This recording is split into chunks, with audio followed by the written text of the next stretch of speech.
No different from my spawns. Bow to me. Keep your throne, or be destroyed. The Abyss bows to no one.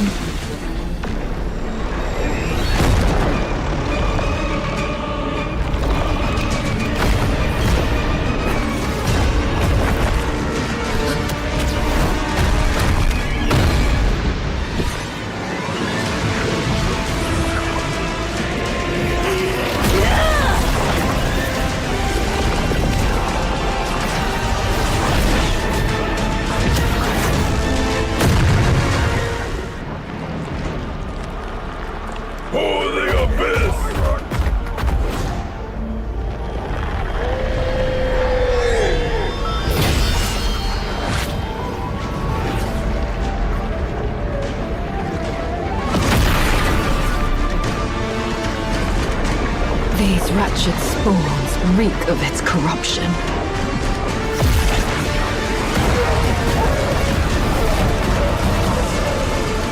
Your sovereign has a god to kill.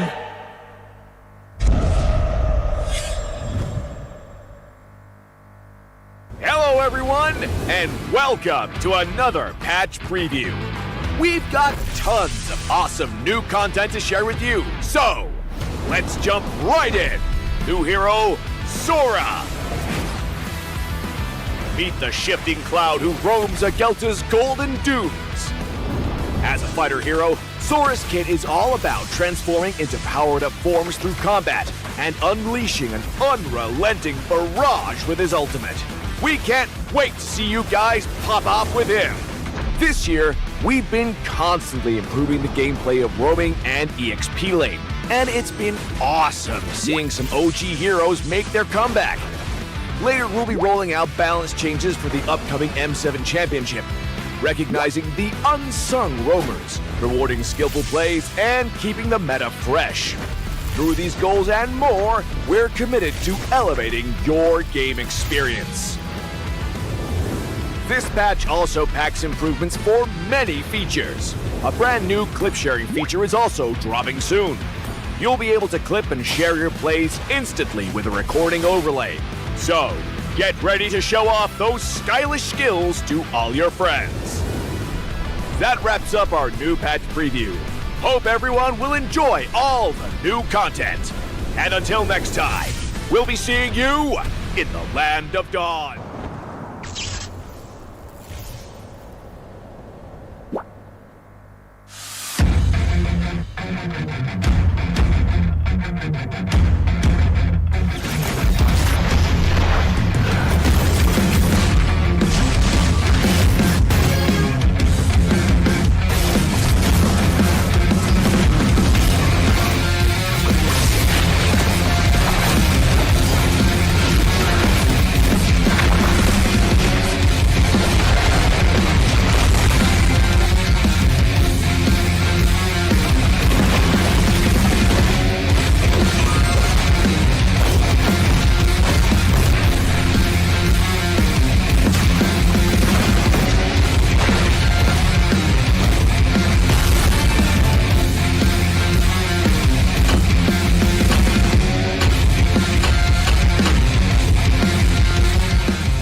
A brand new mode is coming to MLBB, Chaos Clash!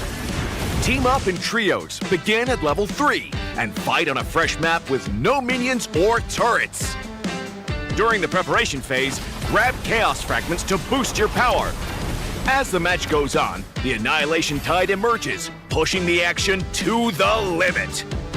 Here's a closer look at how this new mode works. Chaos Clash is a multi-round 3 versus 3 mode. Wipe out the entire enemy team to win the round. Teams lose HP each time they are defeated. If a team's HP drops to 0, they're eliminated. Rounds continue until only one champion remains. When there's an odd number of teams, one team will sit out the round. After certain rounds, heroes automatically level up and earn gold. Use this time to buy equipment and boost your power. All full equipment except boots costs 2,000 gold. From round 11 onwards, teams earn bonus gold. Adapt your loadout and strategy to stay ahead. At the start of each round, you will receive random chaos fragments that boost your power. You can also refresh fragments to re-roll their effects, with 2 refreshes per round. The game offers a wide variety of fragments, each with unique effects, so you can mix and match to create your own playstyle. For example, tank fragments make your hero tougher and deal damage back to attackers.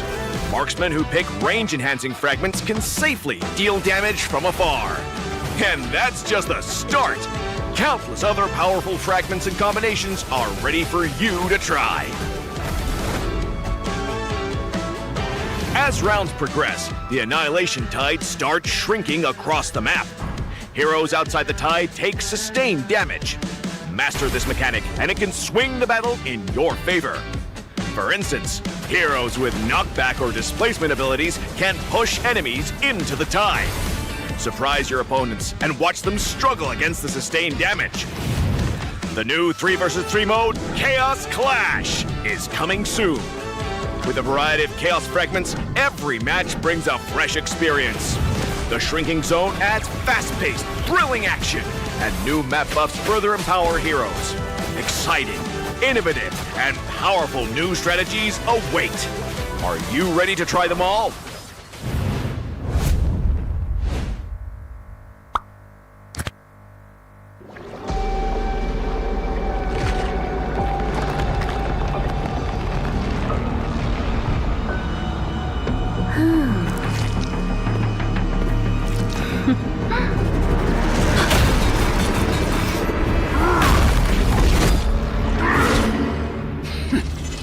Does the Lord of Lava also crave the Sovereign's blood? Fool! The tyrant's remains will only bring doom! Their brutal dominion, our warriors were corrupted into foul spawns of decay! Sovereign of the Abyss, Obsidia. Her curse still flows within the Sovereign's blood!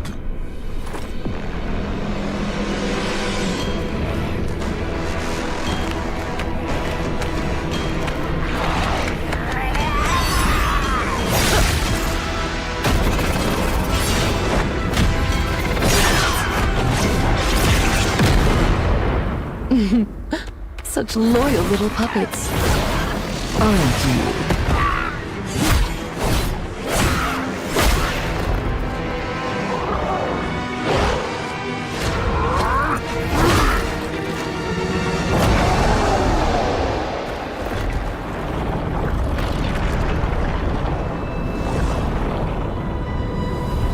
You are merely a puppet, no different from my spawns. Bow to me. Keep your throne, or be destroyed. The Abyss bows to no one.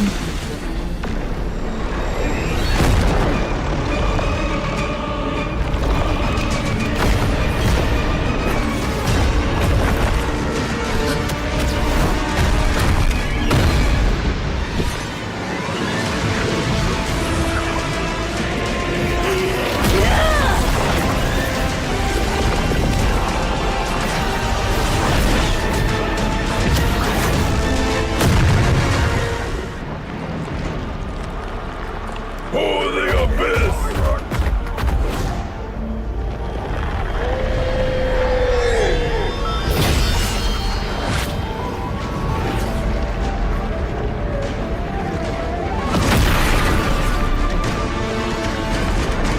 These wretched spawns reek of its corruption.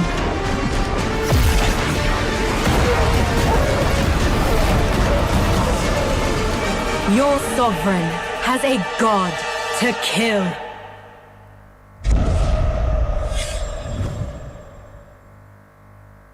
Hello, everyone, and welcome to another patch preview. We've got tons of awesome new content to share with you, so let's jump right in.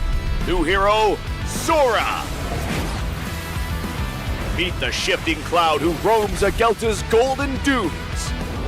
As a fighter hero, Sora's kit is all about transforming into powered-up forms through combat and unleashing an unrelenting barrage with his ultimate. We can't wait to see you guys pop off with him. This year, we've been constantly improving the gameplay of roaming and EXP lane, and it's been awesome seeing some OG heroes make their comeback. Later, we'll be rolling out balance changes for the upcoming M7 Championship, recognizing the unsung roamers, rewarding skillful plays, and keeping the meta fresh. Through these goals and more, we're committed to elevating your game experience. This patch also packs improvements for many features. A brand new clip sharing feature is also dropping soon. You'll be able to clip and share your plays instantly with a recording overlay. So, get ready to show off those stylish skills to all your friends. That wraps up our new patch preview. Hope everyone will enjoy all the new content. And until next time, we'll be seeing you in the Land of Dawn.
A brand new mode is coming to MLBB, Chaos Clash! Team up in trios, begin at level 3, and fight on a fresh map with no minions or turrets. During the preparation phase, grab Chaos Fragments to boost your power. As the match goes on, the Annihilation Tide emerges, pushing the action to the limit. Here's a closer look at how this new mode works. Chaos Clash is a multi-round 3 versus 3 mode. Wipe out the entire enemy team to win the round. Teams lose HP each time they are defeated. If a team's HP drops to 0, they're eliminated. Rounds continue until only one champion remains. When there's an odd number of teams, one team will sit out the round. After certain rounds, heroes automatically level up and earn gold. Use this time to buy equipment and boost your power. All full equipment except boots costs 2,000 gold. From round 11 onwards, teams earn bonus gold. Adapt your loadout and strategy to stay ahead. At the start of each round, you will receive random Chaos Fragments that boost your power. You can also refresh fragments to re-roll their effects, with 2 refreshes per round. The game offers a wide variety of fragments, each with unique effects, so you can mix and match to create your own playstyle. For example, tank fragments make your hero tougher and deal damage back to attackers. Marksmen who pick range-enhancing fragments can safely deal damage from afar. And that's just the start! Countless other powerful fragments and combinations are ready for you to try. As rounds progress, the Annihilation Tide starts shrinking across the map. Heroes outside the tide take sustained damage. Master this mechanic, and it can swing the battle in your favor. For instance, heroes with knockback or displacement abilities can push enemies into the tide. Surprise your opponents and watch them struggle against the sustained damage. The new 3 vs 3 mode, Chaos Clash, is coming soon. With a variety of chaos fragments, every match brings a fresh experience. The shrinking zone adds fast-paced, thrilling action, and new map buffs further empower heroes. Exciting, innovative, and powerful new strategies await. Are you ready to try them all?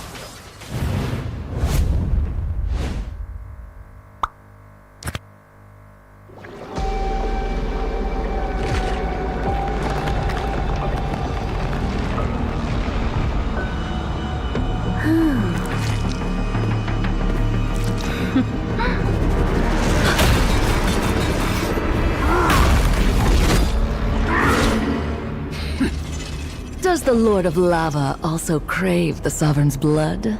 Fool! The tyrant's remains will only bring doom!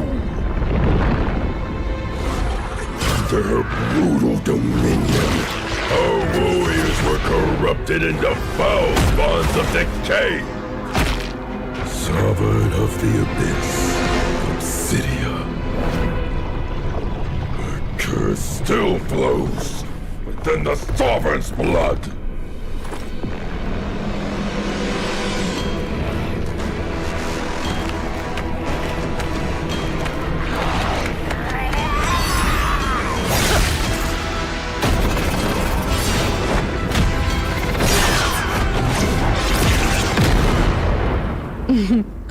Such loyal little puppets, aren't you?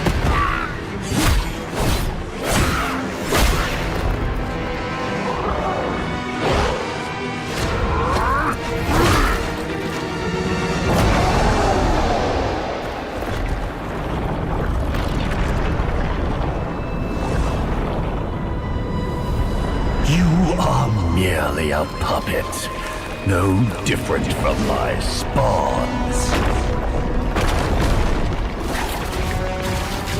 Bow to me. Keep your throne, or be destroyed.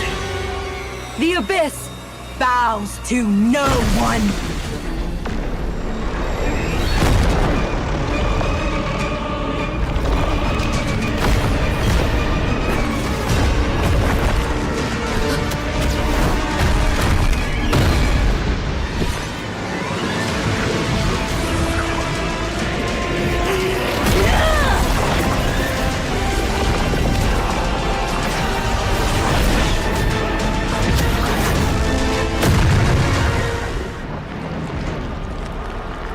For the Abyss!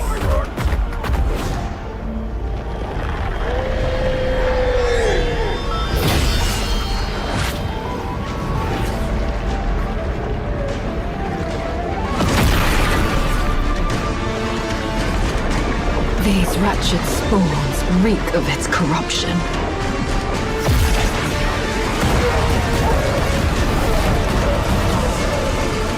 Your sovereign has a god to kill.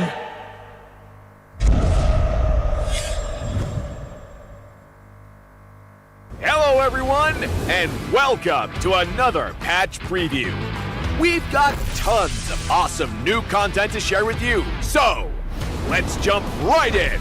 New hero, Sora. Meet the shifting cloud who roams Agelta's golden dunes. As a fighter hero, Sora's kit is all about transforming into powered-up forms through combat and unleashing an unrelenting barrage with his ultimate. We can't wait to see you guys pop off with him. This year, we've been constantly improving the gameplay of roaming and EXP lane, and it's been awesome seeing some OG heroes make their comeback.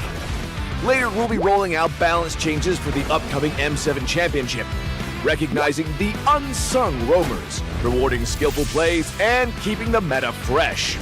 Through these goals and more, we're committed to elevating your game experience. This patch also packs improvements for many features. A brand new clip sharing feature is also dropping soon. You'll be able to clip and share your plays instantly with a recording overlay. So, get ready to show off those stylish skills to all your friends.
coming to MLBB, Chaos Clash!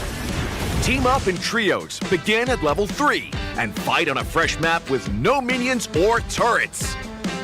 During the preparation phase, grab Chaos Fragments to boost your power.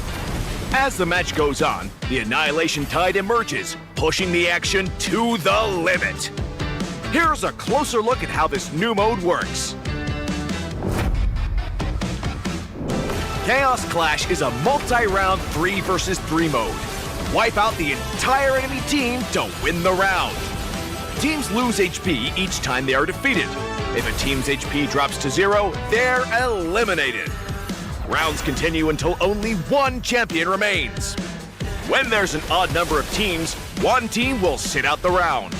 After certain rounds, heroes automatically level up and earn gold. Use this time to buy equipment and boost your power. All full equipment except boots costs 2,000 gold. From round 11 onwards, teams earn bonus gold. Adapt your loadout and strategy to stay ahead. At the start of each round, you will receive random Chaos Fragments that boost your power. You can also refresh fragments to re-roll their effects, with 2 refreshes per round.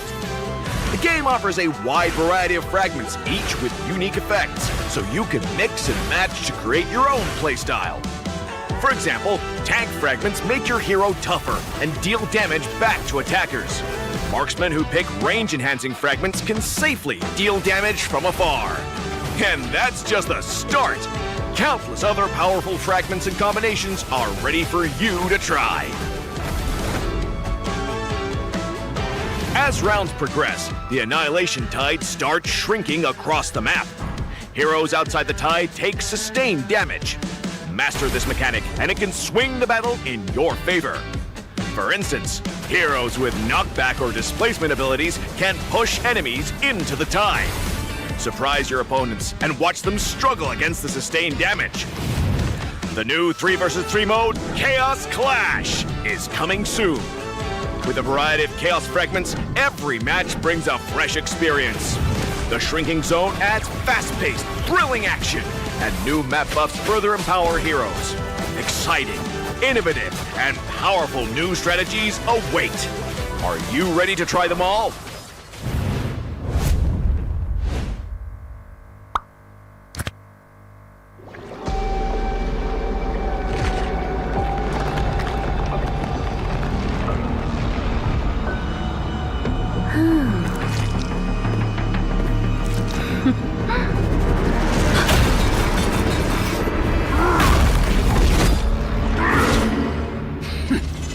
Does the Lord of Lava also crave the Sovereign's blood?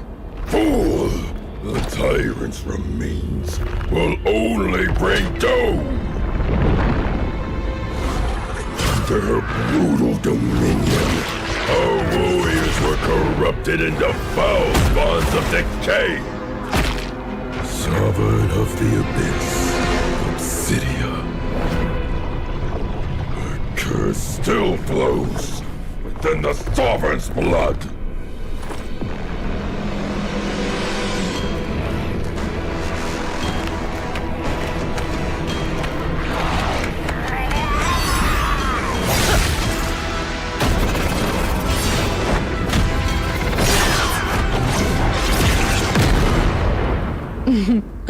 Such loyal little puppets, aren't you?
A brand new mode is coming to MLBB, Chaos Clash!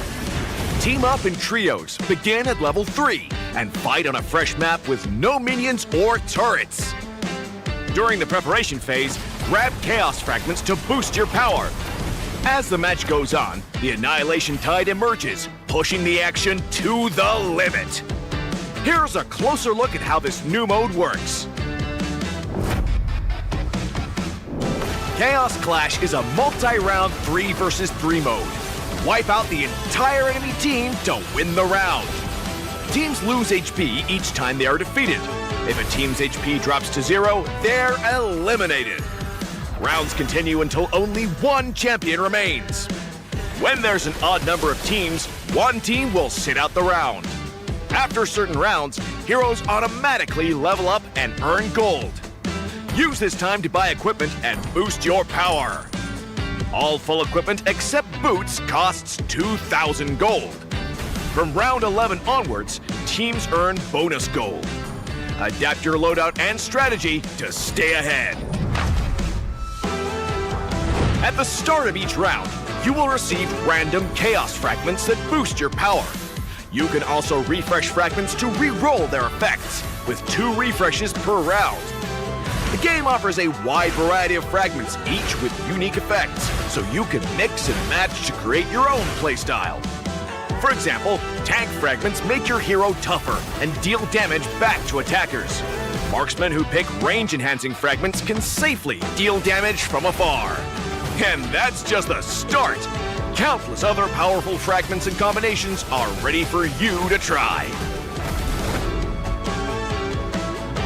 As rounds progress, the Annihilation Tide starts shrinking across the map. Heroes outside the tide take sustained damage. Master this mechanic, and it can swing the battle in your favor. For instance, heroes with knockback or displacement abilities can push enemies into the tide. Surprise your opponents and watch them struggle against the sustained damage. The new 3 versus 3 mode, Chaos Clash, is coming soon. With a variety of Chaos Fragments, every match brings a fresh experience. The shrinking zone adds fast-paced, thrilling action, and new map buffs further empower heroes. Exciting, innovative, and powerful new strategies await. Are you ready to try them all?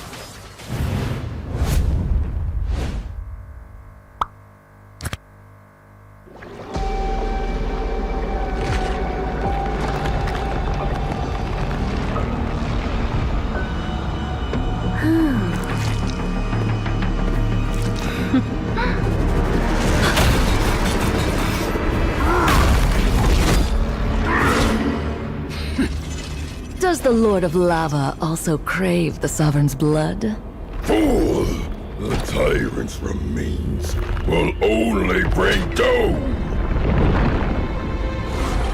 Under her brutal dominion, our warriors were corrupted into foul bonds of decay! Sovereign of the Abyss, Obsidia. Her curse still flows within the Sovereign's blood!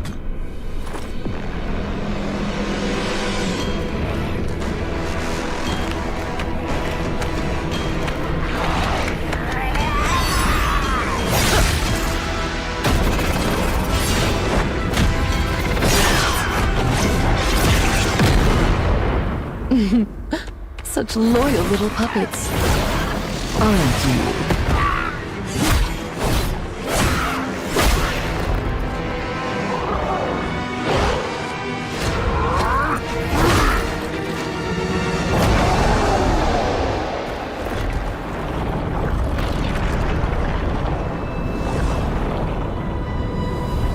You are merely a puppet, no different from my spawns.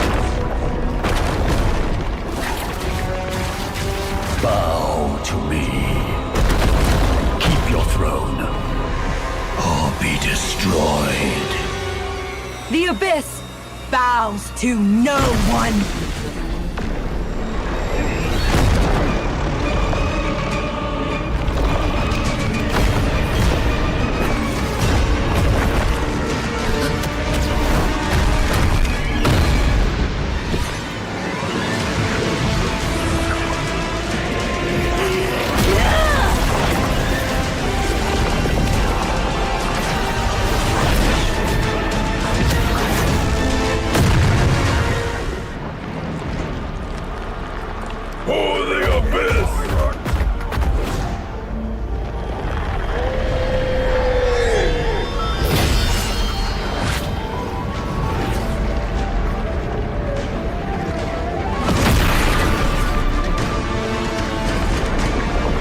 wretched spores reek of its corruption.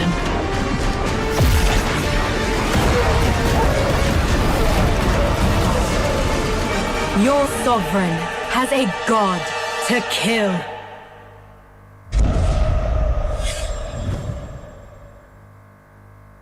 Hello, everyone, and welcome to another patch preview. We've got tons of awesome new content to share with you, so let's jump right in. New hero, Sora. Meet the shifting cloud who roams Agelta's golden dunes. As a fighter hero, Sora's kit is all about transforming into powered-up forms through combat and unleashing an unrelenting barrage with his ultimate. We can't wait to see you guys pop off with him. This year, we've been constantly improving the gameplay of roaming and EXP lane, and it's been awesome seeing some OG heroes make their comeback. Later, we'll be rolling out balance changes for the upcoming M7 Championship, recognizing the unsung roamers, rewarding skillful plays, and keeping the meta fresh. Through these goals and more, we're committed to elevating your game experience. This patch also packs improvements for many features. A brand new clip sharing feature is also dropping soon.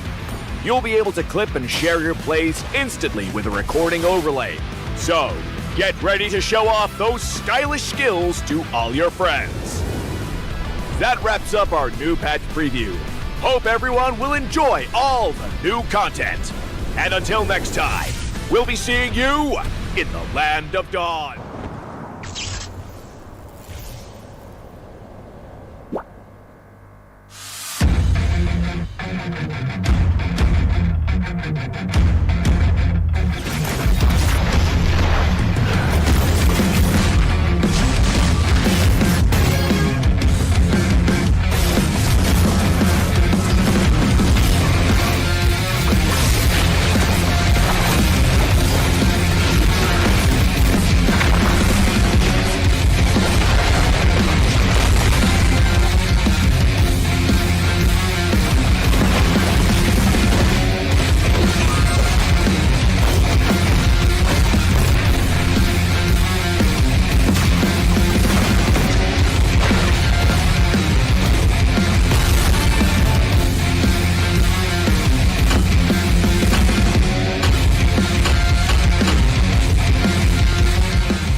A brand new mode is coming to MLBB, Chaos Clash! Team up in trios, begin at level 3, and fight on a fresh map with no minions or turrets. During the preparation phase, grab Chaos Fragments to boost your power. As the match goes on, the Annihilation Tide emerges, pushing the action to the limit. Here's a closer look at how this new mode works. Chaos Clash is a multi-round 3 versus 3 mode. Wipe out the entire enemy team to win the round. Teams lose HP each time they are defeated. If a team's HP drops to 0, they're eliminated. Rounds continue until only one champion remains. When there's an odd number of teams, one team will sit out the round. After certain rounds, heroes automatically level up and earn gold. Use this time to buy equipment and boost your power. All full equipment except boots costs 2,000 gold. From round 11 onwards, teams earn bonus gold. Adapt your loadout and strategy to stay ahead. At the start of each round, you will receive random Chaos Fragments that boost your power. You can also refresh fragments to re-roll their effects, with 2 refreshes per round. The game offers a wide variety of fragments, each with unique effects, so you can mix and match to create your own playstyle. For example, tank fragments make your hero tougher and deal damage back to attackers. Marksmen who pick range-enhancing fragments can safely deal damage from afar. And that's just the start! Countless other powerful fragments and combinations are ready for you to try. As rounds progress, the Annihilation Tide starts shrinking across the map. Heroes outside the tie take sustained damage. Master this mechanic, and it can swing the battle in your favor. For instance, heroes with knockback or displacement abilities can push enemies into the tie. Surprise your opponents and watch them struggle against the sustained damage. The new 3 vs 3 mode, Chaos Clash, is coming soon. With a variety of chaos fragments, every match brings a fresh experience. The shrinking zone adds fast-paced, thrilling action, and new map buffs further empower heroes. Exciting, innovative, and powerful new strategies await. Are you ready to try them all?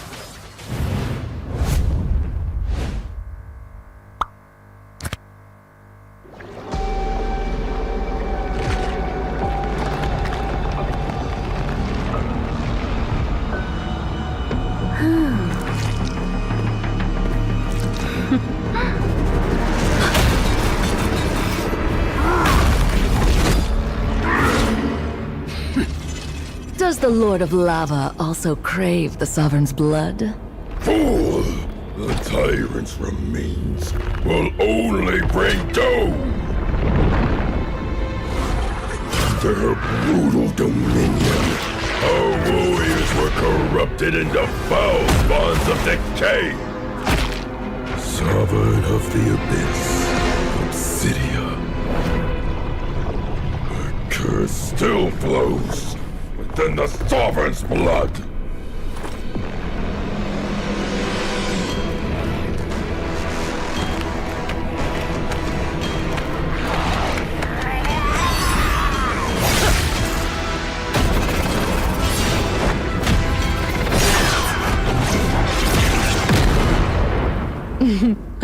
Such loyal little puppets, aren't you?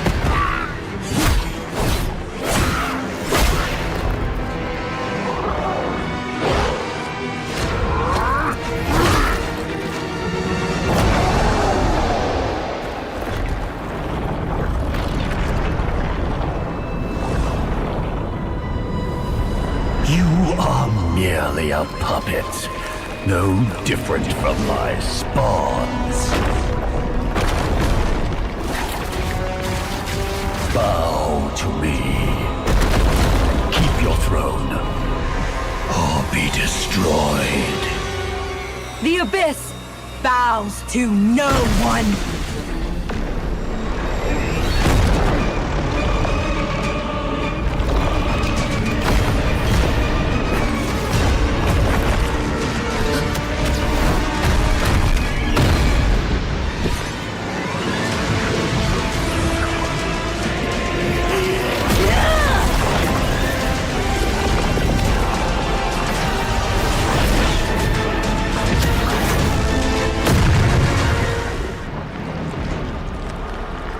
For the Abyss!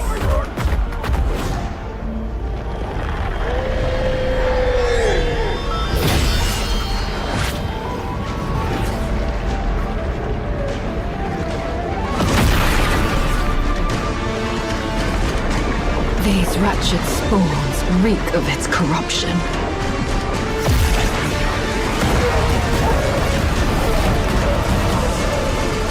Your sovereign has a god to kill.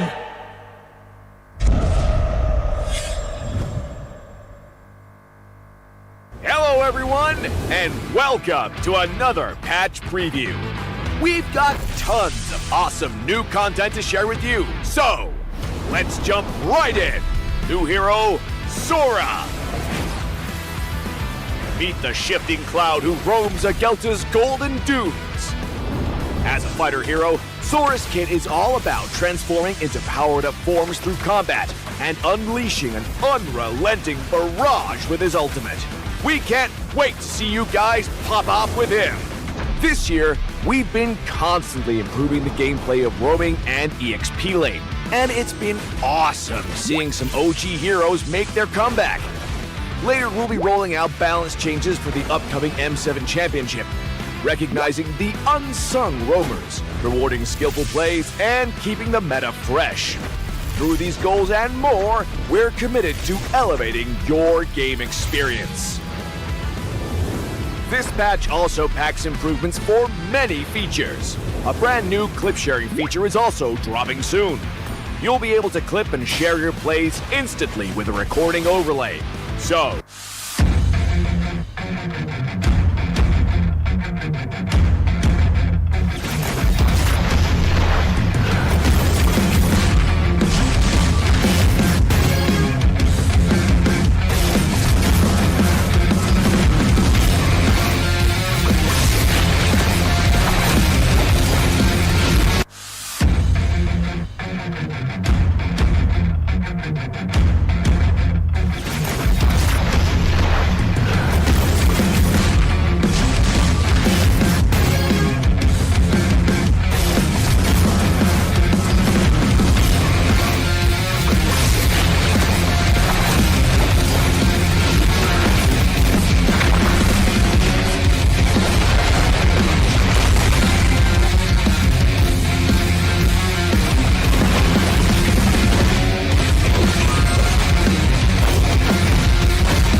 a brand new mode is coming to MLBB, Chaos Clash! Team up in trios, begin at level 3, and fight on a fresh map with no minions or turrets. During the preparation phase, grab Chaos Fragments to boost your power. As the match goes on, the Annihilation Tide emerges, pushing the action to the limit. Here's a closer look at how this new mode works. Chaos Clash is a multi-round 3 versus 3 mode. Wipe out the entire enemy team to win the round. Teams lose HP each time they are defeated. If a team's HP drops to 0, they're eliminated. Rounds continue until only one champion remains. When there's an odd number of teams, one team will sit out the round. After certain rounds, heroes automatically level up and earn gold. Use this time to buy equipment and boost your power. All full equipment except boots costs 2,000 gold. From round 11 onwards, teams earn bonus gold. Adapt your loadout and strategy to stay ahead. At the start of each round, you will receive random chaos fragments that boost your power. You can also refresh fragments to re-roll their effects, with 2 refreshes per round. The game offers a wide variety of fragments, each with unique effects, so you can mix and match to create your own playstyle. For example, tank fragments make your hero tougher and deal damage back to attackers. Marksmen who pick range-enhancing fragments can safely deal damage from afar. And that's just the start! Countless other powerful fragments and combinations are ready for you to try. As rounds progress, the Annihilation Tide starts shrinking across the map. Heroes outside the tide take sustained damage. Master this mechanic, and it can swing the battle in your favor. For instance, heroes with knockback or displacement abilities can push enemies into the tide. Surprise your opponents and watch them struggle against the sustained damage. The new 3 versus 3 mode, Chaos Clash, is coming soon. With a variety of chaos fragments, every match brings a fresh experience. The shrinking zone adds fast-paced, thrilling action, and new map buffs further empower heroes. Exciting, innovative, and powerful new strategies await. Are you ready to try them all?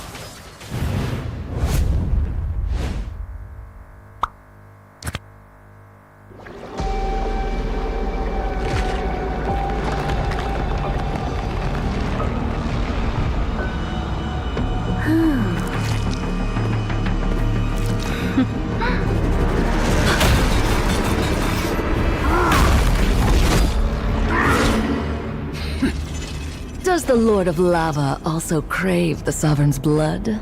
Fool! The tyrant's remains will only bring doom! Their brutal dominion, Our warriors were corrupted into foul bonds of decay. Sovereign of the Abyss, Obsidia. A curse still flows within the Sovereign's blood.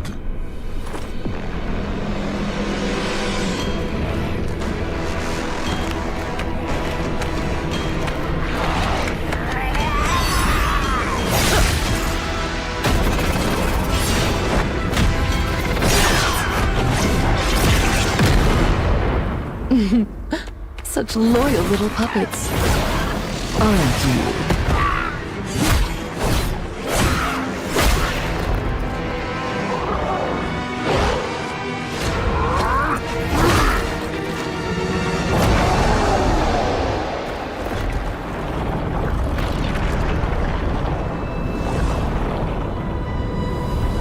You are merely a puppet, no different from my spawns.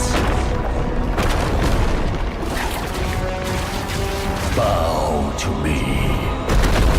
Keep your throne, or be destroyed. The Abyss bows to no one.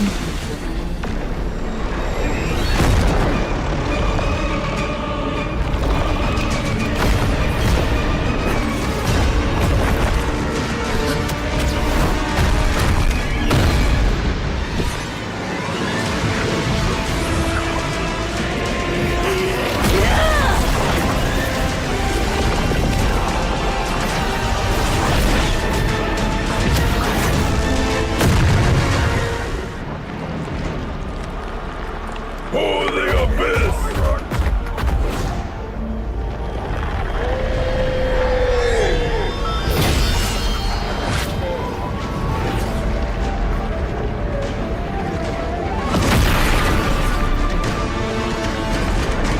These wretched spawns reek of its corruption.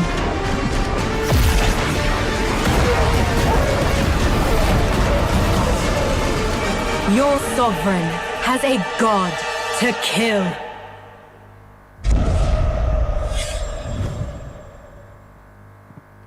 Hello, everyone, and welcome to another patch preview. We've got tons of awesome new content to share with you, so let's jump right in. New hero, Sora. Meet the shifting cloud who roams Agelta's golden dunes.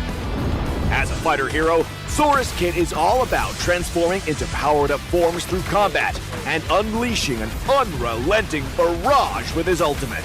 We can't wait to see you guys pop off with him. This year, we've been constantly improving the gameplay of roaming and EXP lane, and it's been awesome seeing some OG heroes make their comeback. Later, we'll be rolling out balance changes for the upcoming M7 Championship, recognizing the unsung roamers, rewarding skillful plays, and keeping the meta fresh. Through these goals and more, we're committed to elevating your game experience. This patch also packs improvements for many features. A brand new clip sharing feature is also dropping soon. วันนี้มันจะไม่เหมือนทุกวันเหรอ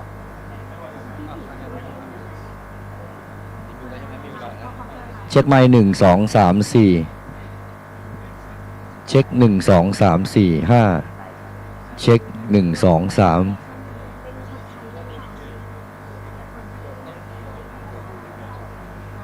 ครับ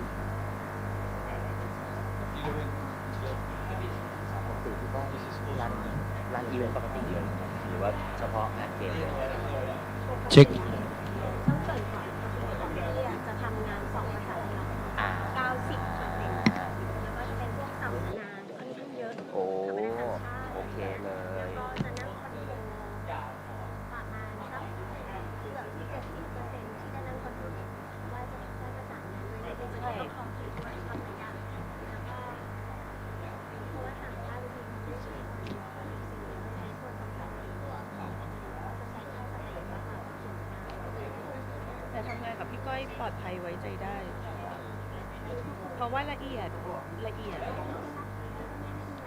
นี่แต่ ก็ไม่เคยทำลองเกมออนไลน์ แต่นี่เขาก็มีเตรียมตัวมาไงบอกว่าเขาไปส่องดูไลฟ์ดูอะไรเงี้ยเตรียมตัว เออ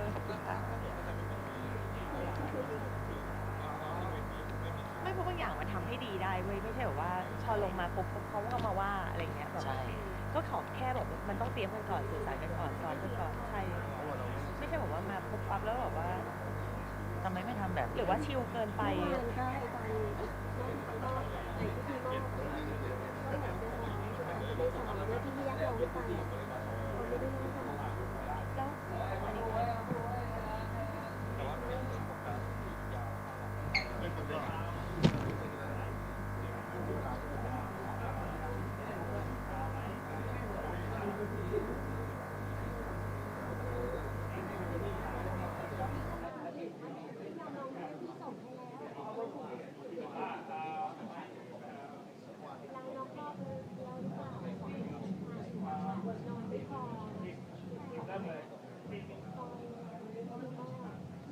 าไม่ได้นั่งทำ แล้วอันนี้ พอนี่เสร็จปั๊บเหมือนเสียงพี่ก้อยมันบางก็เลยพอเรามาพูดเองเสร็จปั๊บมันก็เล่นแล้วเขาก็ตอนนี้เราทำงานปกติเหมือนเดิมโอเคครับ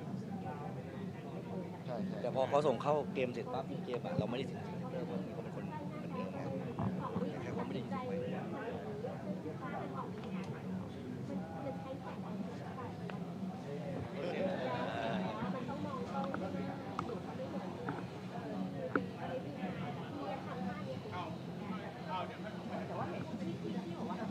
เหมือนเดิมพี่แค่เมื่อวานเขาบอกว่าเสียงไม่เขาบอกไม่แน่ใจว่ามันบางหรือว่าไง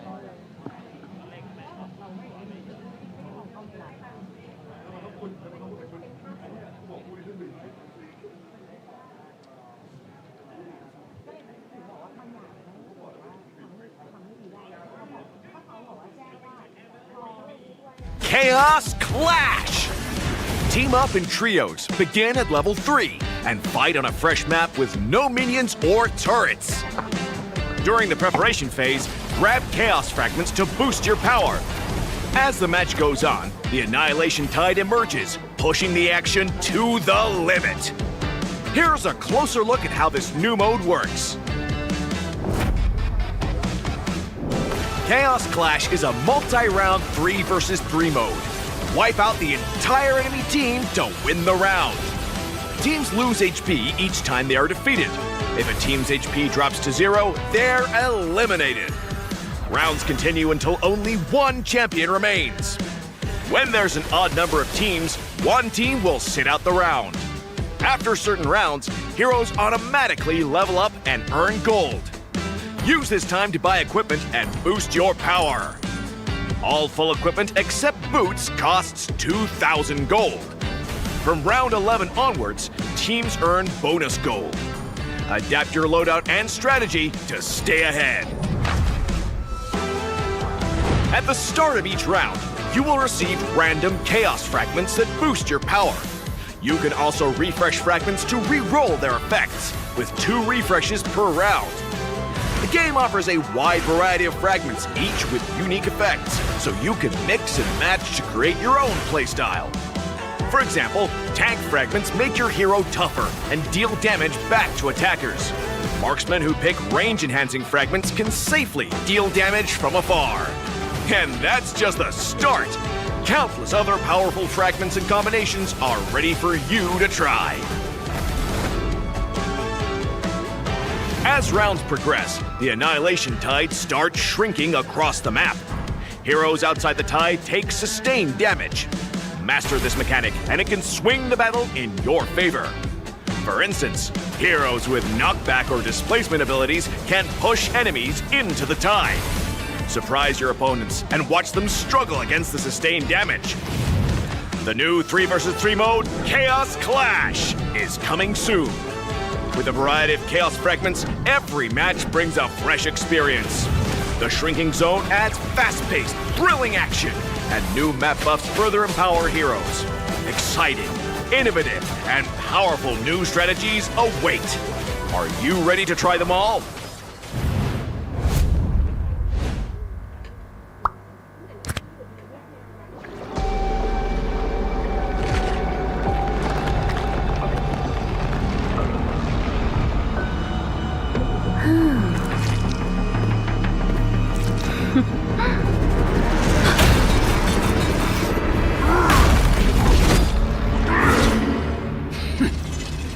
the Lord of Lava also crave the Sovereign's blood? Fool! The tyrant's remains will only bring doom! Under her brutal dominion, our warriors were corrupted into foul bonds of decay! Sovereign of the Abyss, Obsidia. Her curse still flows within the Sovereign's blood!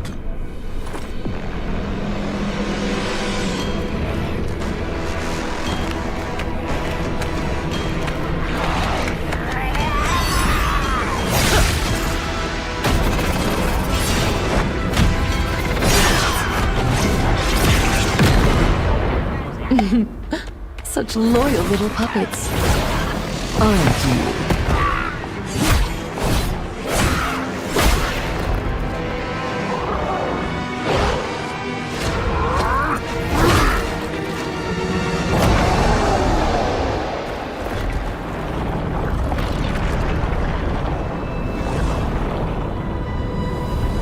You are merely a puppet, no different from my spawns. Bow to me. Keep your throne, or be destroyed. The Abyss bows to no one.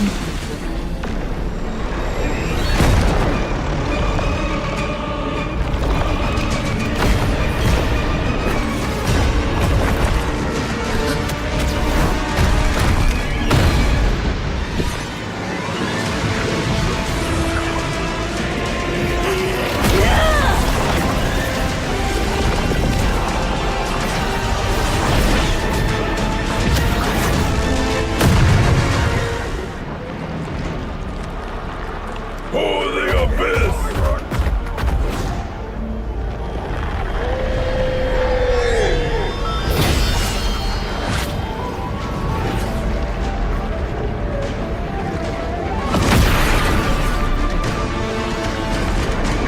These wretched spawns reek of its corruption.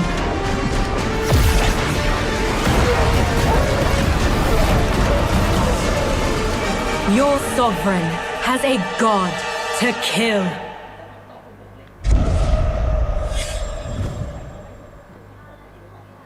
Hello, everyone, and welcome to another patch preview. We've got tons of awesome new content to share with you, so let's jump right in. New hero, Sora. Meet the shifting cloud who roams Agelta's golden dunes. As a fighter hero, Sora's kit is all about transforming into powered-up forms through combat and unleashing an unrelenting barrage with his ultimate. We can't wait to see you guys pop off with him. This year, we've been constantly improving the gameplay of roaming and EXP lane, and it's been awesome seeing some OG heroes make their comeback. Later, we'll be rolling out balance changes for the upcoming M7 Championship, recognizing the unsung roamers, rewarding skillful plays, and keeping the meta fresh. Through these goals and more, we're committed to elevating your game experience. This patch also packs improvements for many features. A brand new clip sharing feature is also dropping soon. You'll be able to clip and share your plays instantly with a recording overlay. So, get ready to show off those stylish skills to all your friends. That wraps up our new patch preview. Hope everyone will enjoy all the new content. And until next time, we'll be seeing you in the Land of Dawn.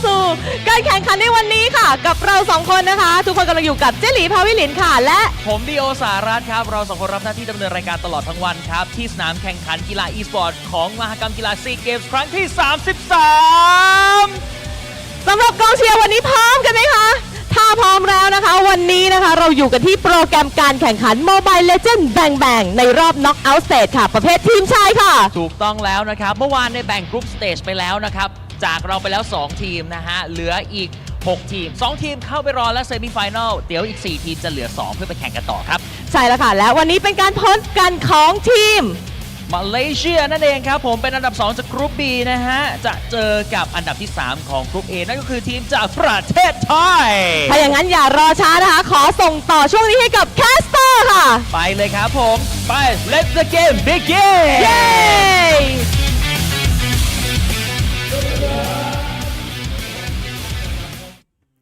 Welcome everyone to the 33rd SEA Games here, hosted in Thailand. And for today, it's going to be a lot of best of fives. My name is Rafael, alongside me is Leo, at your service. 3 best of fives to be exact on this very broadcast you're watching.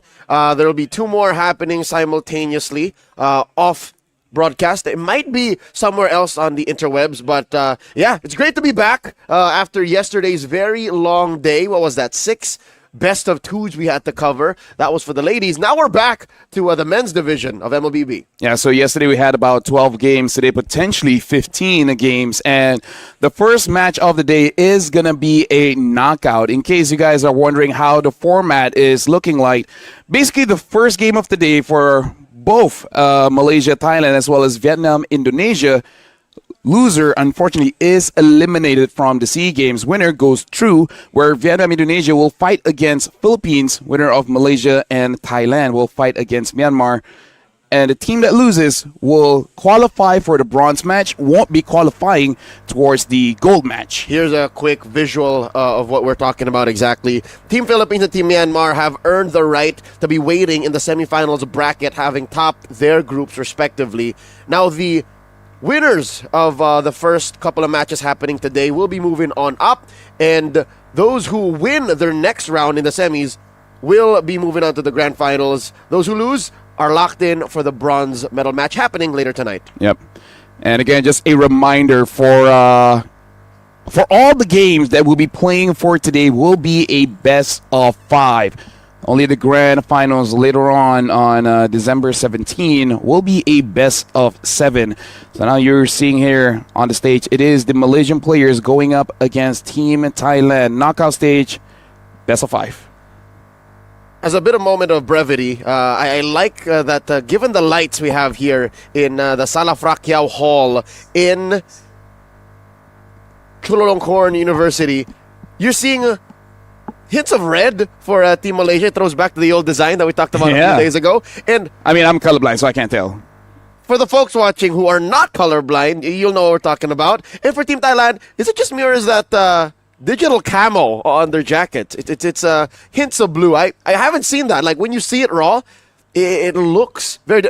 What is this young man doing? No, this is what he does. Elton. Like, yeah, he's like, Elton. Who will blink first, me or the camera? All right, he won. Elton won. Elton won. And the thing is, he only lost once in his entire time career.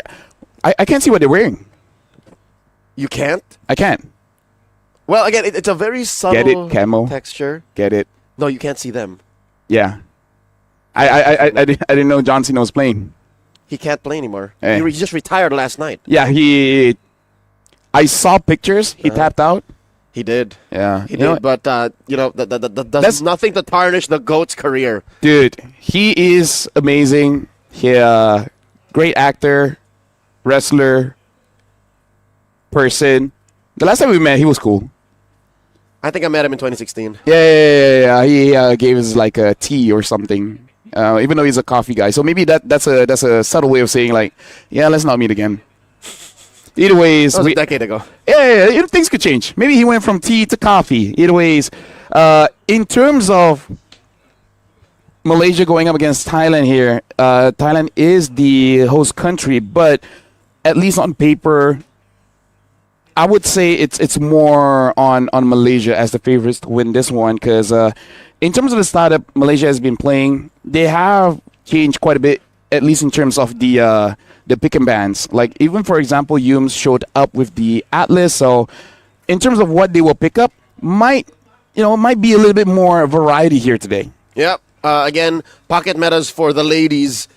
Quick recap. Yesterday, throughout all the best of twos we broadcasted, there was a new hero. There was a unique hero that came out. Every single game. For the men today, I don't know if we can expect the same. Would it be unfair? Is it safe to say that some strats might actually come out now because this being a knockout match, yes, this is your last chance? At most, game number 1, you can hide some stuff. By game number 2, nah, you just got to go all in because risking not going to the bronze match means you have no chances to bring any medals. And at least for Malaysia, the entire run in SEA Games ever since its inception, only one time we didn't get the medal. We lost against Singapore, so we got 4th place. Other than that, we got a medal.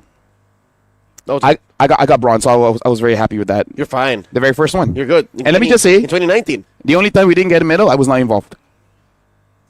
You were at least casting it. Yeah, I was casting, but I wasn't involved in the selection. You're not a competitor. Yeah, because during that time they just took a full team. After that, I'm like, okay, you know what? Let's do a selection, and then we're good. See what happens. See what happens. Let's not do that again. Ladies and gentlemen, we are just about ready to get into the draft. Once again, this is Team Malaysia versus Team Thailand. Team Thailand, again, they have the weight of the legacy of one of the first international champions in MLBB esports. I do not sleep. So that weighs on them. It's been a while since we've seen a strong MLBB team out of Thailand. And it starts here. What if they somehow, some way upset and take to the limit one of the tournament favorites, Team Malaysia? Let's go ahead and pick our map. Game 1, going to Expanding Rivers.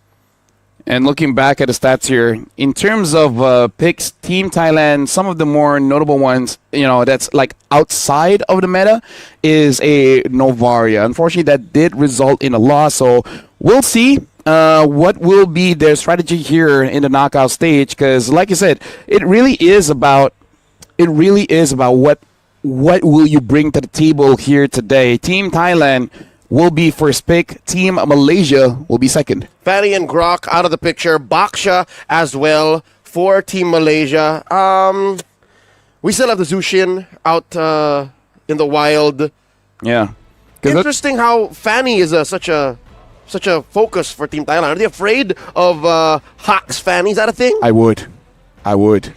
Like, even in Malaysia, sometimes you forget, and then you let it go, and then you thought, okay, maybe he's rusty. He's not.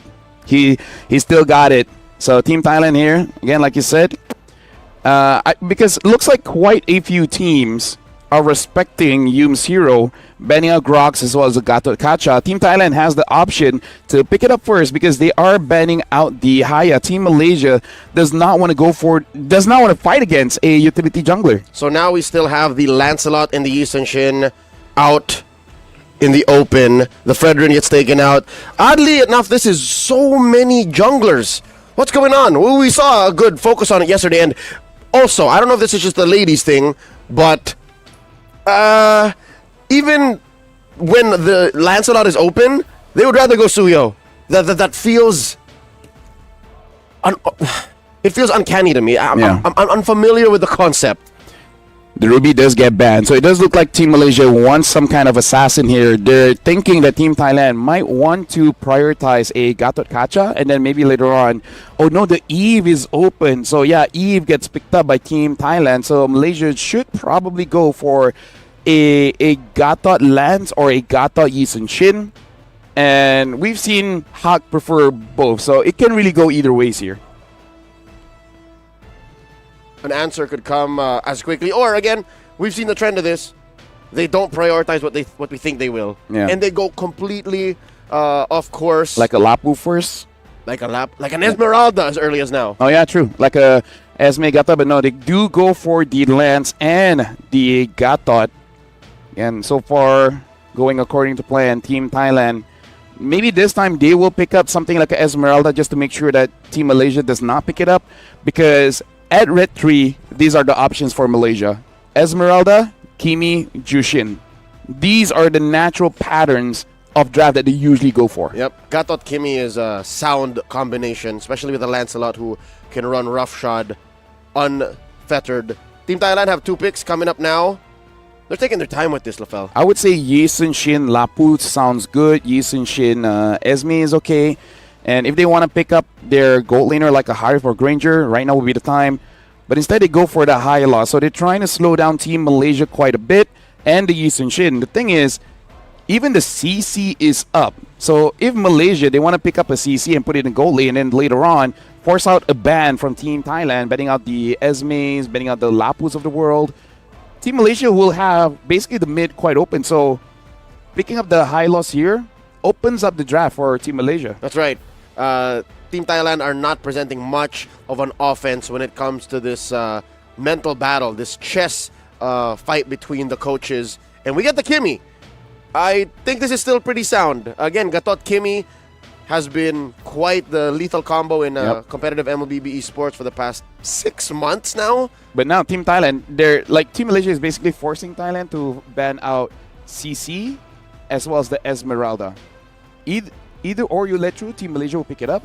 And then, since Malaysia is on the second pick, Red 5 can be an X-Borg if it looks like an X-Borgable game. A gold lane X-Borgable game. X-Borgable game. There you go. Word. That's definitely a word. Grab me the thesaurus. We need to add one more. All right, here we go. Oh, that's a bit too heavy, man. I don't know how you're going to bring it back to the Philippines. But either ways, Malaysia themselves, they ban out the CC. So now becomes the question, what are they trying to open up here? So, because they're going to be the ones picking Red 4 first.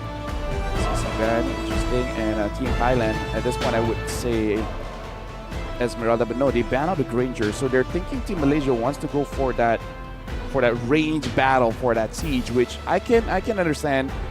With a Kimi, with a Eve, you always have that possibility of all this coming out. And the threats that we thought Malaysia wants against Team Thailand, they banned it out. Which, you know what it screams to me? What? Hellcurt. So we might see the Idrin special. At 5. I am all for it. I have fallen in love with the concept of Hellcurt conceptually, in execution, and or they just pick up a Lapu and just be safe. You know, game number 1. Either way. Either way. Again, that's just the kind of athlete Idrin is. Whatever you say, coach. Whatever you say. You know what? Hey, you asked me to use a TIG EXP. Not gonna lie, coach. Pretty weird, but you're the coach. I'm pretty sure that would never happen, but you know, who knows? In scrims and such. Right? We've seen weirder things. Yeah. We've seen weirder things. Like now, a Johnson Gold. Yeah. The pick for Team Malaysia on Red 4 is the Lapu Lapu, so we are not straying away from what we are used to, what we know what works. So no XP lane Gatot. Rather, no XP lane Tigreal. I mean, like, here's the thing. Lapu throughout this entire SEA Games, honestly, in terms of the win rate, doesn't look all that great, but when you see him in the Land of Dawn, in the midst of battle, he's amazing. Even yesterday, Malaysia against Indonesia, basically able to 1v3. So now Team Thailand, they do not have an EXP laner just yet. The Arlet is still there if they want to go for that. Not a lot of crowd control, but I think it is still workable. Yu Zhong, thank you very much. But to invest in a Yu Zhong to just hunt down a Kimi, is that worth it? Is that Yes, because that's a win condition for Malaysia, man. But if you die and the Kimi survives, then not all that great. Okay, this I like. I like the halfway commitment to someone to hunt down the Kimi, but not as all in as a Yu Zhong. We get the Alice in the EXP lane, plus a Harith in gold. LaFell, I hate to say it, but this feels a little greedy for Team Thailand. Don't you agree? Like, they need to scale up on the Alice. Not as much as they need to scale up on the Yi Sun Shin, but there's also still a Harith that they need to babysit. And now a Lunox in the goal. Honestly, one of Elton's special as well. Very comfortable on this Lunox. So this is the strength of being on the red side. After seeing the complete draft, you can figure out how to counter your opponent's draft. And the Lunox should be pretty good going up against the Harith as well as the Hyla. So yeah, I do agree. Pretty greedy considering everyone needs to farm. And that gives... Like, once the mid duo of Team Thailand loses, Team Malaysia should not allow Team Thailand to farm up. And if they don't get to farm up, this draft will start to crumble bit by bit. Like, let's just put it into perspective. If they lose 500, they lose by 500 gold, it feels like 1,500. And usually when teams get an early lead, that lead equates to about 1,000, 2,000. Put that compounding into, interest, man. Yeah, put that into the calculator and see how hard it is for them to come back. Ladies and gentlemen, welcome to game number 1. A best of 5. Strap in. We're in for the long haul. It's Team Thailand versus Team Malaysia. And Severin is, wait, isn't Severin the mid? This is a quick switch up, ladies and gentlemen. Severin has moved on over to the roam, and we're seeing Pianat, a new player, come in for Team Thailand. Yeah, pretty interesting here. But all is well. Hazik just taking a bit of damage from Pianat. And again, the Eve does have a lane advantage going up against the Kimi. It looks like Team Malaysia, at least the mid duo, is trying to create a control, create a zone around the river, not allowing Team Thailand to really move forward. And even if they do, they make sure that they trade some HP for it. Sivarin proving why Hylos is still one of the in-demand heroes. Has a good amount of assistance for clearing waves. Can confirm certain stuns. Hazik, the pressure onto Pianat. What's that gold lane like? Again, the Lunox versus Harith matchup. Yep. Once the Lunox finds her footing, the Harith level has to, 4. yeah, That's very specifically choose when to drop that Z-Force. Yep. Elton is just waiting for that level 4, is going to save that flicker. The only way that you can basically disincentivize a Lunox to go ham on a Harith is you need an early rotation, force out that flicker, and for a good 2 minutes, the Lunox will be more careful, the Harith will be smiling. But if there's no rotation, if Elton is not forced out of his flicker, this Harith is in danger. We'll see how Narobet plays with this very fragile balance. Turtle spawns lower quarter. Hawk and Kayum first to engage, pushing Sivarin out, the newly minted roamer. Kayum comes in, pops the revitalize, looking for an unbreakable, gets hit with a turtle boat, survives, and Hawk secures Sivarin in trouble. In too deep, might be Tayakrit. Tayakrit will be able to sustain, but only without taking more damage enough to die. Kayum suffers first blood. What an exchange. Yeah, and that is something that Team Malaysia did want to get, and they thought he could get a kill. But again, the revitalized, man, like one of the reasons why the Gatakacha is strong, because he's one of the few heroes that right now can still use the revitalized, but we don't fight against high loss all that much, so sometimes your calculation is just slightly a bit off. So good on Sivarin with that clutch revitalize, not only saving Chaya Crit, but actually getting a kill. So now the lane looks a bit better for Chaya Crit here. That's a defensive use of the Goris pathway. Pianat still holding on, wants to get the minions before they retreat over to the base. Narobet forcing an exchange against Elton, but here's the thing, Lafel, Elton used the flicker. Yeah, but that's all good, because what you're trying to do is deny the minions. Let the minions die out. Make sure that Narubet gets 3 items at like what?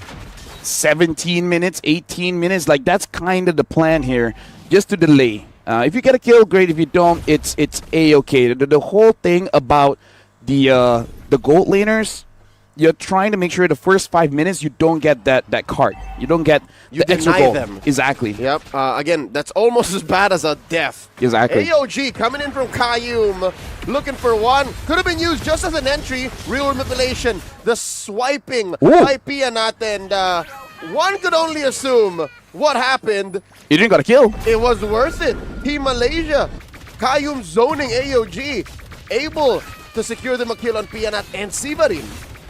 I gotta say, day by day, we get to say we've experienced everything. And now, Pia moving forward, there's a trap there. What a switch up. Here comes Team Malaysia, looking for that taunt, and Chaya Crit takes a few, but they're okay. That's the bravest fighter. Idrin looking for some spell vamping, some damage reduction. Revitalized by Kayum, the assist. All of this to open up that turtle for Hawk. Yeah, this is the kind of investment that a jungler like Sivarin is all alone, taking damage from Hazik. Hazik secures the kill, and now Team Malaysia, they want to control the bottom side of the map here. Hawk gets Pia, And now Pianat there, unable to help out. Oh, thank you very much. I'll take the orange buff to go as well. Hawk is eating good. This is a start that I don't think even Team Thailand expected, because a lot of weight on the gold lane, but as soon as Idrin decided to cut right through and compromise Chayakrit's entry, everything changed. Chayakrit backed out of that fight too soon. I gotta say, some of Malaysia's movements can seem quite awkward, but they haven't been punished just yet. So Team Thailand, they need to start seeing these opportunities where Team Malaysia either misses their abilities or something and then try to get something out of it. Hawk has to use the Phantom Execution just to get away, because right now Malaysia's engages haven't been the cleanest. So eventually when it's like around 14, 16 minutes, that's definitely exploitable. If Thailand can track those patterns, right? Because they're also solving their own problem, which is, again, the fact that there needs to be farm on 3 different heroes on their lineup. Looking at Team Malaysia, I think it's fine. Really, it's Elton. Oh my God! Severin drops the Glorious Pathway, uses the Revitalize. I was just mentioning the young man named Elton, also known as Loliel, just pops him. You mentioned this. If there's rotations, then Elton could use the flicker dangerously. Narobet, how's he gonna do this? Drops the Salmon Force underneath the tier 1, hits a couple, in comes Idrin, and the rest of Team Thailand crash on. Chayakrit not able to cover. Narobet, down he goes, real world manipulation. Pianat looking to punish Idrin, not gonna happen. A push by Hazik, tier 1 falls. Yeah, Narobet tried very hard, and hold on, they're not dying. Kayum looks like able to get Pianat, uses the flicker, still dies. Severin taking a lot of damage. Malaysia got more than they wanted there. And down bottom, there's a little bit of a skirmish as well. Call it an execution, 1v1. Ha! Takes down Pia. Yeah, looks like this is a double prong attack going top and bottom, and now mid is exposed as well. Hazik looks like able to get that purple buff. Chayakrit has to glim away, and now, like Thailand with this kind of draft, they have to be on the offensive, because look at the items here. Chayakrit only with the Oracle, Hunter Strike for Pia, and in terms of the items for the Hive, there's none. About to get the, they find Pianat, and now they got eyes on the turret. Idrin flickering back, gets hit, and will get taken down, but Hazik takes care of the turret first. Less firepower for Team Thailand. Hawk, could he get on out of here? Puncture on the 1, uses Severin as an anchor, gets another. Mount Shocker not going to be able to use to stop Malaysia's forward momentum. Down goes Chayakrit.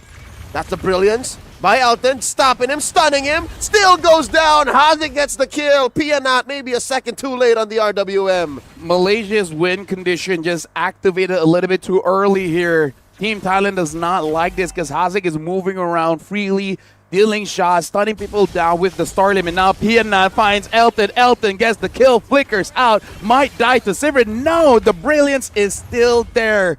Team Malaysia, they're being aggressive, but again, they're not getting punished. Clutch cooldown on Elton's brilliance. Did he not use that in the sequence yes, up he did. top? And it just came off of cooldown right then and there in coordination with his flicker. Team Malaysia worlds ahead.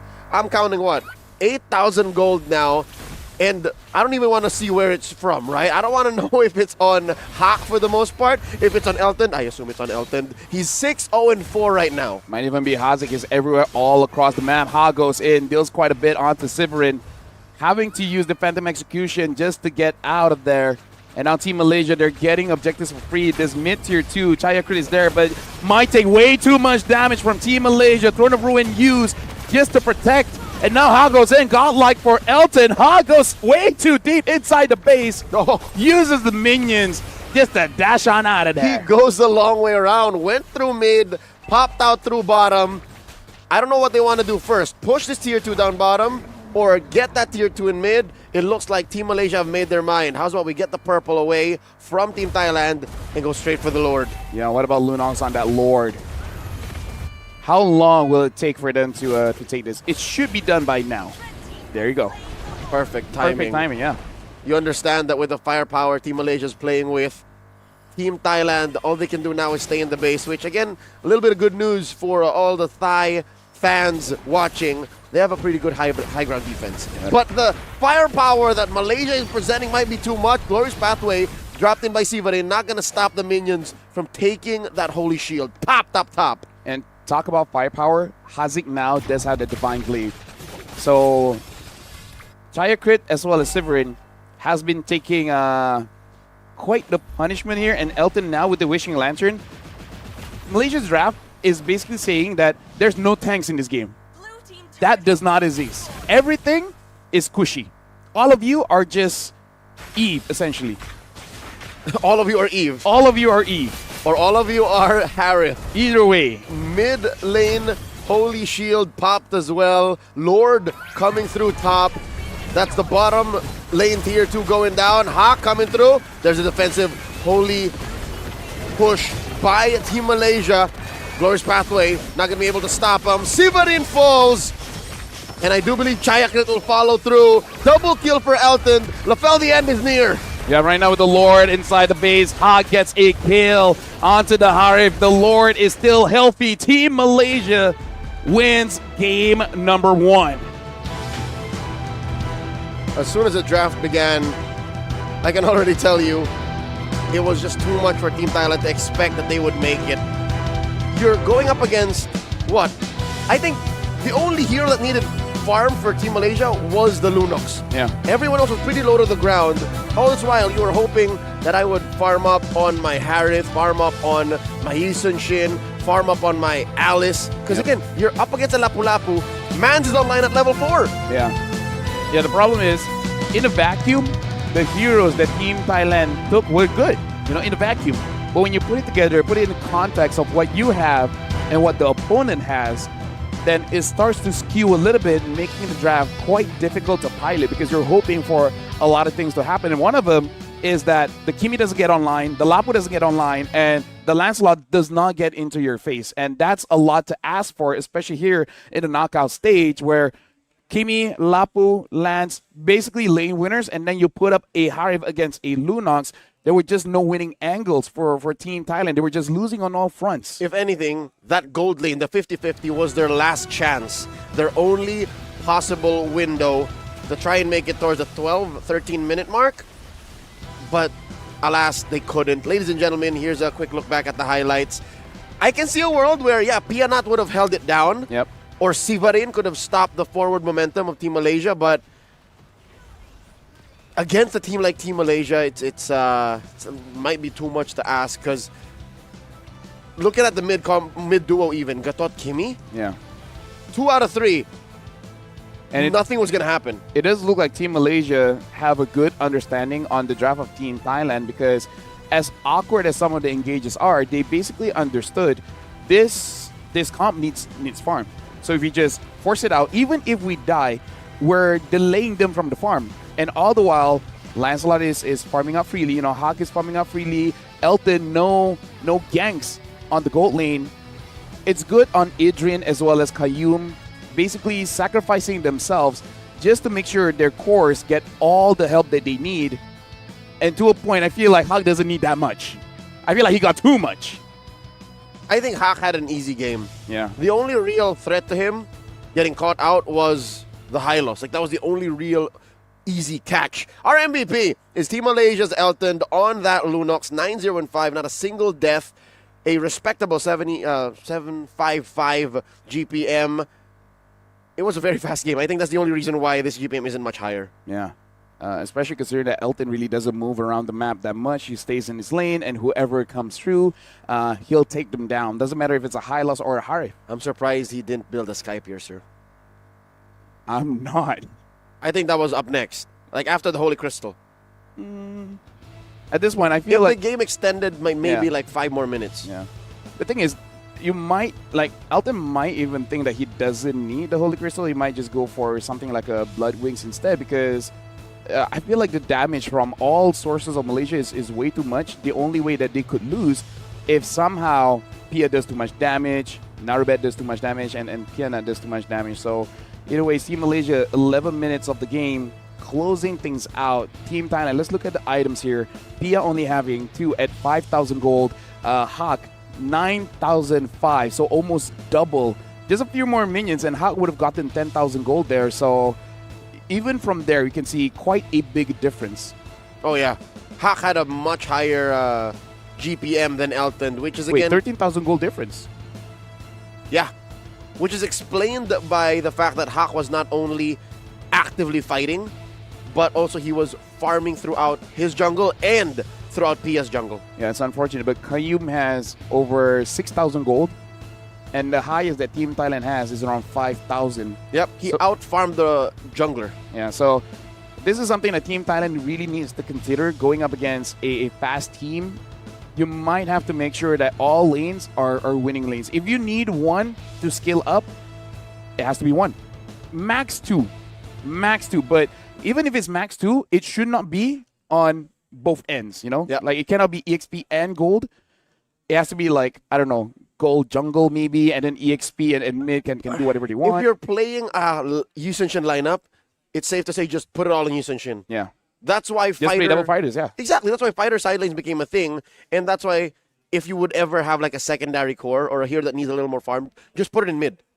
Maybe that was the idea coming in from Thailand, because if we look at the bans here, Malaysia, first ban, Ruby. You know, in the first phase, banning out the Ruby. Second one, banning out the CC as well as the Esmeralda. So they're really choking down, saying that, hey, there's not a lot of good fighter picks now for you guys. Which is weird, because for Team Thailand, it seems like the blunder all came in the second phase. Yes. When they blue 4 and 5 picked the Harith and the Alice almost instantly in a single stroke, raised their tax bracket. Yeah. They suddenly said, yeah, we ballin'. I feel like the reason why they went for the Harv is because of Esme, right? Because they thought, okay, the counter is not We're there. clear. Yeah, we're clean. clear. And then they're like, oh, they got to keep me, so Lunox is not here. But then, you know, in other parts of the world, it is quite common for a Lunox to be in the goal lane. It's not like you see it every other game, but if a Harv is there and the Lunox is open and the player can use it, it's bound to happen. I think the parts of the world you're talking about is Malaysia. I believe Indonesia has it in them too. I think in the Philippines, only 1 in 8 or 9 Oh, really? Lunoxes are in Okay, the fine. gold I guess lane. it's a Malaysia thing. Shout outs to Chico even using Lunox in the jungle. That was about 4 or 5 years ago. We're convinced Lunox can be used anywhere. I've seen it in Rome. I think I have as well. Not Yeah. me. Yeah, But in I've seen it. Indonesia. Yeah? Yeah, the way they use it. All right, so just real quick, ladies and gentlemen, before we load into game number 2. The reason why it was a thing, who was it? Was it Evos? Was it LJ? Uh-huh. It was a long time ago, dude. Okay. It was like 3 or 4 years ago, minimum, maybe longer. The reason why they do that is they use Lunox as like a way to bait out ults. Oh, wait, no, not now that I think about it. Yeah, I feel like Malaysia, we did it as well. There you go. They use it like a, all right, how about now? How about now? And then when you see it, they go brilliant and then everybody come in. Although I do got to say, Malaysia, we kind of use everything as Rome, including Fanny. I think they used to do that in the States too. Yeah. Zorn did that just a few weeks ago. And still? He's one of the few dudes who I saw do it first, like years ago. yeah, It's a thing. yeah, it was viral for a while because of you guys. You guys just took a clip of it and then show it to the rest of the world. We thought we would just keep it here. You guys, meaning the Filipinos? Yeah. We love MLBB. Hey, you guys do love the MLBB. Now, Broken Walls will be the map here. By the way, Qayyum as well. He used the Fanny Roam as well. But that was Todadis. After going into SRG, yeah, Coach Ark is like, nah, not here, boy. Okay. Broken Walls coming in. The previous map was Expanding Rivers. Yep. So now we're going to Broken Walls. This could open up some strats and heroes. The priorities might change because Rivers really don't do much. Again, it just speeds up rotations, gets you there a little faster, but you still need to front load the effort. Here, it's just built in. You got Broken Walls coming up. Team Thailand bans out the Fanny, the Grok, and the Haya. Very similar pattern. Yep, same bans. Literally. They're the same bans. Similar pattern for both sides. If Malaysia bans out Ruby here, then 100% same bans. Team Thailand, I feel like Eve was still a good opener. That was not where they fumbled. So I feel like getting an Eve here would be pretty good. But instead, they go for the Lancelot, allowing Hawk to eventually pick up the Eastern Shin. So quite an interesting engage here, because then Malaysia could pick up Eve Gatot. Yep, and just because the Eastern Shin is open and they banned out the Ruby doesn't mean they can't fight her side lane anymore. It's still very possible. There's so many. Lapu Lapu. CC still open. CC. Hellcurt Gold. Speaking of, they're not showing their mid duo just yet. They pick up the Lapu as well as the Eastern Shin. We're saying. So now Thailand, they have the opportunity to pick up the Eve again, but instead they go for the Esmeralda. So quite a lot of change here for Thailand, which is understandable. Now I would say Akimi. Okay, so now Team Thailand, they have a good spread of how the power curve looks like, but Team Malaysia ends it out by picking up that Eve, which again is a pretty good counter towards the Kimi. So Team Thailand, they basically saw this coming, so they pick up the Esme first. Lefel, you know what I'm worried about? What? The fact that coming into the second phase, Malaysia's going to start banning out these heroes that stop Team Thailand from getting to Yusun Shin, from getting to Hawk. And it's too late. Like, Team Thailand committed too much to the front to back, the honest approach, that Hawk might run away with it again. Yeah. And now you can see Team Thailand betting out the Lunox. May consider, I mean, like, I think it's fair because the Esmeralda kind of doesn't want to face against the Lunox as well. Team Malaysia, because they do have the Lapu, I wonder if they want to ban out either the Uranus, because I don't think their damage profile is the best against Uranus, or an Alice. But I feel like Adrian already played that, and he's like, I think I'm fine with an Alice. But it's still a good ban. Let's see if that's going to be the case here, because that's the only other hero that can actually reach the back. Right. And it is. Good read. No other hero can do that now. Like, I don't. Malaysia might pick up Gatot or CC after this. Gatot then. Yeah. That's the other hero that can jump straight to the back. Yep. Unless Team Thailand bans it out. But if they ban out the Gatot, we might see a CC and then Kanyum on something else like a Guinevere Wish. Ooh. Sorry for that. Hello. Test. Oh, that was a that was a trip. Hey, we experienced everything here. Granger gets banned out, and there you go. The Gatot is picked up. So Team Thailand, how did they respond here? The Esmeralda can still go in the gold, but I feel like does have an okay time going up against the Lapu. They need dive. I wonder if they do want to go for Uranus here. Uranus, EXP, and Esme in the gold. And Hylos again, I guess? Because not sure. Uranus might not fix the situation. I like the Hylos. Yeah. Good combo in mid. Can kind of like make a straight highway to the back line. They're the ones who get the Hellcurt. Alongside Hilda. So we now know our roamer. And they take a page out of Idrin's book. Team Thailand have also fallen in love with EXP Hellcurt. I'm assuming that that's where this is going. Unless we're already seeing it now. Yeah. It might actually just be a gold laner. Yeah, might be gold. Or they go to the old ways of good old Beloy and put it in Rome and just have Hilda and Esme in the side lanes. But at this current time, it is better either EXP or gold. Now Team Malaysia, after seeing the full draft here, what else do they have? They need a gold laner here. The Harv is still open if they consider this as a good Harv game. I don't think so going up against a Hellcurt. What other fight? CC is still open, but I think it's okay. I think a CC is okay. So yeah, CC does get picked up here. So Team Malaysia, there's just one new thing in the equation. It looks like it is Taya Crit on that Hellcurt, which Adrian has played this on the opposite side. He was using a Hellcurt against a Lapu, and level 2, he got a first blood. So Adrian should understand the potential burst damage a Hellcurt can do at just level 2. Interesting dynamics between these two teams. Again, Team Thailand out of left field. Curveball pick. We presented so many other options to try and address what Team Malaysia was doing, but they were not having any of it. One more quick look at the draft. The last pick in last phase, Hellcurt and Hilda. Gatot Kacha for Team Malaysia and the CC going into the gold lane. Ladies and gentlemen, welcome to game number 2. It's time to see if Team Malaysia can go ahead and reach for match point. Again, this is a knockout round in the playoffs of the men's division of MLBB. And this is already a good start for Team Thailand. He are not able to deal a lot of damage onto Qayyum, forcing out that revitalized Haziq. Haziq might actually get taken down here. He had not almost got it. Haziq has to recall. And I'll look at this Team Thailand. They're taking as much farm from Team Malaysia as they can. They're already getting the golem on the side. Qayyum sees it. And looks like Hawk will try to contest, but Qayyum might get taken down.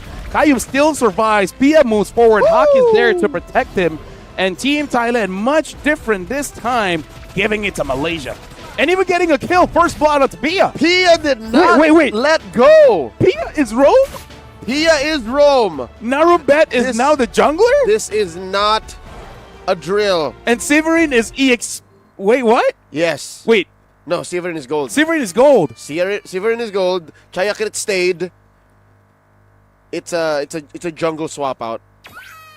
It's a multi-step change yeah. from what we expected from Thailand. It's less same, more change. Correct. Only 2 same, 3 change. And Chayakrit gets a kill onto Adrian. We did set it up saying that the Helker can solo kill the Lapu. You mentioned how Idrin should know. He should. That doesn't change the fact that it could still happen. He could force it out. Like, what are you going to do? And now here in the bottom lane, Severin. This is what you built. Severin getting on out of there. Gets hit with the tail end of Hawk's charged attack. Narobet starting up the Lord, rather the Turtle. Yep. So now Team Thailand should get this for free. But this is the move that we see from Team Malaysia. If things looks bad in the early game, then just trust Hawk. Give him all the gold. But look at this Team Thailand. They're preventing this. They're getting orange, but Malaysia did get the bottom turret. LaFella, is this just me or in the modern day of MLBB, that's the fastest we've seen a turret go down? Yeah. 2.5 minutes. Yeah. Because you get all the shields and that turret in one wave. Superhuman instincts and reaction time. As soon as Team Malaysia saw that, hey, Thailand is a little too aggressive on our orange side jungle, and they're dogpiling on Idrin, given that there's a Hellcurt there, guess what Hawk and Elton did? Yeah, let's just take this turret down bottom. There's no way they're everywhere at the same time. And that's an interesting trade. Qayyum able to dodge that out because, yes, Team Thailand got what they wanted, but Team Malaysia was able to basically equal things out. In fact, the big difference here, that Team Thailand, the damage that they put onto Team Malaysia is temporary. But the damage that Malaysia dealt was permanent. It's so worth it. Again, I'll take that trade any day. Go ahead, take my XP laner, take my roamer, while I take a turret. If that happens 3 more times, then obviously Thailand may have made a mistake, but it looks like they're not letting that happen anymore because they're always sending players to the mid lane at least to respond to whatever Elton is doing down bottom. But Hawk seems to be holding out hope that it might happen. Wait, hold up. Is Hawk...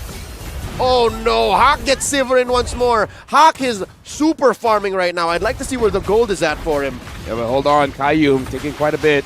AOG out of there. I gotta say, if there was a media interview for Hawk, and he's like, do you have any tips on how to get good friends? And he's like, oh, hold on, Hawk.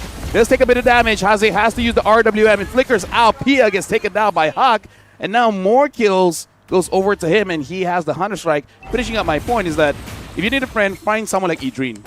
It's like, hey, can you tank it up and let me farm? It's like, I got you, fam. There's a reason why Idrin has been in the pro MLBB scene in Malaysia for a long, long time. Turtle here, still up. Gets clutched by Narobet. 2 for 2 so far for Team Thailand. But Team Malaysia not taking this lying down. Tries to contest for the first time. Yeah, and almost able to get a kill there. Good on Idrin, but again, just a little bit under farm. The goal is not there. And look at his Tiger Creek gets taken down by Hawk.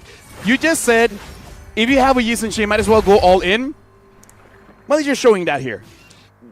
It looks like 3 kills, all of it is Hawk. After Thailand had their own try on the Yi Sun-shin, Team Malaysia's turn to show them a little something. This is how the Malaysians play Yi Sun-shin. Currently the lead about 1,000 gold. Severin getting some farm, respectable given how the map has shrunk on their side of the map. They do pick up a Enchanted Talisman early on. And it seems like Team Malaysia have had it with losing parts of the map. They're now equalizing and spacing themselves through the turtle. Yeah, not taking quite a bit of damage from Elton. Elton is diving deep, using the Vengeance as well. He might get taken down here by Narubet. And all the while, Adrian tried to back him up, but Adrian gets killed onto Severin. All the while, Hazik is all alone against Pia. And now RWM stopping Chaya Crit. Chaya Crit, double kill for Adrian. This has gone sideways for Team Thailand. They tried to respond and tried to equalize, mirror the rotations on Team Malaysia. And despite there being barely 1,000 between them, they learned their lesson quick. Hazik here gets taken down by Pia. The AOG trying to protect his mid laner. Not going to happen as Narubet gets punished. Another kill for Idreen. Mountain Shocker by Hawk. Tail end of that Bravest Fighter. Keep Pia not down. Their Vitalize finally comes out of that Gatot Kacha. Traction Pulse. Might get Kayum down. Hawk charging it up. Does Pia know? In comes the Hellkirk. Idreen dashes on out. Pia very low. Pia not helping with some cover fire. Long-term engagement. All this time, Elton just throwing yo-yos at this turret. Yeah, good discipline coming in from Team Malaysia because you can see in their eyes they thought about going in. They thought about going in, but then they're like, yo, relax. Hawk has kills. Don't die. Don't Yeah, just keep it on. And there is a delay, a massive delay on Team Thailand's rotations. A turtle for Team Malaysia. RWM keeps Pia not down. What's going on? Adrian right now just pushing people away, the same as Kayum. So now Team Malaysia, they're back in control. 7 kills here. Narubet has to get away, but able to clear out the minions here in mid. 4-7 and a 3,000 gold lead for Team Malaysia. I'll tell you now, this mid-game power spike for Team Malaysia is worth it. Team Thailand, looking at their lineup, we failed to address. This is so different from what they did in Game 1. There's almost no late-game reliable heroes. Chaya Crit falls from Elton, 1v1. Lafel, who could they rely on when we come back past 18 minutes? Here, honestly, for Team Thailand, what they can really hope for is for Pianat as well as Narubet, man. As long as Pianat is able to deal with the front lines, as well as Narubet goes all the way behind, gets a kill onto Hawk, then that's it. Because that's basically Team Thailand's win condition at this point. Get the Yusun Shin, make sure it doesn't matter Chaya Crit, Narubet, as long as the Yusun Shin is down, they're happy. They're very Thailand at that point. But look at this, Adrian finds actually Chaya Crit, even though he was waiting in the bush. Team Malaysia gotta make sure not to overextend, get all the objectives that they can without really sacrificing anyone. Yeah, so that's the challenge here. Even before thinking of what will we do post the late game, AOG plus the RWM compromise Pianat. Nice sidestep, flicker on back. Pianat uses all of their mobility. And this is Narubet holding on for dear life. Elton holding out. Mount Shocker pushes them in. Pia falls. Pianat follows up. Narubet gets taken out of the picture as well. 3 for none. One more might be for Team Malaysia. Running through Team Thailand. And now Hazik even getting that Divine Glaive. It's going to be more and more difficult for Team Thailand to really defend the base, honestly, because the siege from Malaysia now with this Zishin Shin as well as the Eve, again, they're just basically making a draft where they're punishing the front lines. Elton is there, which also, again, like same as game number 1 on the Lunox, is a shredder. Hazik on this Eve, and Hawk just buying his time. He can be an assassin, he can be a marksman. At this point, he will choose to be more of a marksman, yeah, but when the time comes. Yep, he could be both, and that's what's painful. Going into the draft, Team Thailand could have easily picked up heroes or played around the fact that we need to find Hawk. But as later the game goes, as you mentioned, the front line will be shredded even before they could think of getting to Hawk. So now look at this, Elton, Hawk, and Hazik coming through. Idreen covering up Pia's exit. The AOD by Kayum. Down goes Pia. Severin jumps on out of there. And this is the only hope that Team Thailand has. Look at this, off to the side. Chaya Crit leading up a minion wave. they send Kayum to respond while the rest of Team Malaysia take the Lord. I mean, that's a good idea because you got to get anything that you can. Chaya Crew was able to get that because for this next defense, you need any kind of gold to potentially basically make a comeback. Because I feel like they can set it up. They just don't have the damage because this is like, what, 7,000 gold difference. Whoa! Bravest fighter coming through. Idrin just helping the minions push up, denying Team Thailand the defense. Yep. Idrin, very short cooldown on that Bravest fighter. Completely happy using it first just to try to get any spells. Unfortunately, didn't get any.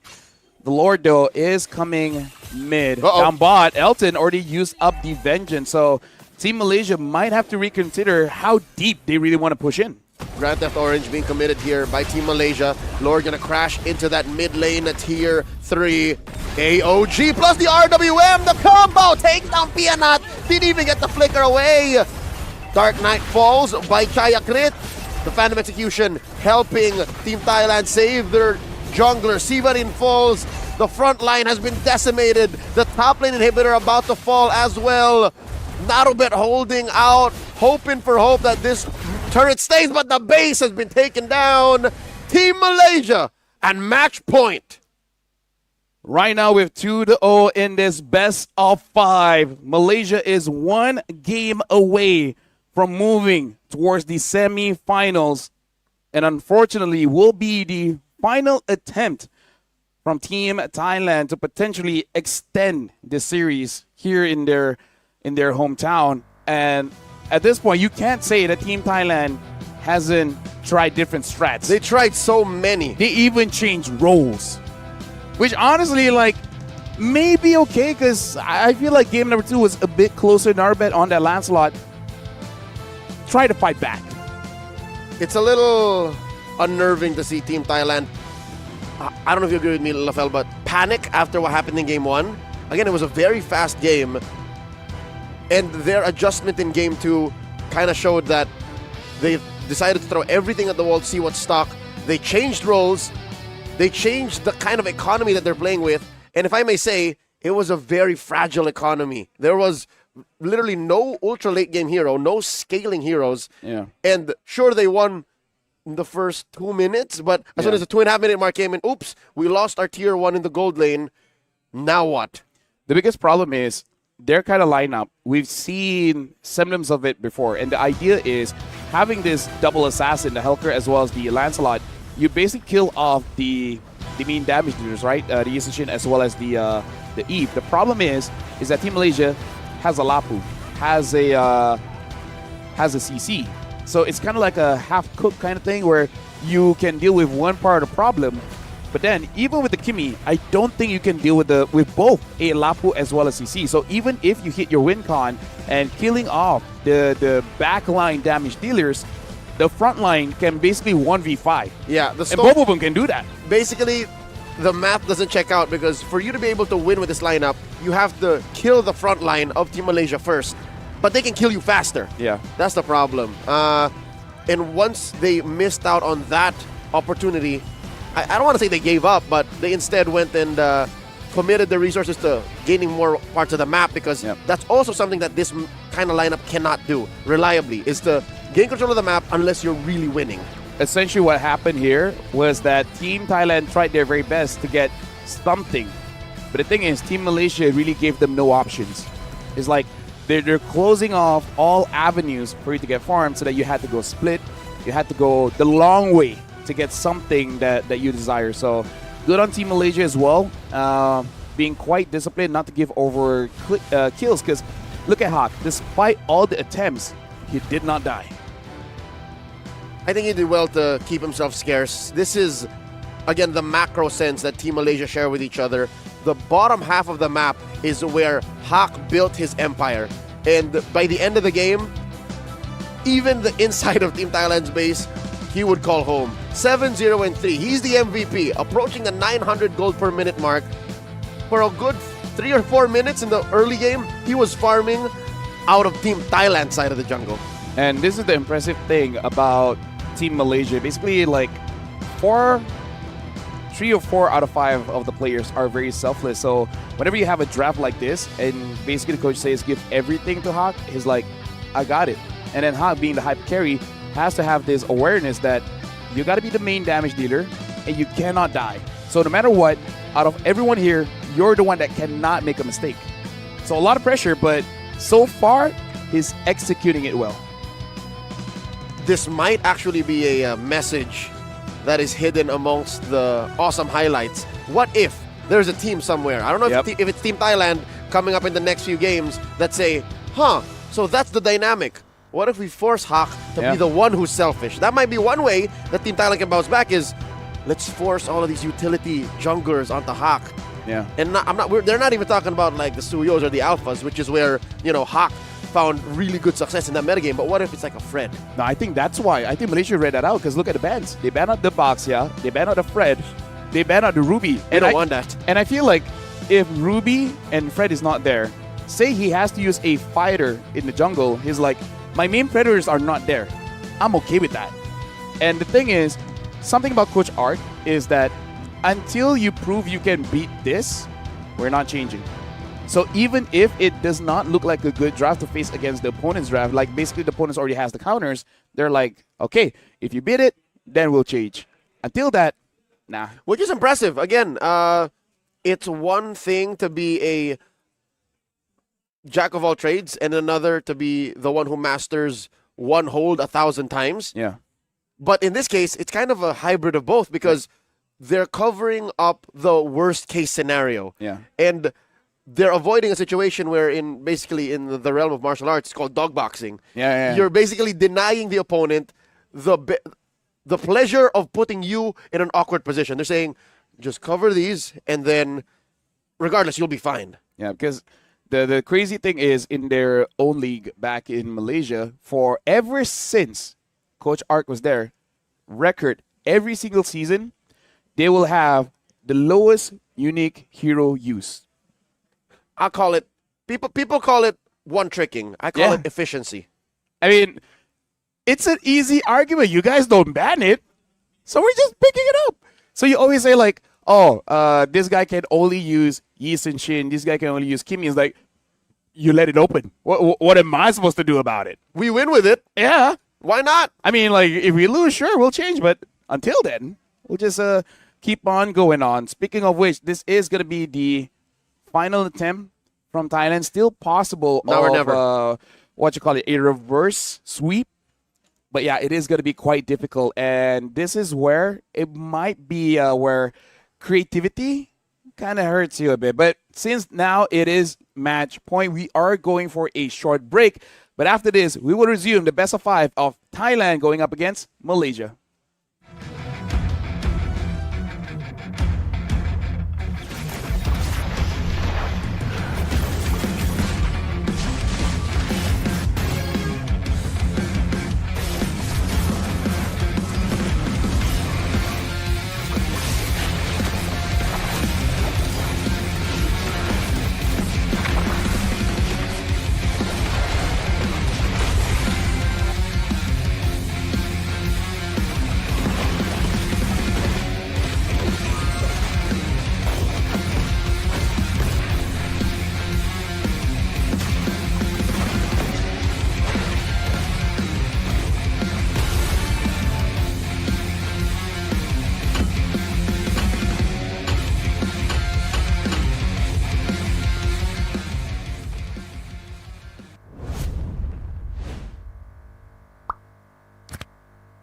A brand new mode is coming to MLBB, Chaos Clash.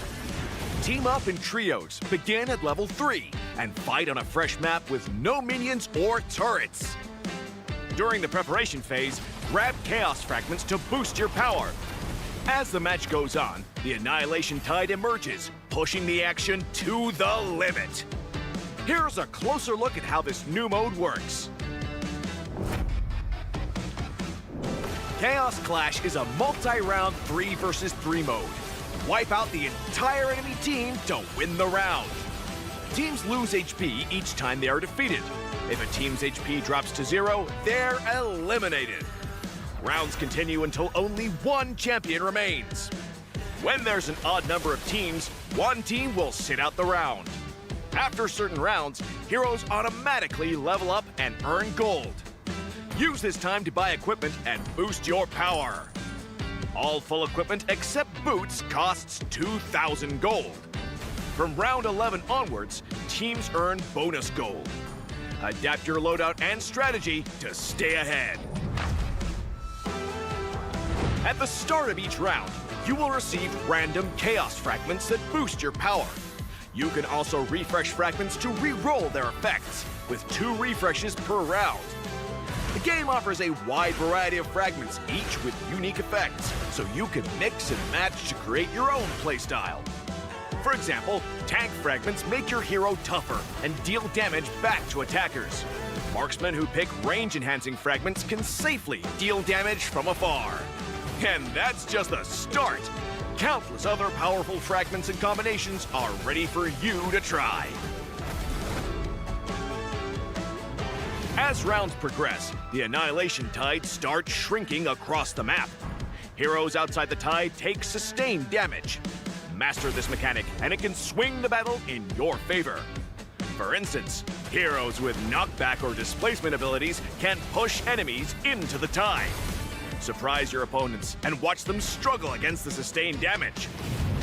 The new 3 vs 3 mode, Chaos Clash, is coming soon. With a variety of chaos fragments, every match brings a fresh experience. The shrinking zone adds fast-paced, thrilling action, and new map buffs further empower heroes. Exciting, innovative, and powerful new strategies await. Are you ready to try them all?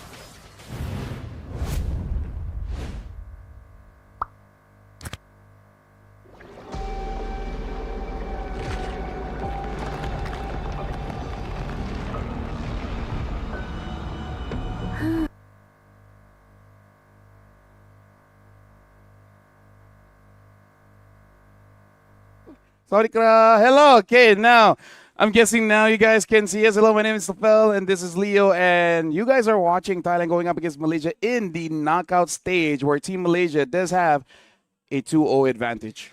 Basically, match point, now or never. If ever Thailand were to bring out their aces, this has to be it. I suggest stick back to your original roles. Yeah. I don't think that was the adjustment. The adjustment should have been fix the economy, which they kind of did in game number 2. It's just they may have taken it to 11, which was a little too much. Yeah. 8 would be enough. Because honestly, again, the early game was good, but I was quite shocked seeing the like Hilda is Pia, Narubet all of a sudden going over to Lancelot. That was trippy. I'm like, I'm used to that calling entire these, game was trippy. I'm used to calling these moves and these positions from, you know what I mean? Yeah. And what upsets me the most is the fact that it didn't really lead to much. You know, like you expected if you have such a huge change. Like maybe that was a secret weapon that had been hiding the entire tournament. That plays very differently. But instead it played, in my humble opinion, again, folks, you call a spade a spade. It felt suboptimal. It felt like it could only do one thing, which was dogpile on the EXP lane and own about half the map. And from there, if your opponent knows the response, it's basically over. And all the while, Adrian just like, I'm okay with this. House on fire. I'm fine. I'm fine. Minions come in, toss my blades. Oh, I didn't get a last hit. Boo-hoo. Thanks. I'm an XP laner. Guess what? I'm used to this. Yeah. I survived the winter of Uranus and Esmeralda. This is fine. Sees 4 people is like, you think I'm going to run? I came 1v4. I might die, but I'll do it. And he didn't die, of course. Yeah, it's that kind of mentality. He did a couple of times. But it's that kind of mentality that allows for the rest of Team Malaysia's map to still progress despite the aggression that Team Thailand was showing. Because, again, you draft Hilda, a Helkert, a Lancelot. Don't really mind the Esmeralda, Kimmy, sure. But those kind of heroes rotating around the map, sure, it's scary, but what if they're all the way in the other side of the map? That's what made Hawk the MVP farm up like a madman and build his empire from, the scraps that he got. Although I do got to say, this is something that I remember even before Yi Sun-shin was changed. this is one of those memes in the MLBB community. It's like you're having such a good game, but then you're like, wait, we haven't seen the Yushin Shin for 8 minutes. Yeah. And all of a sudden, he appears in front of you at level 15. You're like, bro. That's why. Dude, like Yushin Shin has been that kind of monster since basically the inception. And now, after the changes, it's just much better. And that's basically what Hawk did. Bring back Team Thailand to pre-Yushin Shin change days for a good chunk of the game. You never see the guy. And when you do, it's like, oh, wait, you're full items? Well, what to do? And it's kind of the same problem. You know the guy with a bike and a stick meme? Oh, yeah. Yeah, it's the same as like, yeah, let's go attack Team Malaysia's map, but don't bother the Yushin Shin. And then, who did this? Yeah. You guys did because you did not address the problem. They left. I don't even know who the gold laner was anymore. Yeah. In game number 2, was it Pianat? It was not Piana. Piana was the mid. Pia. Pia was the roam. Chaya Crit was the EXP. So that kind of stayed. So that means Sivarin became gold? Yes. Sivarin went from mid to roam to gold. Okay, so they left Sivarin to go like, hey. And Sivarin keeps on getting ganked. Exactly. Hey, is the CC and the user shield still there? I think so. Okay. And they didn't do anything about it. Yeah, so I feel like when it comes to like what's going on, it's really just it might have looked different if they attacked that part of the map and got the same success as Team Malaysia, right? Because what Team Malaysia did is, number 1, they got a kill. Number 2, they got a turret. And number 3, they got a kill again. And number 4, they got a turret. And they got the jungle. So what Team Thailand got is they got the jungle. They didn't get a kill. They didn't get a turret. So it was never an equal trade. Nope. Speaking of, right now, folks, we are jumping in to game number 3. Malaysia is at match point. And Elton and Qayyum are just looking into the camera like, what's up? Either way, Malaysia banning out the Eve as well as Apa Kabar. Thank you very much. Why do I say it like that? I could have said it normal. Either ways. What do you mean? Apa Kabar. Oh. That's like the most casual way. But then if you like want to put an accent on it. We're wearing suits. It's like, hey, Apa Kabar. And look at that. Now all 3 of them. No, 4 of them. They're just looking at the camera and be like, who's going to blink first? Why is Idrin not a part of this? Oh, wait. It's all 5. They're not even looking at the bands. They're like, Coach, you got it, right? This is all Coach Arcadia. Otherwise, just give me something. I was like, wait, have they banned something yet? Okay, not yet. Okay, we can still keep on going. Okay, there goes the Bakcha and the Fanny. A slight adjustment here. No longer is there that big of a focus on junglers. They opened up the Hayabusa, at least for now. Yeah, because honestly, their previous ban was the Fanny Grok Haya. So yeah, quite a bit is going to be open here. And Team Malaysia, again, looks like they really don't want to face against a heavy front line. They're banning out the Uranus after banning out that Ruby. So Team Thailand, quite a bit is open here. The Grok is open. The Fanny is open. The Haya is open.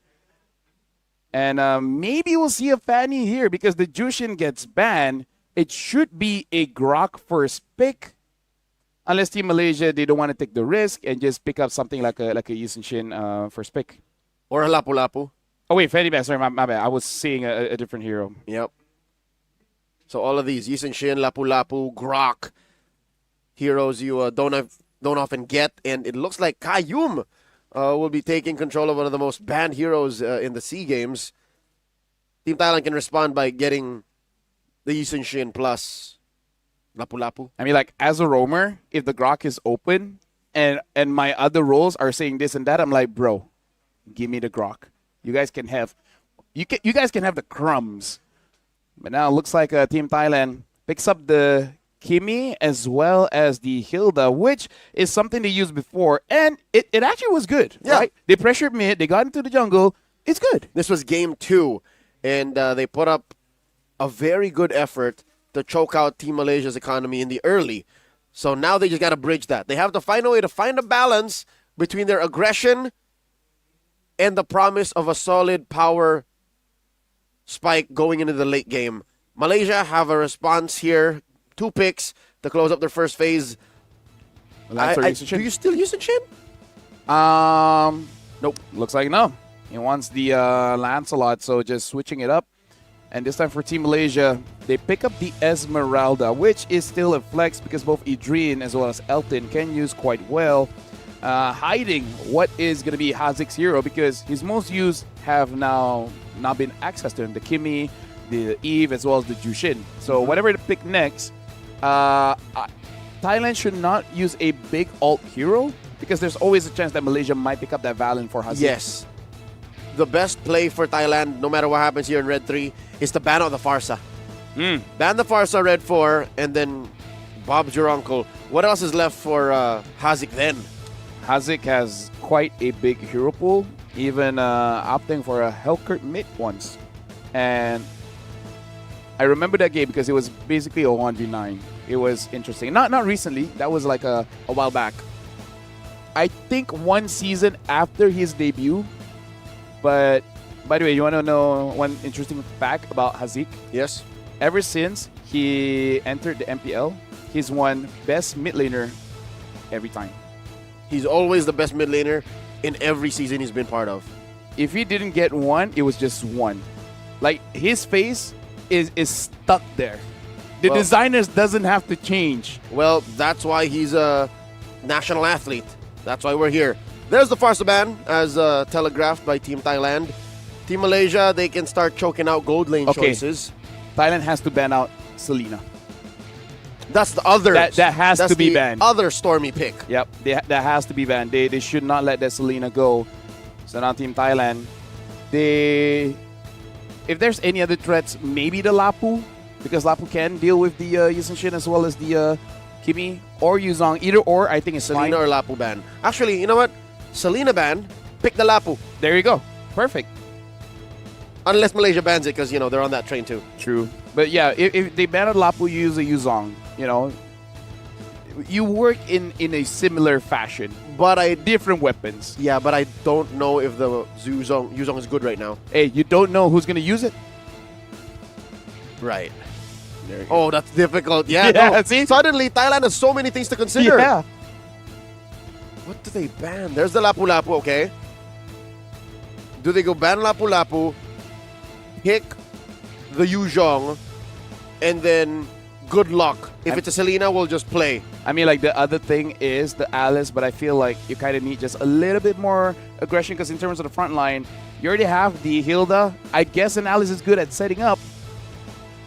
You know, it's fine. If you're more comfortable on Alice, especially at potentially the final game, just roll with it. Use your very best heroes and try your best. Like, this is one of those situations where instead of thinking about your opponents, you just think about yourself, you know? In my humble opinion, I think Team Thailand should put really sustainable heroes in side lane. Because I think that's what's missing now. I think we already see their mid-trio. So just a solid side lane, I'd say. Although, to be fair, Hilda could go EXP. That's true. Yeah. I do enjoy myself a good Hilda side lane here and there. But yeah, then what's going to be in mid? Because Kalia might be a good soft counter, but no, they do go for the Yuzong. So again, same idea, different weapon. So what is next going to be here for Malaysia? I'm thinking it might be a Selena, but sometimes Malaysia does bring out the Lu Yi. Yeah, I'm thinking what is going to be the EXP here? Unless they want to go for like a Selena Granger, but I feel like that's too much. I feel like it's a little bit too much. Too much and too little at the same time. So Malaysia, 15 seconds in, really trying to figure out what to do, especially after seeing that Yuzong pick. This is not Valentinable, no? Yeah, Selena Luna. We saw that come in. And it looks like the Esmeralda will indeed be the XP laner. We see the Lunox go back into the hands of Elton, which he doesn't know what he's facing yet. Maybe they're trying to prevent that Harith pickup. Because Harith is open. Yeah, Harith is open. So they go for the Guinevere here. Is this a Gwyn Gold? I mean, like, even if the name is there, I don't know which is which. At this point, Team Thailand can do whatever they want. I've seen Gwyn Gold. It didn't work, but I've seen it before. And if it's Gwyn Gold going up against a Lunox, it's not that bad. Because if the Lunox all in, you just, you know, put your barrage there and you get away. Yep. So it's not the worst. It's just that you don't really have kill pressure unless the Lunongs really miss positions. I like the effort in the adjustment. Can confirm it is a gold lane Guinevere. I mean, no, you can't. No, you can't. Yes. You can't. No, No, we you can't. Okay, what we can confirm is Tak Danai comes back in. Oh yeah, Tak Danai is there. So now, ladies and gentlemen, in this best of 5 match point for Team Malaysia going up against Thailand. And the biggest question is, who is who? We can confirm that Severin has sat out. Their original mid laner is not playing in game number 3 in their effort to try and extend the series. So Chayakrit stays in the XP lane. Pia and Pianat have taken to the mid duo. Oh, Hawk. And Tak Danai comes in as a jungler. Yes. Tak Danai was formerly the roamer. I mean, like, if you see him on that Hilda, which, by the way, yeah, you got Tak Danai, and he's not the one using Hilda, but it's okay. Still remember his Hilda basically always getting to the back line. So Tak Danai, even though as a roamer, he's kind of have that assassin mentality. Yep. So he knows how to get in there. But as a Yu Sin Shin early on in the game, it's a totally different mindset. You have to protect yourself and farm up. Talking about Team Malaysia's lineup, though, we saw the Selena from Hazik from about a mile away, knowing him from his years in MPL Malaysia. Elton on the Lunox, we saw this to open up the series. Yep. Kayum on the Grok, this one's new because he rarely gets it. But again, it's just because he's always banned. But Kayum is pretty good on the Grok. The Grok as well as the Gatot are the most optimal picks in this current meta, and both are Kayum special. And now Team Malaysia, it really is about how are you gonna force out this Yushin Shin. Whoa. Tak Danai deals a bit of damage onto Kayum, but just pushes him away with the mighty swing, and it's all good. Hawk is safe. That's right. Hawk even committed to that small camp by stealing it away right in front of Tak Danai's face. Ooh, look at that. That's an interesting way to use the rampart. Uh-oh. Pia in trouble. Pia goes down. Hazik draws first blood. What a combo wombo. Oh, yeah. Again, Grok, Selena. It is a strong combo because even if you don't hit the arrow, it hurts. Massive zoning on so many fronts. Chayakrit here, 2v1. Kaya with the rotation up top. Keeping him alive. And Tak Danai with the turtle take. Hawk could not retribution to secure. Yeah, it looks like it was a big steal. Not sure what's happening there, but we saw Kayum as well as Idrin up top. So there's no zoning out. So Hawk thought he could basically 1v1 that one. That's a big jump being set up by Idrin. Gets on to Chayakrit. Chayakrit holding out. Does not use the Black Dragon form just yet. Story down bottom. Narobet versus Elton. No matter how threatening a Guinevere's kit is, I think the range issue comes into play more often than not. And honestly, the cooldown on that second skill is way too long. But Narobet does capture Elton. Brilliance out of there. And we see how short that cooldown is. Pia not gets taken down by Hazik. And all the while, Pia trying to go to the front. Hazik has no HP left. Don't think he can get out of here. Tak Danai is there. Can he? No, he cannot. Tak Danai secures the kill onto Hazik. And now Kayum might follow suit. Gets caught by Narobet. That was a series of unfortunate events for Team Malaysia. They came in a little too hot, overcommitted to that rotation through mid, and gave over a couple of kills to Team Thailand. This does give Thailand a huge lead now. Again, talking about the early game and the context of how the series is going so far. Team Thailand being up by about 500, 600 gold. I think that's huge. That's amazing, yeah. Especially now they have the Yushin Shin going to scale up quite well. Especially compared to Team Malaysia. All Team Thailand has to do is basically did what Hawk did and give everything to Tak Danai. And then afterwards, just make sure that he doesn't die. And then it's all good. You know, replicate what Team Malaysia did. Back onto them. Tak Danai never die. Tak Danai never die. And Hawk gets Pianat. Again, if it's all to protect Tak Danai, that's okay. Hawk needs to catch up. He is down compared to Tak Danai. Idrin in the crosshairs of him and Chayakrit. They're okay. A little far from the turtle here. Narobet gets popped. Elton gets a kill. Yep, Kayum is moving quite a lot here on this Grok. Make sure he basically visits every single lane. Speaking of, Idrin looks like he is trying to pressure Tak Danai away from his farm. But again, Tak Danai should be able to farm up relatively safe. Hazik, can he actually get an arrow onto Chayakrit? Looks like Hawk should get this for free. That's it. First turtle for Team Malaysia. And Chayakrit may have crossed over a little too deep. The Black Dragon form cannot save him there. 2 wins for Team Malaysia across 2 different fronts on the map.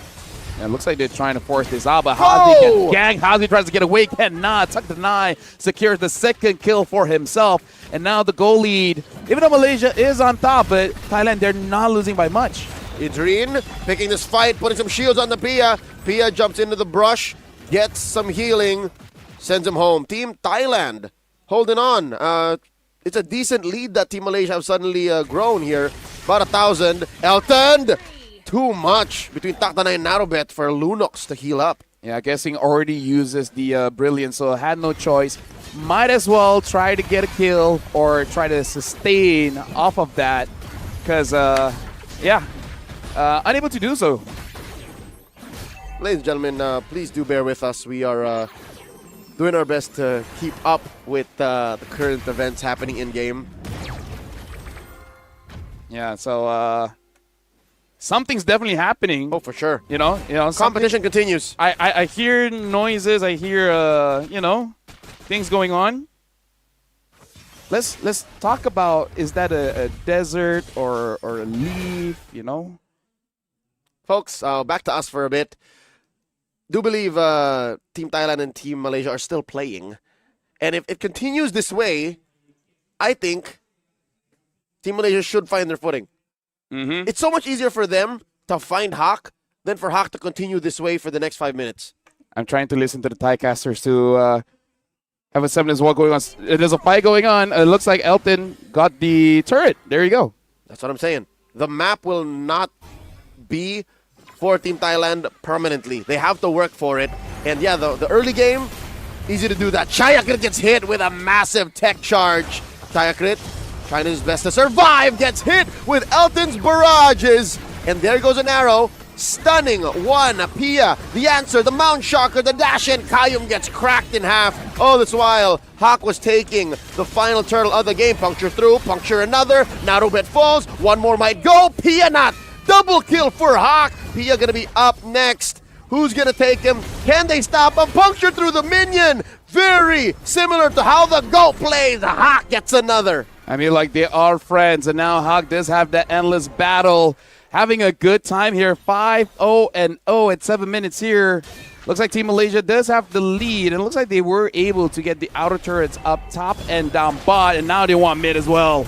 Chayakrit getting dogpiled on by Team Malaysia. Furious dive through that rampart. That is a traction pulse used to quell these minions. Team Thailand will save their mid lane tier 1. Yeah, in terms of the items here, Elton does have that Genius 1 as well as the Blood Wings.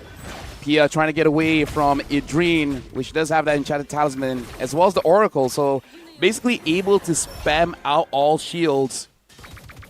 The Selena from Hazik also focusing more on the utility. Oh, looks like Hawk got caught. Big shutdown. Unfortunate went over to Pia, but they'll take it. Hawk falling here gives over a good purse to Team Thailand. But eventually they will still have to lose their mid lane tier 1. LaFell, it's a 3,000 gold lead for Team Malaysia. And Hawk will be back for the Lord. I think Team Thailand still have a lot of work to do. Oh, yeah, for sure. But, at least the first step. Pia gets blasted here. The Hilda cannot go through the wall. And Takdanai, all he could do is watch. And he finds Elton. Yeah, it looks like they were not aware that Yisun Shin was waiting in the wings. Idrin probably going towards help, trying to get this Yisun Shin. Yisun Shin dashes away with a Traceless. Can you get a kill? Probably not. The Black Dragon form is here. And looks like his target is someone else, not really Idrin. I don't know what Chayakrit's comms were like. Same. If he was saying, I'll hunt this one down, or you go ahead, run away. But Idrin is keeping tabs on Chayakrit. Man-to-man defense here. Down in the lower quarter of the map, Lord has spawned. Hawk starting it up. I believe this is a dance Malaysia's asking Thailand to partake in. I mean, they know that the Black Dragon form is not there. That's right. Right? So they're taking it for free.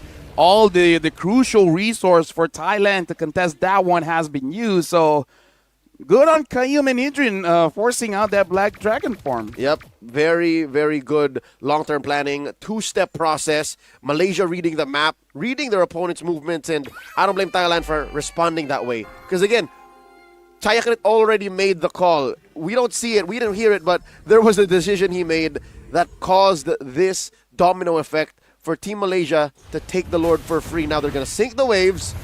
It's up to Team Thailand to see how much they can save of their side of the map. So now in terms of... Chayakrit goes! Hazik gets him! Narubet can't block that arrow. That's a man down. 4 players going to have to defend here. Pia not taking quite a bit. Tech charge! Colossal win here for Team Malaysia. 4 have fallen. It's just Pia. Hawk wants to find him. The Sky Prince wants to go head hunting. Oh, he's going through Thorn Rose. No one to puncture on. Idreen to the rescue. Hawk can't survive, but here comes the rest of Team Malaysia. They've angered the Tigers. The wipeout. The waves crashing through. The Lord's still alive. Chayakrit is there. Can he defend a Furious Dive? Black Dragon form used. And it looks like Team Malaysia, they will not force this out. At least wait for the Black Dragon form. But Malaysia got what they wanted. Now all of the inhibitors are in danger. Only left one up top. Narubet gets the Idreen and Yeast the Shin. That's a dangerous part to be in. Good thing able to get away with the Traceless. Team Thailand able to defend. Takdanai, very similar moves to the unfortunate moment had by the Cloud Prince. If you know, you know. But Team Malaysia now have to recover. They got what they wanted. They lost Hawk once again, but that was on him. Yeah, that's a price you pay for trying to kill all of your opponents in one go very early on. One more inhibitor surviving for Team Thailand. Now it's all about Operation Survival. They have to make sure that the waves don't crash in too hard. I wouldn't even put contesting for the Lord number 12 on that list. It's down to like number 36. Yeah, the thing is, once the Lord has been taken, you got to look at Qayyum because the tech charges he's had in this game. Whoa! Oh, Chayakrit gets taken down by Hazik. And now Pia Nut is next on the table. Hawk secures that kill. 2 has fallen down from Team Thailand. And now Elton with a Wishing Lantern as well. Adrian jumps in and finds Narubet. Narubet cannot jump onto anyone.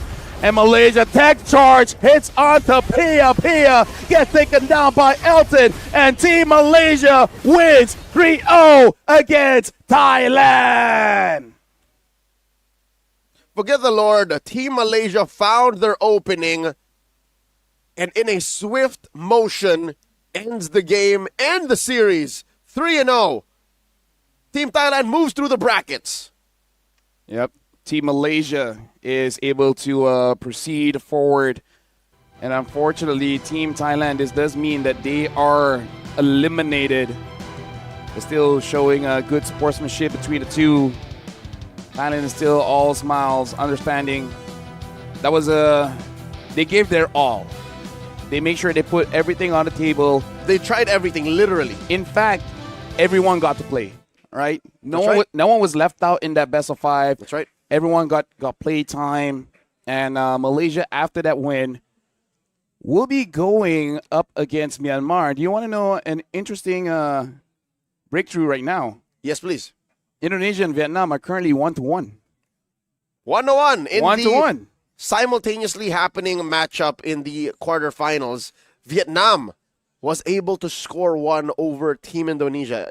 Ladies and gentlemen, if this stream is happening elsewhere, we beseech you to try and watch that as we try to break down how this series went, this last game especially for Team Thailand and Team Malaysia. But yeah, 1-1, LaFell. By the way, Vietnam used a Kaja and able to take down...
kinda good at the game. They know how to use those heroes. I hear they've won a few things over the past couple of years. Some tournaments here and there, on the side, and in the middle, and the front, back, up top. Past half a decade. A few, but either way, the very first SEA Games. Yeah. After I was there, I got third. I'm still happy. Oh yeah, for sure. That is not to downplay your achievements. No. It's more to just show how far we've come. Afterwards, on broadcast, it should be Philippines going up with either Indonesia or Vietnam. What a trip would that be? Because we know that Indonesia and Vietnam had to fight tooth and nail to get there, and then the Philippines just waiting. Yeah. I'm pretty sure they're watching the match as well, considering the options. Because, again, if it's a tight match, you're kind of using everything here. Speaking of, I see the drafts here coming in from Team Vietnam. I see a Kaja, I see a Helker, I see a Sicilian. On the same draft, they played Helkert and Sicilian. And we've been asking for Sicilian. We've been asking for Kaja. We've been talking about how, this hero could evolve and change. While Indonesia's just sticking to their guns. This is the same metagame we've been playing and watching for the past quarter. Yeah, not a lot has changed. Nothing against it. It's just, I'm saying, compared to Vietnam. Yeah. Although it does look like Team Indonesia, they're a bit more open, not forcing out those assassin junglers, willing to have a Fredrin in the fray and picking up the Claude as well. And it is one of Kabuki's favorite heroes, so I can definitely understand why. Where you want to get match point in that one, use your favorite heroes. Finally, Kabuki won with a Uranus Gold. Wait. That opener. Wait. Is it though? Is it? Could be CC. Could be CC. Could be CC. We'll have to check it on the stream, but in a lineup where you actually, yeah, could be, yeah. Yeah. Could be. Because of how it's arranged right now. Yes. Yeah. So looks like we are just waiting here for the update of Indonesia against Vietnam. Considering that their games have been finishing roughly around 15 minutes-ish on average, I would say 13. Yeah, looks like we're just waiting on this one. Familiar territory. Yep. I think it's time for us to wrap it up. Well, if that's what's going on, I'm happy. We're going for a short break, but after this, we will see who will be the ones going up against Team Philippines in the semifinals.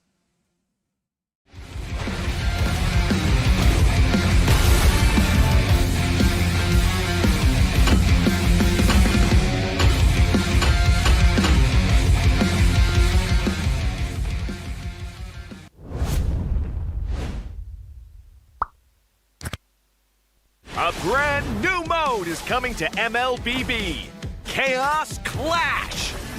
Team up in trios, begin at level 3, and fight on a fresh map with no minions or turrets. During the preparation phase, grab Chaos Fragments to boost your power. As the match goes on, the Annihilation Tide emerges, pushing the action to the limit. Here's a closer look at how this new mode works. Chaos Clash is a multi-round 3 versus 3 mode. Wipe out the entire enemy team to win the round. Teams lose HP each time they are defeated. If a team's HP drops to 0, they're eliminated. Rounds continue until only one champion remains. When there's an odd number of teams, one team will sit out the round. After certain rounds, heroes automatically level up and earn gold. Use this time to buy equipment and boost your power. All full equipment except boots costs 2,000 gold. From round 11 onwards, teams earn bonus gold. Adapt your loadout and strategy to stay ahead. At the start of each round, you will receive random chaos fragments that boost your power.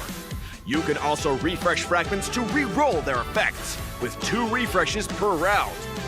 The game offers a wide variety of fragments, each with unique effects, so you can mix and match to create your own playstyle.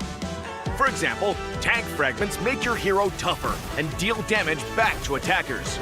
Marksmen who pick range-enhancing fragments can safely deal damage from afar. And that's just the start! Countless other powerful fragments and combinations are ready for you to try. As rounds progress, the Annihilation Tide starts shrinking across the map. Heroes outside the tide take sustained damage. Master this mechanic, and it can swing the battle in your favor. For instance, heroes with knockback or displacement abilities can push enemies into the tide. Surprise your opponents and watch them struggle against the sustained damage. The new 3 vs 3 mode, Chaos Clash, is coming soon. With a variety of chaos fragments, every match brings a fresh experience. The shrinking zone adds fast-paced, thrilling action, and new map buffs further empower heroes. Exciting, innovative, and powerful new strategies await. Are you ready to try them all?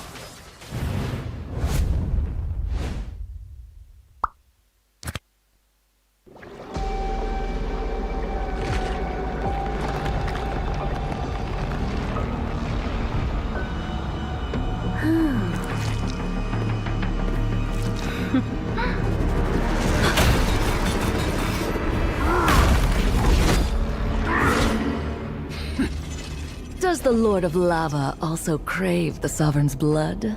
Fool! The tyrant's remains will only bring doom!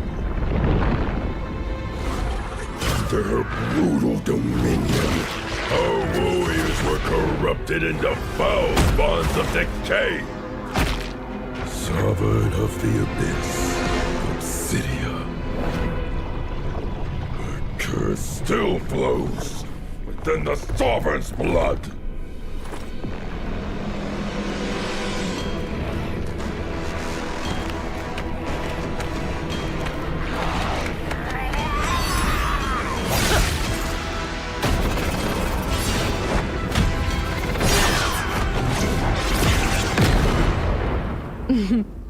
Such loyal little puppets, aren't you?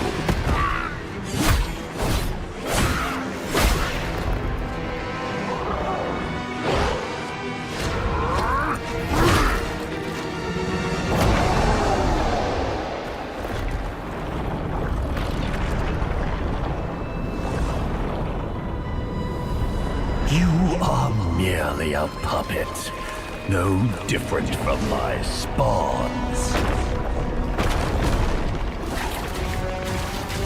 Bow to me. Keep your throne, or be destroyed. The Abyss bows to no one.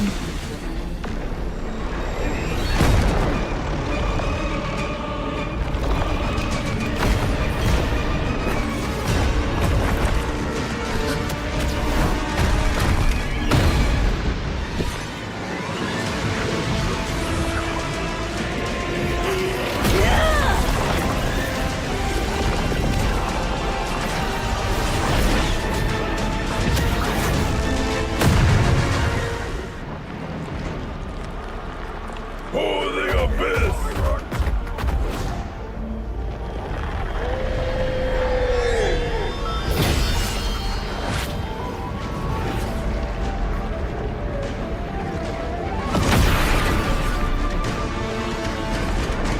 These wretched spawns reek of its corruption.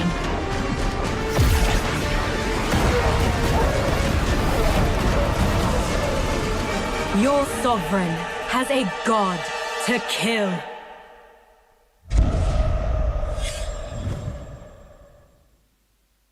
Hello, everyone, and welcome to another patch preview. We've got tons of awesome new content to share with you, so let's jump right in. New hero, Sora. Meet the shifting cloud who roams Agelta's golden dunes. As a fighter hero, Sora's kit is all about transforming into powered-up forms through combat and unleashing an unrelenting barrage with his ultimate. We can't wait to see you guys pop off with him. This year, we've been constantly improving the gameplay of roaming and EXP lane, and it's been awesome seeing some OG heroes make their comeback. Later, we'll be rolling out balance changes for the upcoming M7 Championship, recognizing the unsung roamers, rewarding skillful plays, and keeping the meta fresh. Through these goals and more, we're committed to elevating your game experience. This patch also packs improvements for many features. A brand new clip sharing feature is also dropping soon. You'll be able to clip and share your plays instantly with a recording overlay. So, get ready to show off those stylish skills to all your friends. That wraps up our new patch preview. Hope everyone will enjoy all the new content. And until next time, we'll be seeing you in the Land of Dawn.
A brand new mode is coming to MLBB, Chaos Clash.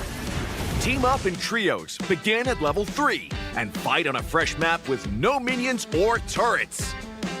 During the preparation phase, grab Chaos Fragments to boost your power. As the match goes on, the Annihilation Tide emerges, pushing the action to the limit. Here's a closer look at how this new mode works. Chaos Clash is a multi-round 3 versus 3 mode. Wipe out the entire enemy team to win the round. Teams lose HP each time they are defeated.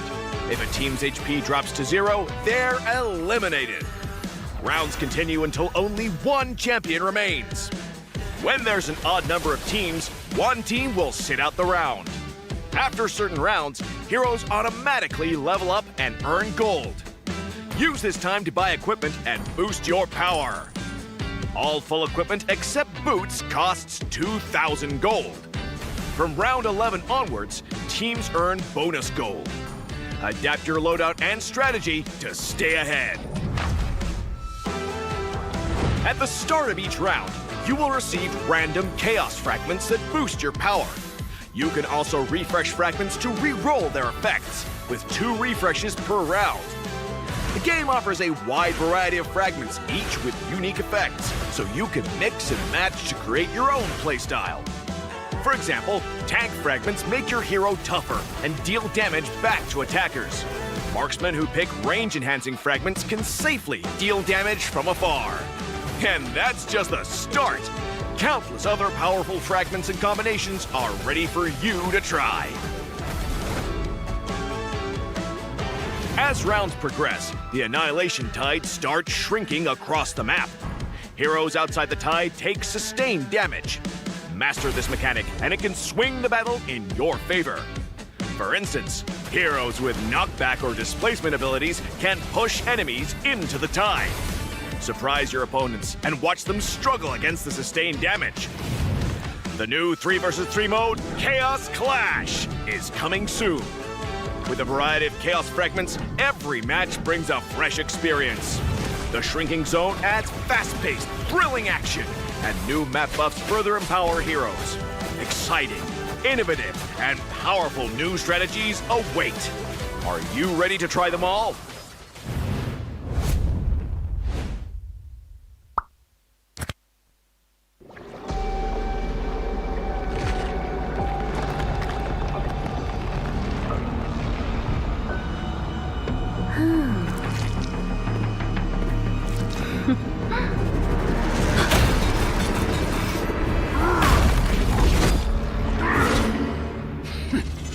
Does the Lord of Lava also crave the Sovereign's blood? Fool! The tyrant's remains will only bring doom! Under her brutal dominion, Our warriors were corrupted into foul bonds of decay. Sovereign of the Abyss, Obsidia. The curse still flows within the Sovereign's blood.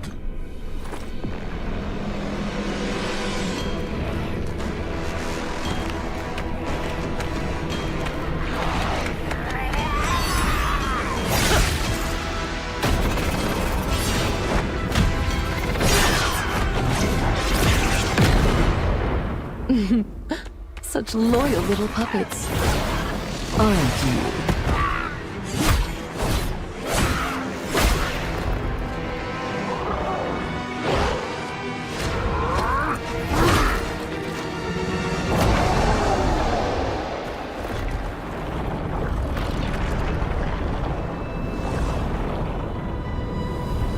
You are merely a puppet, no different from my spawns. Bow to me. Keep your throne, or be destroyed. The Abyss bows to no one.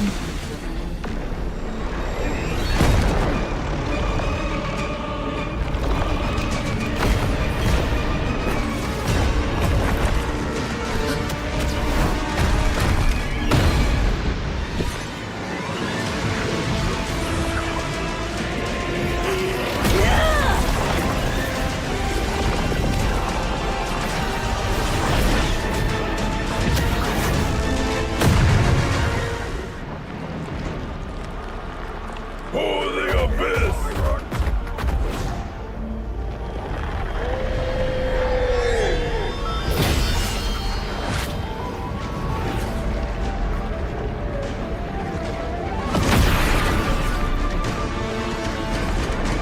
These wretched spawns reek of its corruption.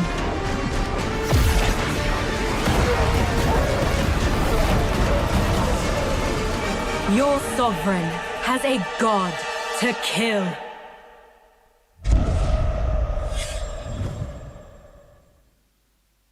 Hello, everyone, and welcome to another patch preview.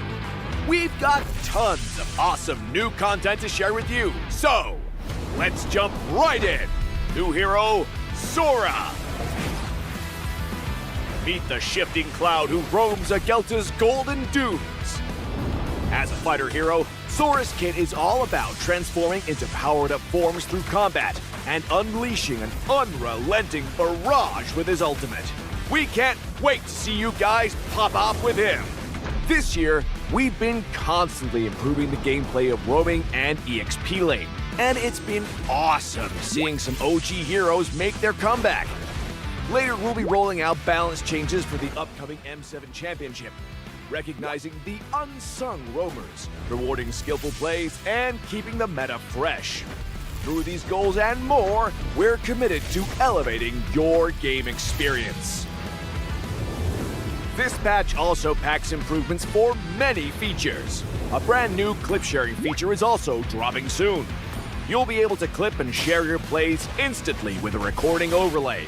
So, get ready to show off those stylish skills to all your friends. That wraps up our new patch preview. Hope everyone will enjoy all the new content. And until next time, we'll be seeing you in the Land of Dawn.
A brand new mode is coming to MLBB. Chaos Clash. Team up in trios, begin at level 3, and fight on a fresh map with no minions or turrets. During the preparation phase, grab Chaos Fragments.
the shape, the speed, the precision.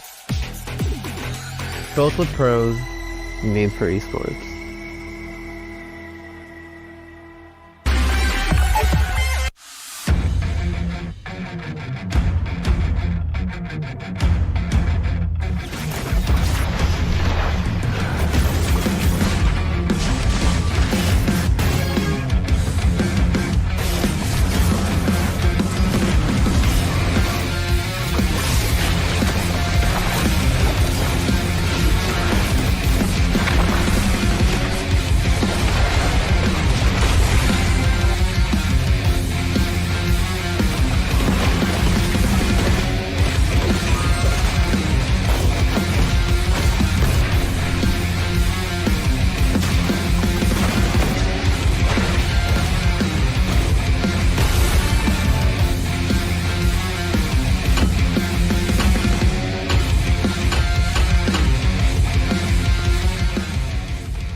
A brand new mode is coming to MLBB, Chaos Clash. Team up in trios, begin at level 3, and fight on a fresh map with no minions or turrets. During the preparation phase, grab Chaos Fragments to boost your power. As the match goes on, the Annihilation Tide emerges, pushing the action to the limit. Here's a closer look at how this new mode works. Chaos Clash is a multi-round 3 versus 3 mode. Wipe out the entire enemy team to win the round. Teams lose HP each time they are defeated. If a team's HP drops to 0, they're eliminated. Rounds continue until only one champion remains. When there's an odd number of teams, one team will sit out the round. After certain rounds, heroes automatically level up and earn gold. Use this time to buy equipment and boost your power. All full equipment except boots costs 2,000 gold. From round 11 onwards, teams earn bonus gold. Adapt your loadout and strategy to stay ahead. At the start of each round, you will receive random Chaos Fragments that boost your power. You can also refresh fragments to re-roll their effects, with 2 refreshes per round. The game offers a wide variety of fragments, each with unique effects, so you can mix and match to create your own playstyle. For example, tank fragments make your hero tougher and deal damage back to attackers. Marksmen who pick range-enhancing fragments can safely deal damage from afar. And that's just the start! Countless other powerful fragments and combinations are ready for you to try. As rounds progress, the Annihilation Tide starts shrinking across the map. Heroes outside the tide take sustained damage. Master this mechanic, and it can swing the battle in your favor. For instance, heroes with knockback or displacement abilities can push enemies into the tide. Surprise your opponents and watch them struggle against the sustained damage. The new 3 versus 3 mode, Chaos Clash, is coming soon. With a variety of Chaos Fragments, every match brings a fresh experience. The Shrinking Zone adds fast-paced, thrilling action, and new map buffs further empower heroes. Exciting, innovative, and powerful new strategies await. Are you ready to try them all?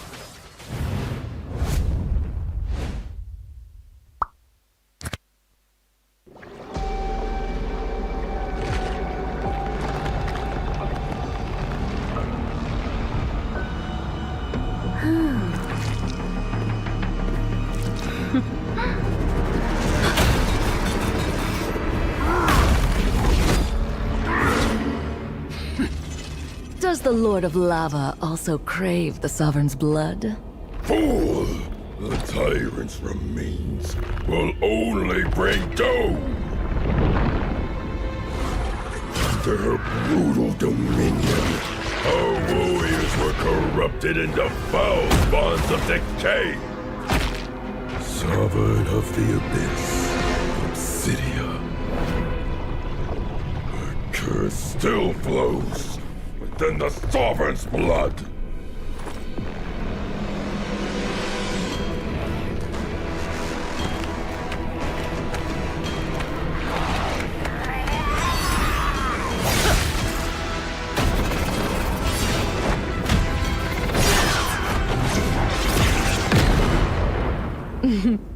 Such loyal little puppets. Aren't you?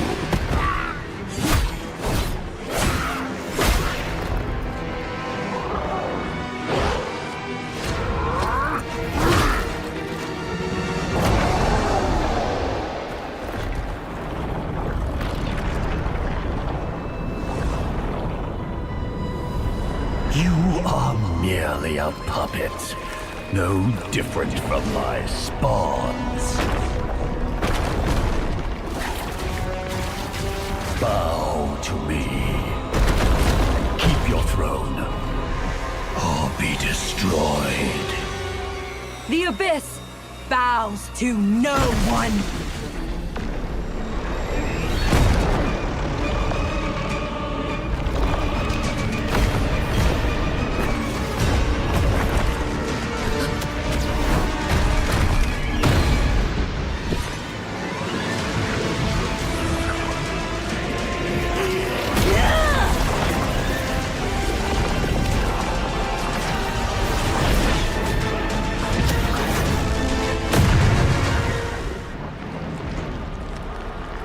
For the abyss!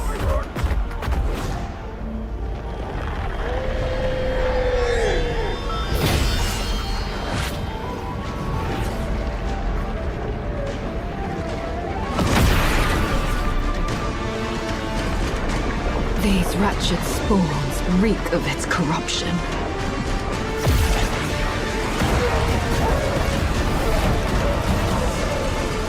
Your sovereign has a god to kill.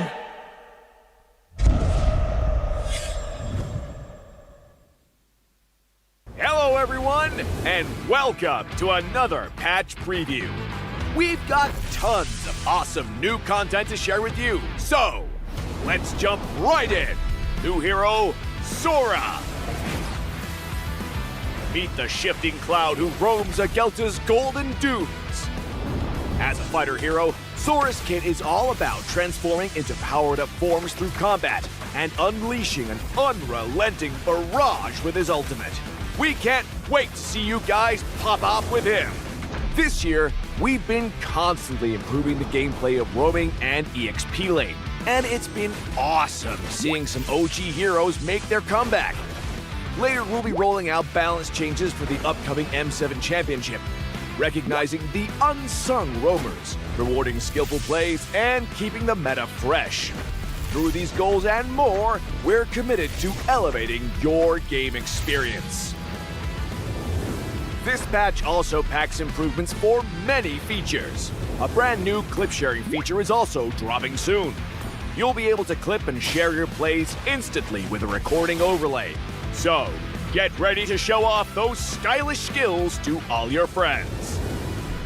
That wraps up our new patch preview. Hope everyone will enjoy all the new content. And until next time, we'll be seeing you in the Land of Dawn.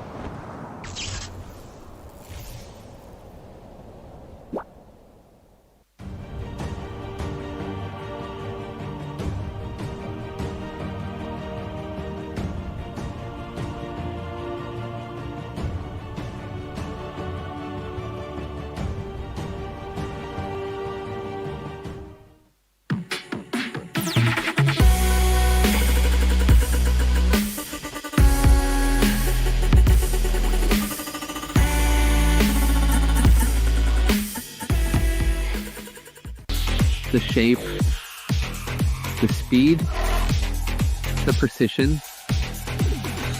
Built with pros, made for esports.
the shape, the speed, the precision.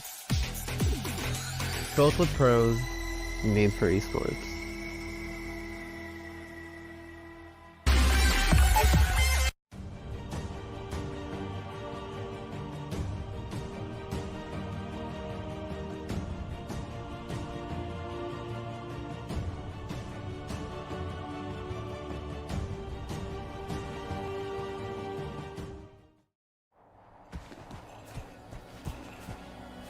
Shifting clouds flow through, gallant youth pursue.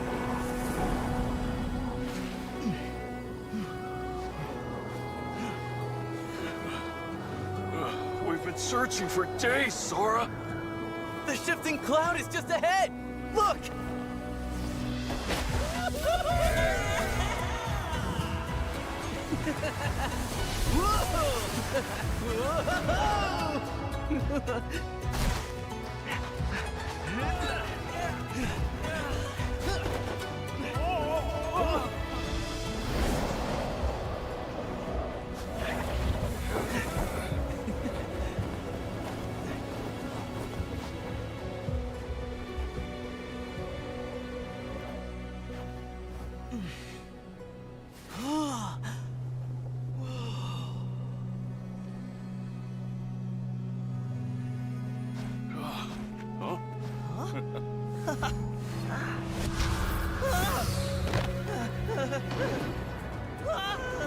Oh, that's no cloud!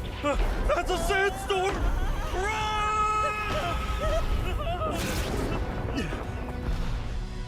Thunder! I hear thunder!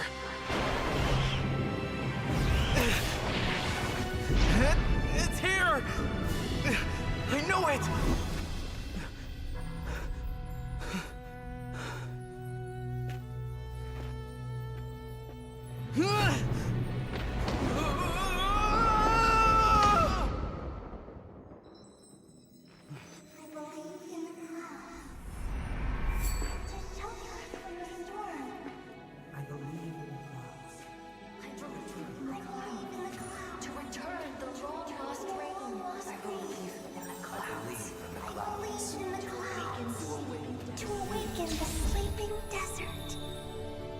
I believe in the clouds. I believe in the clouds. I believe in the clouds!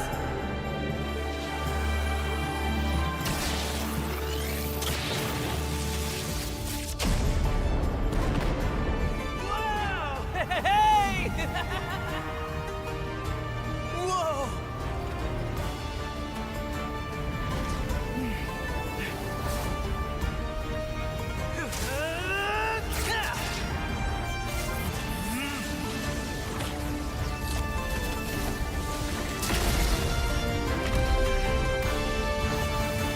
Shifting clouds flow through, gallant youth pursue, bringing rainfall and thunder down.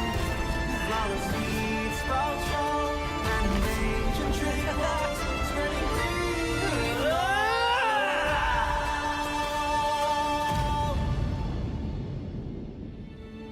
See? There's our shifting cloud.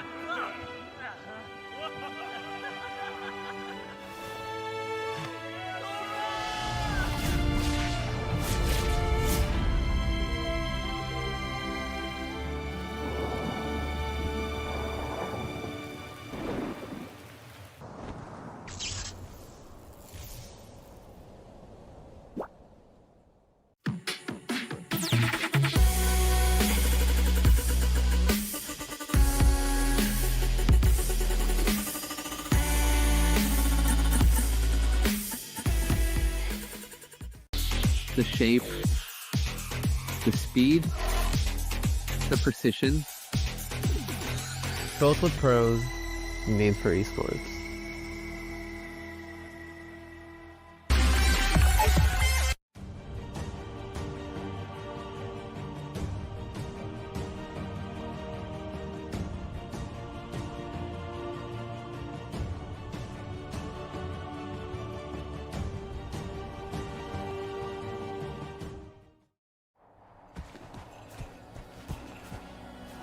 Shifting clouds flow through, gallant youth pursue.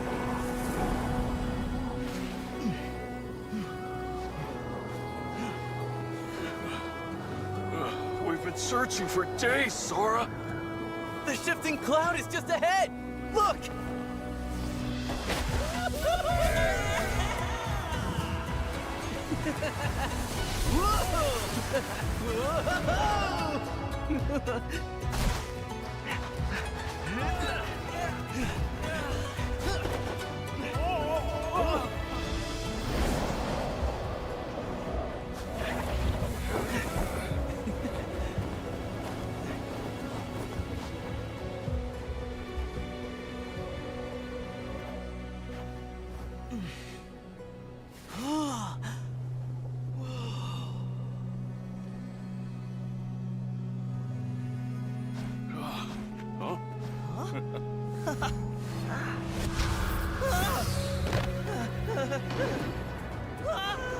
Oh, that's no cloud! That's a sandstorm!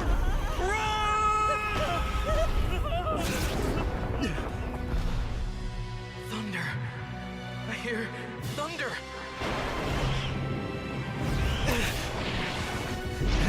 It's here! I know it!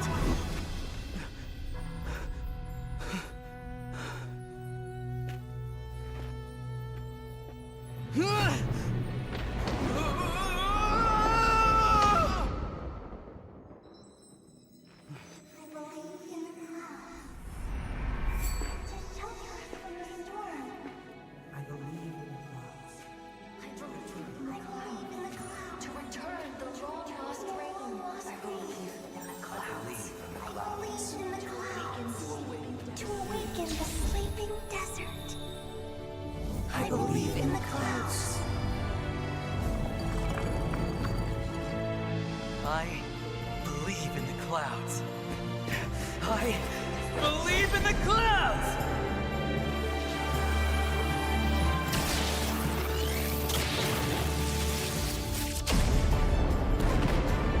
Wow! Hey! Whoa!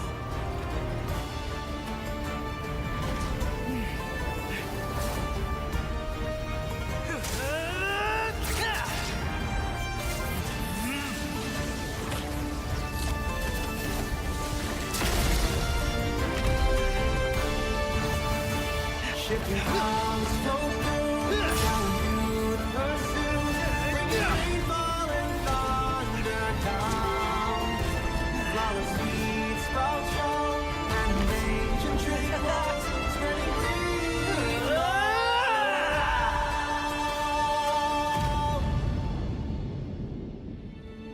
See? There's our shifting cloud.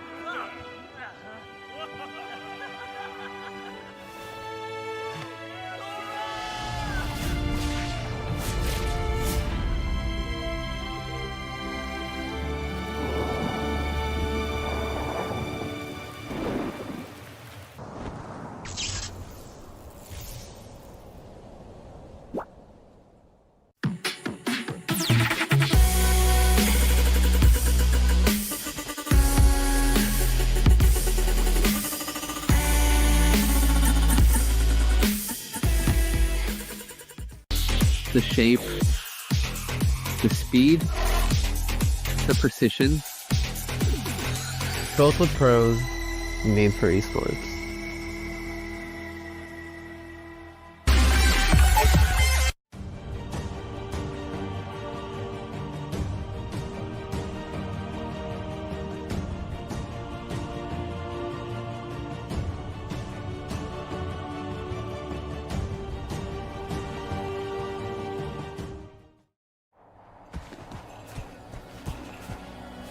Shifting clouds flow through, gallant youth pursue.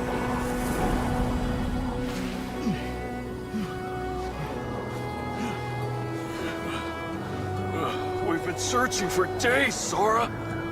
The shifting cloud is just ahead. Look!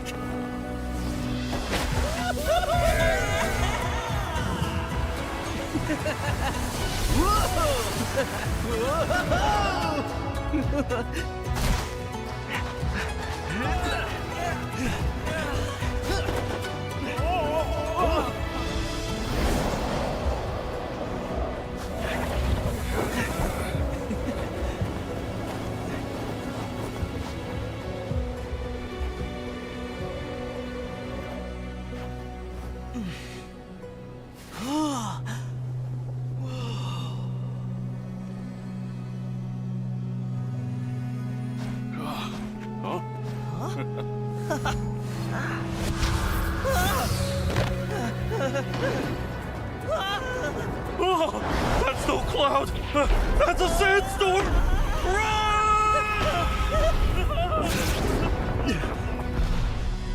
Thunder. I hear thunder.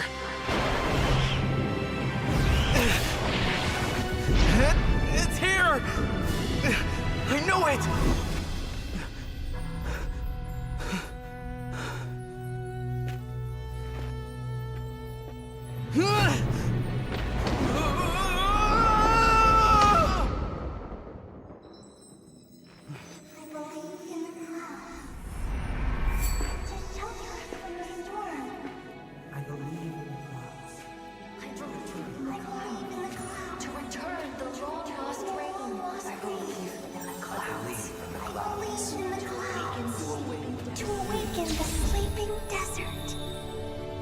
I believe in the clouds. I believe in the clouds. I believe in the clouds!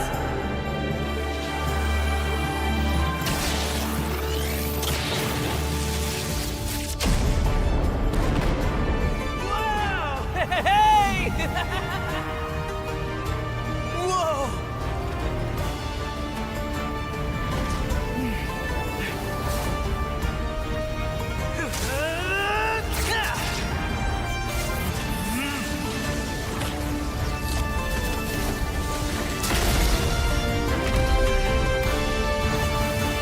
Shipping arms open, going through the pursuit, bringing rainfall and thunder down.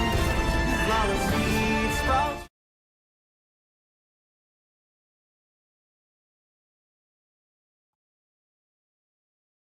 Hello, ladies and gentlemen. Welcome back to the 33rd SEA Games here in Thailand. You guys are watching the bracket right now where Indonesia was able to win out against Vietnam 3-1. And that means that Indonesia will progress to the semifinals, which in fact is going to be the match that we will be watching here very soon. Philippines going up against Indonesia. And in the background, Myanmar will be going up against Malaysia. These competitions will be happening simultaneously as we await the results. We'll be ending the broadcast with a bronze medal match, a best of 5 between those who have fallen in the semi-finals. At your service, my name is Leo. We're here live from the heart of Bangkok, Thailand, in the Chulalongkorn University, in the Salafrakiao Hall that has been converted straight all the way into an esports stadium unlike anything I've seen before. I'm impressed, honestly. Yeah. So we'll see how Philippines will be going up against Indonesia again. Just to remind everyone, this is a best of 5 for the semifinals and the bronze match. Only the grand finals will be a best of 7. And again, on your screen, it is me, Lafel, alongside Leo. And we just got a 3-0 where Malaysia was able to defeat Team Thailand quite cleanly. And Indonesia as well as Vietnam, it went to 4 games. But now this is going to be a tough battle for Indonesia as well as the Philippines, two incredibly strong regions, both loving their own fair share of MLBB. We'll see how it progresses because even in their own leagues, I would say there's a bit of a discrepancy on how they're performing in their own countries. Mm-hmm. They are outside of the SEA Games from sister organizations, and they're coming from different ends of the racetrack, if you want to put it one way or another. One having great success, the other struggling to rebuild and recover from the very, very difficult competition that has been the past year in MLBB esports. We have some time to, discuss and break down exactly what's about to happen. I got to ask you, Lafel, how do you feel about the all-in best-of-5 format that we're going into the playoffs with. Because if I'm remembering correctly, in the history of esports and the SEA Games, MLBB to be specific, we've never done anything like this before. I feel like because the competition has gotten more intense, it is honestly good that we're going for a best of 5. Especially we got to consider that they are not representing their clubs; they are representing their countries, right? The flag that they bear when they go onto the stage. So they want as much chances as they can to really protect the pride of their country. So, because some say, best of 3, losing out early, and then it just feels bad. But in a best of 5, you have that one extra opportunity, and if you couldn't get it, just kudos to the winning country. They deserve it. I think a lot of different outcomes of the SEA Games would have been very different if we played with a much longer format like this. Because if you recall, in the playoff stage in recent years, they've always been best of 3s, and then the finals were best of 5s. Yeah. But now we're extending all of that. No matter what stage of the playoffs, you start on best of 5, and then you end with a best of 7. It really is just like saying, we're going to push our athletes to the limit. They're like, okay, best of 3, not a big of a struggle for them anymore. Mm-hmm. Best of 5, they're getting quite comfortable with it. So I was like, okay, you know what? Now we're changing the pace. Now we're going to make it more extended, more longer. Let's see, how is your mental stamina? Because that is the thing about sports, right? It's not fully about strength, speed. It's also about stamina. How long can you keep this up? And then can you basically outweight your opponent? So that is something that numbers can't really tell. How long can you keep your focus in game? Because trust me, even in ranked games, after 3 to 4 games, I start autopiloting, man. And we've seen that happen. Actually, we've seen teams. Best of 2 in just the best of 2. Yeah. The longer the day went, the more we saw small mistakes that could have definitely been punished. Mistakes that they really should not have done. Exactly. Which they did not do earlier. And they are so simple. And now we'll see how well these teams recover from such. Mind you, we'll be witnessing a team that is fresh out of a couple of days of rest. Team Philippines going up against Indonesia, who went 4 games against Team Vietnam. So I'm worried. You know why? Actually, for me, I think this is better for Team Indonesia. I was going to say. Yeah. Players like to have that warm-up. Players like to come in hot. Team Philippines, I saw the athletes from up on the balconies. Some of them were still vlogging. Some of them were just relaxing, which, again, is normal. I would assume that the past 48 hours for them after qualifying for the number 1 slot in the playoffs have been grueling. They've been training for sure, even with their sisters in the women's team were competing as well. They were watching, but I'm sure they were training. So today, I'm glad to see them, kind of take it easy. No, honestly, taking it easy is good because, like we said, focus as well as the mental stamina, it could really hurt you if you're basically try-harding. You're too in it when you don't have to. Because part of the experience of going to multiple international tournaments is to know when do you gotta go full throttle and when can you slow down a bit, save your gas, and then once it's really necessary, then you go all in. Because some people, they just go all in. By the time the game starts, your mind is blank, right? Or you're out of gas. Exactly, because you're running on fumes. When the times where I was coaching, they spent so much time in the preparation. By the time they were on stage, they had nothing left. They're like, wait, what were you supposed to do again? You use all your strength for your memory and everything, and then it's done. It's kaput. So this shows experience. They know how to relax and save it when they actually go up against Indonesia. It's something I appreciate when veteran players, athletes, even talents are able to just turn down. Yeah. How do you do that in the art of ninjutsu? They're able to slow down their heart rate to a point wherein they're almost dead. But when it's go time, the lowest I ever gotten was 39. Was that due to technique or something happened? No, I just chill. But I would say my normal is 59, 63, like that. That's about where high-performing athletic humans legit? stay. Yeah. Damn, I'm impressed. That's about the norm, and then when they're participating in activities. Then it goes higher. No, they still stay under Wait, really? 180, yeah. Oh, under. okay. Under. I find it hard to even hit my own BPM targets when I'm working out. Like, I have a full hour and a half, 2 hour session, and like my peak was like under 100, under 110.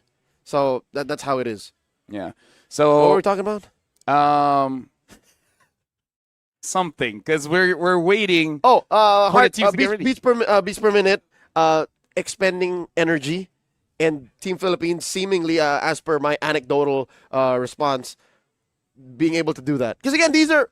Wait, which of them have not won a gold medal just yet? I don't know. You tell me, man. Because for us, we got bronze and silver. We're pretty happy with that so far. I don't think. Yeah, no. Pablico has not. De La Cruz has not. Really? Has Soriano won a gold medal? Vinuya has not. Yeah, no, I don't think these. A majority of them have not. Cruz has not. They're their coach. Yeah, no, Nepomuceno is the only one who actually has a gold medal, if I'm not mistaken. Well, it is something that we can check out just a bit later. But again, that story will come more to fruition once they have qualified for the gold medal match, where this match, the semifinals, is essentially that. It's qualifying for both. Who qualifies to the gold match and who qualifies to the bronze match. Again, for the podium finish, only 3 medals, I think. Or is it a shared bronze kind of thing? No, I don't think so. No, why would we play? No, because that's happened before. So it has. So I rather be careful and be sure. Yeah. I've seen 2 golds. That has happened. Yes. Yeah. I've seen 2 golds. I've seen 2 bronze. But either ways, yes, this is a BO5 that is qualifying for the gold match, and in a worse way, they qualify for the bronze match. We showed you this already, just in case for all of those who missed out. In case you guys just dropped in. Yep. Welcome. Again, we are about to watch Team Philippines versus Team Indonesia in a best-of-5 bout. About a year and a half ago, this would have been a dream matchup. For now, it's reality. This would be something in the gold medal match. But again, this is just how the group is. This is the format. Yeah, this is just how the format is. Team Indonesia finishing 3rd in Group B will eventually fight back against the number 1 of Group B, which is Team Philippines, which, by the way, has not dropped a single game the entire time in groups. And Team Indonesia has suffered defeat against the hands of Malaysia. Looks like, we're about 1 minute away, 1 minute 30. Looks like Carl has some issues with the device, but hopefully resolved very soon. About a minute and a half till the draft begins. You can see Vinuya here, a little antsy of all the members of Team Philippines. You can see that he's got that leg jiggle. I think he's just excited. We do that all the time. Are we always excited? I am, yes. Are you not? I am, yes. I am. Exactly. You just asked. I don't know that. You always give me questions where I'm like, which direction should I answer? Wait, and there are some things that I want to say. I'm like, wait, there's a camera. I should not. I am, period. Period. Are you not, question mark. I did not say I am. I am. Are you not? So it wasn't a question. The I am part is not, no. All right. Are you not? I am not. Why not? Lovely. Another guy. Aranda, the young man with the red hair on screen. I'd like to think he's one of the anchors of this lineup. He is. He really is, though. He is. He really is. Give him the Uranus. Out of the XP lane? Give him the Uranus. Give him the Helker. It looks pretty good. Yeah. Give Kabuki the Granger. The Uranus on Leonardo. Kabuki. Yeah. Leonardo, feels yes. too much of a roll of the dice. Too much of a coin flip. I personally don't like it. I think you're wasting the talents of Leonardo by doing that.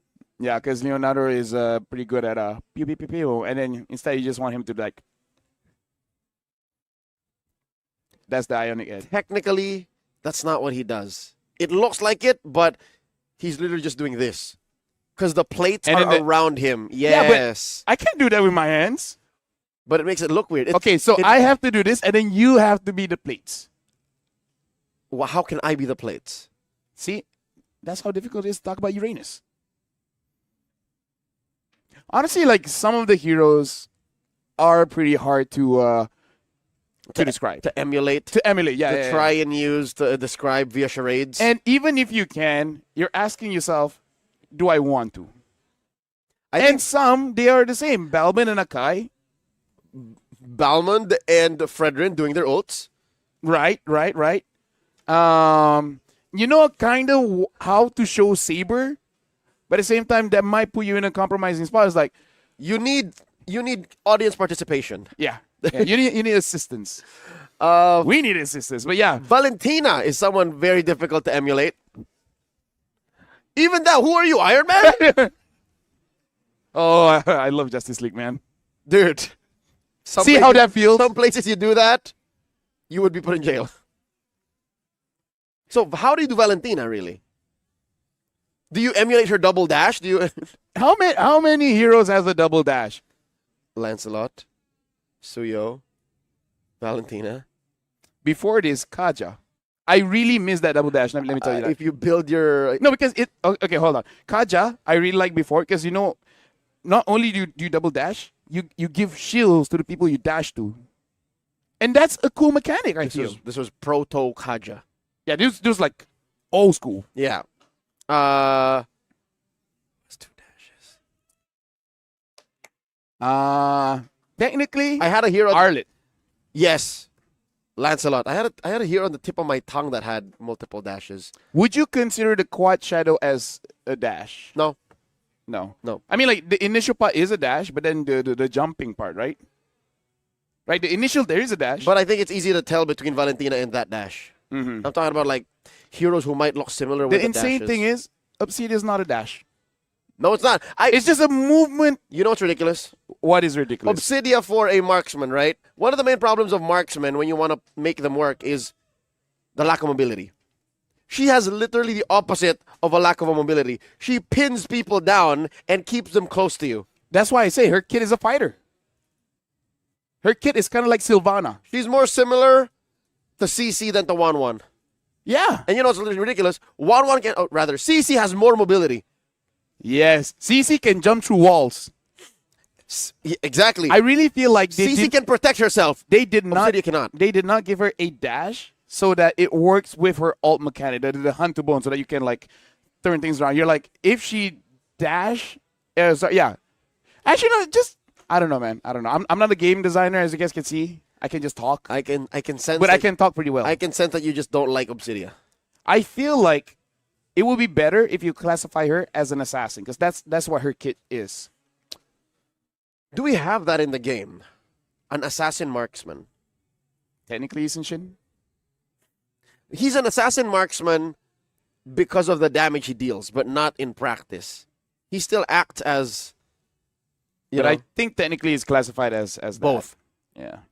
It's either assassin or fighter, but I feel like it's assassin. All right. I do believe we are about to get into the draft. I see the screens on our athletes' phones.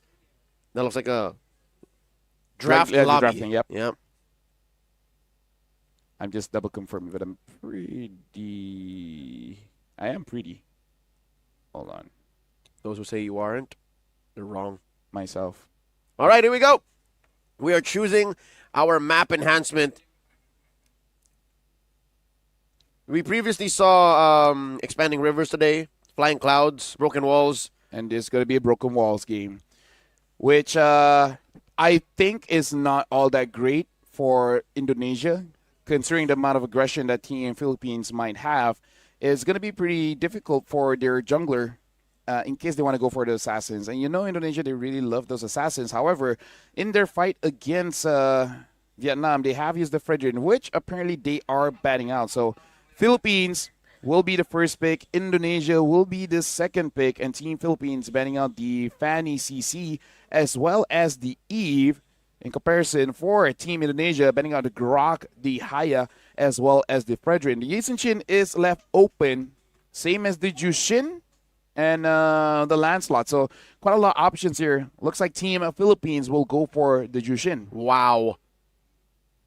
The GOAT, Nepomuceno, is known to play a mean Lancelot. This really shows you the priorities that these teams have when it comes to drafting. They instead lock in Pabico's hero first, the Zushin. The answer by Team Indonesia.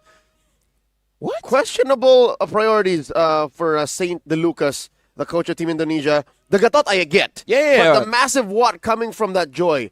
Lafel, any speculation as to why this is coming up so early, even when the Lancelot is open, and it gets picked up, even when the Yisun shit is open? Yeah. My what is because you could have prioritized something else because it's less likely for the Joy to be taken away, but the question is, why do you want to pick up this early? And it looks like because this is it. They want the Angela Joy combo. And maybe if they showed the Angela first, it would be too telegraphed. But also another reason why, if the opponent already has a set role and you choose the same role, it just means that you really want to delay your gold and EXP for an opportunity for you to counter. So in this situation where it has happened before, they wait for a pick for Leonardo to see what kind of gold lane that you really want to give him. Something like, before this, an Obsidia. I don't think it's an Obsidia. Maybe something else. Team Philippines, they are reading into it, so they're banning out the Claude. So basically, this draft pattern coming in from Indonesia is not too weird. It's just to protect your gold lane. Yep. The only weird thing is that Joy, which too early for me. You know what? I'm glad that the Joy got answered immediately. I mean, not answered, but we understood why, because it's an Angela-centric lineup. But consider this. Where's the Baxia? Wouldn't a Baxia in that slot been better? And wouldn't have been hidden? Wouldn't have it hidden the Angela even better? Well, if the Arenas does get banned, I wonder if they forgot about it, Yeah, or because that's another solid Angela target. And what if Indonesia picks it up here? They're not. They're going for the Lapu, which is okay with the Angela. I only say it's okay because not really needed. He's pretty tanky all by himself.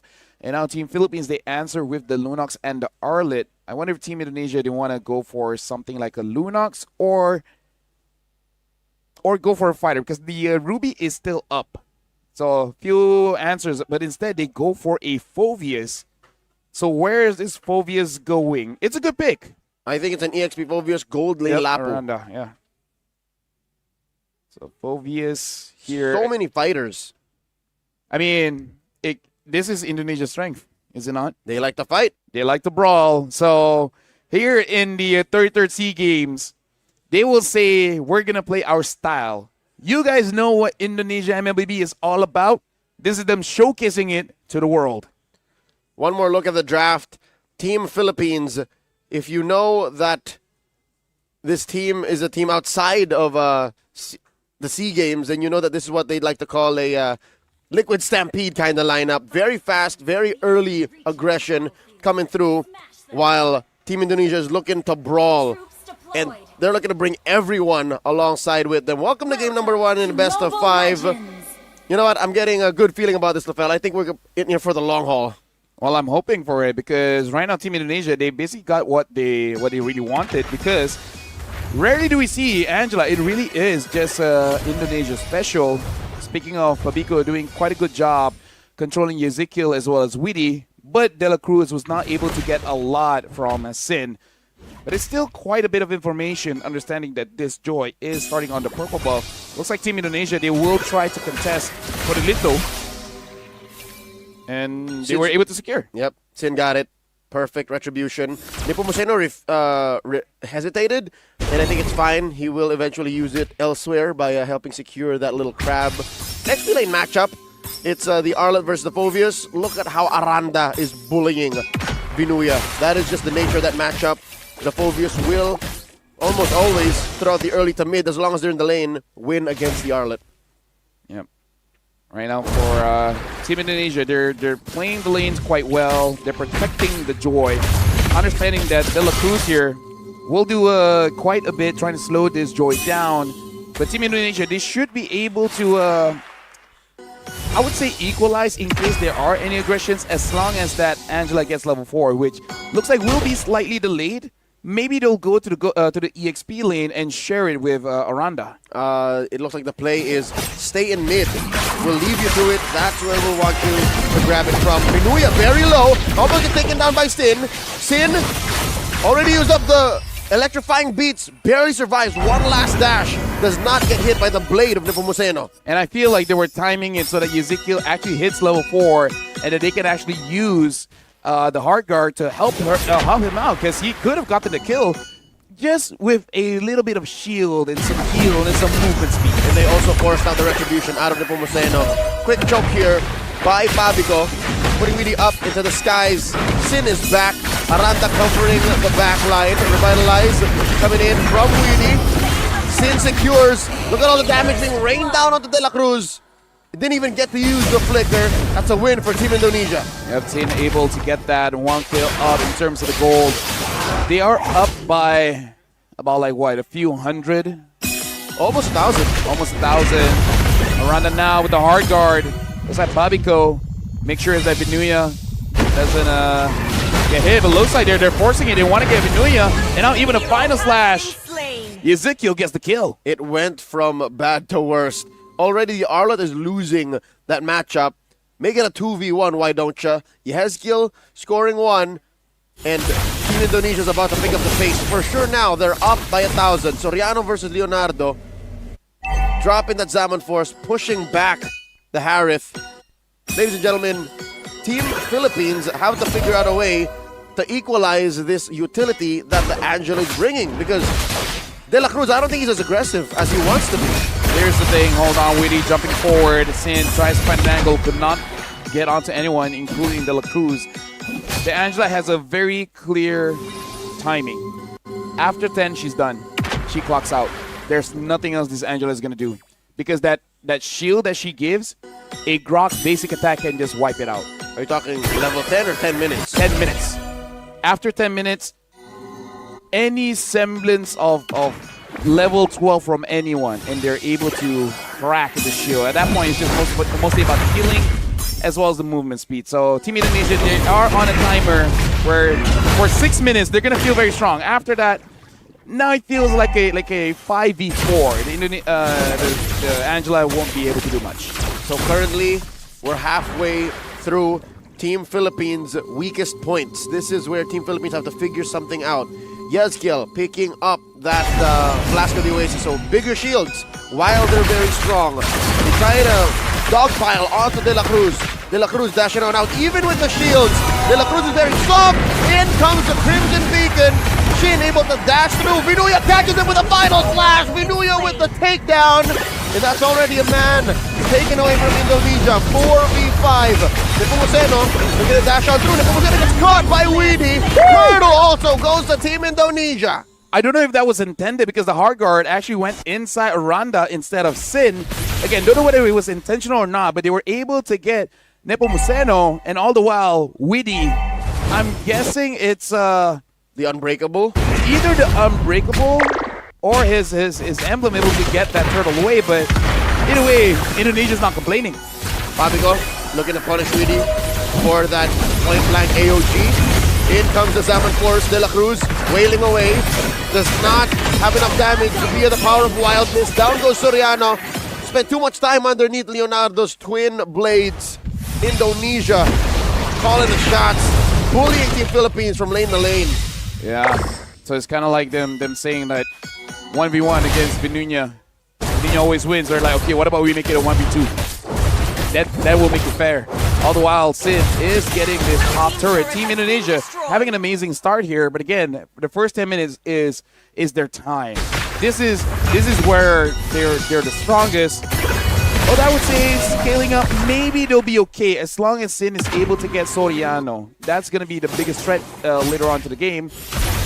Other than that, Indonesia is all tankiness. Fortunately, Soriano's already fallen once, and they've already shrunk his real estate. Top lane tier 1 has fallen.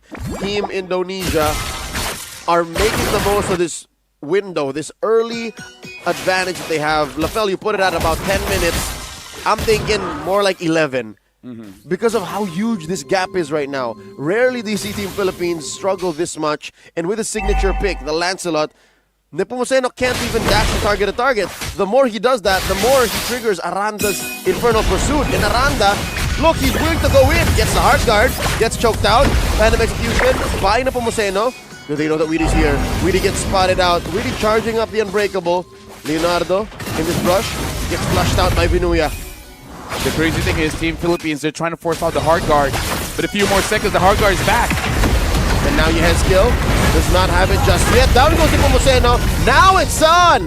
Defensive Crimson Beacon by Pabico. And Sin secures the final turtle. AOG, no one home, but Pabico's way far beyond his own turret. Able to flicker through. He survives. Team Indonesia cordons off the exit. Team Philippines trapped. And this is why the Angela is so strong in the first 10 minutes, because it's a good idea to force out the hard guard, but the thing is, the hard guard is less than 20 seconds now. So it's very, very easy for you to wait it out and force a fight, because the Angela is in your team. He can tell us, like, it's coming out in 5. He can go in now. As long as you stay alive, yeah, we'll keep going. And that's why that green dot on Yehezkiel expected to always be off. Not because it's on cooldown, but because he's willing to keep using it. Now look at this. Sin gets taken down. Leonardo, he thought it was enough between the both of them. Now Vinuya jumping on through. Nice Crimson Beacon coming in from Pabico. Yehezkiel and Weedy waiting in the wings. Leonardo still alive, but not for long as Vinuya takes him down. 2 for free for Team Philippines. When I said 10 minutes, now it's 8, and you start to see. You don't see the shield anymore. The scaling, even if you're a mid laner, the items that you choose as an Angela does not give you much shields. AOG by Weedy, plus the final slash to respond. Soriano very low, Zaman Force used defensively. Team Philippines, Delta split. And this is good for Team Philippines. They just got to delay, because eventually they will scale up and they will be able to handle Team Indonesia. I would say at this point, the win condition is really Aranda. If Aranda is able to get all the way in between 5 members of Team Philippines and causing so much havoc, Stin will eventually find an opportunity, either take down Soriano or Nepomuceno. Honestly, at this point, if you take down Pabico, might even be the best, just so that no one is really controlled all that much. It's a miracle that Pabico hasn't died. Several times underneath his tier 1, and mid, underneath tier 2 down bot, he almost fell. So that is a very smart use of his Crimson Beacon, very good use of his Flicker. I wonder how he'll use those tools to try and contest for the Lord. 2,000 gold between Team Indonesia and Team Philippines. Aranda pushing De La Cruz out. 2 entry points for this Lord Dance. Oh, and all the while, Sin gets a few crucial odds of Zaman Force as well as the Crimson Beacon. The Lord has been started up a Team Indonesia, and Sin is here now. In this first dance, I feel like Indonesia is still pretty strong, but they do got to be careful of that final slash. That could be the game changer. You see Vinuya keeping himself in vision, but he has his Flicker off cooldown. Final slash to come out at any moment. Aranda keeping them back. It's just Leonardo holding the Lord down for the Dons. Aranda with that Infernal Pursuit. Nepomuceno from the bottom lane here. Gets that passive push. Down goes that tier 1. Yeah, and now even using the hard guard as a zoning tool just to make sure no one really moves forward. The Lord is getting dangerously low. Witty is there, jumps in. AOG hits no one. And De La Cruz is in between all of them. Pabico trying to get as much control as they can. Indonesia, they're forcing things out, but is this really a good idea? Vanilla goes in. Killing spree for Witty, looking good for Indonesia. And now, even the Lancelot has to get away from Aranda. Flickers forward, did not hit the Dark Wave. Too much damage on one, and Vinuya's Flicker was expended. I don't think he hit the targets he wanted with the final slash, and it looks like they'll have to reset. The dance is a little too much to handle this early on, 10 minutes in. Cross map. It's a shame that Team Philippines hasn't taken down that tier 1 because it'll always be favored for Team Indonesia. There is a major structure there naturally taking care of the turret. Team Philippines had to take care of that. They can't dance reliably with the long lane left. And all the while, Ezekiel was the one managing the wave, considering that he can jump into the fray quite early. It's free. And now Witty, taking a bit of damage, should be able to heal up with a good basic attack here. De La Cruz just providing vision. All the while, Aranda is between all members of Team Philippines. Lapu-Lapu jumps in. The Lord, Team Indonesia, they're thinking about enforcing They're forcing the Lance to go in. Final slash, Sin gets the Lord, moves forward, tries to go for the Lancelot, dashes away. Venua is all alone, gets hit by Sin. And in the front, even with the Zaman Force, the damage is not enough for Team Philippines. Aranda jumps in, gets pulled back. The Lapu jumps forward, looking for more. Leonardo gets a kill. Sin gets a double. 2 members from Philippines still alive. Nepomuceno getting the purple and getting away. Is the only thing Team Philippines can do. Team Indonesia are bullying them across the board. Yes, we've gone past the point wherein the Angela isn't that force of nature that you just can't deal with, but they've already created such a huge gap. 4,000 gold, and the utility of having a hero that just provides shields and over again picking fights. Lord crashing in the mid. In comes Sin, forcing the Zaman Force out of Soriano, and now Aranda underneath the turret taking too many hits. The Lord about to get taken down here. Really defensive AOG. Team Indonesia gets punished. They lost one, but they're okay with that one, considering Aranda does not have any kills. So not going to transfer too much gold over to Team Philippines. But despite the advantage that Team Indonesia have, the goal lead is only about 3,000. So it's still very much manageable, especially here at the 12-minute mark. Nepomuceno, all the while, even though the KDA is 1-2-0, farming up quite well, making sure that the goal lead is not that different. Close here. The dance in mid, the tango between these two teams. Seeing who will engage and who will wait out this Lord coming up in about 80 seconds. LaFell, they're keeping this lead tight, despite the map looking as bad as it does for Team Philippines. Just about 2,000 gold between them. Yeah. They make sure that despite all these objectives, that's all the gold is coming from the objectives. Not really too much from the from denying any goal for Team Philippines. They might have caught De La Cruz here. The flicker. Nepomuceno falls as well. The AOGA blocking the exit. De La Cruz still alive. Aranda still up. The Zaman Force underneath tier 3. Not providing enough fire support. Indonesia get away with it. Pavico has amazing control against Team Indonesia, but the damage is not there just yet. Team Philippines, again, they have a lot in terms of making sure they move around the pieces of Team Indonesia. But the thing is, they can take a few punishments here, considering it's a very heavy tank fighter lineup Indonesia have. Plus, with that Angela, speaking of, building the lightning instead of going for something like a Holy Crystal, just to make sure that the shield is that much thicker. Looks like trying to get just a cheeky bit of damage with the Love Wave. It's very good. It's the kind of damage that just sticks and pricks all around. Heroes like the Hilda in De La Cruz don't like that. They don't enjoy the fact that I'm trying to heal here, but you get stacks of the glowing wand on you.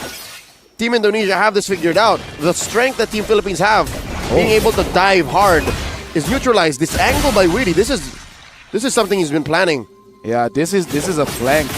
I think the target is gonna be Nepomuceno, trying to get an unbreakable, not really going for an AOG. In fact, now gonna see Soriano.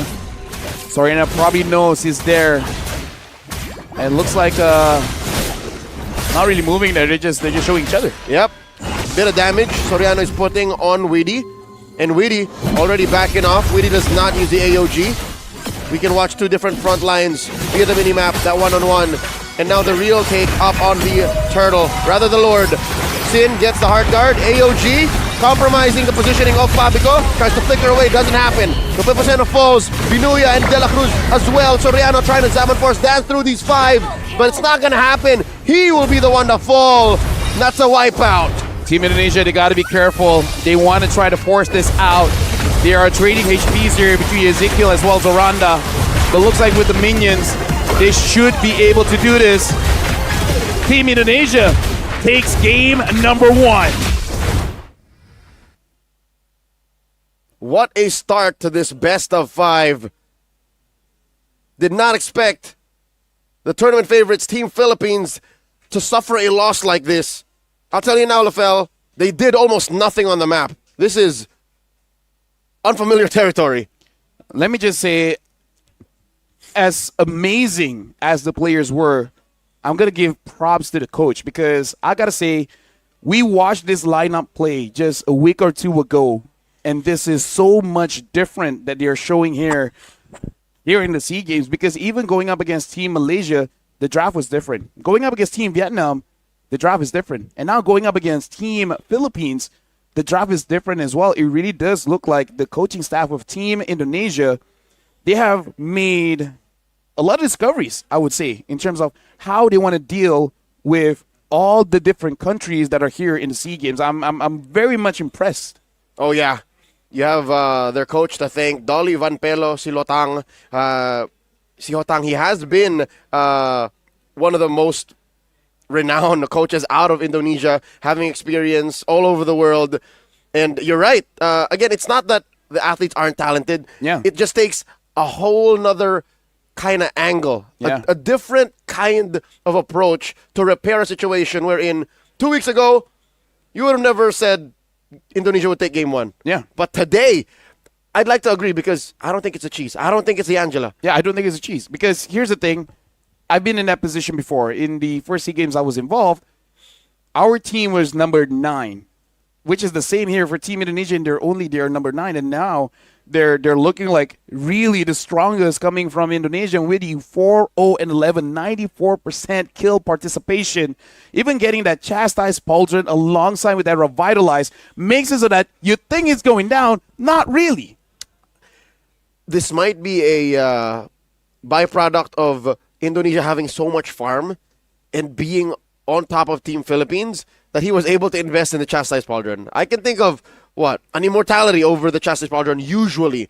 But if you really want to stop what Team Philippines is doing, you build an item that impacts the game right now. And we did not die, not a single time. Yeah. Let me just say, because we're Serumpun, there is that cheese where basically you have chastised pauldron, your HP goes below 30, you're revitalized, basically full HP. And it does help against Soriano, right? Because Soriano does build that... basic attacks. Yeah, a lot of basic attacks with the Feather of Heaven. Chastised Pauldron is great here, not just for the Harif, but also it's just like a Gatot special with the Revitalize. You think it's going down, not really. The amount of heal coming in from Chastised Pauldron and Revitalize is quite a lot. And it's made worse by the fact that everyone is a legal target for Angela's Heart Guard. I mean, not legal, but valid. Very powerful target. One would assume that it's the Phovius who takes control of the game. But no, it was all Witty. It was all that Gatot Gacha. By the way, Ezekiel took 0 damage that game, which is pretty impressive. Makes sense. Yeah, it makes sense. Makes sense. It makes a lot of sense. That is not a bug. That is not a visual bug, folks. Like, he literally maybe could have taken like maybe 1 or 2 basic attacks. So in practice, it's not even 1%. Yeah. And the thing is, after watching that game, do you really want to consider a different kind of ban? Because I really feel like I said, it's really not a cheese. Even if they take away a key piece, either a Joy or the Angela, I'm pretty sure with the preparation of Team Indonesia has for the SEA Games, they have more in their pocket. And I feel like this is their redemption story, because there were a lot of doubts even coming from the fans of Indonesia. But hey, they're showing up. They look incredibly strong, and not just against the Philippines, against all competition here in the SEA Games. And again, the draft is just one part of it. I think the support, Aranda, by the way. Yep. The support of their coach, the kind of mentality I think that's bred amongst their athletes, that's something to be studied. But I don't think they're out of the woods just yet. Team Philippines still has, 2 more chances to try and bounce back and equalize. This could have been just nerves, too. This could have been just Team Philippines not hot enough for the kind of competition we have here in the SEA Games.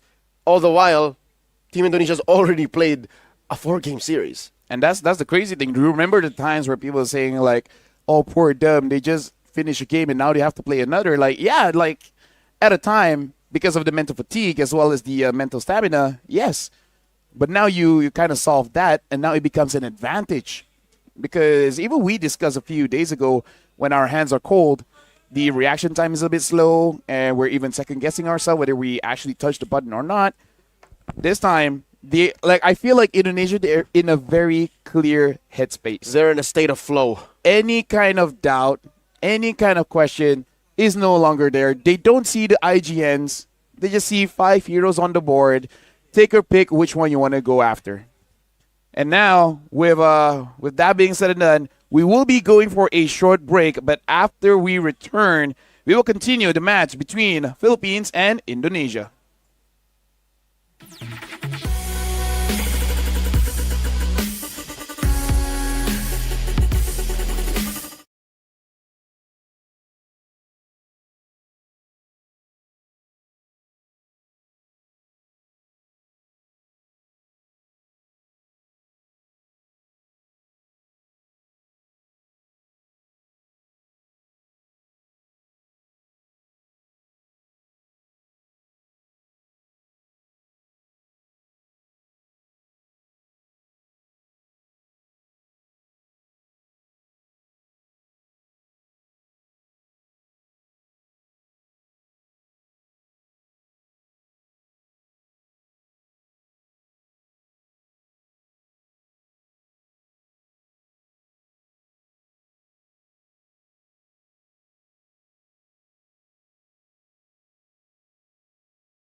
And welcome back, ladies and gentlemen. Just like that, we are in the draft here. Team Philippines will be first pick, Indonesia second. And Team Philippines open up with the Gatot as well as the Yuzong. Indonesia replies with the Lapu and Eve.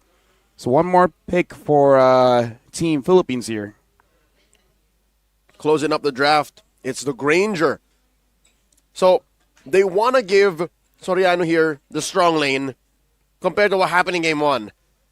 In Game 1, yes, it was a Lapu-Lapu into the Harith, but mind you, it's not just the Lapu-Lapu into the Harith. There's always an Angela nearby. Indonesia closed up their draft with a Baksha, which could go in many different directions. With a Lapu-Lapu in the draft, you can't say if this is a jungle Baksha. Yep. If this is a Roam Baksha.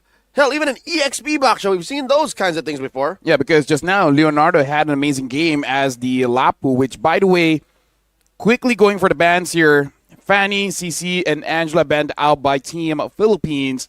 Indonesia banning out the Grog, the Hilda, the Lance, and now even the Yi Sun Shin.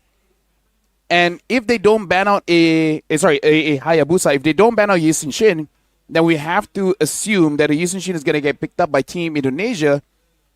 But looks like no. So this kind of shows that more than likely this Baxia is going in the jungle.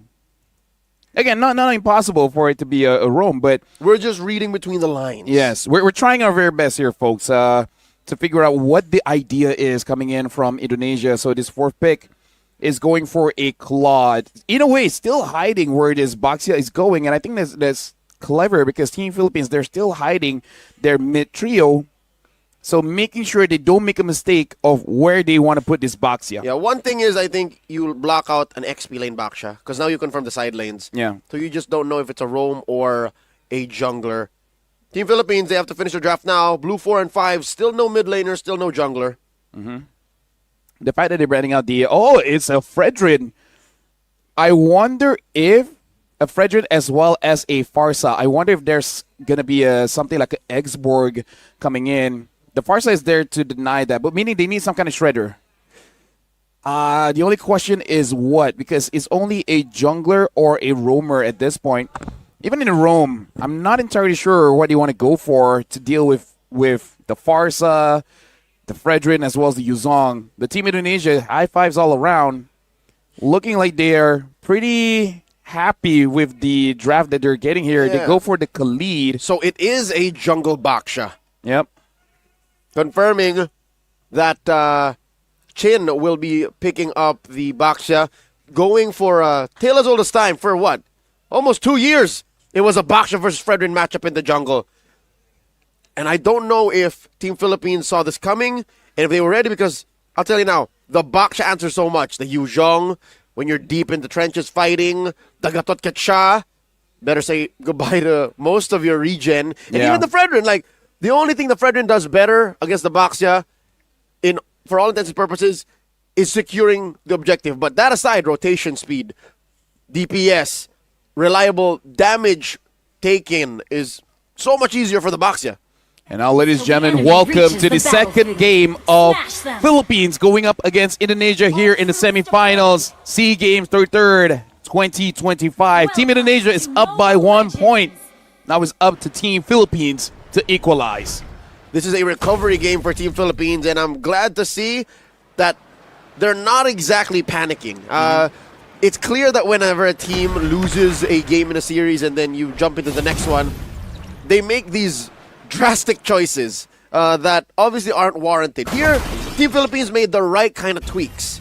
They still got good, powerful heroes lane the lane, but also they ended up with comfortable picks. My favorite would be that Granger. I like how Soriano ended up with a Granger going up against Leonardo's Claude.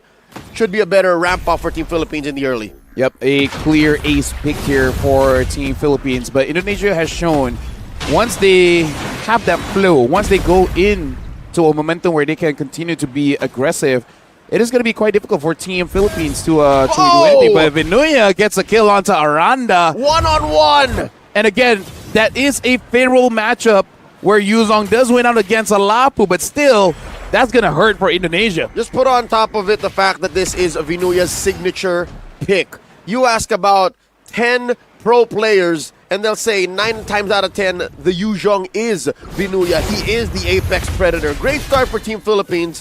The question is, how do they capitalize? What do they do to make the most out of that winning lane? I would say next Turtle. Once you get Turtle and then you start to slow down Team Indonesia, you start taking the map one by one, starving out this Baxia, and then afterwards, even the Farsa would be able to take him out. So secure that Turtle, and then don't even force fights. Just take things slow. Luckily, the Yuzhong is very good at keeping a perimeter. Here we go. Vinuya starting it up already. Scrambling Weedy and Sin. Down goes the Baksha. You mentioned it, Lafel. Prophetic in calling the pop from Pabicos fell their strike. How will Indonesia even hope to secure? Not gonna happen. Pumuseno with the retribution. Yeah, because unfortunately, the power spike of Team Indonesia's draft here there. is Team Indonesia is probably about 30 seconds to 2 minutes, and they basically missed this window where you have Eve, the Khalid, as well as the Baxia. So now it has been delayed. The fact that Vinuya got that 1v1 actually changes the dynamic of the game. But Vinuya taking a bit of damage, but Pabi goes there. Oh my lord! Also known as the San duo, sandwiching Aranda, taking him down. The second death of this Lapu-Lapu in about 2.5 minutes. De La Cruz with the AOG on out. So it's clear that Team Philippines, one of their main moves is to bury that XP lane in value. The Pumuseno, did he just use the... Yes, he did! Stole away that small cap. It's that bad now that Team Philippines wants to win that half of the map. I mean, again, this is how you deal with a composition that has a Baxia. Heal up the EXP, take the jungle bit by bit. Even Vinuya is doing it. This is the best way because Baxia clears it fast, but not that fast. And now what Indonesia really needs to do is don't go into the trap of Team Philippines, which is calling for the fights at EXP. Their draft is good at punishing the mid. They should have done that, or the gold. Either or should be good. We haven't seen either just yet. Team Philippines are moving too fast. Team Indonesia down now, approaching the 2K gold lead. And one thing they can thank their lucky stars for is at least Leonardo hasn't died yet. Yeah. So Leonardo living is a sign of hope. That is a sign of life that Team Indonesia can hold out hope for. And how unfortunate is this, Lafel? The turtle spawning the same spot. Yep. It is very unfortunate, and honestly, this is what Team Indonesia could do. Don't care about that a turtle. Go bot. Take the gold lane. Get a kill, or just take the entire turret. Something that Team Malaysia just did earlier against Thailand. Well, let's see if Indonesia reads into the situation this way. You can see Soriano, quick rotation out, going for that double lane. Weedy moving around, checking these brushes, slightly over the Team Philippines side of the map. Retribution secure on that turtle. Soriano here intercepted. De La Cruz to the support, to the backup. AOG looking to stop Weedy. Sandwalk, too fast. Yeah, all the while, Leonardo just got a lot of the gold plating. Good on Witty, making sure the movement's not there. Witty sees De La Cruz using that conceal, jumps in, better S right, gets Witty.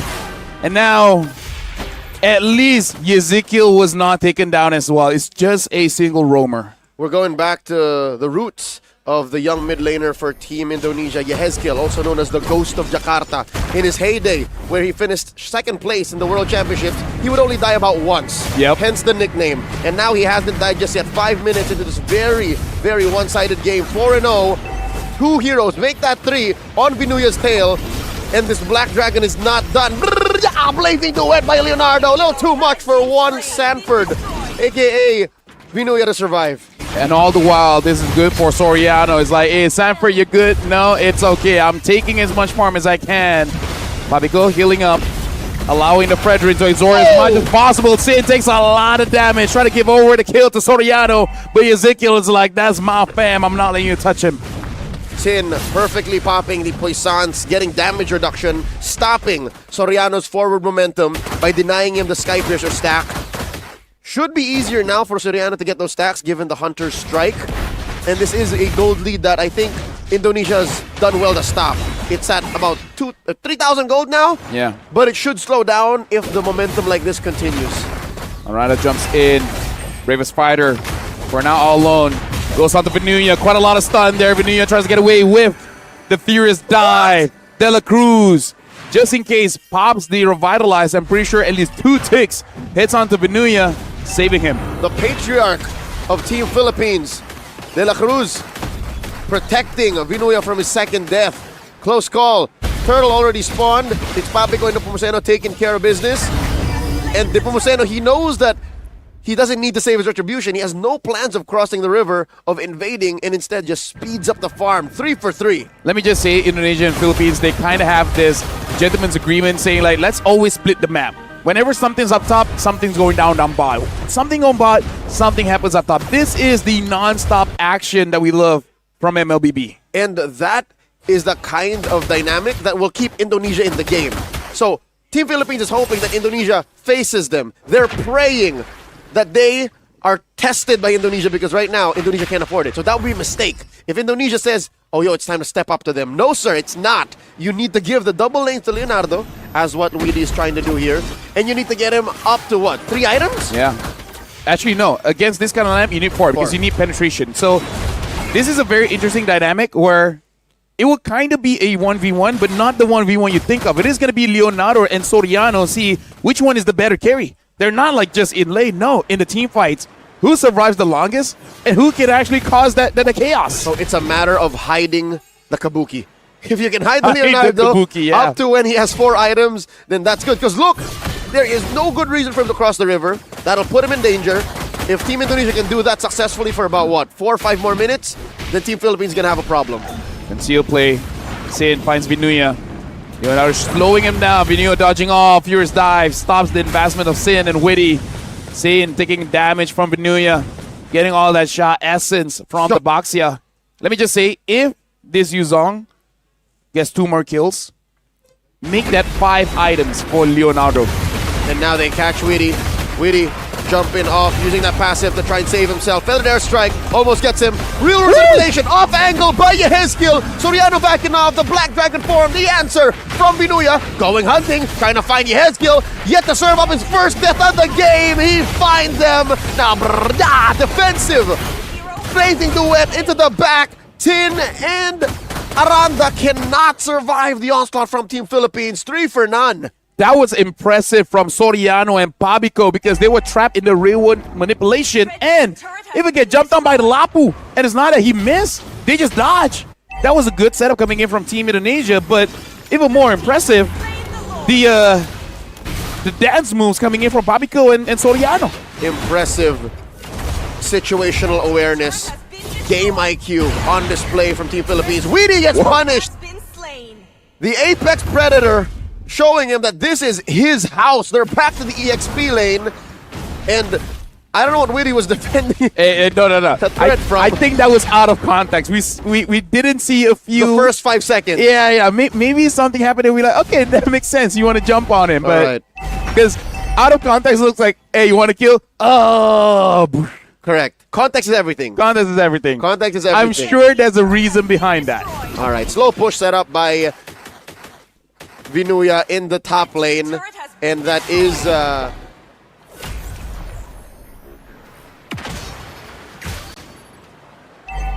Indonesia can be thankful for. Mid falls. Yeah, but here's the thing: if they keep on falling, Pabico now just playing with Team Indonesia.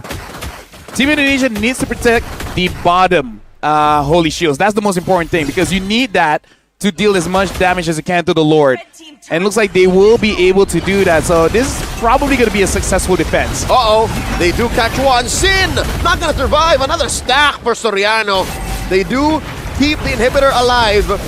De La Cruz coming in with the AOG. The answer from Yehezkiel. The real world manipulation. Down goes Arana. One more time. And now they got eyes on their bottom lane inhibitor. Team Philippines are inside the base. Vinuya held back 3. Serves up a kill to Leonardo, but it looks like it's too late. The base gonna be in jeopardy. They have no minions left. Team Philippines have to slow their roll. And the minions are nowhere close. Ezekiel tries to get a kill, gets it. Better ass right, tied to get the kill onto Ezekiel. Team Indonesia able to defend their base for another 2 minutes. Yep. And they gotta use this time to re-establish themselves. Because Soriano is getting away with this 4-0-2, 4-0-4 for Pabico. Venuya causing trouble. And like I said, Leonardo, he doesn't need 4. He needs 5. He needs 1 win of nature. And then he can be comfortable. And we're far from that. I would estimate he's only on his 3rd item, on his way, possibly. Team Philippines, they got eyes on this Lord coming up in half a minute. It is unfortunate that the long lane is the lane that they penetrated. So this is very difficult for Team Indonesia. They have to plan for Leonardo's power spike. I'm seeing it come up at what, 15, 16. That's how difficult it is for this Claude. Venuya now having that dominance ice is going to be more and more difficult for him to be taken down. And Pabico with the lightning truncheon. I'm pretty sure 1 hit onto the Claude. The Claude won't die, but he'll think twice about staying in the fight. He'll be close enough. Yeah. Lord here handily taken care of by Team Philippines. Timed well to spawn at 12:45 down bottom. So now the job for Seabull is to take care of mid and top. Sin looking quite a bit different when he's on this box. Unable to get that early lead. But really, I feel like it's just one of those things you don't consider. Lapu is an amazing hero, but does get countered by the Yuzong. And like you said, one of Venuya's best heroes. So very comfortable draft coming in from Team Philippines, where, you know, the KD is 4-2-6, but really Venuya took over this game, and now Black Dragon form pushes Indonesia away. Philippines gets mid turret for free. Already inside the base, there's minions through bottom. Minions in mid. AOG by De La Cruz. Real world manipulation by Yehezkiel. Hoping for the best, trying to clear these minions. Weedy takes a good amount of damage. Yeah, blazing duet. Softening up Team Philippines, but it's not enough. Aranda falls, and up next is gonna be the base. Ladies and gentlemen, Team Philippines are about to equalize 1-1. And folks, this is what we're talking about. This is a different 1v1. It is going to be between Soriano as well as Leonardo, the main damage dealers for the team. And we saw Soriano really show up, Pabico show up, as well as Venuya. I feel like for Team Indonesia, they put a lot of equations in their plan. Probably that 1v1 was not one of them. You know why putting equations and mathematics into this match, into this game specifically, was a bad idea? Why? They're facing off against the human calculator. Another moniker that the Apex Predator, Venuya, has earned for himself. He's so good at calculating damage on the go. That's why, unless it's like a 3v1 like this or a 4v1, he usually just gets away with things. So he has the calculator. We got the Thesaurus. A lot of education tied into MLBB. There's a player called the Thesaurus? We have the Thesaurus. Right. But now that we say it, I'm sure someone out there is like, what IGN is good for me? He got what he wanted. What do I have to do in the map exactly to be able to be called that? Again, high octane match here. I can't say if this was less or more one-sided than game 1. As we're having this conversation now, there needs a Barat's kid holding a Thesaurus. It makes so much sense. Just put glasses on the Barats. For a second, I thought we were done, but okay, that's a hero. Yeah, I'm wondering about a player, man. Hey, soon, right? In half a year, trust me. Anyways, in this game, it really does. When you have a Baxia Eve kind of lineup, right? You want to take over the game between 30 seconds to 2 minutes. If at 30 seconds you don't get your first advantage, you have a window before the first turtle to establish your footprint onto the map. Mm-hmm. The fact that Venuya was able to get that, I don't think this is Pabico, but that's besides the point, right? It's not? Anyways, you're saying. Anyways, yes. The fact that your EXP laner died at level 3 makes it so that you cannot hit that window. The EXP in the early is such a significant piece of any early game dominance equation. So yeah, by Aranda, I'll tell you now. Okay, as a professional, with all due respect, I think he should have known better. Yeah. He should have known better, especially since it's a Yuzong matchup. Yeah. I think after they pick up the Lapu and then they saw that instant Yuzong pick, they're like, Oh, yeah. Right. Because we got to look at the bands here. They banned out the Grok, Hilda, as well as the Lance, which are good bands, right? Good bands. I feel like the real change that they had to do was they pick up the E first and then maybe the Boxia. And then once you see the EXP, instead of going for the Lapu. Yeah, consider what a good matchup into that was. Exactly. Go for something like an Alice, right? So, not saying that you're going to kill the Yuzong. But you do better against it at least. Exactly. Worst comes to worst, gleam away. As a Lapu, you have to expend your flicker, and once the flicker is down, it kind of gives the confidence towards the Yuzong to just keep on diving in. And it's the same problem that kind of just, I'm going to use a medical term, I can't spread out, metastasize throughout the map. You know what I mean? Like Thesaurus, where's the Thesaurus? Because the EXP lane was so problematic, the rest of the map could not move. And when you look at the end goal, right, the main place where the payoff would come from, the gold lane, you can't expect Leonardo to go like, oh, the rest of my map is getting beat down. Yeah, I'll be fine. Like that's you can't expect for that to happen.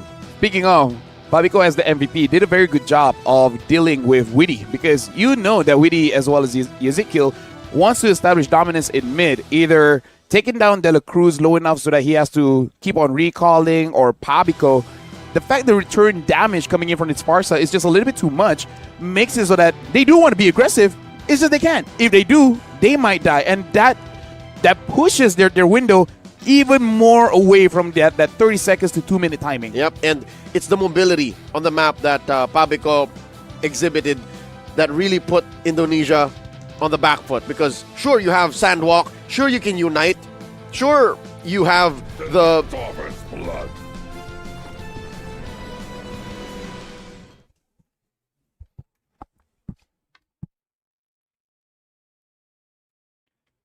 Are we break?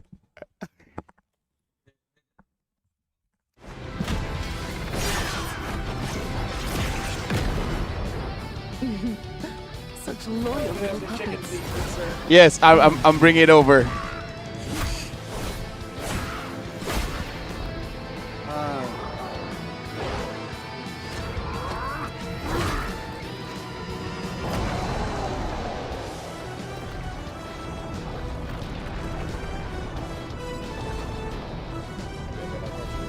You are merely a puppet, no different from my spawns.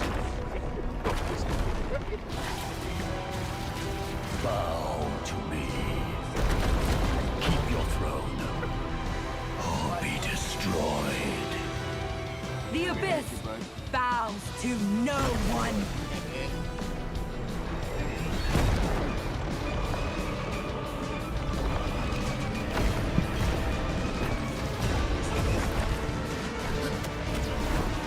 Oh, that's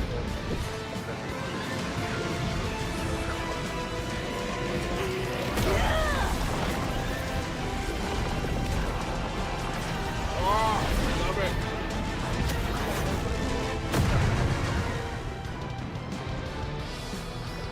Oh, the abyss. I am willing to get everything. She told me like, I got death sentence, can we swap? Go for it. These wretched spawns reek of its corruption.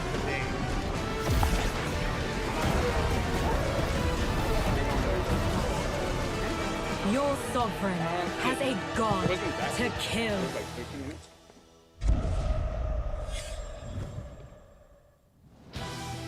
Hello, everyone, and welcome to another patch preview. We've got tons of awesome new content to share with you, so let's jump right in. New hero, Sora. Meet the shifting cloud who roams Agelta's golden dunes. As a fighter hero, Sora's kit is all about transforming into powered-up forms through combat and unleashing an unrelenting barrage with his ultimate. We can't wait to see you guys pop off with him. This year, we've been constantly improving the gameplay of roaming and EXP lane, and it's been awesome seeing some OG heroes make their comeback. Later, we'll be rolling out balance changes for the upcoming M7 Championship. recognizing the unsung roamers, rewarding skillful plays, and keeping the meta fresh. Through these goals and more, we're committed to elevating your game experience. This patch also packs improvements for many features. A brand new clip sharing feature is also dropping soon. You'll be able to clip and share your plays instantly with a recording overlay. So, get ready to show off those stylish skills to all your friends. That wraps up our new patch preview. Hope everyone will enjoy all the new content. And until next time, we'll be seeing you in the Land of Dawn.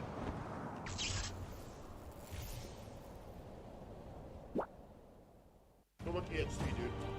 Isn't that event where you do the same thing, but you get out of it just too much? Usually, playing a game like this, after this stage, you should be a boss fight. Why are you acting Why is everywhere I go, there's ammo and grenades and health? The shape, the speed, the precision. Built with pros, made for esports.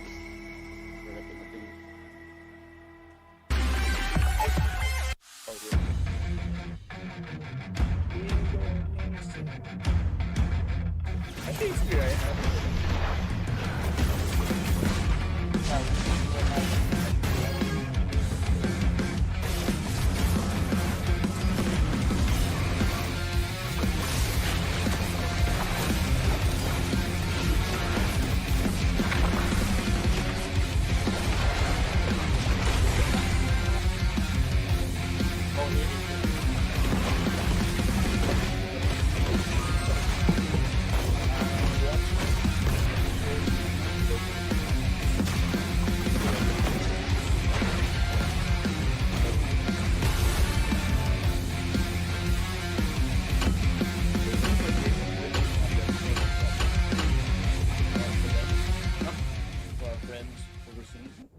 Because apparently at one point they didn't know the job has already started. A brand new mode is coming to MLBB, Chaos Clash. Team up in trios, begin at level 3, and fight on a fresh map with no minions or turrets. During the preparation phase, grab Chaos Fragments to boost your power. As the match goes on, the Annihilation Tide emerges, pushing the action to the limit. Here's a closer look at how this new mode works. Chaos Clash is a multi-round 3 versus 3 mode. Wipe out the entire enemy team to win the round. Teams lose HP each time they are defeated. If a team's HP drops to 0, they're eliminated. Rounds continue until only one champion remains. When there's an odd number of teams, one team will sit out the round. After certain rounds, heroes automatically level up and earn gold.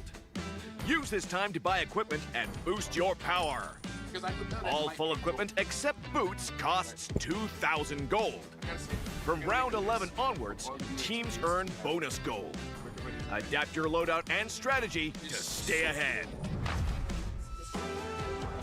At the start of each round, you will receive random Chaos Fragments that boost your powers. You can also refresh fragments to re-roll their effects, with 2 refreshes per round. The game offers a wide variety of fragments, each with unique effects, so you can mix and match to create your own playstyle. For example, tank fragments make your hero tougher and deal damage back to attackers. Marksmen who pick range-enhancing fragments can safely deal damage from afar. And that's just the start! Countless other powerful fragments and combinations are ready for you to try. As rounds progress, the Annihilation Tide starts shrinking across the map. Heroes outside the tide take sustained damage. Master this mechanic, and it can swing the battle in your favor. For instance, heroes with knockback or displacement abilities can push enemies into the tide. Surprise your opponents and watch them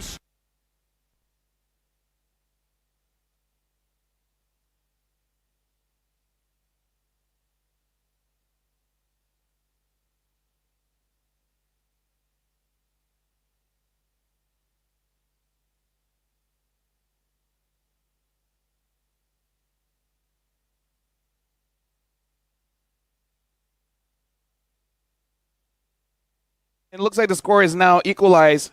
Philippines won, Indonesia won. And I would say both having quite dominant fashion. Game 1, Indonesia was really giving it to Team Philippines. And game number 2, Vinuya, Onda, Yuzong started things off. And then everyone else followed suit. Welcome back. My name is Fel. This is Leo. He's Fel and I'm Leo. What did I say? That's what you said. I was just checking if you were listening. Thank you very much. Because now I'm unsure. This is a best of 5. Vibe check. Semifinals. I'm glad it's correct, Leo. You can't say it like that. You got to say Leo. Leo. There you go. You got to end it there. But we're not ending it here because this best of 5 has essentially turned into a best of 3. The next team that wins 2 games. Match point. Wins.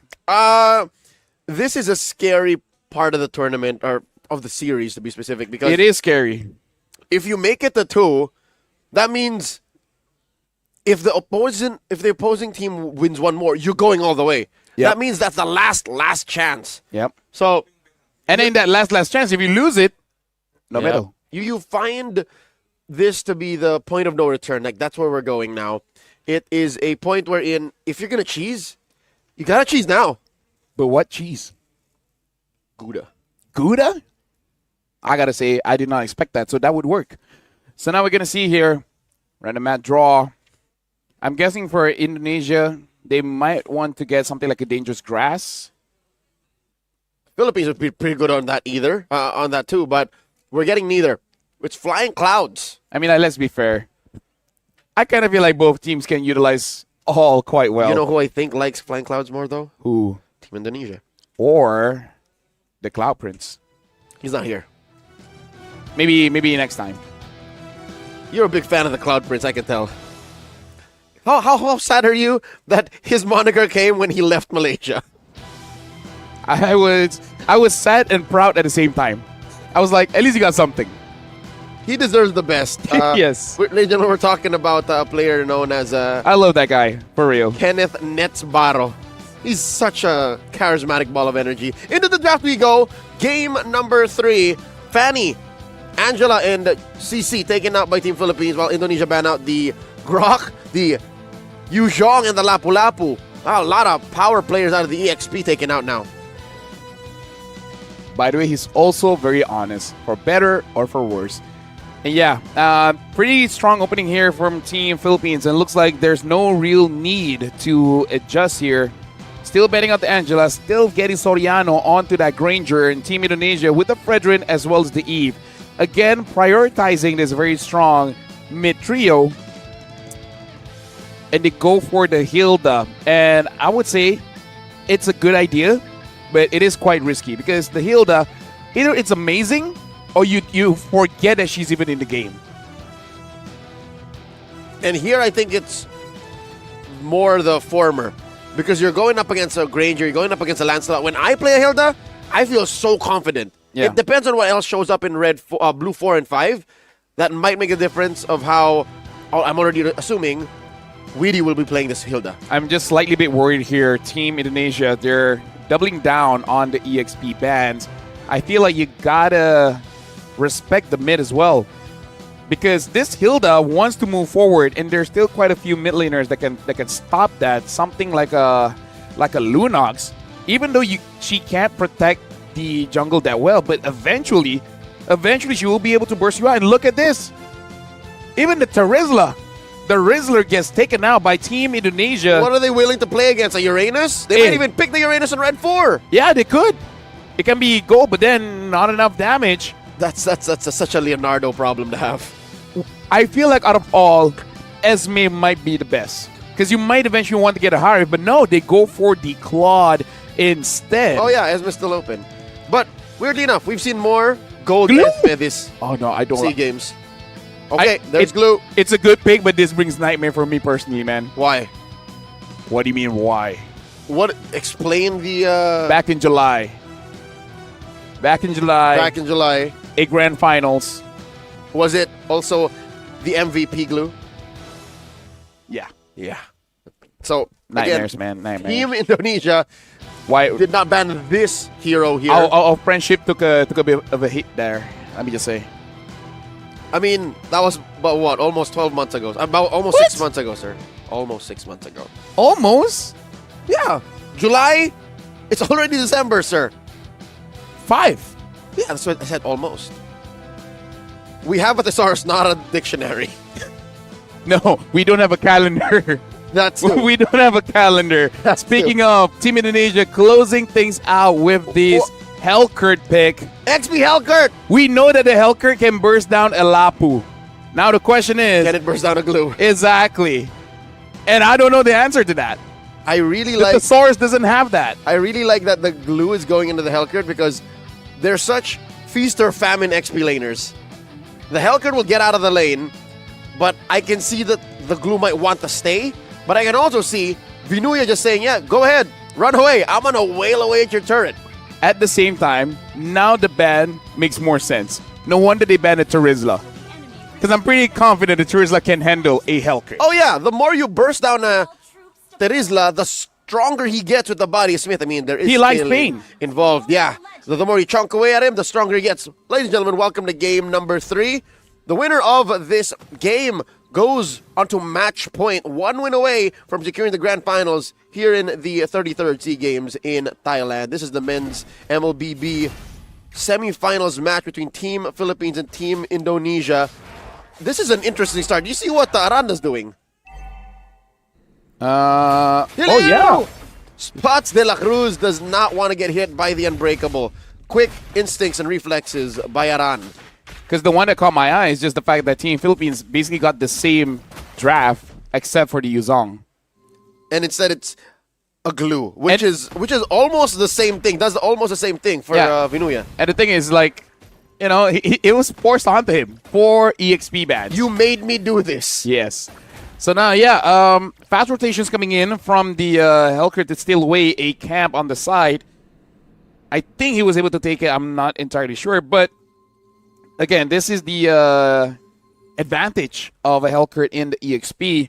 Because there was a time the discussion was, who was the fastest EXP to get out of lane? Apparently now, S tier, it is going to be Hellkurt.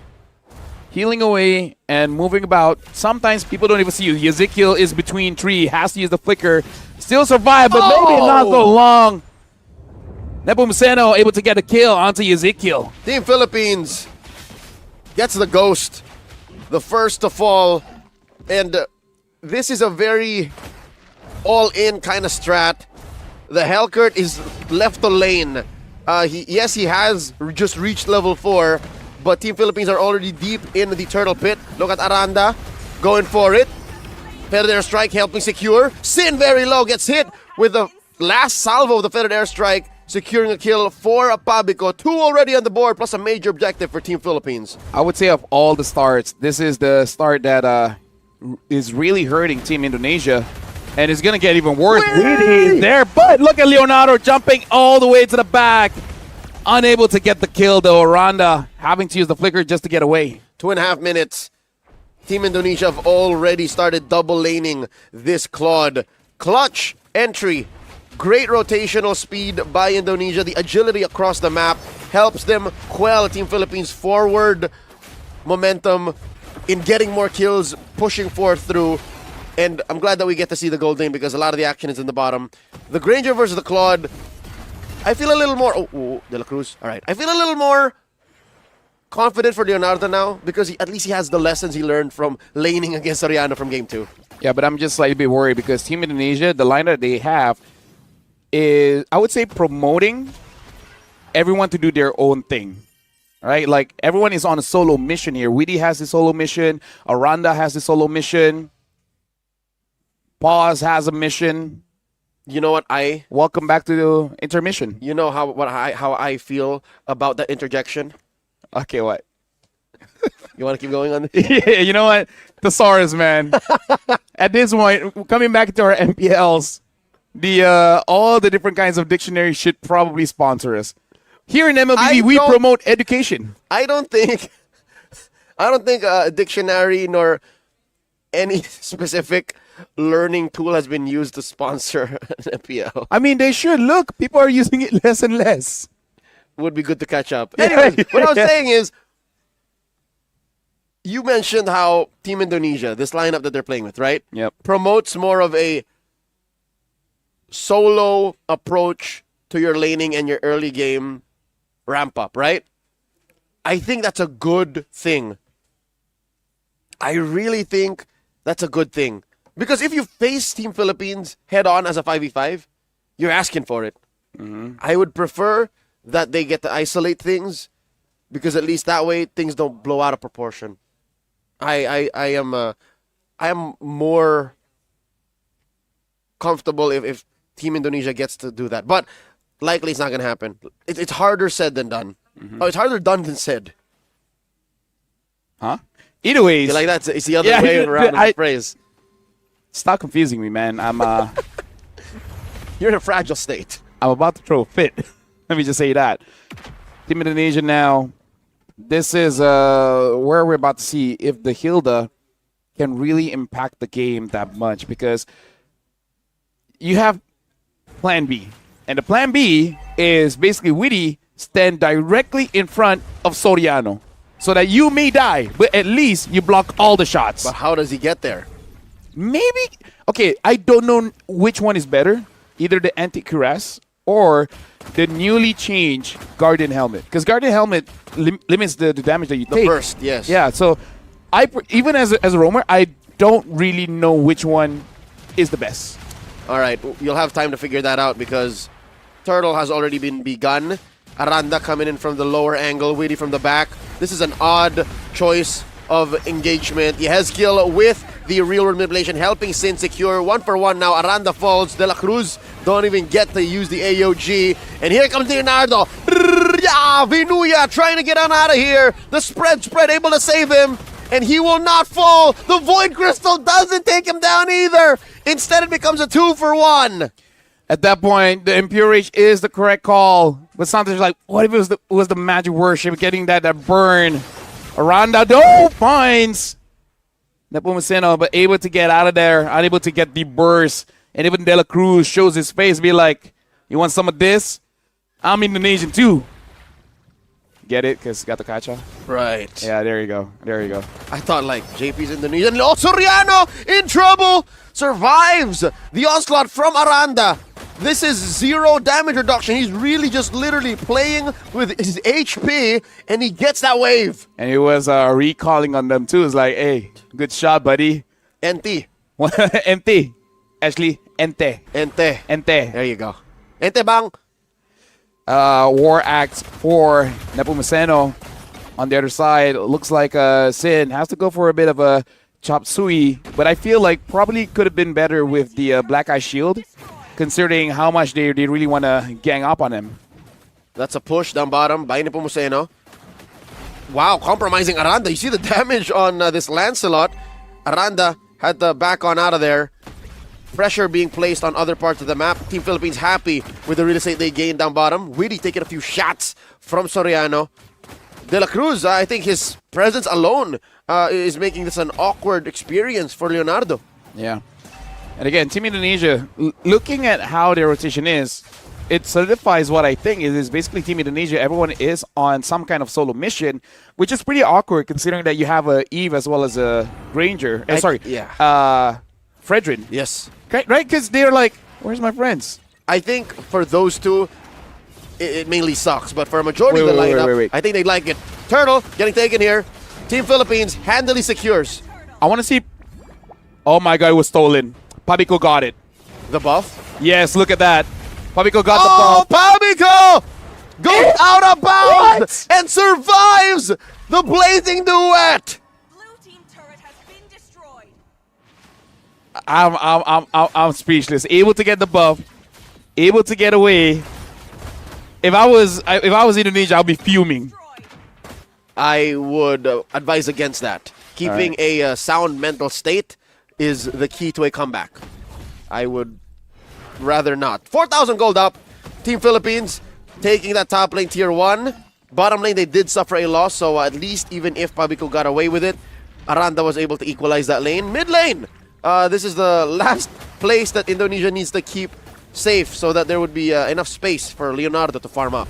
Yeah, speaking of which, we should be looking at the items here. I believe he has 2. I think he has the Corrosion Scythe and the Demon Hunter, if I'm not mistaken, because I don't think I see him complete the Golden Staff first. De La Cruz gets found out by Sin, which hasn't really been able to impact the game so far, but, you know, it's not his fault. There's just too much. Team Philippines, when they decide to fight, it's just so much harder for Team Indonesia to respond. Now, Vinuya goes for the spread, looking to get those stacks, gets in with a grab, and I think there is enough. He's online, about to get on him. Real world manipulation, answered by a feathered airstrike. The blazing duet, pushing back the rest of Team Philippines, the front line, and that's all she wrote. All of the ults already spent. And we can see the damage coming in from Team Indonesia is not enough, even from Ezekiel. Ezekiel probably needs just one more damage item to really become a threat. Witty takes quite a lot. Witty! Taken down by Soriano. The AOG. De La Cruz closing off the exit. That's a stack for kill 1. And all the while, Randa is trying to get as much gold as he can for Team Indonesia. Able to get this turret. And now we got to look at his items as well. What he kind of needs probably is a Sea Halberd. At that point, I feel like he can burst down anyone. Maybe not Vinuya. And even if not De La Cruz, enough. Because at one point, Indonesia has to fight. And when they have to fight, they got to take down Soriano. Soriano on that flicker, it's going to be tough to do that. Yeah, that's still their prime target. If they can take down Soriano, then the bleeding stops. Pabico and Nepomuceno are still team players. It really is the Soriano show when it comes to full-on carries. I see one stack on Soriano, and I see a fully built Cursed Helm on Vinuya. I take it back. His Yuzhong is a more offensive tool.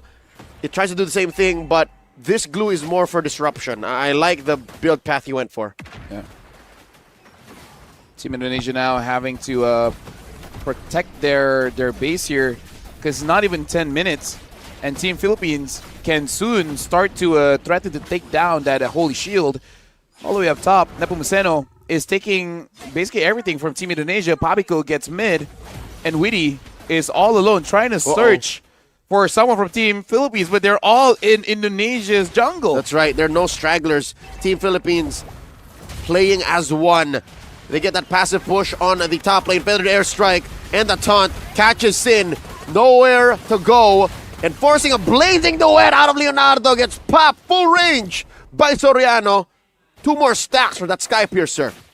If I was Sin, I would look at my team and be like, if you guys ask me to Fredrin again, nah.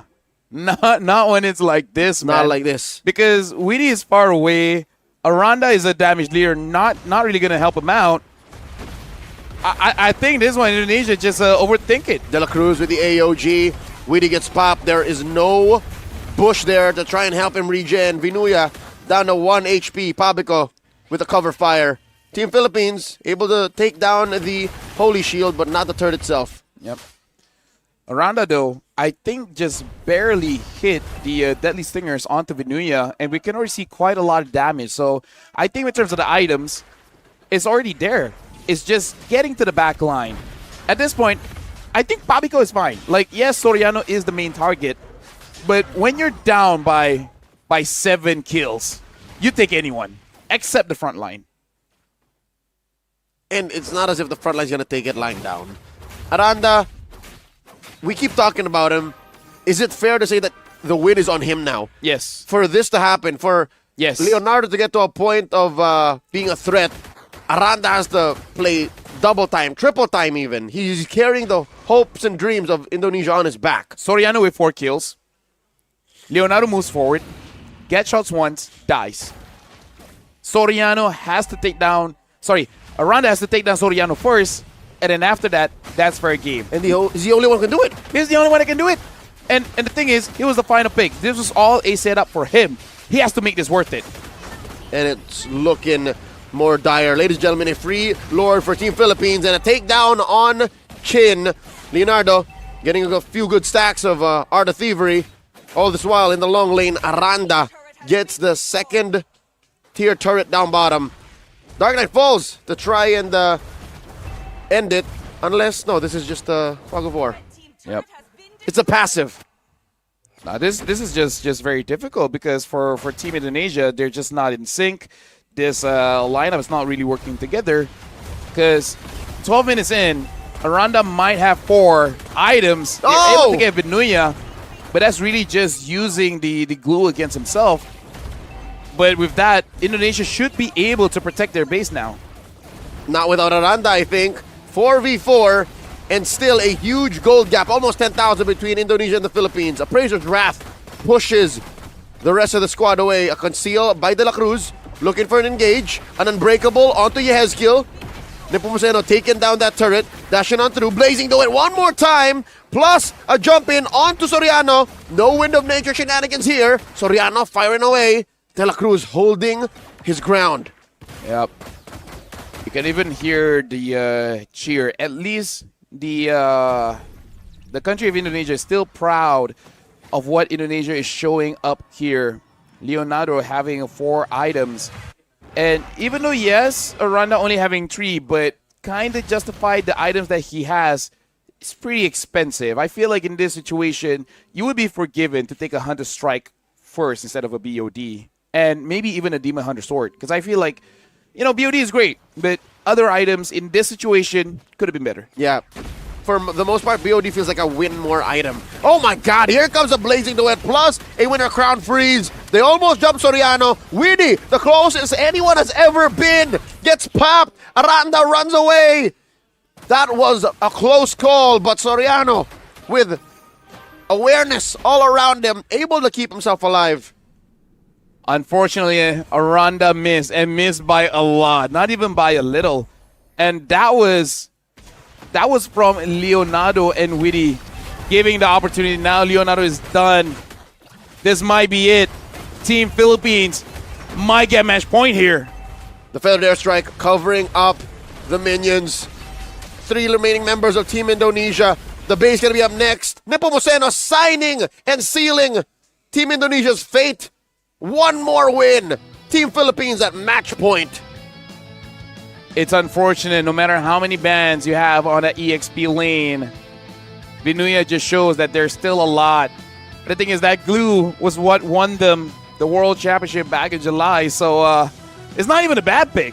It's a pick that he has proven to the world is very strong for him. But I really feel like Team Indonesia, that Hilda is just not them. Hilda is a strong pick, but that's really not helping the team. I would prefer a Hylos at that point. Or a Cho. Where is the Cho these days? It was banned. Oh, okay. You're right. It was banned. Hey, actually, no, this time it wasn't. It was banned in the previous game. It was banned in game number 2. Yes, but in 3 it was open. So that's exactly what I'm saying. Christian Witty is a top global Cho. Where is his Cho? I wonder if he just lost the confidence, because the thing about a Cho is that unless you use him every day, like Cho is just one of those heroes where if you don't use him for, like, say, I don't know, 4 to 5 days, you start to lose momentum a little bit. I think I see what you're saying. Playing Cho is an art. Exactly. You got to keep practicing. You got to keep your stuff sharp. Not playing Cho is like missing leg day. You don't see it right now. Some people live like that every day. Are they Cho users though? Nah.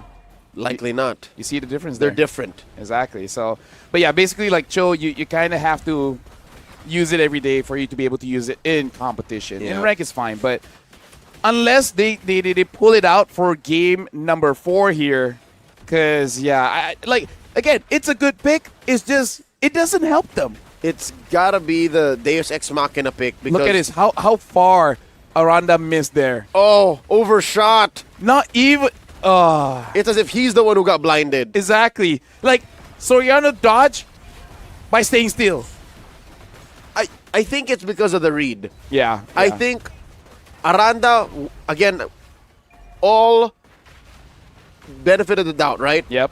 Aranda wanted to go where he thought Soriano was going to dash. Yep. And because he's like, I know he's not going to move forward. He's going to move backwards. Yeah, he wants to get out of here. But instead, it's like, actually, no, I want to shoot some people, so I move forward. I'm just firing. Yeah. What are you talking about, dude? And that is what we have. Our MVP is none other than De La Cruz. Lafel, I'm convinced whoever picks Gatot in the series wins. Hey, if anything, Indonesia can say there's always representation here in MLBB. Gatot has been strong for, I would say, yeah, quite a few months now. 0, 1, and 10, 83% kill participation. There's a reason why we see Grok bans, Gatot bans. Like, I like that now we are at the point of MLBB. Roamer is a real thing. Oh, yeah. On paper, Roamer has been a real thing for a while, but now it's such an impact pick and such a role that could change the game that you can go either way. I think you'll agree with me. Either the first phase bans are all EXP, all Roamer, or all jungle. Yeah. And then that just dictates what's allowed to be played. The only, I would say, mid that pretty much gets banned is the Jushin as well as the Eve. I feel like Indonesia just has to go back to the drawing board for this one because this seems a little bit too high concept. Yeah, too high concept. It's an auteur draft. Because we were talking about high investment. You got the Claude as well as the Hellcurt on both sides. And then you have a Frederick and an Eve that will stick together, but the Hilda will not. Because all the while, what I'm seeing here is Witty is a ward to make sure that Aranda has a clear path to actually go for those pushes. So I'm here to let you know no one is coming, so keep at it. It's a little bit too high concept. Yeah. I think they just got to simple it down. Yeah. I think another thing this lineup wanted to do, this draft, is induce chaos on their opponents.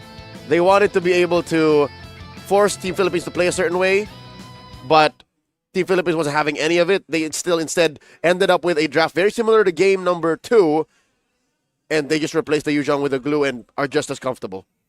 And all the while this is going on, looks like Malaysia against Myanmar is still going through. I believe this is second game and is gone on to the 20-minute mark. Oh, wow. But Team Myanmar has no more inhibitors, and Team Malaysia only lost one turret up top. So it's Team Malaysia at the lead. Yes and no. They are at the lead in terms of the objectives. Yeah. But in terms of the gold, it's only by 1,000 difference. And again, at 20 minutes, it kind of doesn't matter anyway. So we'll continue to update you guys as the entire series develop because this will impact our bronze match later on, which, by the way, at this point, Indonesia is one loss away from participating into the bronze match. Indonesia has to win the next one. No. They are one win away from being relegated to the bronze match. Qualify. Yes. Potato, right? But for now, we're going for a short break. After this, potentially the final match, Philippines against Indonesia. We'll see if Indonesia can extend the series.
And as you guys can see, the players are on the stage getting ready, about to jump into draft here.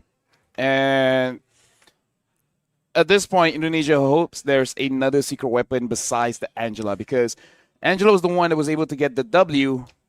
What's next? They can't also just keep on relying on the Hilda.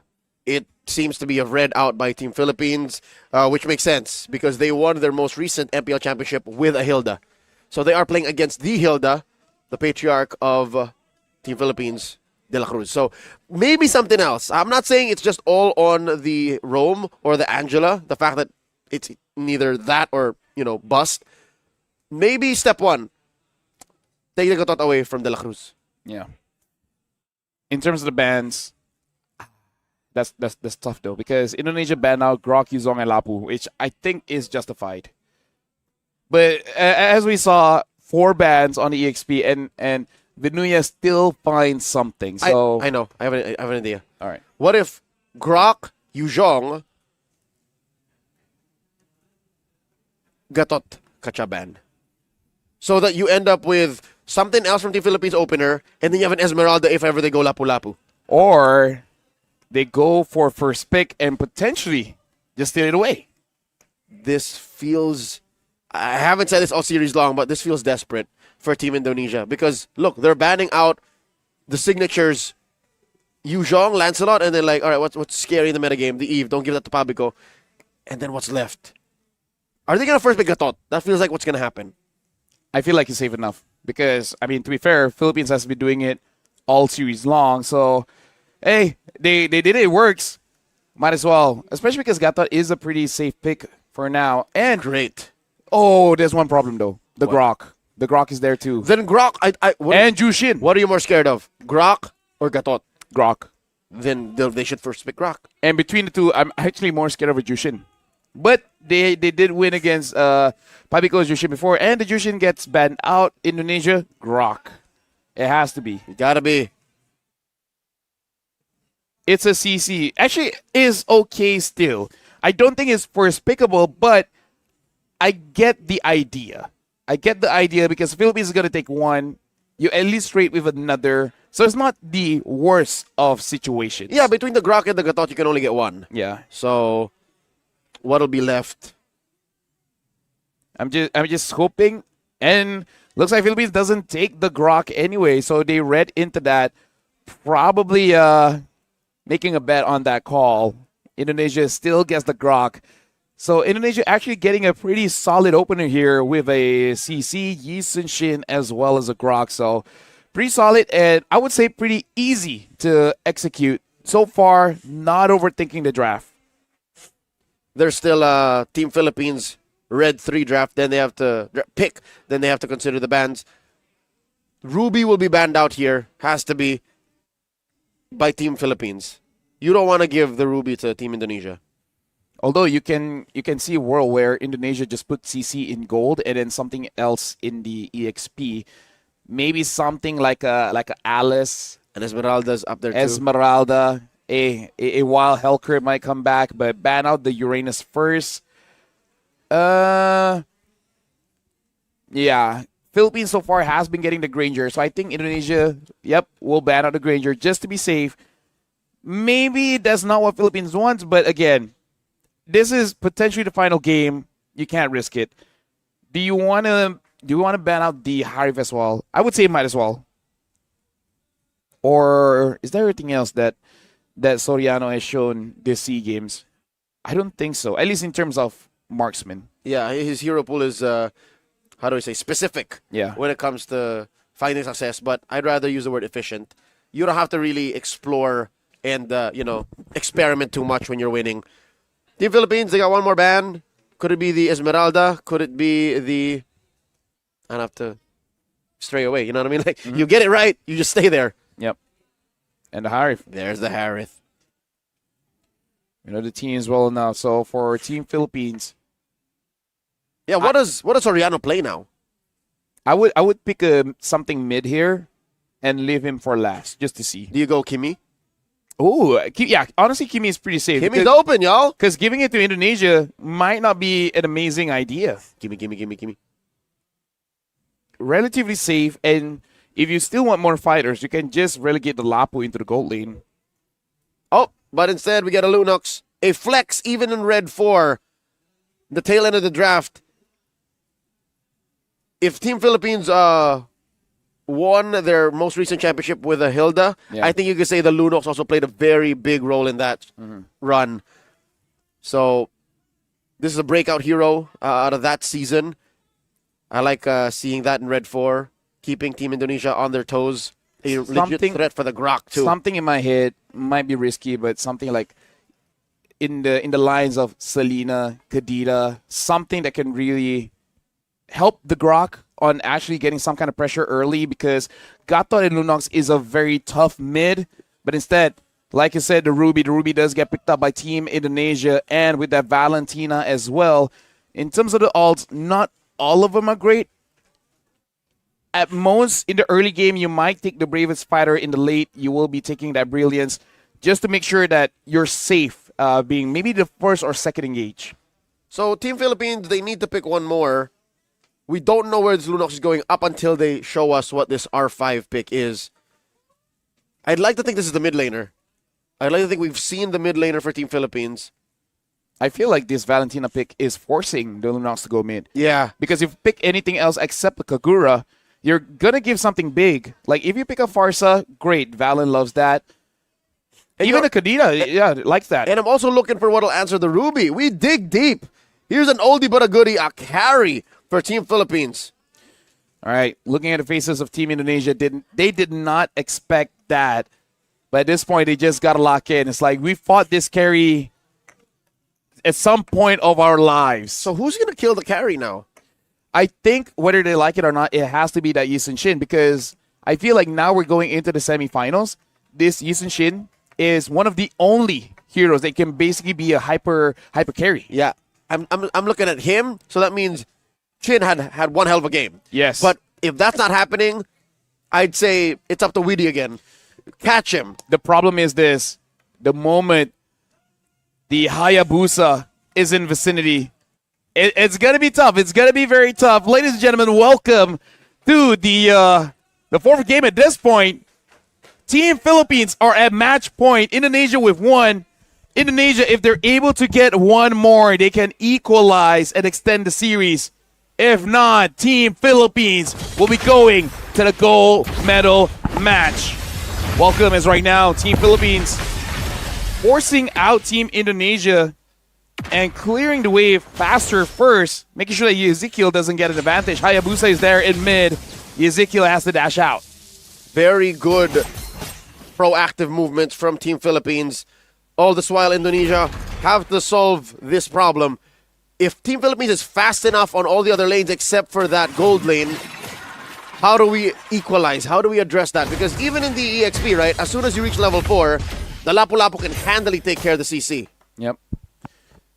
CC will be up back once she has that war axe. So, yeah, it really is about timing, but Vinuya will hit the timing first. Leonardo is trying her very best to deny some minions. It looks like is able to. Don't think able to deny the cart, but hey, deny minions is deny minions. So far. Oh. All right. Well, a lot to be used there, but it's okay. It's okay. There's no threat in the jungle, so not really gonna get punished. Yep. And again, Team Indonesia, when they have this Yi Sun-shin, it's really all about giving everything towards these Yi Sun-shin. So yeah, no early aggressions here. Indonesia might even consider letting go of that turtle and let Sin vertical farm, get something off of the side of Philippines. You know what? The same problem is presented on the other side as well. Team Philippines have to consider, how are we not stopping Sin's farm? Because if Sin gets to that point, again, even Soriano should be scared. Witty spots Nepomuceno. Oh, the passive! A singular hit, putting Nepomuceno at half health. De La Cruz and Vinuya compromising Sin. Already with the brilliance, the stolen one. Yehezkiel popped it. Nepomuceno looking to secure. The retribution is good. Leonardo with the I'm offended comes through, drawing first blood out of Vinuya. Serving up a kill to Sin. De La Cruz very low, only able to heal a little bit more. AOG defensively, he's out 1 for 1. But the Philippines get the big one. It's a good thing the Philippines was able to get out of there because Team Indonesia, I feel like that's all part of the plan. Instead of going for the turtle, we try to get as much kills as we can because this is like a you do this with an extra step. You want to take down the EXP, but instead of going into the lane, let him get out, fight around the turtle, and you know that Vinuya will be on zone duty, so might as well use that. But all the while, looks like Sin got caught, and this is already not looking good for Indonesia. As strong as the Yushin is, oh my lord! This is what we were saying at level 4.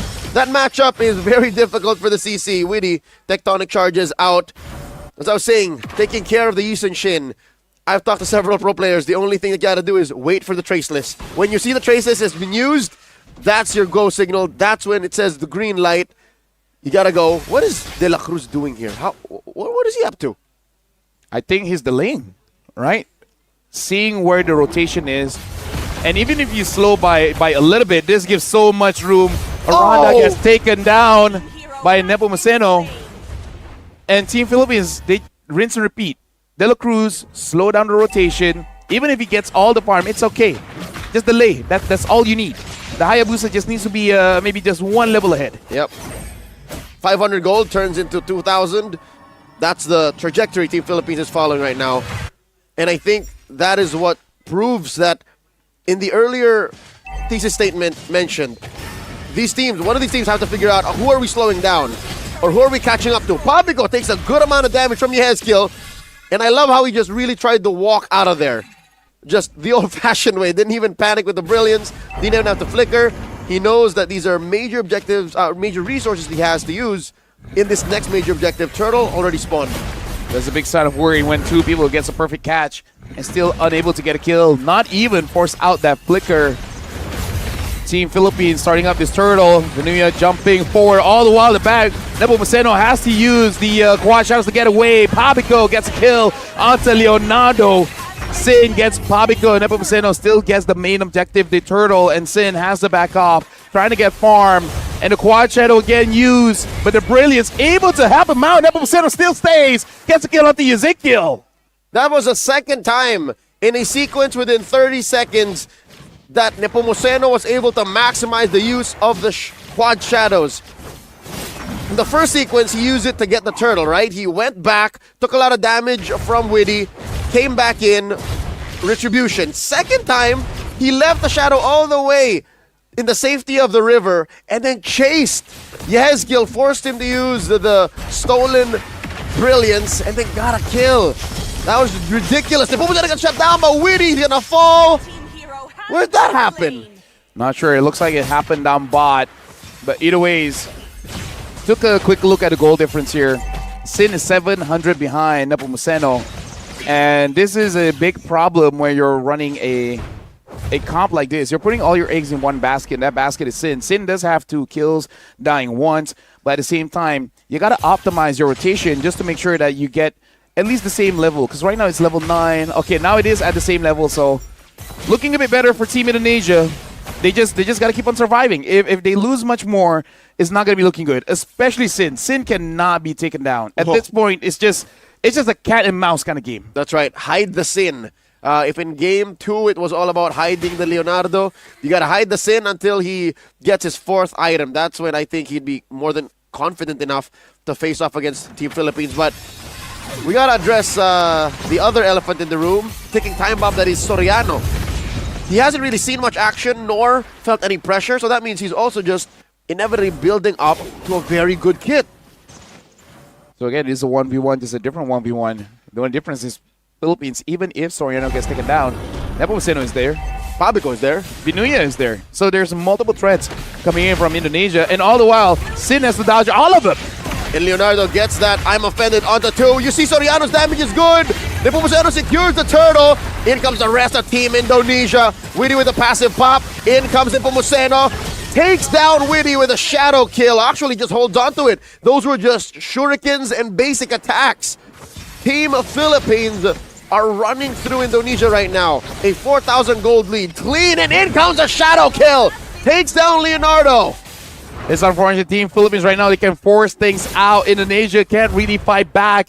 Some missed kills coming in from Indonesia, but even if they hit, probably not enough to kill. Nepomuceno taking a bit of damage coming in from Aranda. In terms of the gold difference here is about 6,000. Vinuya with the Queen's Wings. It's going to be difficult for Sin to even get a kill and didn't get that turret. It's not that big of a deal because eventually it will go down, but you would wish Sin at this point having 3 items, and I think he only has 2. I think he has the Hunter Strike and the Endless Battle? Yeah. That was just his second item? Yeah, I think so. The economy is rough on Team Indonesia, and them being a funnel lineup, them being an all-for-one, a tent-pole team, they gotta wait for Sin, and I think it's gonna take more than just Witty to set things up. Leonardo has to be more proactive in getting these catches, but here's the delicate balance. They're not the proactive lineup. They're the ones who's actually waiting right now. Yeah. They're hoping for either Vinuya, De La Cruz, or Nepomuceno to overextend. Yep. And then Sin with the boat, stun someone out and hoping that you have enough damage. Aranda should be able to survive this, but still takes quite a lot of damage from Vinuya and Nepomuceno. Indonesia just got to stop the bleeding because eventually you will get there.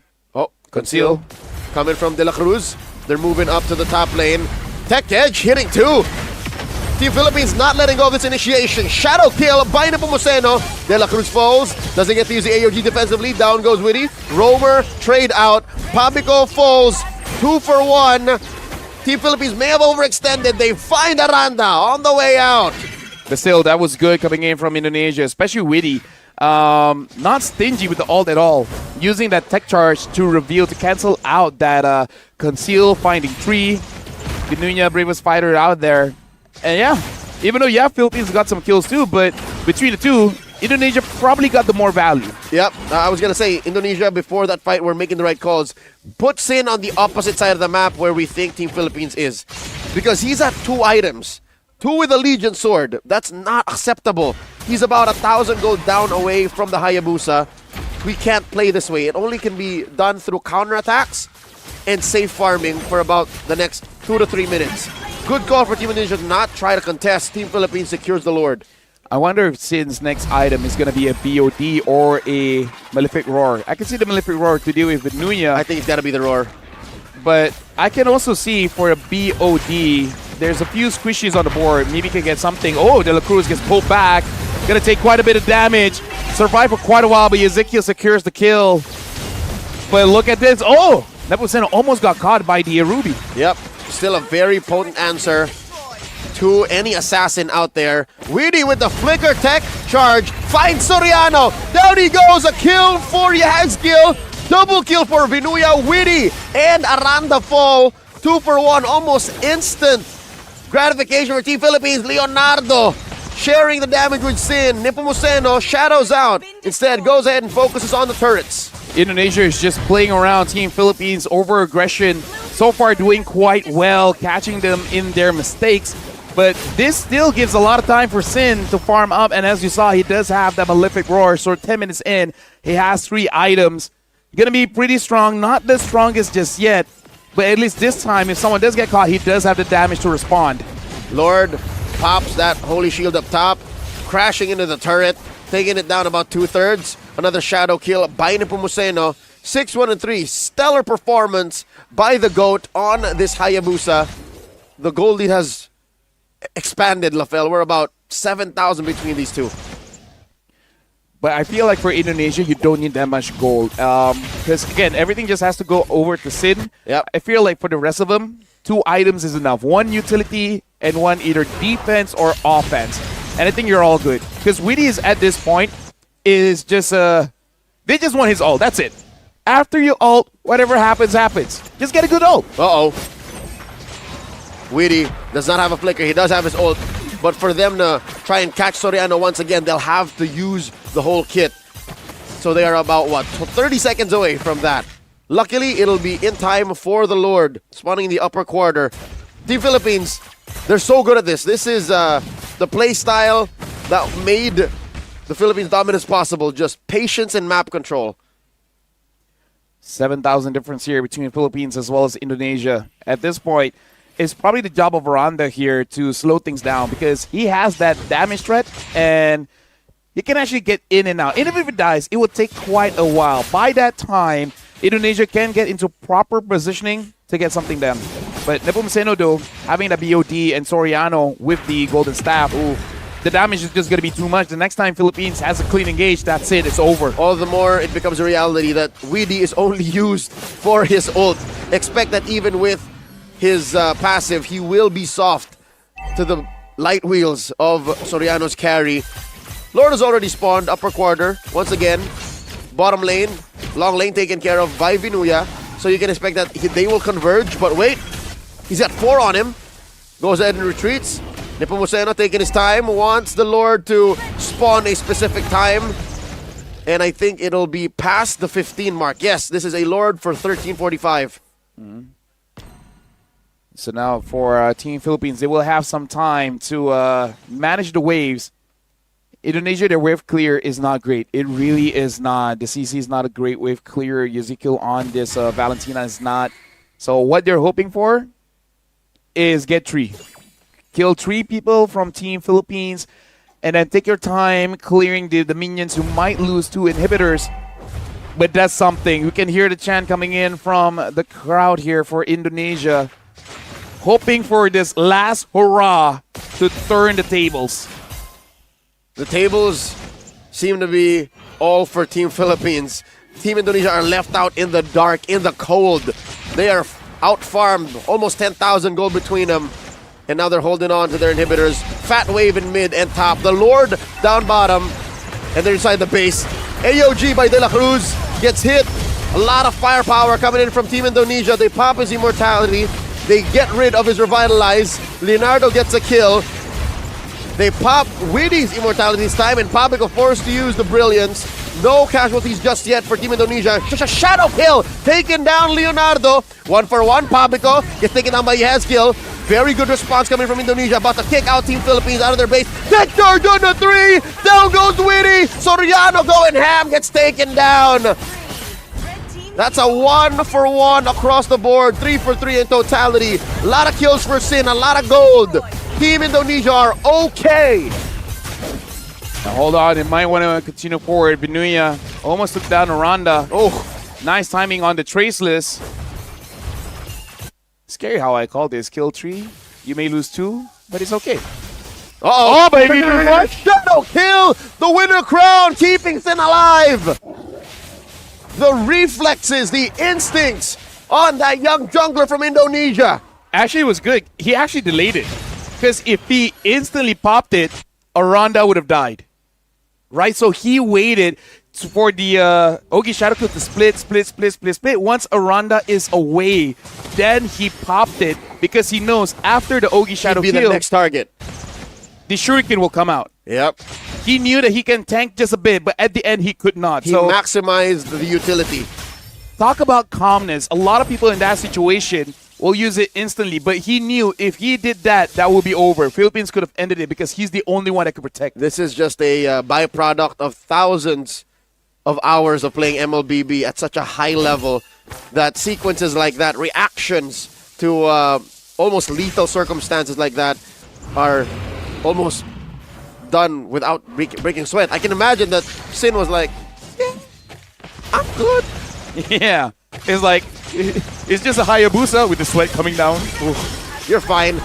Team Philippines secures the Lord. This is still an unevolved Lord. It'll be spawning down bottom, if I'm not mistaken. And Indonesia still has that top lane, but with the way Team Philippines is playing and how they're synchronizing these waves, I think it's checkmate. Yep, we're approaching the point of if they cannot wipe out Team Philippines in this next siege.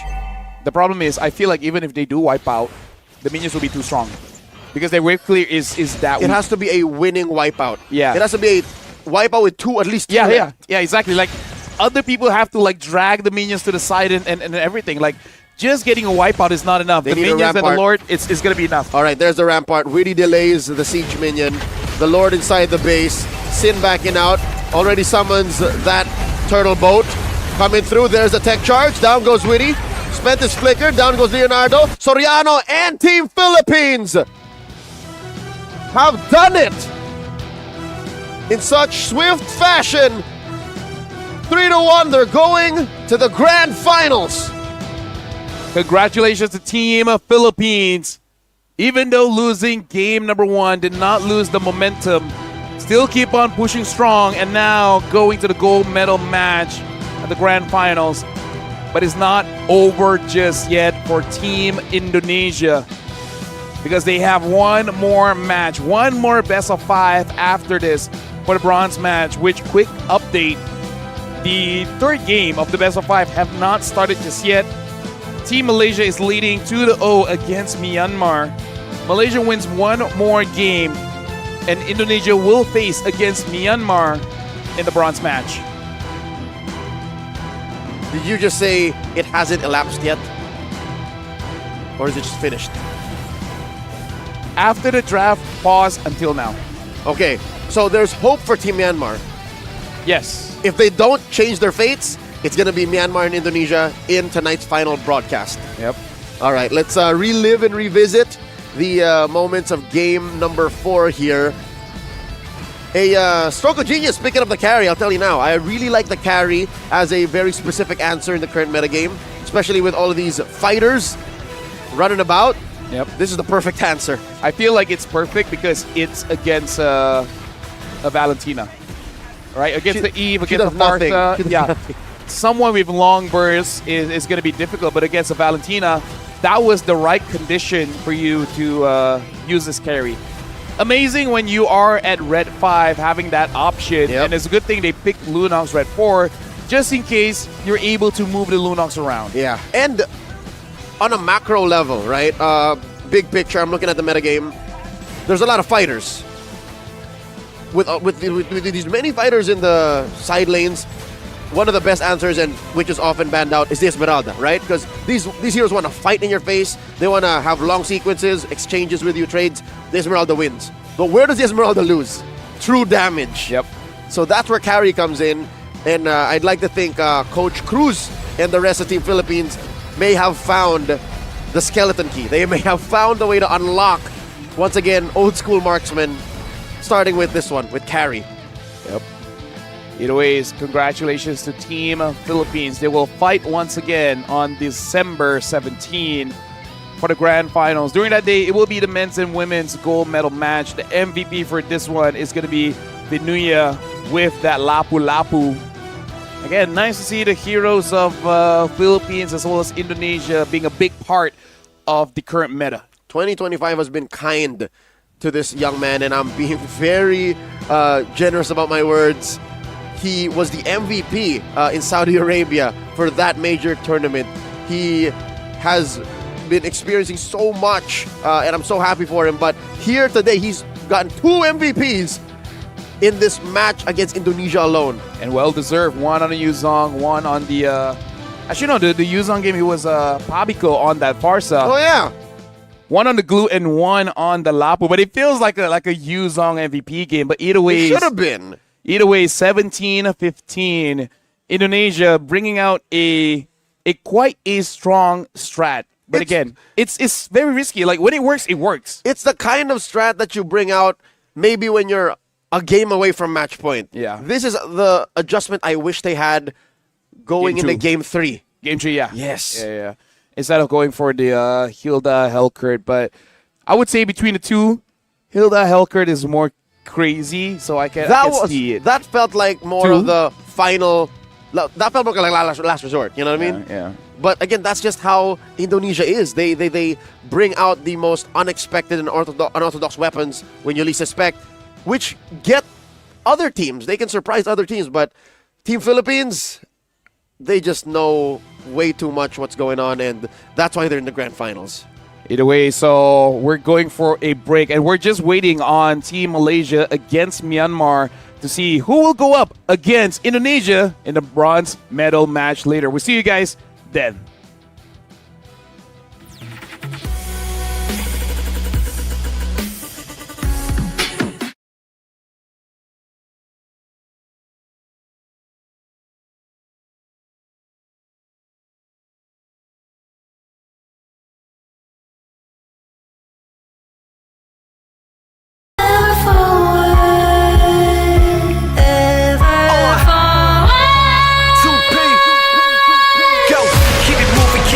Don't stop, tell you we won't stop climbing up to the top, yeah. Even if the weather's cold, always hot. If you're ready or you're not, go to show 'em what you got now. Been grinding for my whole life, so do what you gotta do, keep it moving, this is your life. I spent days chasing dreams, so many nights. Still here, never last, cause I do it right. Get the fire inside, I keep burning. Every time I breathe, yeah, we live and we learn it. And you know I never leave it even done yet. I got that heat, gotta keep it 100. Never have to fight a battle more than once to truly win it. And I'll do it, do it, do it, do it again. One day I'll turn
struggle against the sustained damage.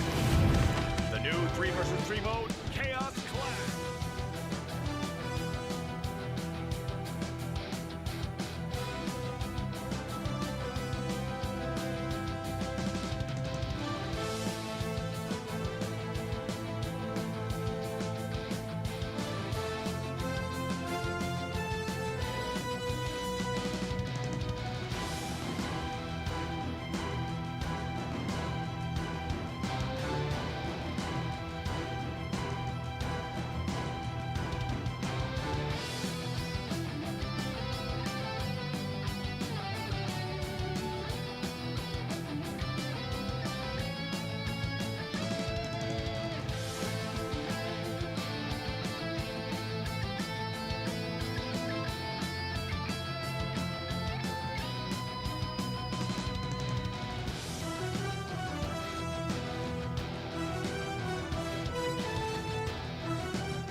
the shape, the speed, the precision.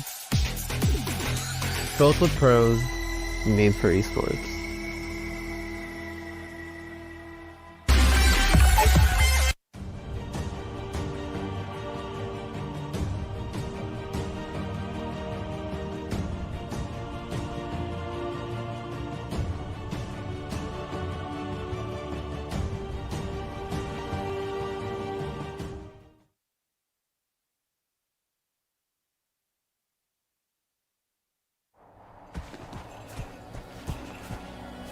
Shifting clouds flow through gallant youth pursuit.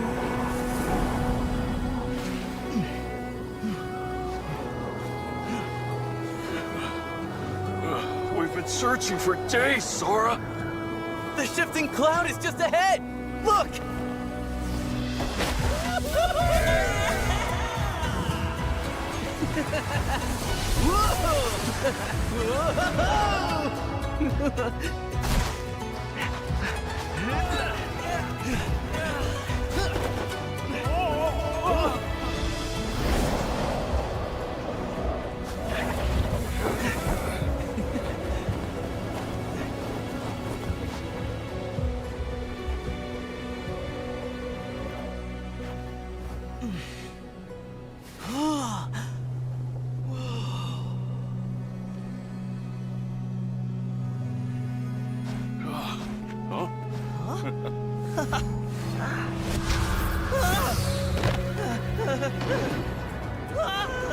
Oh, that's no cloud! That's a sandstorm!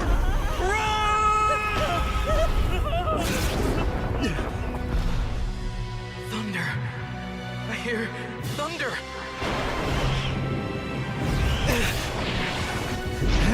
It's here! I know it!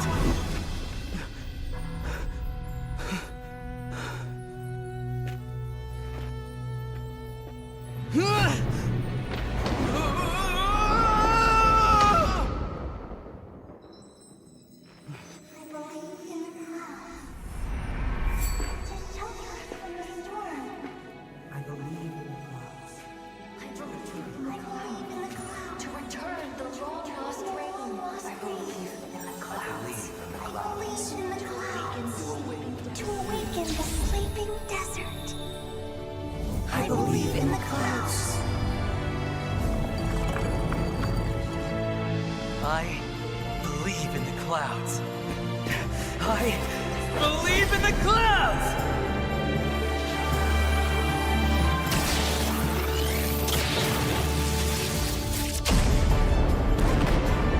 Wow! Hey!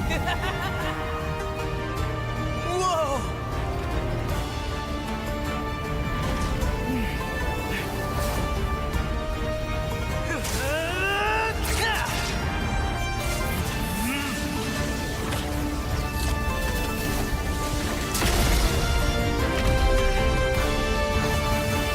Shifting clouds flow through, gallant youth pursue, bringing rainfall and thunder down. Flower seeds sprout strong, and ancient trickles spreading green.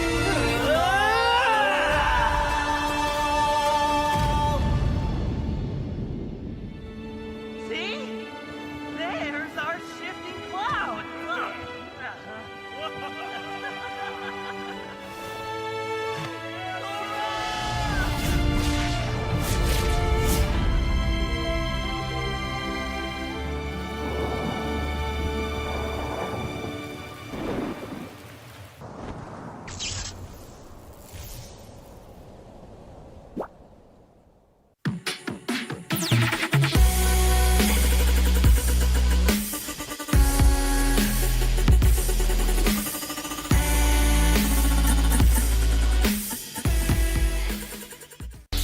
The shape, the speed, the precision.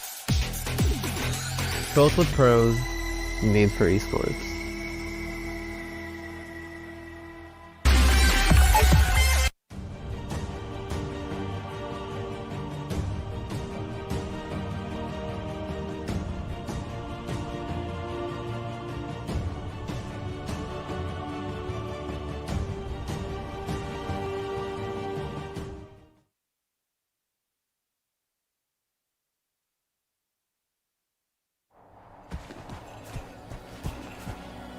Shifting clouds flow through, gallant youth pursuit.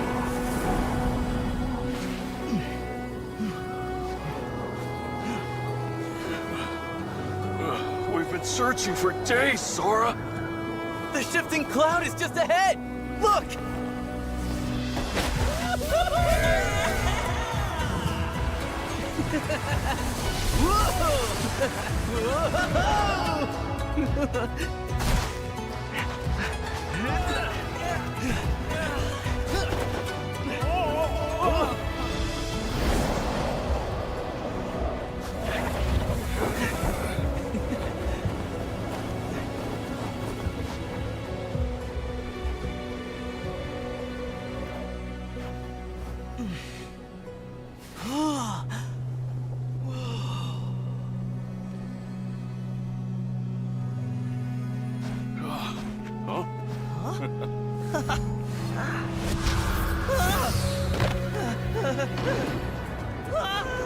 Oh, that's no cloud! That's a sandstorm!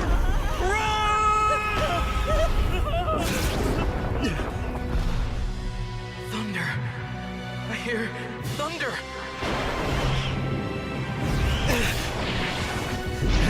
It's here! I know it!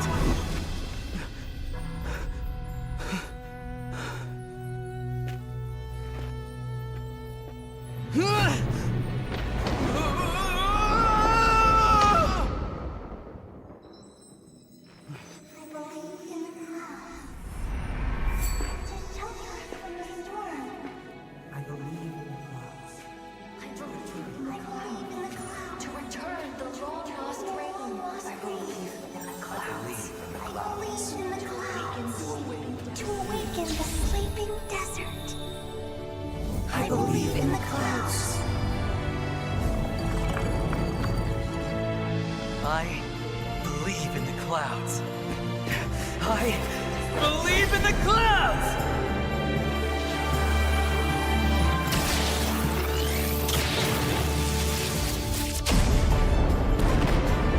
Wow! Hey! Whoa!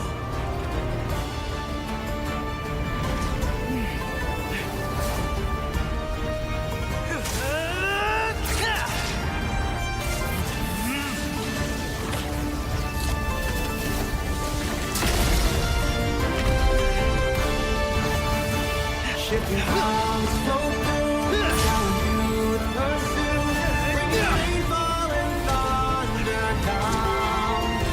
Flower seeds sprout strong, and ancient tree blocks spreading green around.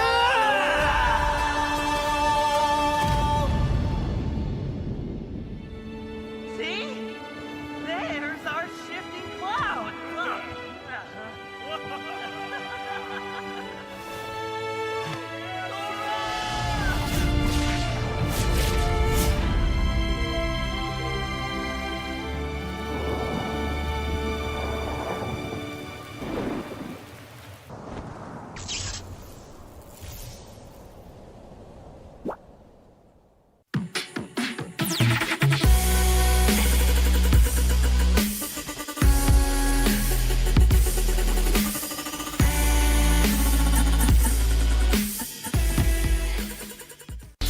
The shape, the speed, the precision. Built with pros, made for esports.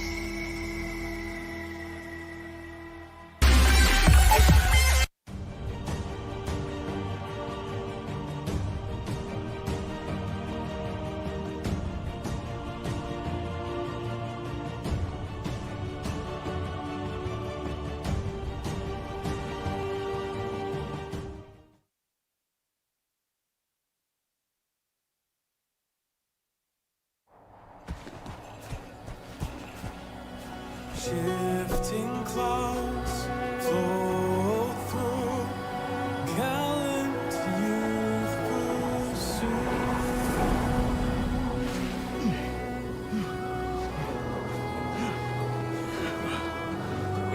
We've been searching for days, Sora!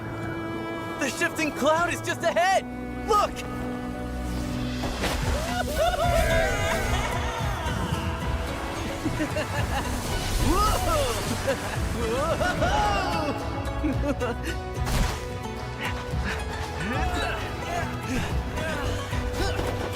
Whoa!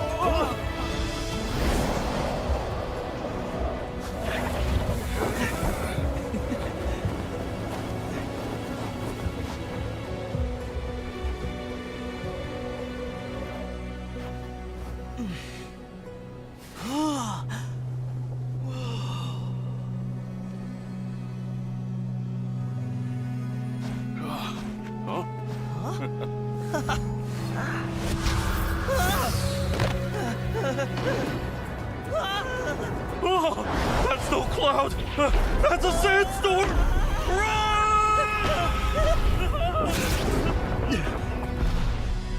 Thunder. I hear thunder.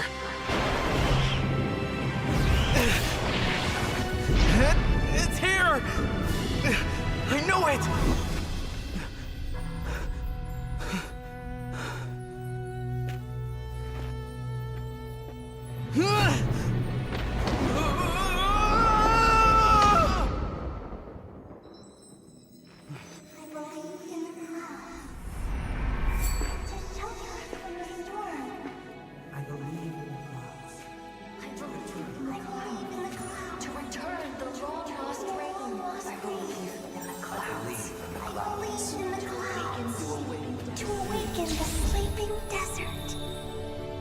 I believe in the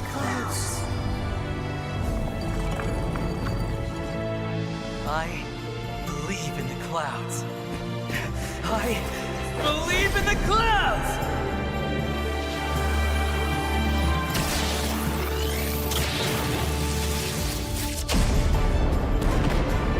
Wow! Hey! Whoa!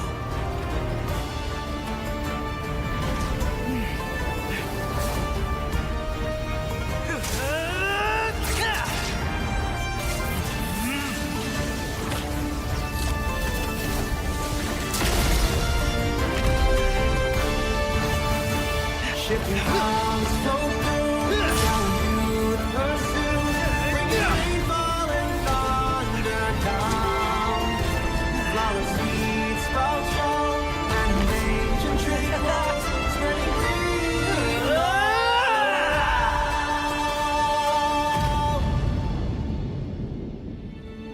See? There's our shifting cloud.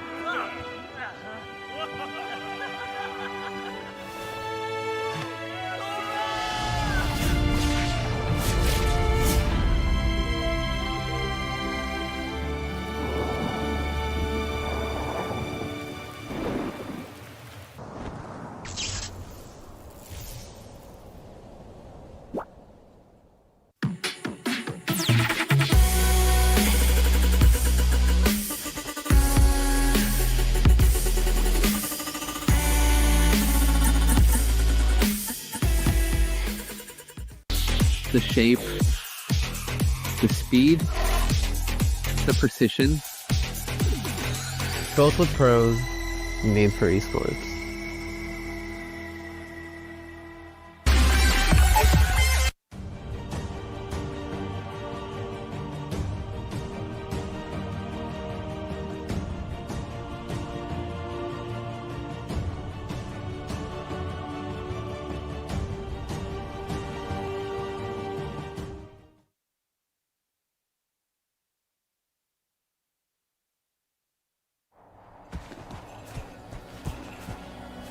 Shifting clouds flow through, gallant youth pursue.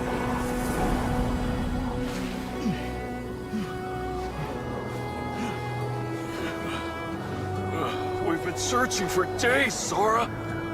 The shifting cloud is just ahead! Look!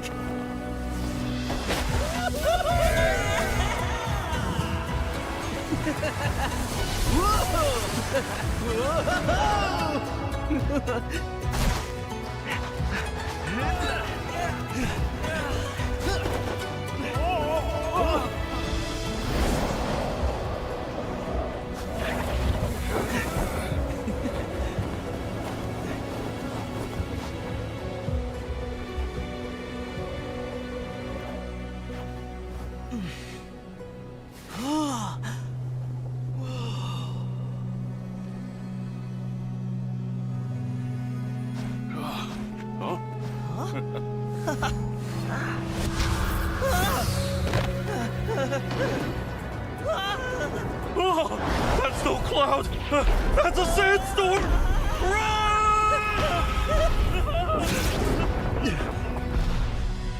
Thunder. I hear thunder.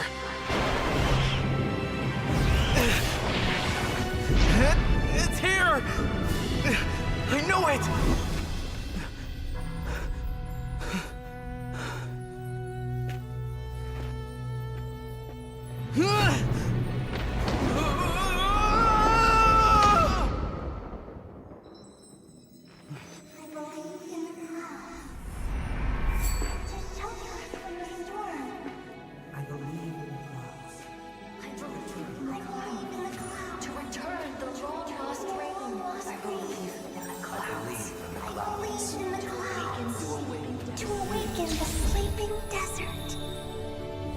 believe in the clouds.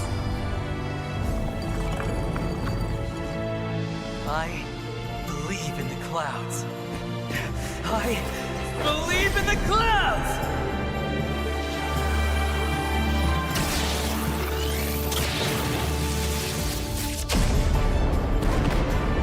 Wow! Hey! Whoa!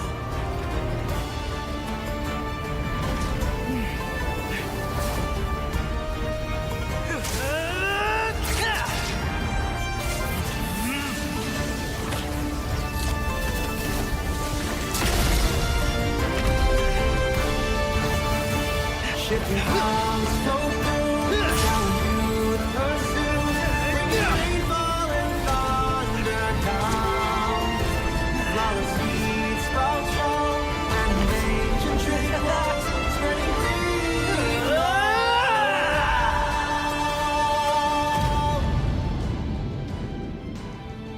See? There's our shifting cloud. Look.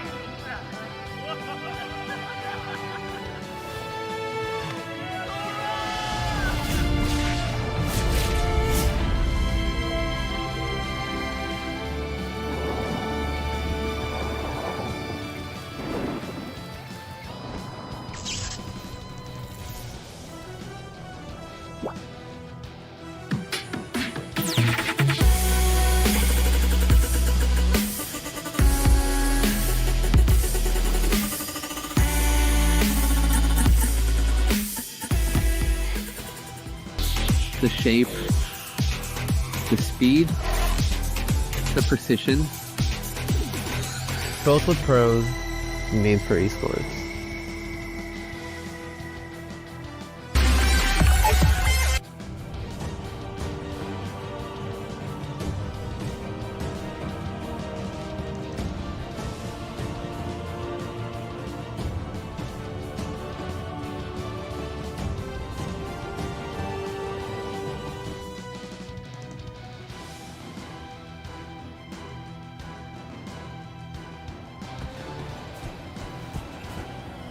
Shifting clouds flow through, gallant youth pursue.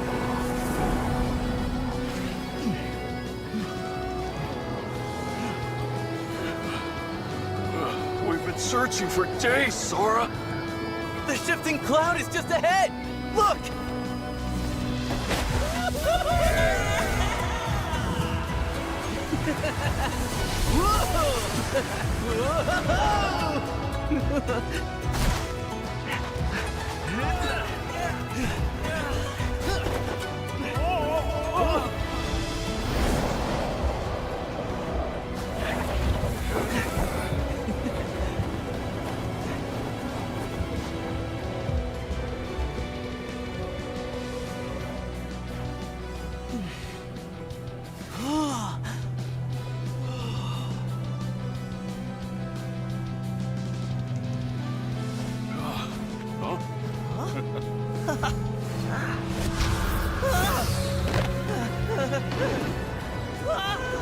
Oh, that's no cloud!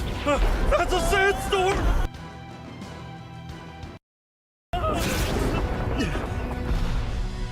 Thunder. I hear thunder.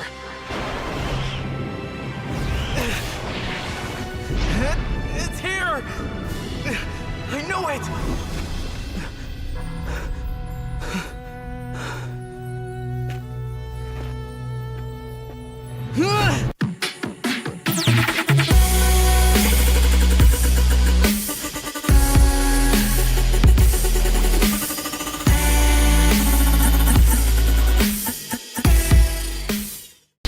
The shape, the speed, the precision. Built with pros, made for esports.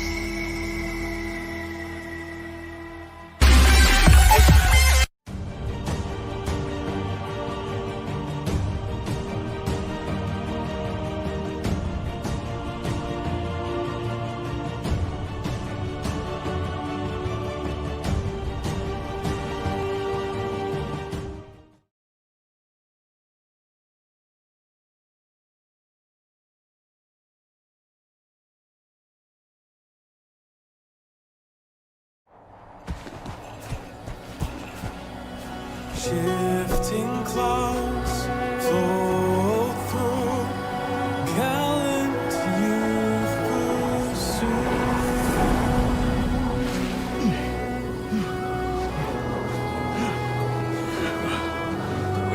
We've been searching for days, Sora! The shifting cloud is just ahead! Look!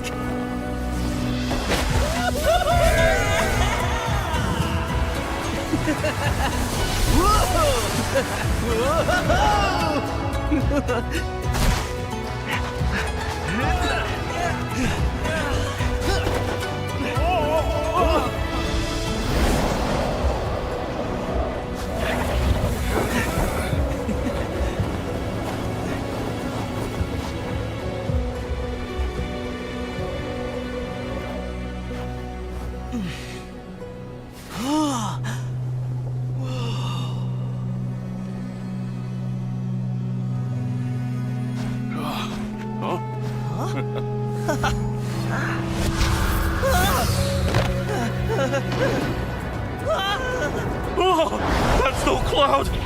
That's a sandstorm!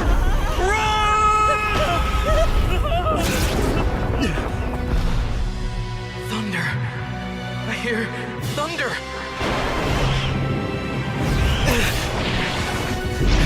It's here! I know it!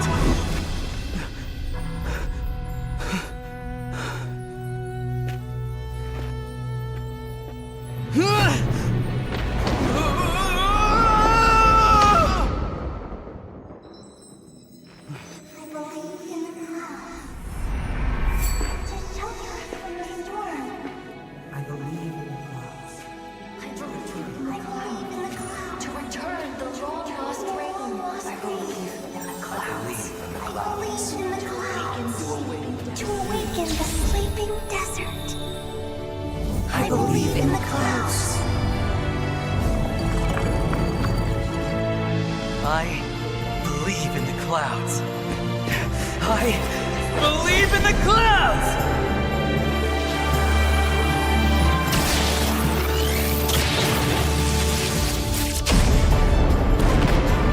Wow! Hey! Whoa!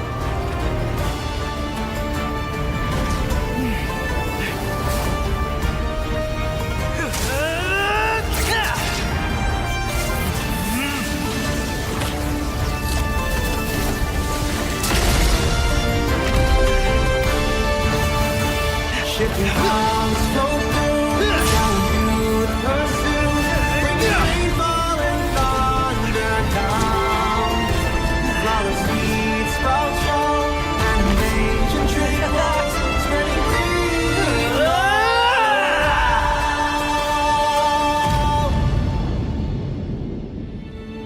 See? There's our shifting cloud.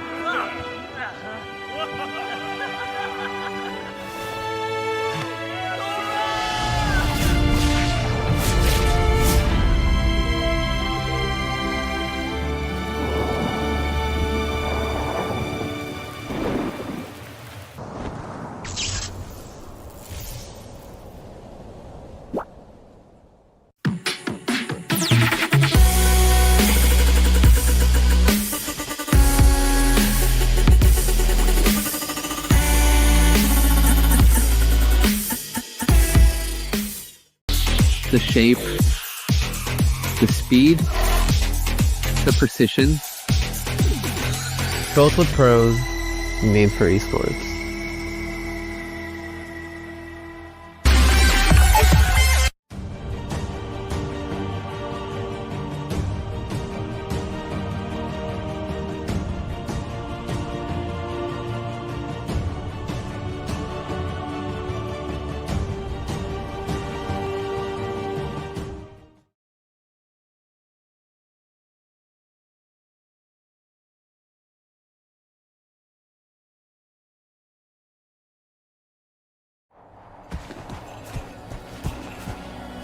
Shifting clouds flow through, gallant youth pursue.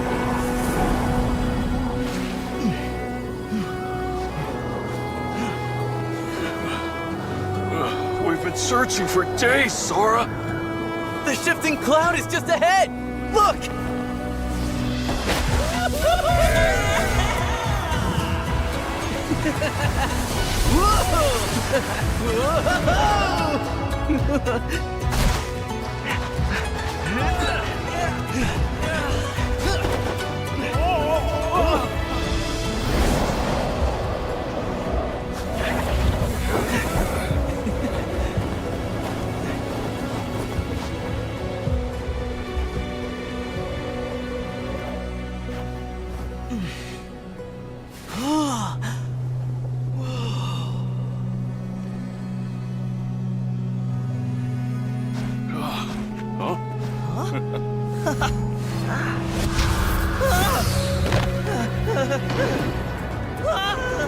Oh, that's no cloud! That's a sandstorm!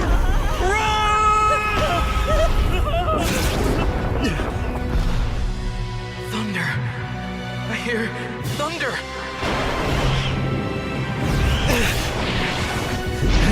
It's here! I know it!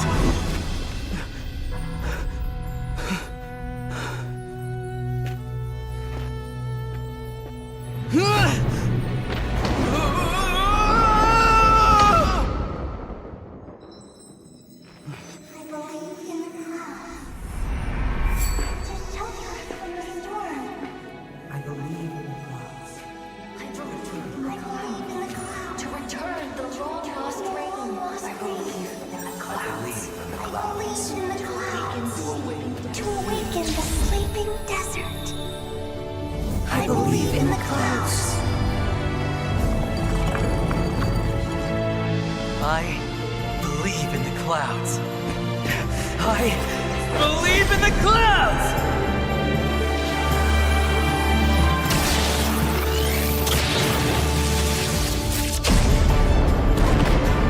Wow! Hey! Whoa!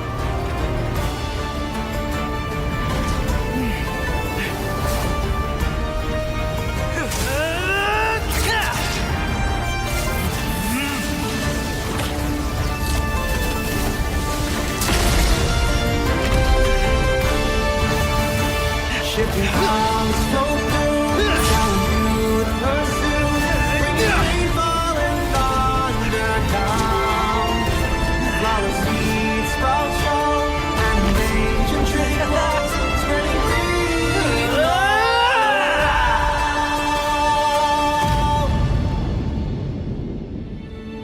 See? There's our shifting cloud.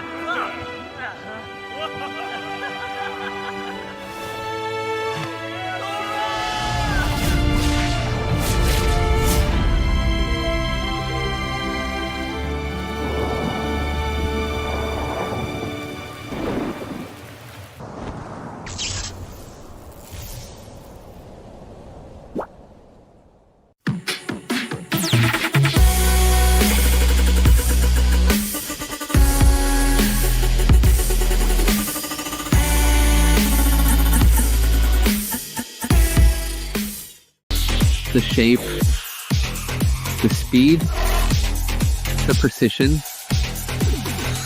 Built with pros, made for esports.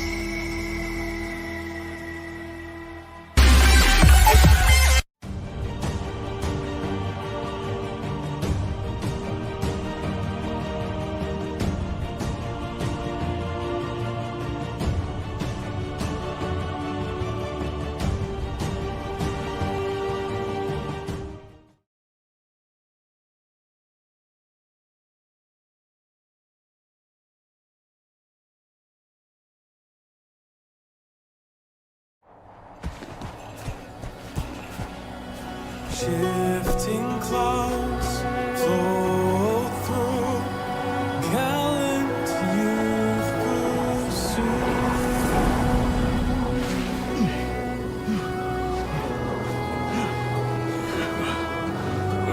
We've been searching for days, Sora. The shifting cloud is just ahead! Look!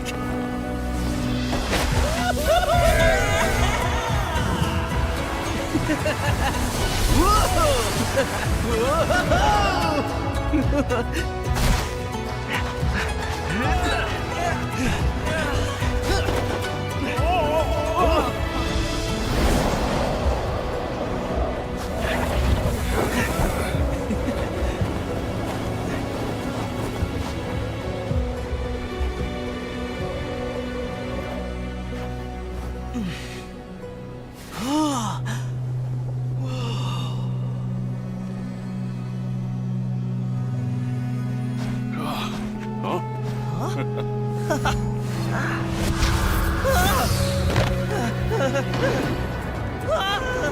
Oh, that's no cloud!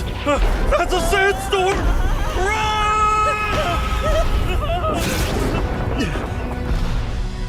Thunder. I hear thunder.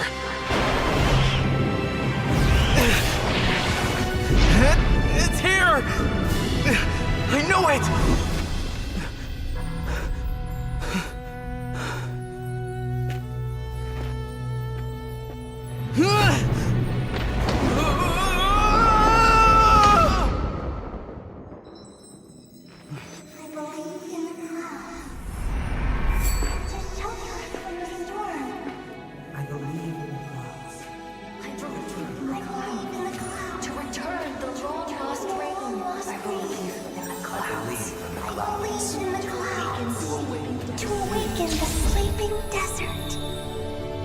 I believe in the clouds.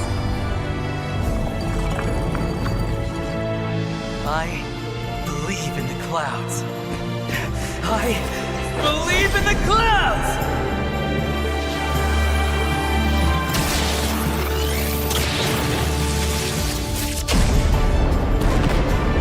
Whoa!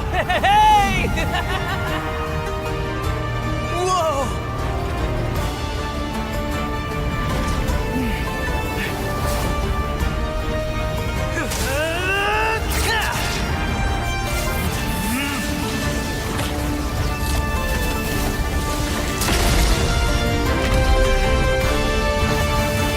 Shipping clouds flow through, telling you to pursue, bringing rainfall and thunder down.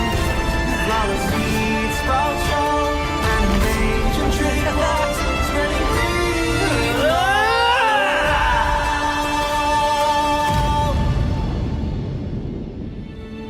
See? There's our shifting cloud.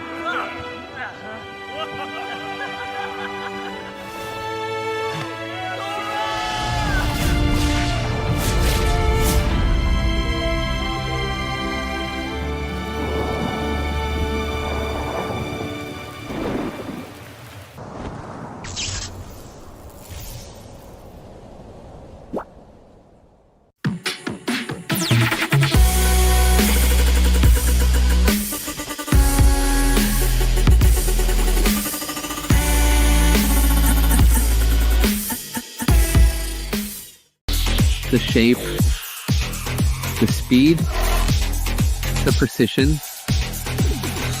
Built with pros, made for esports.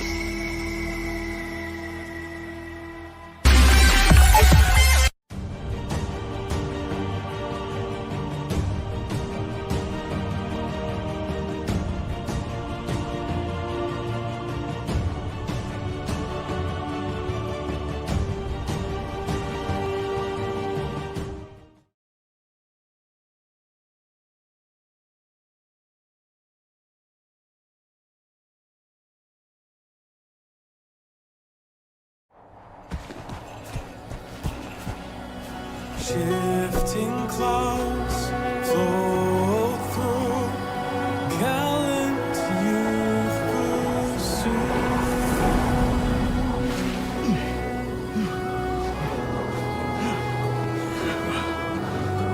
We've been searching for days, Sora! The shifting cloud is just ahead! Look!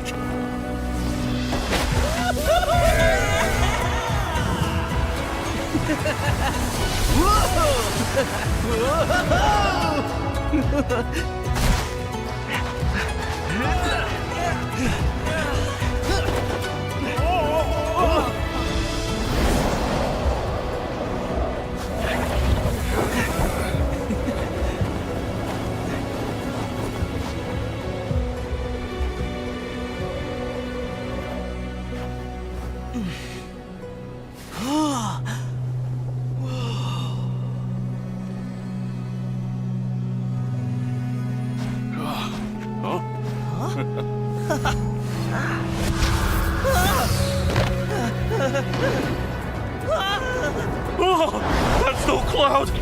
That's a sandstorm!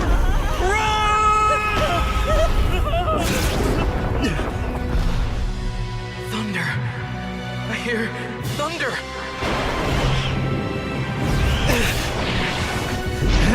It's here! I know it!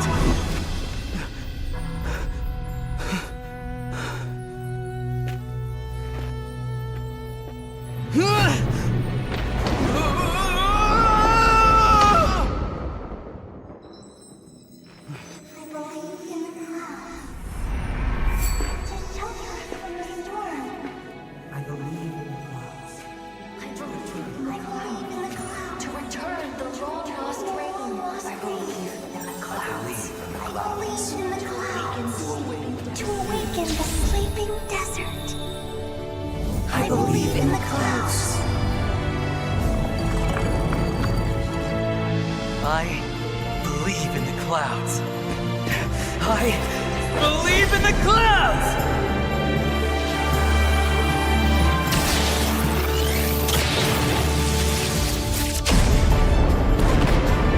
Whoa! Hey! Whoa!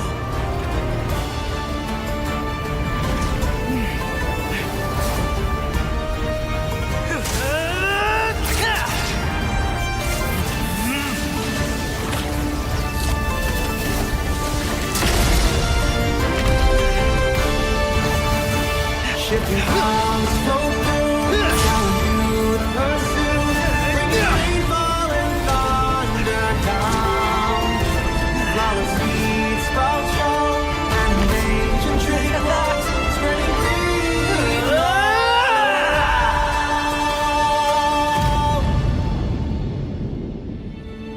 See? There's our shifting cloud.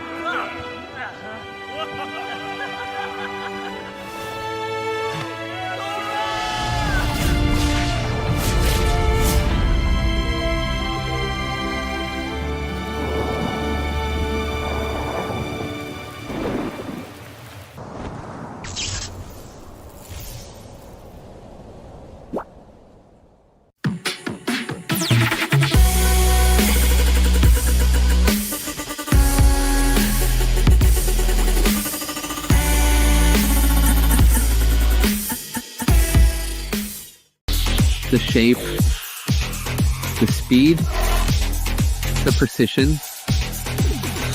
Built with pros, made for esports.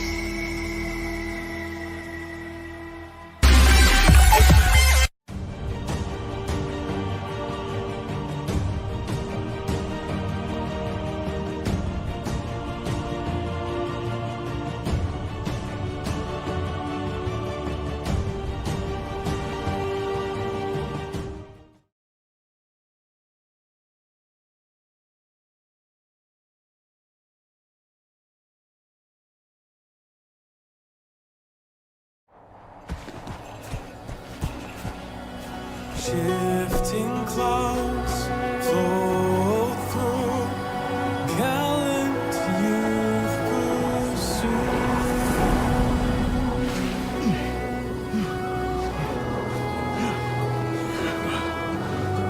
We've been searching for days, Sora! The shifting cloud is just ahead! Look!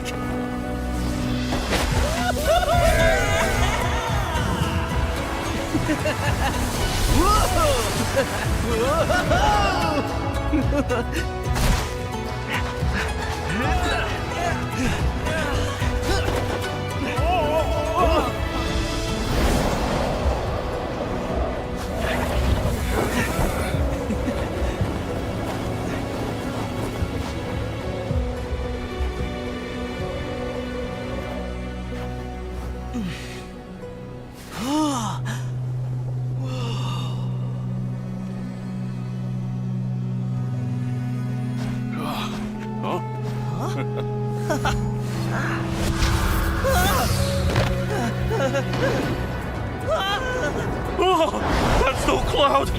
That's a sandstorm!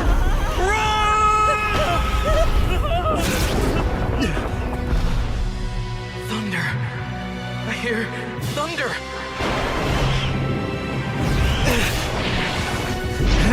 It's here!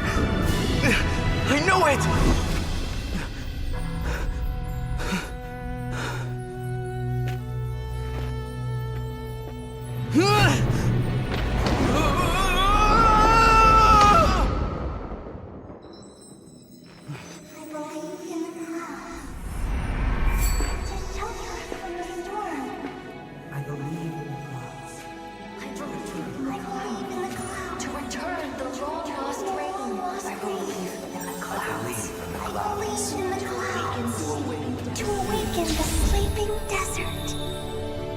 I believe in the clouds. I believe in the clouds. I believe in the clouds!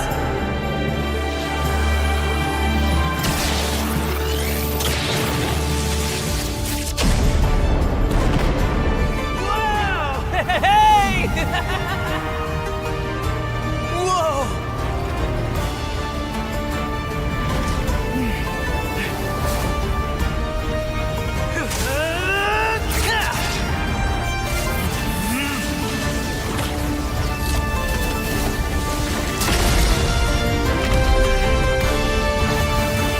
Shifting clouds flow through, telling you to pursue. Bringing rainfall and thunder down. Flower seeds sprout strong, and raging trickles spreading green.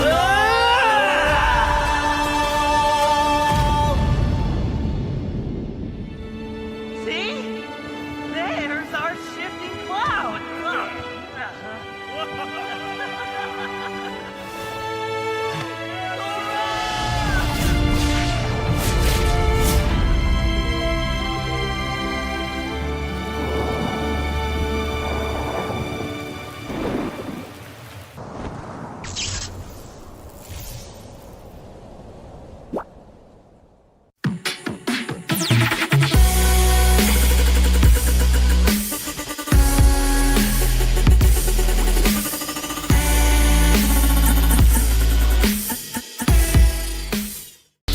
The shape, the speed, the precision.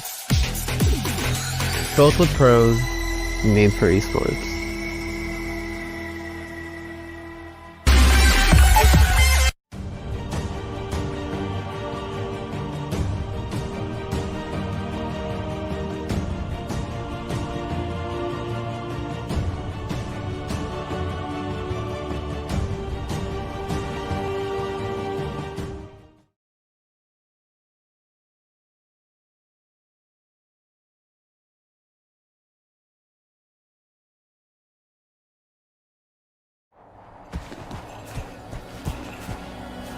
Shifting clouds flow through, gallant youth pursue.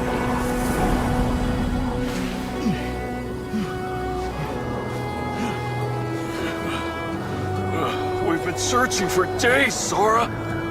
The shifting cloud is just ahead! Look!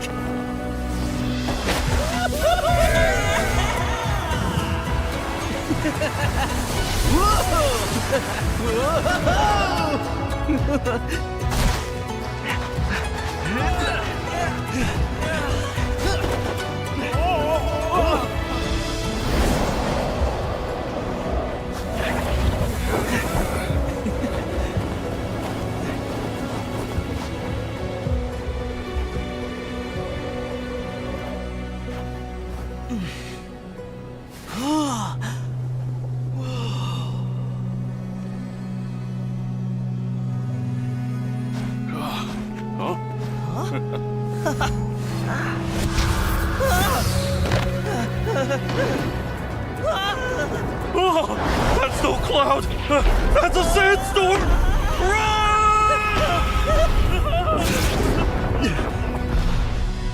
Thunder. I hear thunder.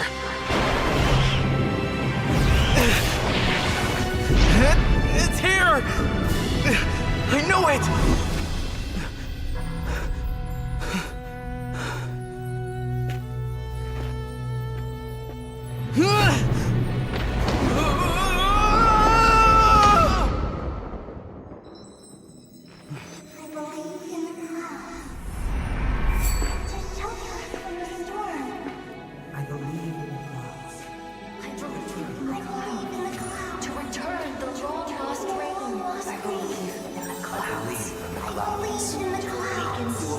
To awaken the sleeping desert.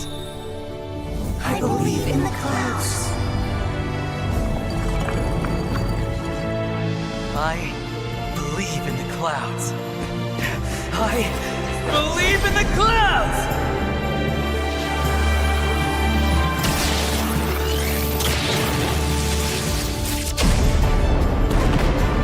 Wow! Hey! Whoa!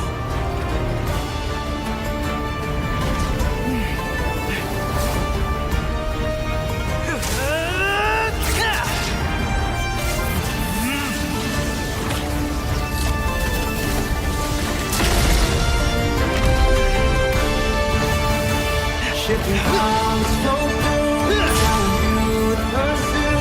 Bringing rainfall and thunder down. Flower seeds sprout strong, and ancient tree grows, spreading green.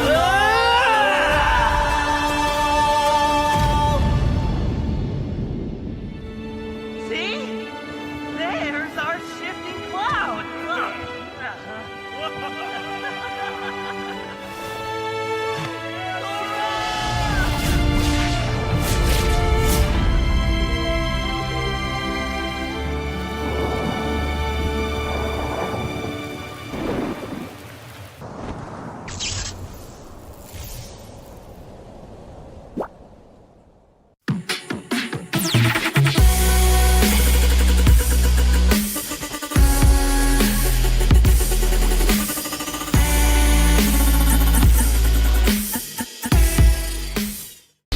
The shape, the speed, the precision.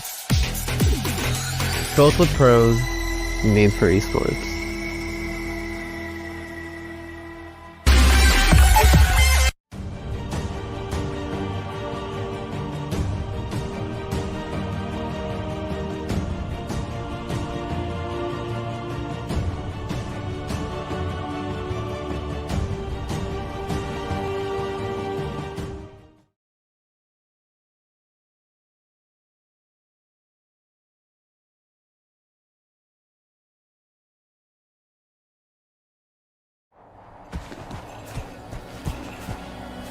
Shifting clouds flow through, gallant youth pursue.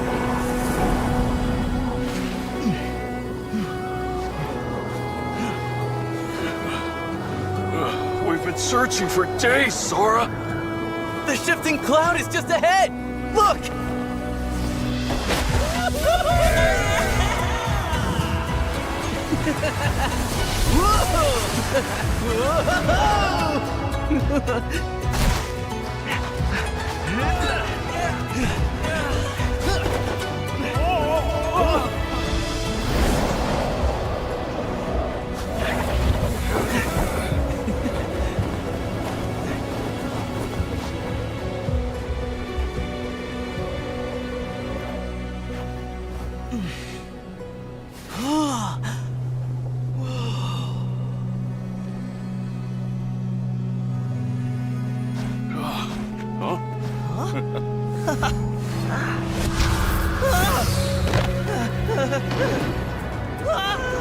Oh, that's no cloud!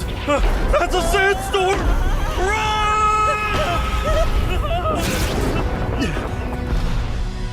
Thunder. I hear thunder.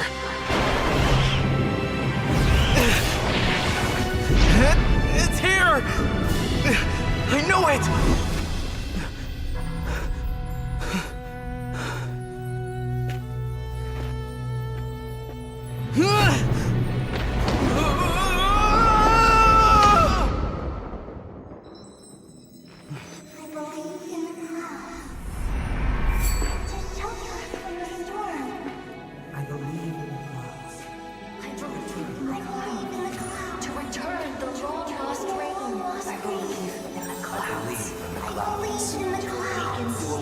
To awaken the sleeping desert. I believe in the clouds. I believe in the clouds. I believe in the clouds!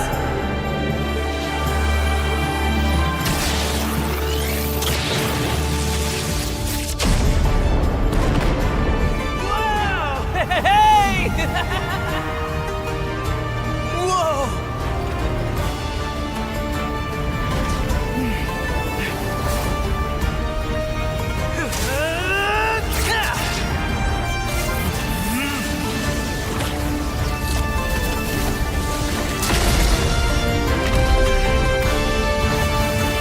Shifting clouds flow through, youth pursue, bringing rainfall and thunder down. Flower seeds sprout strong, and ancient tree grows, spreading green.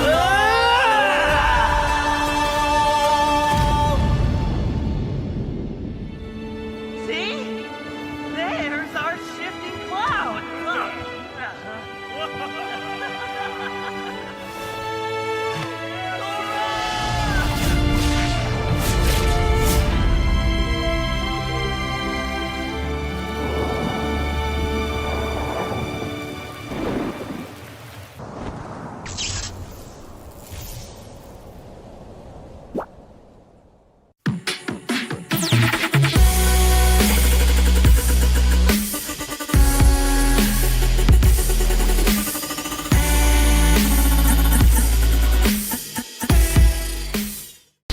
The shape, the speed, the precision.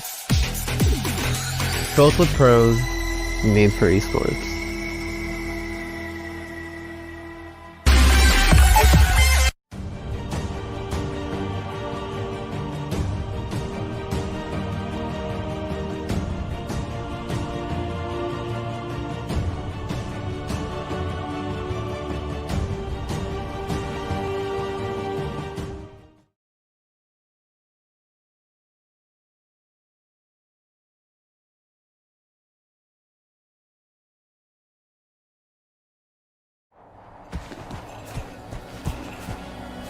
Shifting clouds flow through, gallant youth pursue.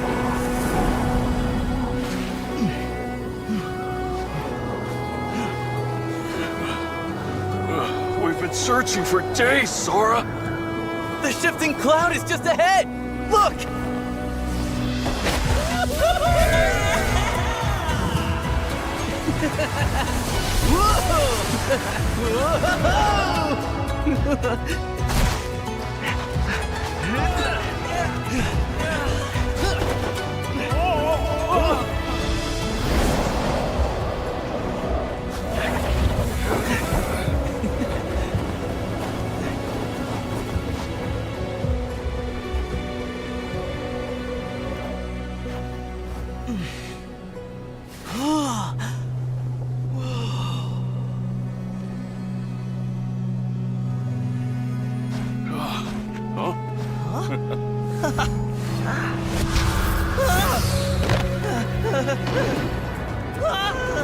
Oh, that's no cloud!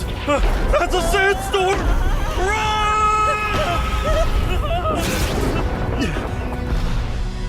Thunder. I hear thunder.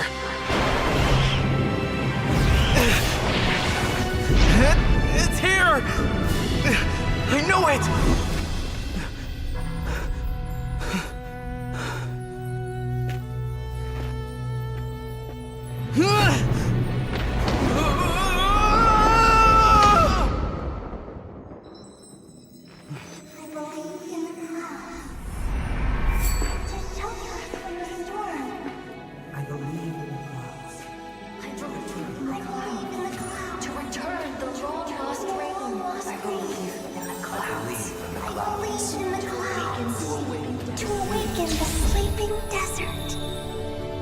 I believe in the clouds.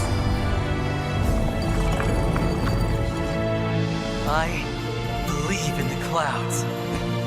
I believe in the clouds!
the shape, the speed, the precision. Built with pros, made for esports.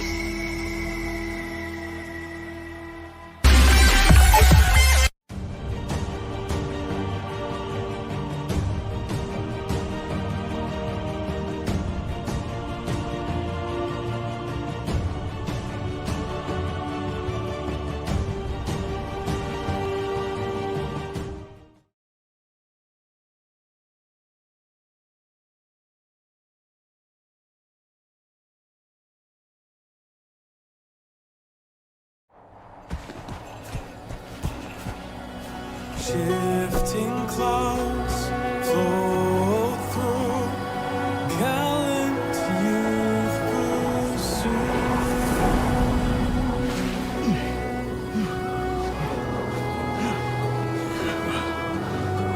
We've been searching for days, Sora. The shifting cloud is just ahead! Look!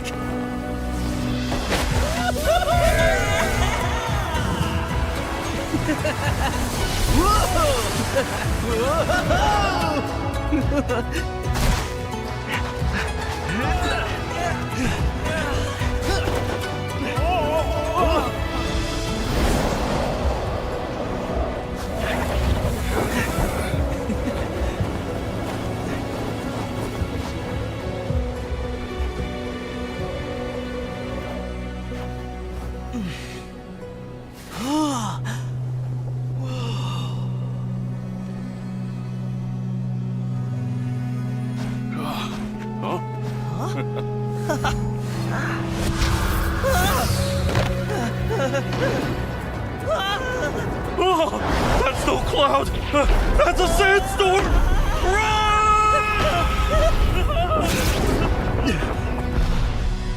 Thunder! I hear thunder!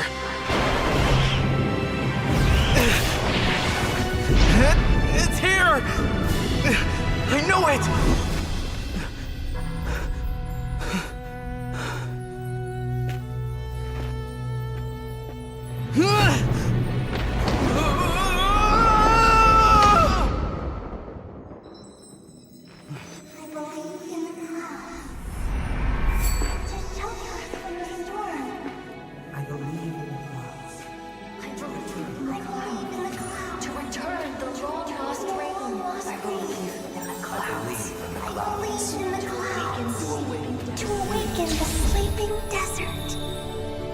I believe in the clouds.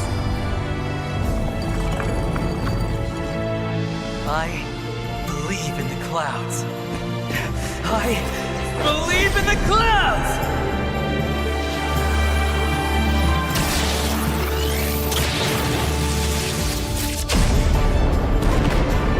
Wow! Hey! Whoa!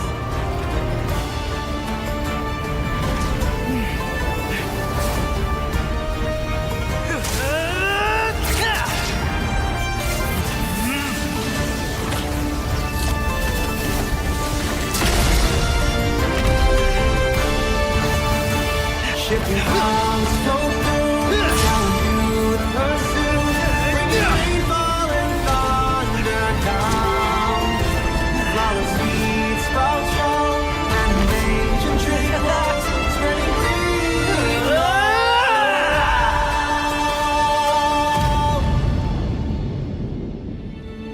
See? There's our shifting cloud.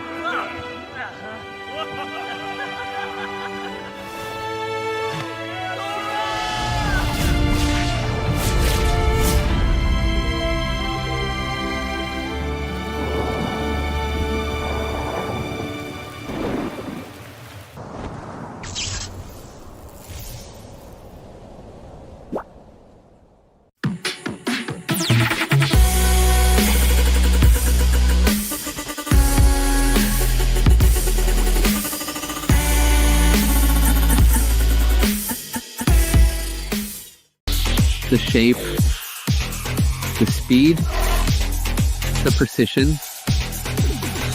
Built with pros, made for esports.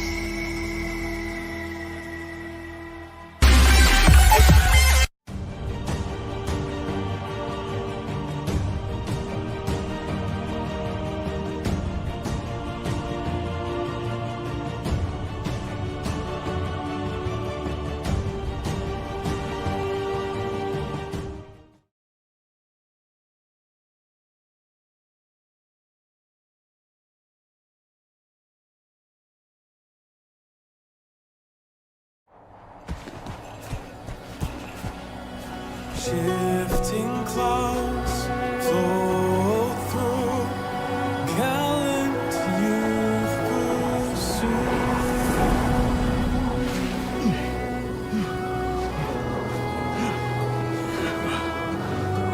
We've been searching for days, Sora. The shifting cloud is just ahead! Look!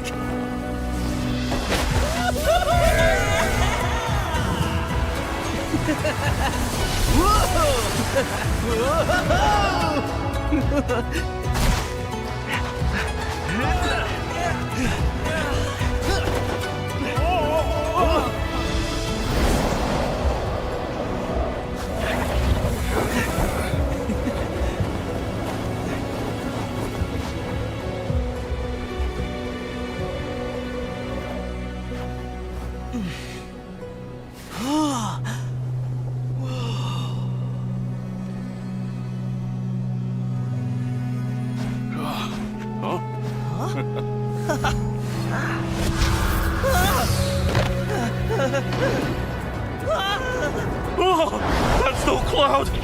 That's a sandstorm!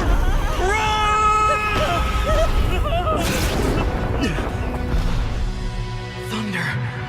I hear thunder!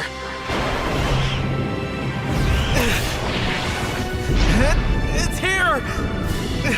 I know it!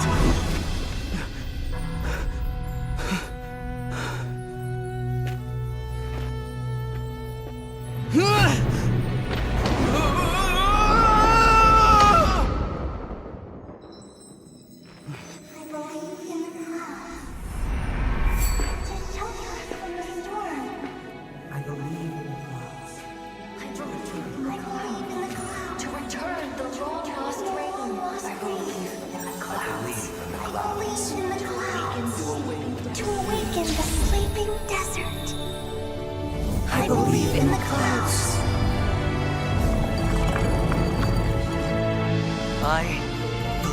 the clouds. I believe in the clouds!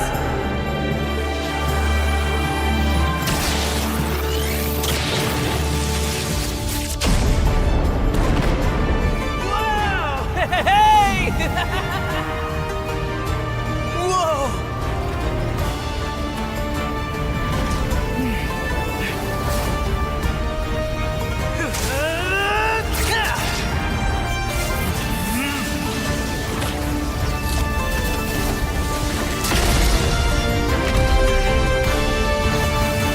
Shifting clouds flow through, gallant youth pursue, bringing rainfall and thunder down. Flower seeds sprout strong, and ancient tree rocks spreading green.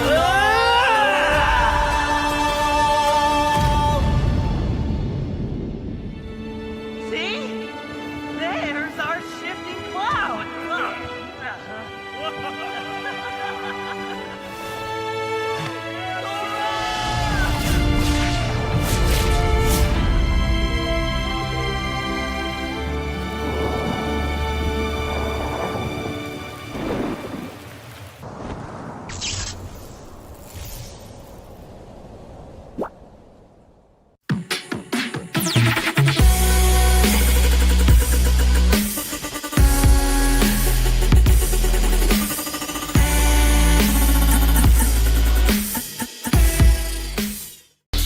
The shape, the speed, the precision. Built with pros, made for esports.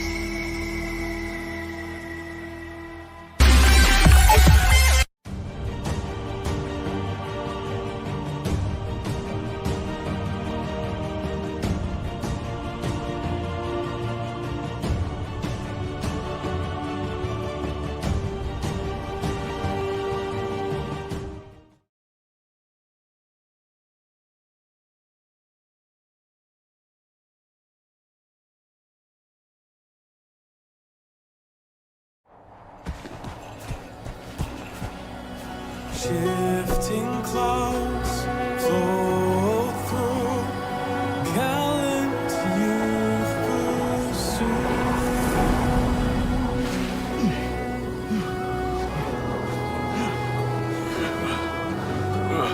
been searching for days, Sora. The shifting cloud is just ahead! Look!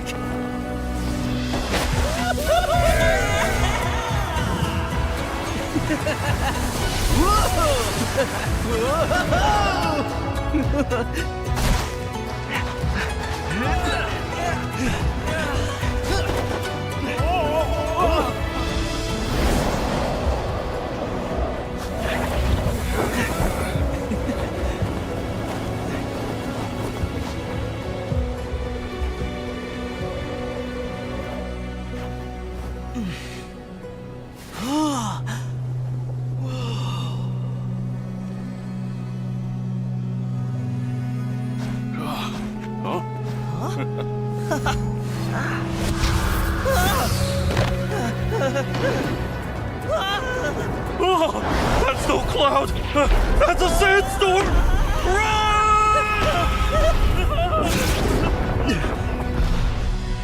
Thunder. I hear thunder.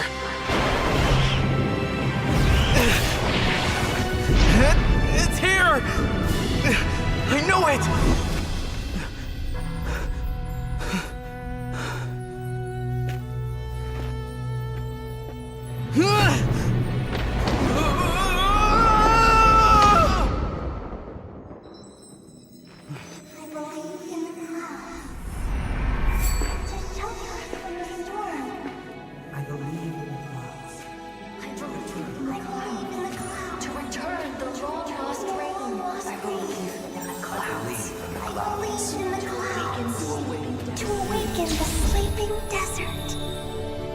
I believe in the clouds. I believe in the clouds. I believe in the clouds!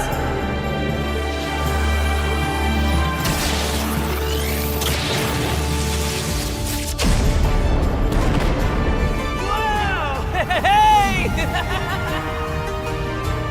Whoa!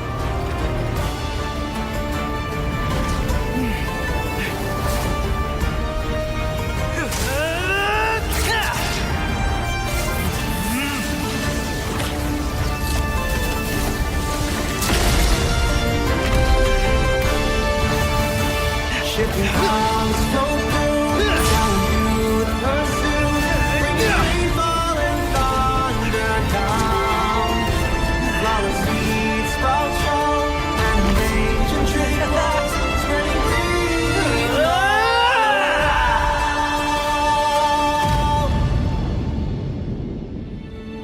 See? There's our shifting cloud.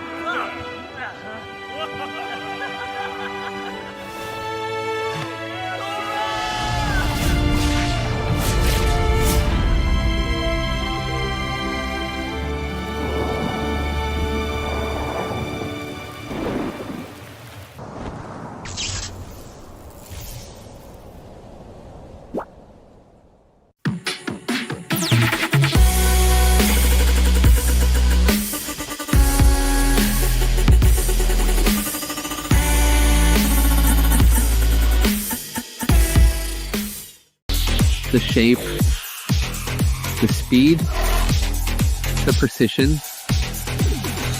Built with pros, made for esports.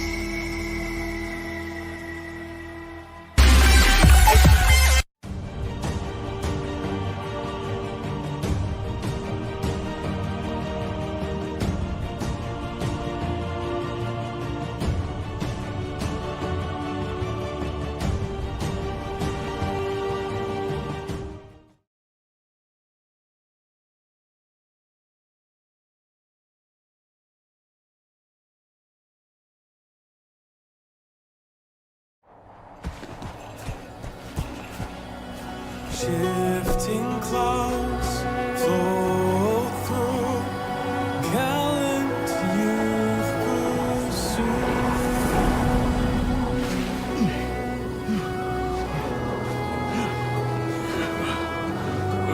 We've been searching for days, Sora. The shifting cloud is just ahead! Look!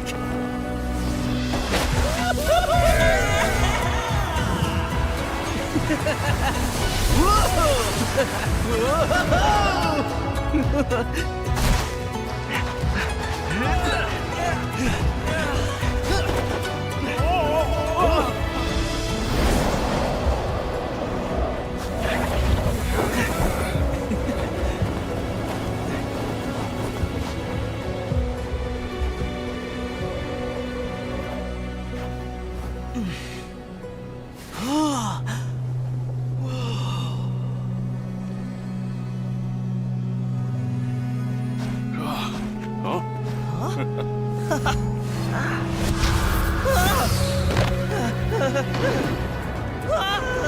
Oh, that's no cloud!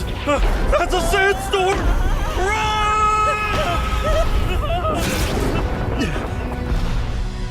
Thunder. I hear thunder.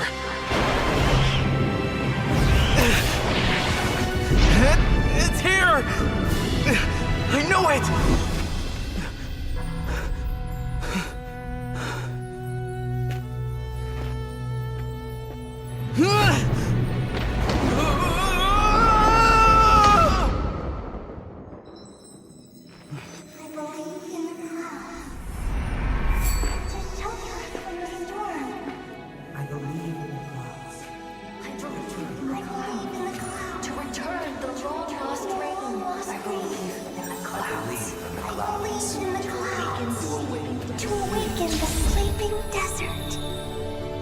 I believe in the clouds.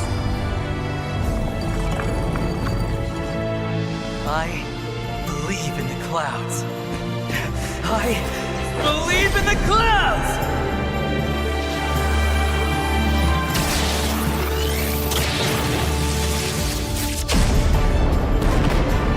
Whoa! Hey! Whoa!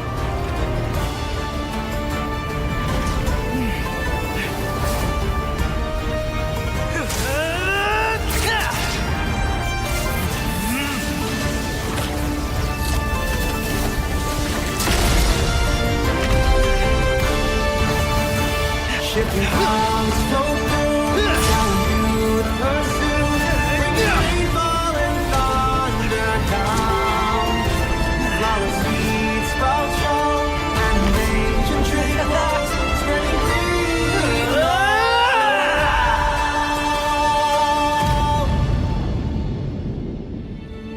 See? There's our shifting cloud.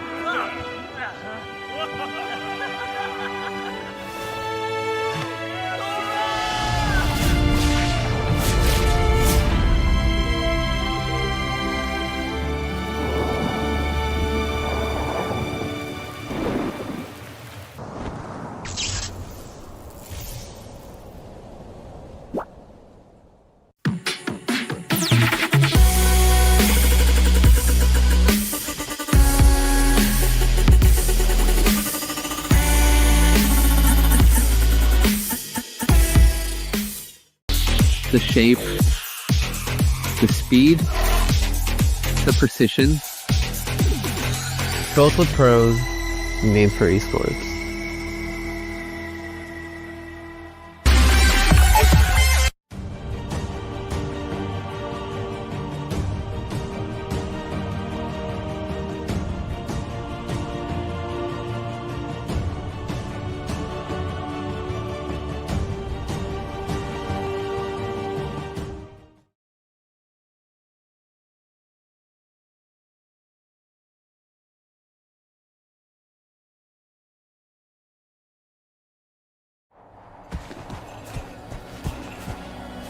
Shifting clouds flow through, gallant youth pursue.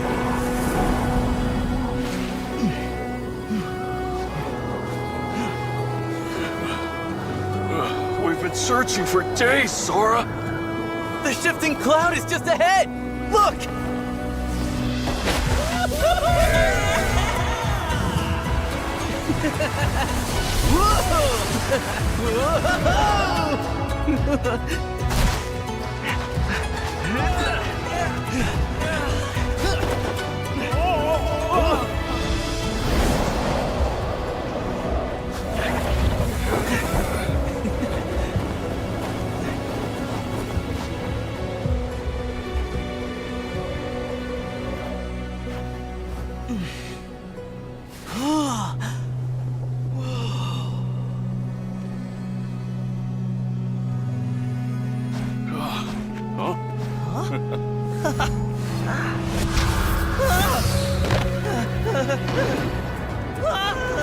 Oh, that's no cloud!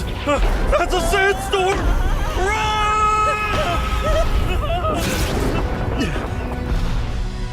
Thunder. I hear thunder.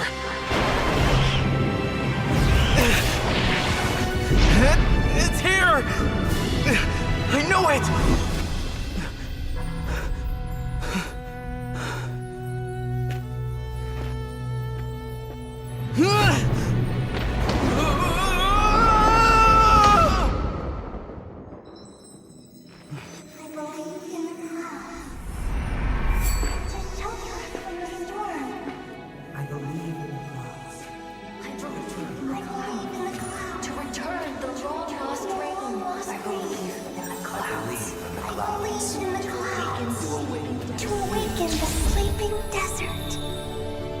I believe in the clouds.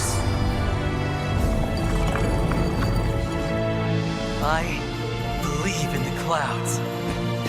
I believe in the clouds!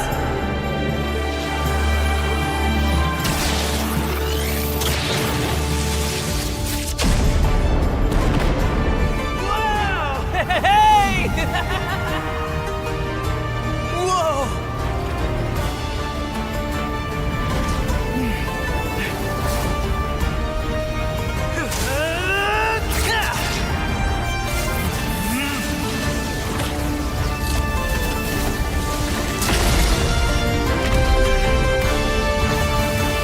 Shipping clouds flow through, telling you to pursue, bringing rainfall and thunder down.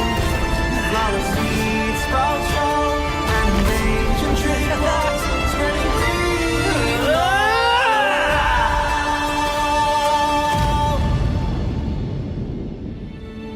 See? There's our shifting cloud.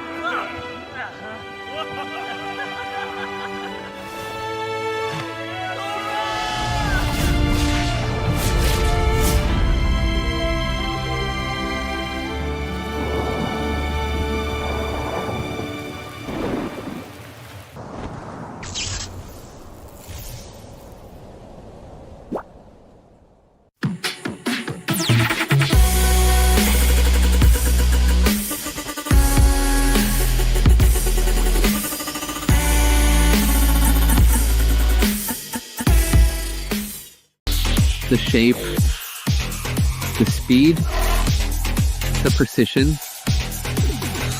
Built with pros, made for esports.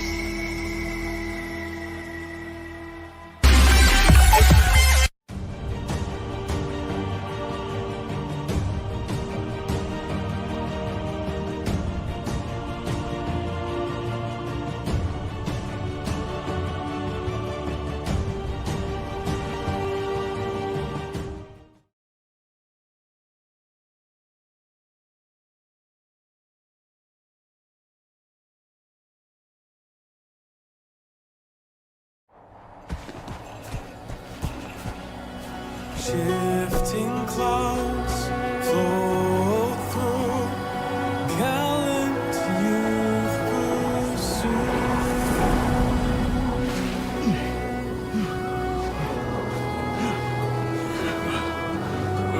We've been searching for days, Sora!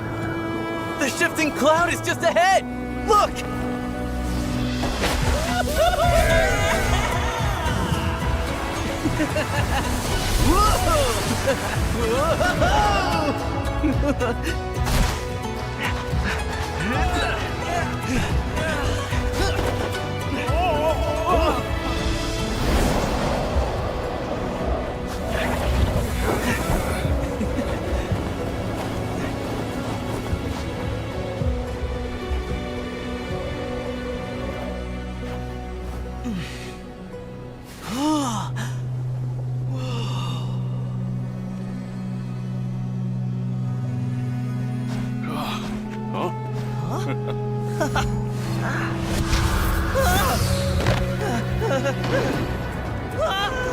Oh, that's no cloud! That's a sandstorm!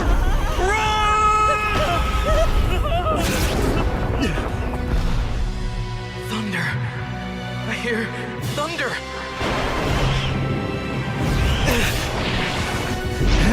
It's here! I know it!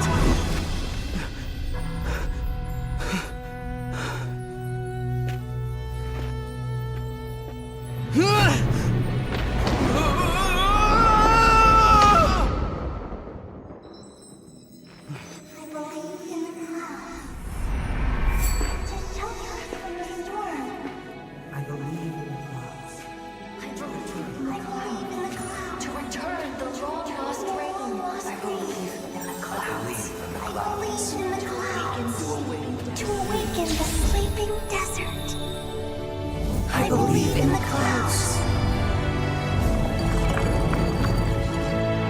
I believe in the clouds. I believe in the clouds!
The shape, the speed, the precision.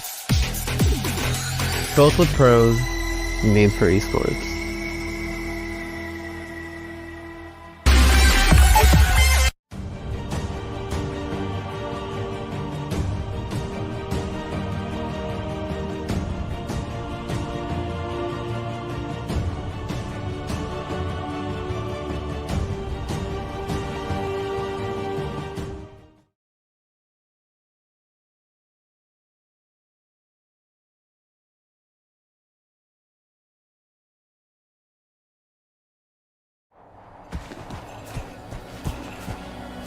Shifting clouds flow through, gallant youth pursue.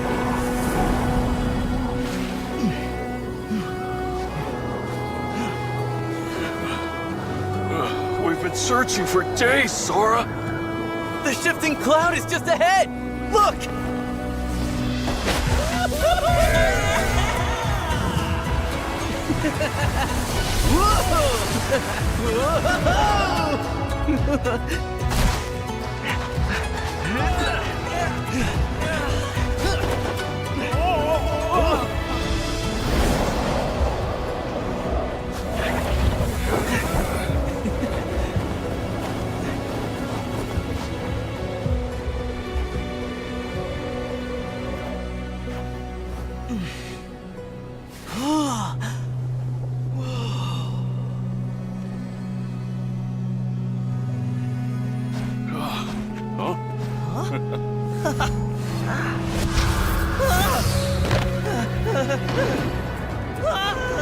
Oh, that's no cloud!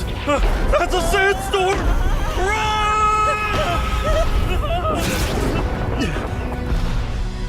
Thunder. I hear thunder.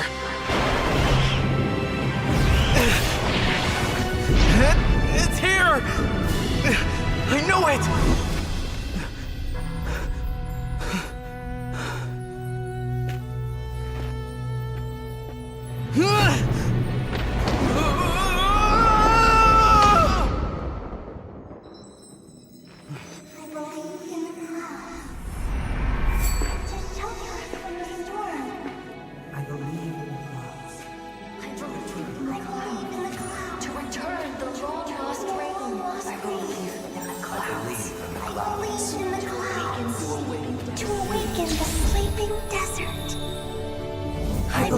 the clouds. I believe in the clouds. I believe in the clouds!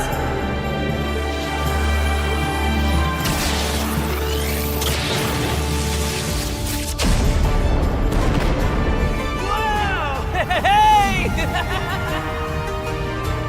Whoa!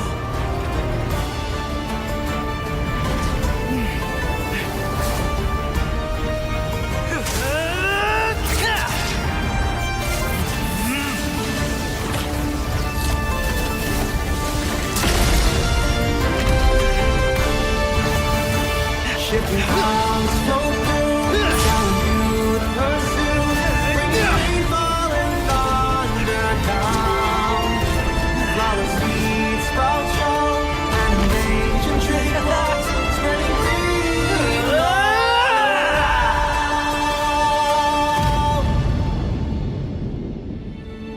See? There's our shifting cloud.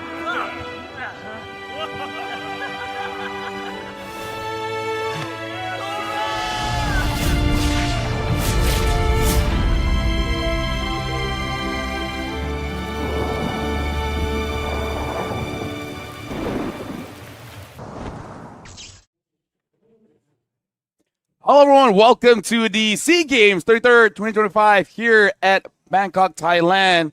And we are at the bronze match. Indonesia going up against Myanmar. My name is Rafael. Alongside me is Leo. At your service for this best of 5 bout. These two teams played their heart out. If I'm not mistaken, this is going to be their 3rd match consecutively played today for Indonesia. Myanmar was waiting in the upper, that's right. Yeah. Dropped by Malaysia after 4 games. We had our eyes on that as well, but you got to imagine what it's like for Team Indonesia. And you know what? We got a shout out to everyone watching as well, all the way through. Shout outs to Mirko, man. Probably watching this one. That young man from Jakarta. Young man from Jakarta, Indonesia. Jakarta. Perfect. I'm sorry that my Indonesian was not Indonesian enough. It's all right. I'm pretty sure they forgive you. Yeah, well, anyways, this is the movements of the bracket. Indonesia started off with 3-1 and then having to face against Team Philippines. Took game number 1, but then eventually Team Philippines figured out how to deal with them, and then now they're at the bronze match. The Burmese are a formidable opponent. The only other country besides Indonesia to have been in the grand finals of the M Series alongside the Philippines. And that's what a bronze medal match looks like. LaFell, this is a dream come true for MLBB esports fans. I'm going to say it now, true MLBB esports fans, because some of the most furious and fight-centric styles of MLBB originate from these two countries. Oh, yeah, for sure. And here's the thing. Malaysia did not have an easy time going up against Myanmar. Myanmar was able to take a game, and the game that Malaysia won anyways, it went the distance. It went all the way to over 20 minutes. So I would say between the two, I think they have warmed up. But honestly, I feel like Myanmar is a little bit warmed up, and Indonesia was the one that got a bit of rest. In fact, I just saw them backstage. They were all smiles, still in good spirits. So yes, even though they didn't go to the gold medal match, they're still here to play. That's right.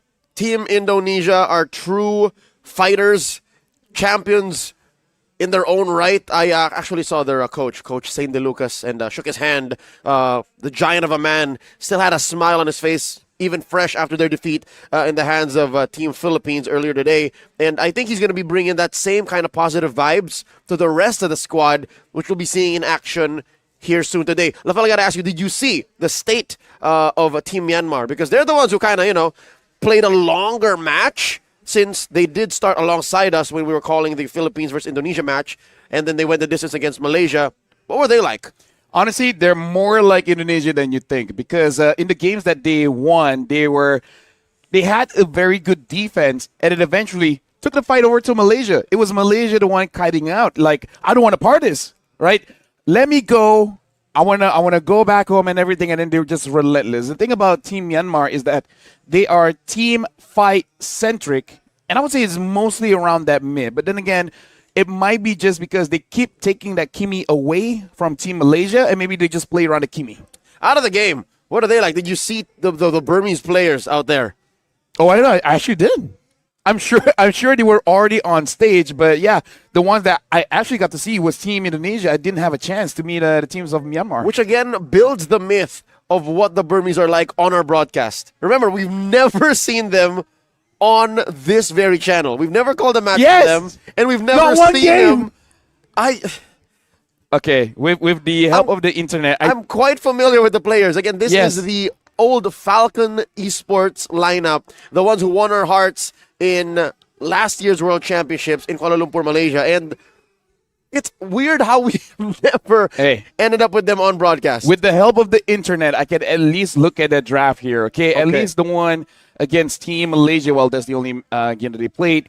They had, let's see here, 3 Kimi games. The Game 1, Game 3, as well as Game 4. In Game number 1, quite an interesting draft. I don't think you would like this one. And I believe it's the Uranus Jungle. Ooh.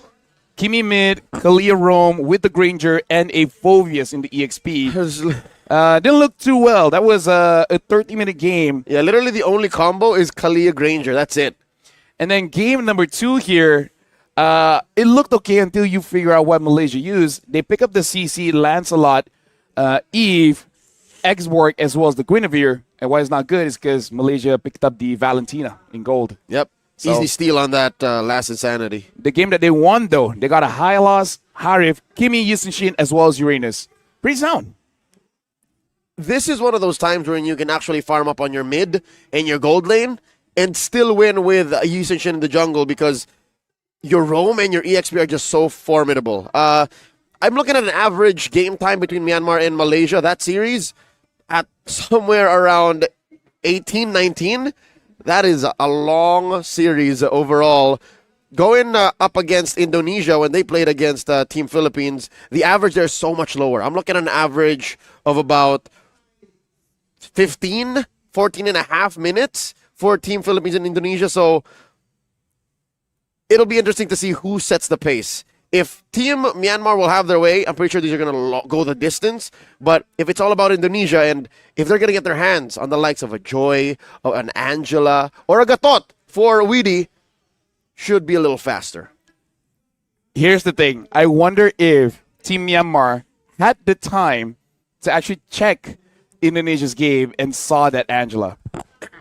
All right, because I really feel like that's a what you call it. Number one, it's a hidden weapon, a secret strat, but at the same time, some part of you is like, how strong can it be? So even if you know it's there, even if someone warned you, you're like, we'll let it go game 1. Okay.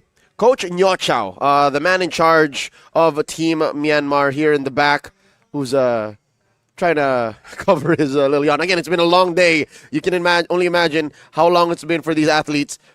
I'm pretty sure he did. Again, it was an hour-long break, was it not?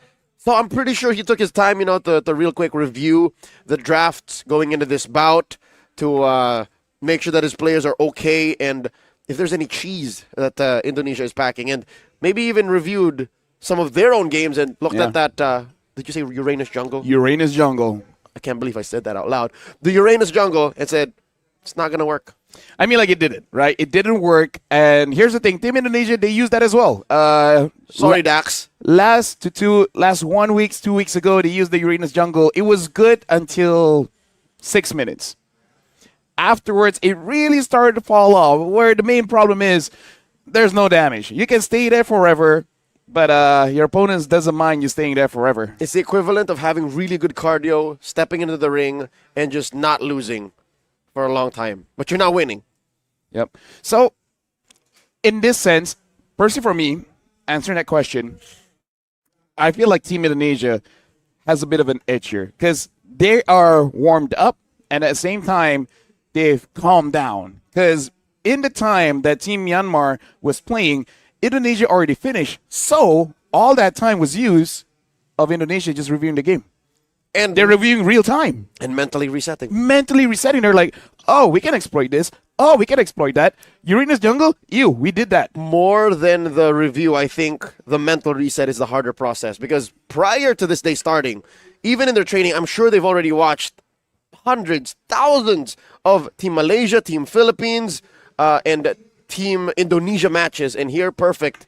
They're going to face off against one of the strongest teams in the region, nay, in the world. And I'm sure they've seen the Angela coming from a mile away. But we'll see. We'll see if Indonesia even wants it. Because we so far seen what Indonesia has used is number one, the Angela. Number two, all in on that Yisun Shin. Number three, Halkert in the EXP. What else do they have here? Because believe you me, Team Indonesia are representing their country here, and I really feel like they at least want to bring back the bronze here, Leo. Oh, yeah. It's going to be quite the honor, the privilege to be able to have competed here in the 33rd SEA Games in Thailand and come back to your nation and say, look, this is what we have claimed. Between these two, again, if you're going to follow the narrative of the past half a decade of MLBB sports, you would say Indonesia, right? But the Burmese have always been this superpower that's been bubbling, that's been on their way to the top. And the Lunox freestyle came from Myanmar. Yeah, Ruby DD. Yeah. About M2. Let's say you ask 10 different pro players who comes to mind when we say Lunox. More than half of them will say Ruby DD. And Ruby DD hasn't been playing pro for a long time now. Yeah. But that's only for the people that has matured in age. Some of the youngins don't know what's going on. Some of the youngins will just say, oh, he's doing the Ruby DD, but do you know who that is? Most people I meet, I ask, when's the first time you came in? It's like M5. And I'm like, oh, too young. But here's the thing. I have met many MLBB esports fans who were new, came in, and took the effort to actually study the recent past. Again, our esport is very young. Compared to the other titans of industry, the big names in the realm of esports, MLBB is but a baby. Yep. Might I say an infant? I wouldn't say a fetus. We're already... We've been here for like, what, 7, 8 years? 7. 7. The MLBB... I couldn't count, but... MLBB esports goes back 7 years. You and I have been here for a majority of that. I've been here since, was it 17 or 18? I've been a fan since 18. Working. I think I did my first few events in... I mean, your first was at least around M2. 2019. Yeah. Yeah. The pandemic kind of changed our understanding of time. But still, I'm saying the fact that fans can come in at around, what, M5, M6, and just look back maybe 5 years and still get what we're saying is magical. I love that it's never too late and there's not ever too much to get if you want to understand MLBB esports. Yeah, for sure. Speaking of going back into this game, when it comes to Team Myanmar, I feel like something they just have to be careful of is honestly Iran, because I really feel like everyone is doing quite well, but I feel like Aranda, when he is having the time of his life, you are not, right? As long as he's staying away, I almost prefer him on a Helker because he doesn't interact with you that much, you know, because if he's on something like a Yuzon, like a Lapu, he's just there to wreck your day. And you're here to have a good day in a bronze match. So you're saying you'd rather have him on a Hellcurt because there's more of a chance that he actually misses because the margin of error is so big. You're assuming that you're his opponent. I'm here, he's there. You know what? Whenever I talk about Aran, I always assume like he's on my side. Because that's just... Look at this guy, man. Drawing circles on us. Look at Mirko, man. He's having too much... Did he really just draw a circle here? What does this say, ladies and gentlemen? What does this say? Come on. Oh, he's saying my goats, so it's all right. Okay. All right. All right. You know what? We'll take that. We'll take that. Thank you. This says Thailand 2025, but on one of our good friends' official restreams, it says... What does it say? I honestly don't know. But hey, we'll talk about that off stream. Of course. Eventually. I think it says my goats. Oh, really? Yeah. Oh, well, there you go. There you go. Well, here's the thing. I believe they were in the drafting phase. I'm guessing they're testing that thing. We're looking for the map first. That thing that they usually test. Yeah. While everything is going on. In terms of crazy picks, Indonesia did lose against Sakaja. I don't know if Myanmar got Sakaja in them. Whoa. You cut me in my train of thought talking about how if we discuss Aran, I'm I sorry. imagine that he is on my side because that's Yeah? just the vibe this man gives. Aran is so reliable that even if I am nowhere in the vicinity of competing with or against him, I'm like, yeah, I think Aran will have my back. Yeah. Regardless. So that said, I like him on heroes that, as you mentioned, are there to wreck your face because I love seeing him succeed. Because how often do you see an XP laner carry a game like that? In the Philippines, quite a bit. Not in the Philippines. Honestly, in Malaysia, quite a bit. Yeah, again, you have team captains like, Ikram. Yeah, Ikram. One of Malaysia's greatest players at the moment. Idrin Momo. Idrin Momo's a different case. Yeah. Idrin Momo doesn't hard carry. No, Idrin Momo provides you a nice stool to sit on or a bench to lean on because that's how reliable he is. He's not a carry. Oh, he can. I'm just saying, more often, he's more of just, He's there to get his friends ahead. Yes, I agree. On that, we can agree. Still drawing things on us, but what can we do to stop him, right? My heart's bigger than yours. That's a medical problem. You need to get it. You need to get it checked. Wait. Let me see. Oh, it's about the same. I mean, you're like a couple. Can you measure with this? Yes. Because really? Your heart is, folks watching, medical experts. Your heart is about the estimated size of your closed fist. There you go. Unless there's something very clearly wrong with me, my fist is about the size of my Which makes sense because you're like 2 inches taller than me. Yeah, but a few years back, my heart has enlarged just a bit. All because of stress. Make sure you guys don't stress yourself out because a big heart is not really a good thing. Okay, one might think that a larger heart is a good thing because, more power to pump. Nope. It's basically a muscle. If I have bigger biceps, I'm never going to say no to that, but a bigger heart is a problem. It is a problem. Big enough and you just can't work. So when your doctor says, sir, you have a a big heart, do not say, thanks, big dog. You got to get that checked. It's kind of like, you're a beast. That's why my doctor said to me, didn't see him after since. You don't say that. Ladies and gentlemen, we have some developments now. The map is about to be selected. Our random map enhancement coming in. Flying Clouds. This is the perfect map enhancement for teams who like to fight. I would like to fight. Here in the Flying Clouds. Clouds. Boom, boom, boom, boom. Clouds. Up. My bad. We're having fun here in the SEA Games. If you're not having fun, you're doing it wrong. You know what? You're right. That's why they got us. Here we go. The draft is beginning with Team Myanmar on the play. They read into it. They read it. They took out the Angela, taking out the Kalia. You know what I'm smelling? What? A Lancelot opener. Dax wants it, son. Kaung Sat. What if it's banned though? Okay, no, CC. Fanny CC. Pretty good ban. Maybe a Grok is in the future of this. If not, probably gonna get taken away because that will also make your day slightly worse than you wanted. So hold on.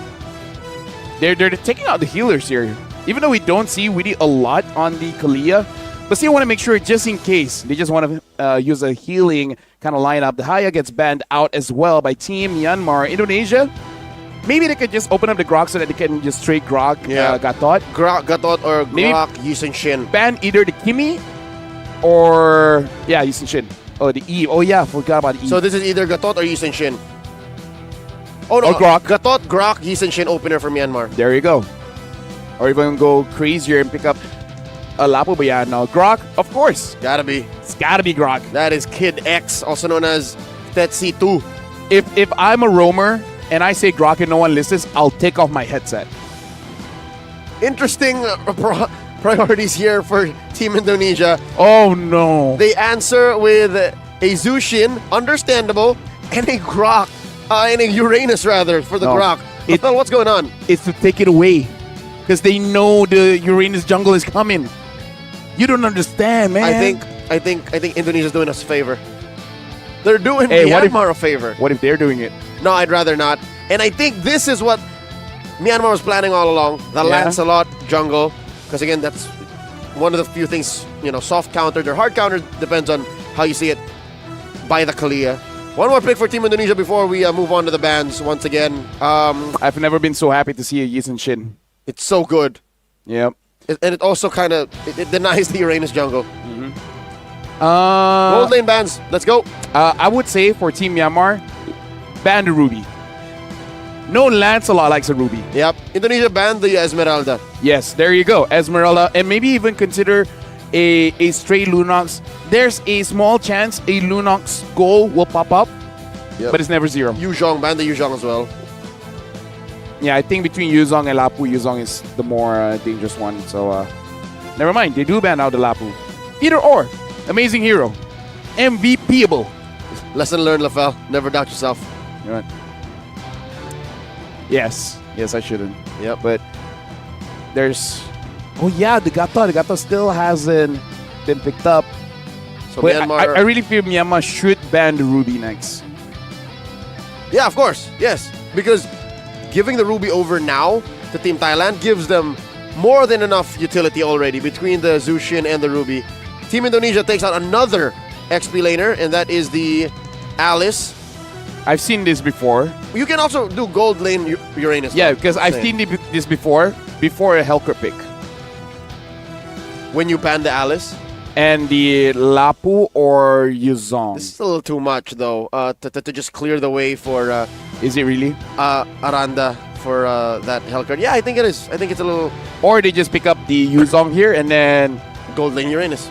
Yeah, and then just have very little options for Myanmar. Unless Myanmar picks up something like the glue, as we saw from Vinuya earlier. Yep, because Benny, their new mid laner, who was once a gold laner, Min Kon Swan, might actually pick it up. It might be a problem with the Kimi. Instead, we see Myanmar get a X-Borg. We don't know where it's going to answer Indonesia's Ruby.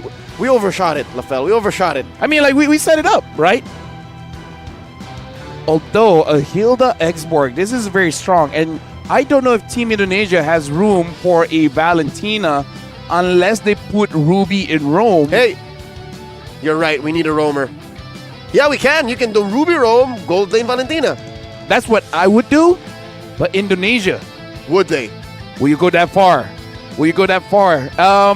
In terms of roamer picks, there's really not too much that's great. A Cho is something that we have not seen the entire day. It's been banned here and there, but yeah, even when it's open and we think it's a good idea, teams just stray away from Cho now. I want to see a Valen and the Ruby flexed up, but I don't think that's what's going to happen. Hey. Say his name and he appears. I'm Indonesian, man. I have that sense. I believe in Christian Witty. Maybe because I'm in an Indonesian stream. I get the inspiration. It's technically an English stream. Yes, but yes, X-Borg still going to be a big problem here because if we're looking at the lineup here, this is basically a everything to Yisun Shin. That means the burst isn't going to come that early. And if the burst isn't going to come that early, by the time you're going to deal with the X-Borg will have immortality as well as a war axe. So Indonesia, they got to figure out a way how to speed up this draft so this X-Borg does not become a problem. That's right. That X-Borg will be in the hands of Shine Lin Ong, a young man that goes by the name of Sanji. It's a different Sanji in the realm of Burmese esports. He's the rookie. He's one of the newest acquisitions. And before we jump into the Land of Dawn, there's a few kinks we need to straighten out. This gives us time to actually discuss more of what's going on in this lineup. Again, you mentioned how there's very little burst coming in from Team Indonesia. Yep. I would like to provide a counterpoint. Cho damage? Yes, but also there's a Grok. A Grok and Kimi. Excuse me? A Grok and Kimi. No, it's Grok and Zushin. No, Grok and Kimi is... Oh, right, sorry, rather. Yeah. Sorry, my bad. Yeah. So the Grok and Kimi, for Myanmar, yeah. I mixed that up, Yeah. No, it's all good. But yeah, looking at the draft here, Grok, Kimi, and Lance, this mid trio can really slow down Team Indonesia from really moving forward. I'm not so sure if they can slow down Yisun Shin, but it will make it so that in the early game, this X-Borg will have the time of his life. Yep. So this all comes down to Team Indonesia. Can you run me by their draft again? So it's Yeah, so for Team Myanmar, they got a Grok, Kimi, the Land, Uranus, right. and then they ended up with the Hilda Exborg, Indonesia, Jushin, Uranus, Yeah, Shin. okay, I get it now. Yeah, no, Cho. never mind. Yeah, no. Yeah. Okay, there's literally almost zero burst. Unless this Cho goes damage. Even that's not enough. Yeah, like it's a true two-prong attack where the Yisun Shin deals with the front lines, and then the Cho flanks to the back, gets a kick onto the Kimi. Even if the Kimi, uses a Purify, it's fine. Just kill her out, and then the constant damage is out. I mean, it's easier said than done. It's more than just kill her. Hey, you say you trust Weedy. Yeah, but if you build full damage on him, that kind of opens up a different avenue. No, it's just War X, endless battle, and then defense. Tank everything. Yeah, I guess. At most, a BOD. Rarely do I see Chos actually build penetration. But it's usually War Axe, Endless, Brute Force. If you feel like really strong. Ain't no room for Heptases in there? It could, but rarely do I see it being built up. Yeah, weird. But it makes sense. Yeah, because that's one of the things I would build, because it's low to the ground. It's much cheaper than a BOD. Yeah. All right. Communicating with our technical liaison officers. Team Indonesia seems to be fixing something on their end. But again, we just want to make sure that all the athletes are well prepared, especially because this is a bronze match. This is going to be a tough one. This is between you bringing something home and you bringing memories home. Yep. Almost as weighty and significant as that gold medal match coming up. I would say in a couple more, days. because at least if you lose, you get a silver. Oh yeah, right? At least. So the gold medal match is like, we want to go, but we got silver. Yep. Okay, it's something. It's the difference between something big and something. Here's the difference between something and nothing. Exactly. So I would argue this is more intense. And I'll agree with you. I would not argue with you on that. LaFell, if you see the screens on the phones of our athletes, then you know that the lobby needs to be remade. I see. So probably some kind of emblem, blah, blah, blah, this kind of thing. Yeah. I think this is for the best, folks. We need to make sure that when our players do get in, there's no second guessing. That whatever they plan to do and whatever they intended to do is how they execute, and we're giving everyone an equal chance. Yeah. Going back to the draft, though, I feel like this might go damage because you already have a Jushin, Uranus, and Ruby. I kind of feel like that's enough. Like, that's enough protection for Yisun Shin. I would argue Ruby is enough protection for Yisun Shin. Adding Jushin and Uranus to the mix, I feel like this Cho will basically be like a Ronda in game 3 against the Philippines just now on the Hellcrit. So I think Indonesia's draft is good. The problem is multi-layered, high concept compared to Team Myanmar. It's very straightforward. Grok, you be in the front. Kimi, shoot in the back. Lance, farm up. Well, good. Xborg, you see multiple targets. Ult. And what is that? You think that's a thing that Team Indonesia talks about before going in? Mm-hmm. Do you think it's something that they just end up with mid-draft? Because one could imagine they've done this thousands of times. Yep.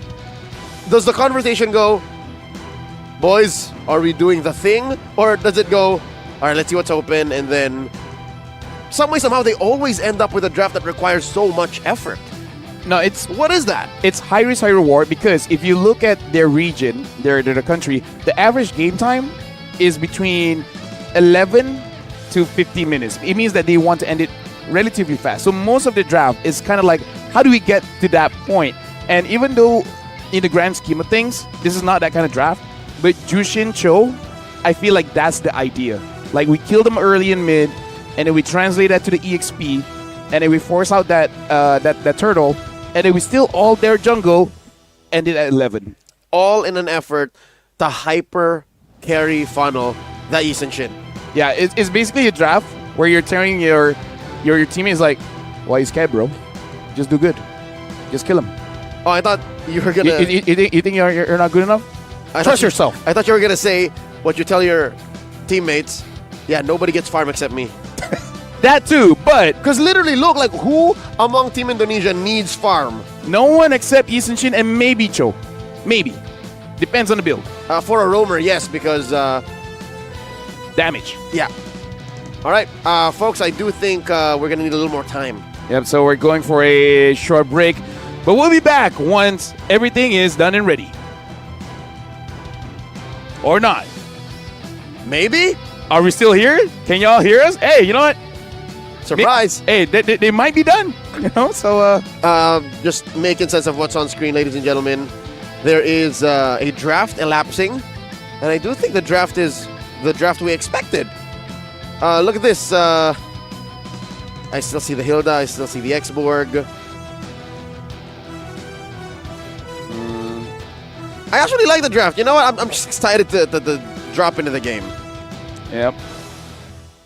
Same. I'm also quite excited to jump into the game here. I am excited because I know the potential of the draft coming in from both teams because this is quite high octane, but I think for Indonesia, there's just more losing conditions, the win conditions. For Team Myanmar, they have a lot of things that they can fall back into, you know? In case the Lance doesn't work, the Kimi is there. In case the Kimi doesn't work, the Lance is there. All else fails, you got the export. And hey, if the Hilda keeps on jumping the Yi Sun Shin, the rest don't even have to try that hard. But, you know, you should. Okay, looking at the screen, fingers are moving, focus is had. Team Indonesia, I do believe, are playing an actual game, folks. We're going to load in. And here we go. Game number 1 for reals this time between Team Myanmar and Team Indonesia. The bronze medal match at the 33rd SEA Games. Yep. So now look at this. Team Indonesia, again, this is kind of like the idea. They want to force out something. Look at the movements of Witty here. Already looking for some farm, trying to take something away. Aranda, very, very low. But here comes Witty. Flicker being used by Akar. But should be fine. Able to sustain, especially once you get back into the bush. Everything will look A-okay. Oh, look at this. Yehezkiel taking too much damage. The Ghost gets zeroed in. Myanmar finds the first blood. It's hard to be the Ghost of Jakarta if you're one of the first to be taken down. But yeah, this is the idea from Myanmar. They're like, we know what your draft wants to do, so we're going to punish. But instead of going for the Yi Sun Shin, we're just gonna stop this mid because you guys are vulnerable. Because this is a Grok Kimi. It's a Grok. Grimmy. Yeah, okay, you know, let's go with that. It's a Grimmy. It's a time-tested duo. It provides CC, provides a spread of physical and magic damage that's just so hard to answer early, mid, and even some points into the late game, especially if Kid X can find those weird angles. Let's talk about the gold lane matchup. This is... Hold up. Is this right? What is right? Hold up. Wait. Let me double check, sir. Let me double check. Yes. Akar is Royal Milk, by the way. Okay, no. That was the EXP matchup. Yep. So now the whole fighter situation got me all confused. Hey, you know what? Yes. Confused is one of the words that can be used. So, either way, yet that here, just trying to zone out Team Indonesia. And Team Indonesia, I would say, don't really need this turtle, so they got to be careful because between them and Team Myanmar has more kill threat here, so Indonesia's really got to be careful. That's right. Despite Indonesia having a very low-to-the-ground economy, Team Myanmar just has easier access to CC and damage. They catch Weedy. Down goes the Cho. Couple more. Looking for it. Akar takes it. Leonardo able to put enough stacks. In comes the last Insanity. Leonardo gets 2, but Kong Sat is the one who's going to get the kill. And look at how aggressive Swan is going to be. Skypiercer, 2.5 minutes in for Team Myanmar. I mean, again, this is like really just being super Indonesian where you have a draft that kind of want to skills up. You want to give everything to this one guy, but everyone tries to fight, trying to be uber aggressive. But Team Myanmar is the one with the more aggressive draft. Aranda almost gets taken down, but Sin is there, able to get Akrar first. It looks like Count Sat able to get away. Close call. If this was any other hero, save for a Lancelot or, in any case, Hayabusa, they would have fallen. Weedy dashing on through. That's the classic Cho rope-a-dope. I think this is Indonesia equalizing, closing that gap. Now about just 100 between these two squads. All the while, I would say around the third turtle, that's when we can really see whether this Cho is going to go damage or tank. It's very normal for them to go chop suey first because it's all about adjusting mid. It's like, okay, this does not look like a damage Cho kind of game. Defense. It was like, you know what? I can do it. Go damage. Simple logic. How are you going to get a kick combo through if you die mid-kick? There you go. So this makes sense, right? You get the tough boots, you get the dreadnought. Weedy here, checking range against Hitet and quick knock-up. Impressive how Leonardo was able to actually build a Oracle this soon. By the way, there's a Sky Piercer on that Kimi. Weedy's got to be careful. That was bought at about 240. Yeah, everyone from Indonesia, if they really want to fight and this Kimi gets that Sky Piercer stacks, yeah, it's not gonna be a fun game for them. That's right. right. Very fun game for the Kimi. That's right. Looking at Team Indonesia's lineup, their heroes just have almost zero range compared to the Kimi.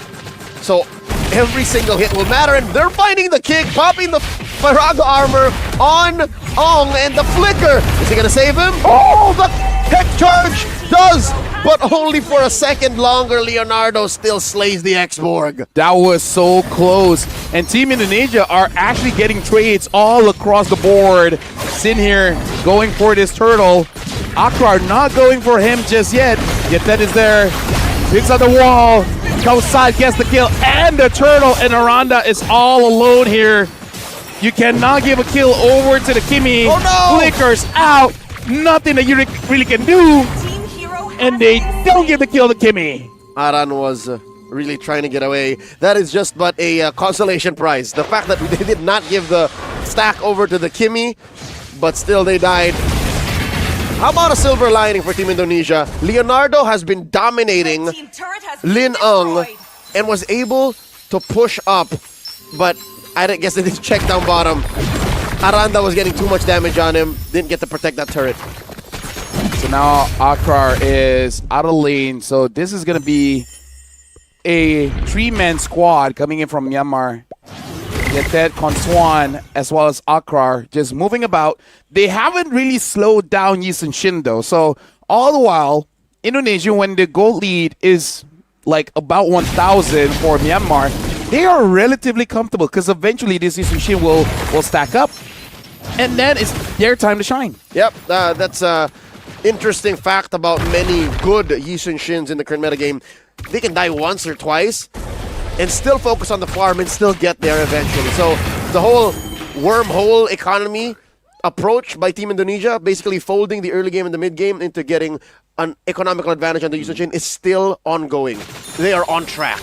Yeah. It's just simple. Myanmar is not stopping the win condition, so tech charge in, but only on to one, and Aranda is perfectly fine. Weedy should get out of there. Uh-oh. That was a bit unnecessary. Yeah, Myanmar could have done better to hold back, but I think Indonesia wanted to fake the fight because they wanted to get that 1v1 up top. Leonardo does eventually push the turret. Tet gets knocked up, pulled over by Yezkiel. Lin Ong slowly running out of Firaga armor stacks. Kong Sut pulling the turtle out, looking for the kick. Weedy does not press the other half of that skill. Mount Chakra by Sin, looking for the stun. Still holding on to it. Drops it on top of the turtle. Kong Sut as well, taken out of the picture. A kill in the turtle. Team Indonesia crawling back into control. Team Indonesia, what they did was they split Team Myanmar, forcing Kausad to 1v2. 1v2 against Aranda as well as Sin, and that was not a favorable trade because Team Myanmar really should have backed up the Lancelot, and now Akrar gets pulled back. Might even get taken down here. Aranda gets another kill. Aranda tries to get away. The tech charge used to disengage. Ezekiel going forward with the Crimson Beacon, and Sin is there, but the kill goes over to Ezekiel. Sin gets a double, and now Kausad trying to get a kill, but Sin was able to dodge all of that. Team Myanmar, they got to utilize this draft because they're not. Cloud Prince moment on Konswan. Did you see what he did? He overshot, landed in point blank range, right in the middle of Team Indonesia's forward push, and just died within 2 seconds. Kimis aren't built to do that. Yeah. I mean, like, they're supposed to fly, but not like that. Yeah, not too deep. Not straight into your opponent's formation. Team Indonesia now reaping the benefits of Myanmar's odd early game. Aranda gets knocked up via tech charge. Aranda's gonna fall. Aranda was just trying to give Vision space for Sin to continue to farm up. He would prefer not to die there, but he'll take it. You know what? As long as my jungler gets to farm up, he can do that. Leonardo is doing the same. And this is why I think Team Indonesia's lineup will eventually work better. Yep. Into the late game, and why Myanmar is slowly losing their window. They need to find a way to... It's not even on the Kimi anymore. It's really just use the whole lineup to stop Team Indonesia from hard funneling into Sin. I can't believe there's 6 kills for Team Myanmar and only 1 for Conswan that does have that Sky Piercer. I can't believe they're out damaging the Sky Piercer. I think it's a matter of Conswan not being able to put the damage in reliably. Yeah. Because again, Team Indonesia, they also kind of want to be in your face. Kind of. The Lord is up now. It's already 9 minutes in the game. Leonardo is there, just pushing Team Myanmar out, making sure they're nowhere close to the vicinity. Yet Ted here so far hasn't really had any good tech charges for Team Myanmar. Uh-oh. Ezekiel might get caught here. That is a traction pulse thrown out. One big resource down. Leonardo dashes through. The last insanity takes him out. Kill for Arkar on Leonardo. It might be another here to trade. The Tet falls. Weedy flickers in. Finds the kick. That's one. But there's enough heals on Arkar. Dashes through. Gets a double for Sin. And they're not done. Gets another. Yes, kill. Shine Linong down as well. The wipeout. The maniac for Chin. The Burmese are off the map. A free lord for Team Indonesia incoming. I'm pretty sure that's not Tin, but hey, Maniac still. Shout outs to Shell. And right now, Sin will be able to get this lord here. And this is the danger of Team Indonesia's draft. They want to scale up, and if you give that time, this is what happens. A Yi Sun Shin can 1v5, but the 4 around him is just there to protect, just there to set up, just to make sure that he doesn't get touched. A Yi Sun Shin? A Yi Sin Shin. No, Yi Sun Chin. Chin. There you go. There you go. You don't have to overthink that. Dude, I'm tired, all right? Aren't we all? But that's the beauty of MLBB. The fact that despite any physical limitations and bodily fatigue, we're still here. Thank you very much, ladies and gentlemen, for joining us all around the world. Lord marching in mid. Bottom lane, heavy presence by Team Indonesia. Top lane getting taken care of by the duo of Chin and Witty. Myanmar, they're what? Or Shell. No, this is Chin. Shell just got a Maniac, just let you know. Okay. Still, Team Indonesia are taking control. Myanmar, they've lost the window. They're gonna start popping these big jumps coming from the Lord. Leonardo dashing on in and out. Witty still holding on to that way of the dragon. Lord gets taken out. Rampart plus tech charge! Taking Aranda down! Indonesia want to cancel this. Abort! Abort! They want to take down one more. That gets his immortality pop. Chin dealing a lot of damage. Chin throws out the turbo boat. Takes too much damage from Conswan and Arkar. Here comes Xborg. Looking for it. Fire missiles and stakes drop. They can't save the inhibitor. This is where, all right, the Clouds are helping out quite a bit. Able to get onto the backline. Team Indonesia could not end that just yet. And it's good that Sin was able to get away because, again, that Sky Piercer could have gotten that execute kill on this Yi Sun Shin. And you can imagine when Sin does have that 7-kill score, that's going to be quite the shutdown goal that Team Myanmar can get for themselves. Speaking of, look at that goal. 10,000 gold for Sin, only 8,000 for the Lancelot. Lancelot only has 3 items. Sin is almost full build, only waiting for that BOD. That's what I'm saying. A Yi Sun Shin can die maybe once or twice in the early to mid, but as long as the farm is there, they're eventually going to make it either way. Leonardo going up against Kaungsat 1v1. It's not enough. The kick onto the Grok. They find the death. They pop him. Arkar unable to stop the assault. Arkar got 3 on him. Leonardo and Witty enough to stop the rest of Team Myanmar from saving the Hilda. Down goes Arkar. 2 free heroes to pick off. Crimson Beacon used. Moving forward, Yehezkiel looking for it. Plus the flicker. Last insanity. Use the dash out. Indonesia LaFell, I think they smell it. They want to end it right now. It's not going to be that easy. Aranda jumps forward, didn't get the Lancelot, because this is what happened to Team Malaysia before. Myanmar was in the base, but they defended for more than 10 minutes. All right, we're just at 14 minutes approaching. There's a Lord here. I think that's what Indonesia wants to avoid. Yes, they do. That's why they wanted to just try and, oh my Lord, Leonardo in the orange. He's fine. They wanted to end it when they could, because if they gave Myanmar past 20 minutes, it will be too much. Speaking of, look at this Aranda taking way too much damage, still healing up.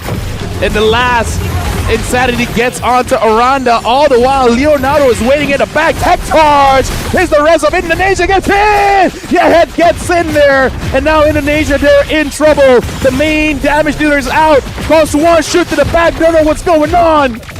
And now Myanmar retreats. That's what I'm saying. Team Indonesia wants it to end right here, right now. And instead they get punished. Myanmar knows this. Myanmar has played through the situation. Myanmar welcomes these kinds of trials and tribulations. Now, this Lord is looking like it might be wearing their flag. There's a traction pulse thrown out. Leonardo doing his best. I think he might die here. All right. Pops a consecration. Holds on to the purify. Leonardo's alive.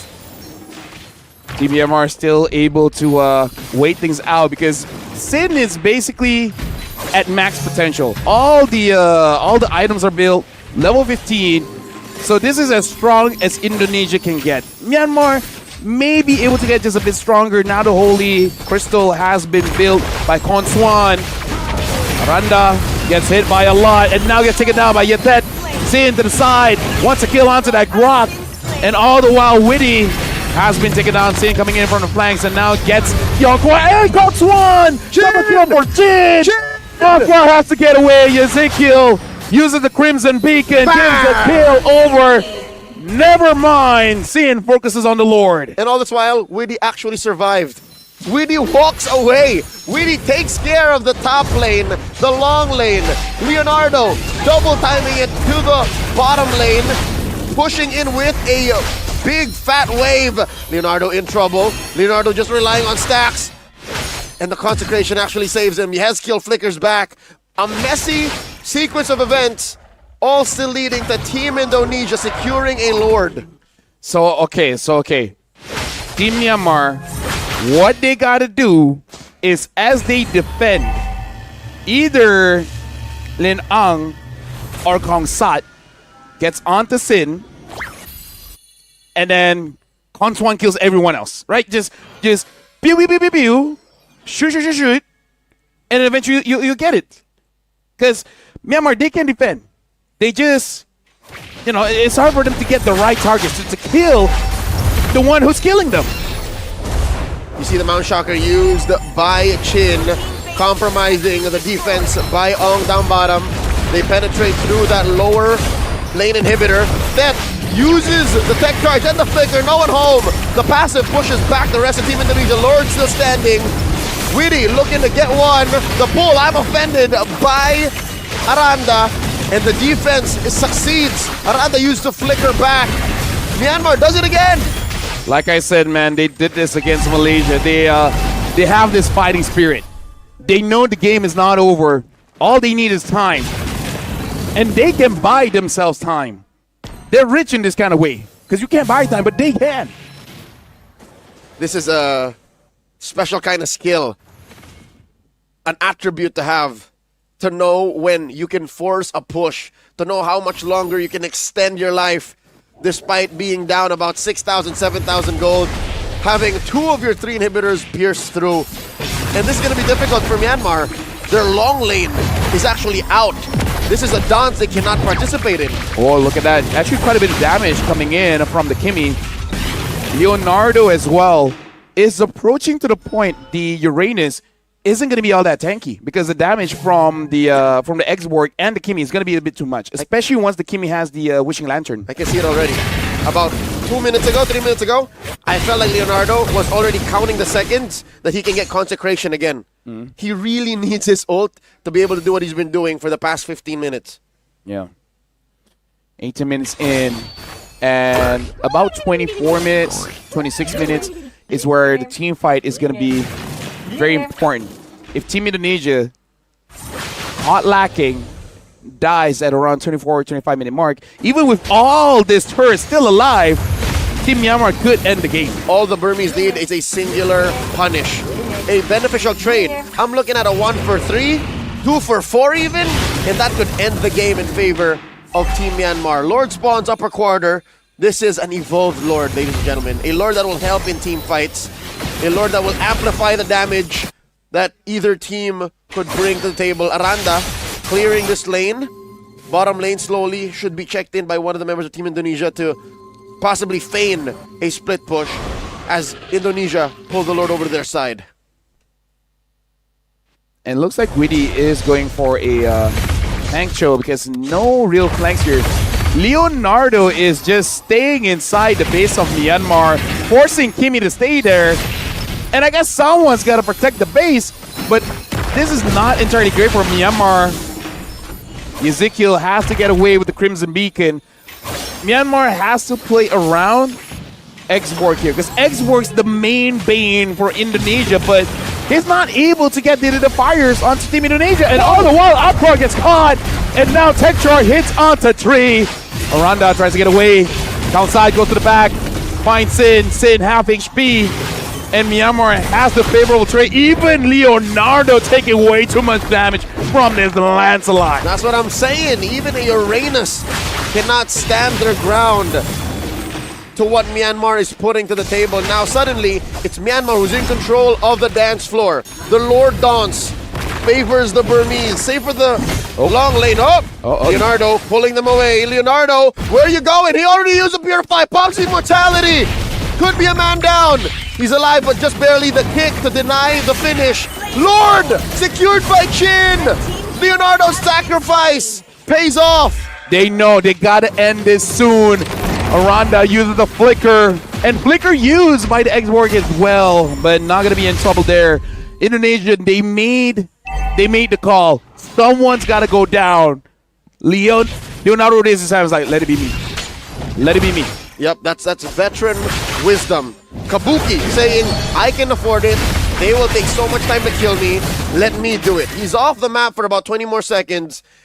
Fortunately for Indonesia, they have time. They're going to delay the take on this Lord, sink the waves. If anything, bottom came in too soon. Yep. Lord now doesn't look like Indonesia will be able to get here on time.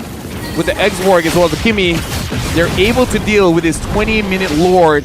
And even the top wave, looks like Myanmar is able to clear out as well. Oof. Got to study how Myanmar does all these defenses. They've been doing it time and time and time again. It's embedded in their DNA at this point. This is just a fundamental understanding of each hero's limitations, of each lineup's propensity to do certain things at certain times. So I understand that this is coming from a team that's been together for so long now. Yep. This is Falcon Esports. That is who Team Myanmar decided to field for this SEA Games. And if my math is correct, they've been a team in one way or another for about 3 years now, even under different banners. Ladies and gentlemen, just a reminder, this is a best of 5. So grab your dinner, grab your supper, enjoy your time. If you're with your family, hang out with them as well. Or breakfast if you're from a very different time zone. Hey, or lunch. We invite all of you because we all know this true fact, Leo. Everyone loves MLBB. Everyone loves MLBB. That's right. If you guys love MLBB, type in chat, we love MLBB. 22.5 minutes in with no signs of slowing down. Myanmar showing Team Indonesia they could do this all day. If anything, given how Myanmar has been playing, they might be the ones who benefit from long days like this. Yes.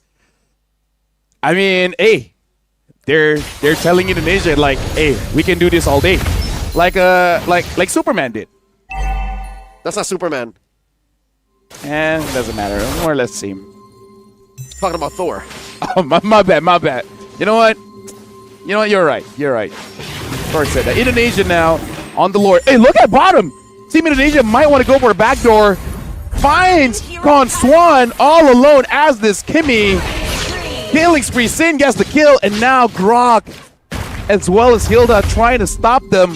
So they're trading Kimmy for the Uranus. At this point, Leonardo has nothing else to give to Team Indonesia. So he's just a brick wall, and Exborg is next on the table. Team Myanmar, they're making mistakes, leaving their own alone.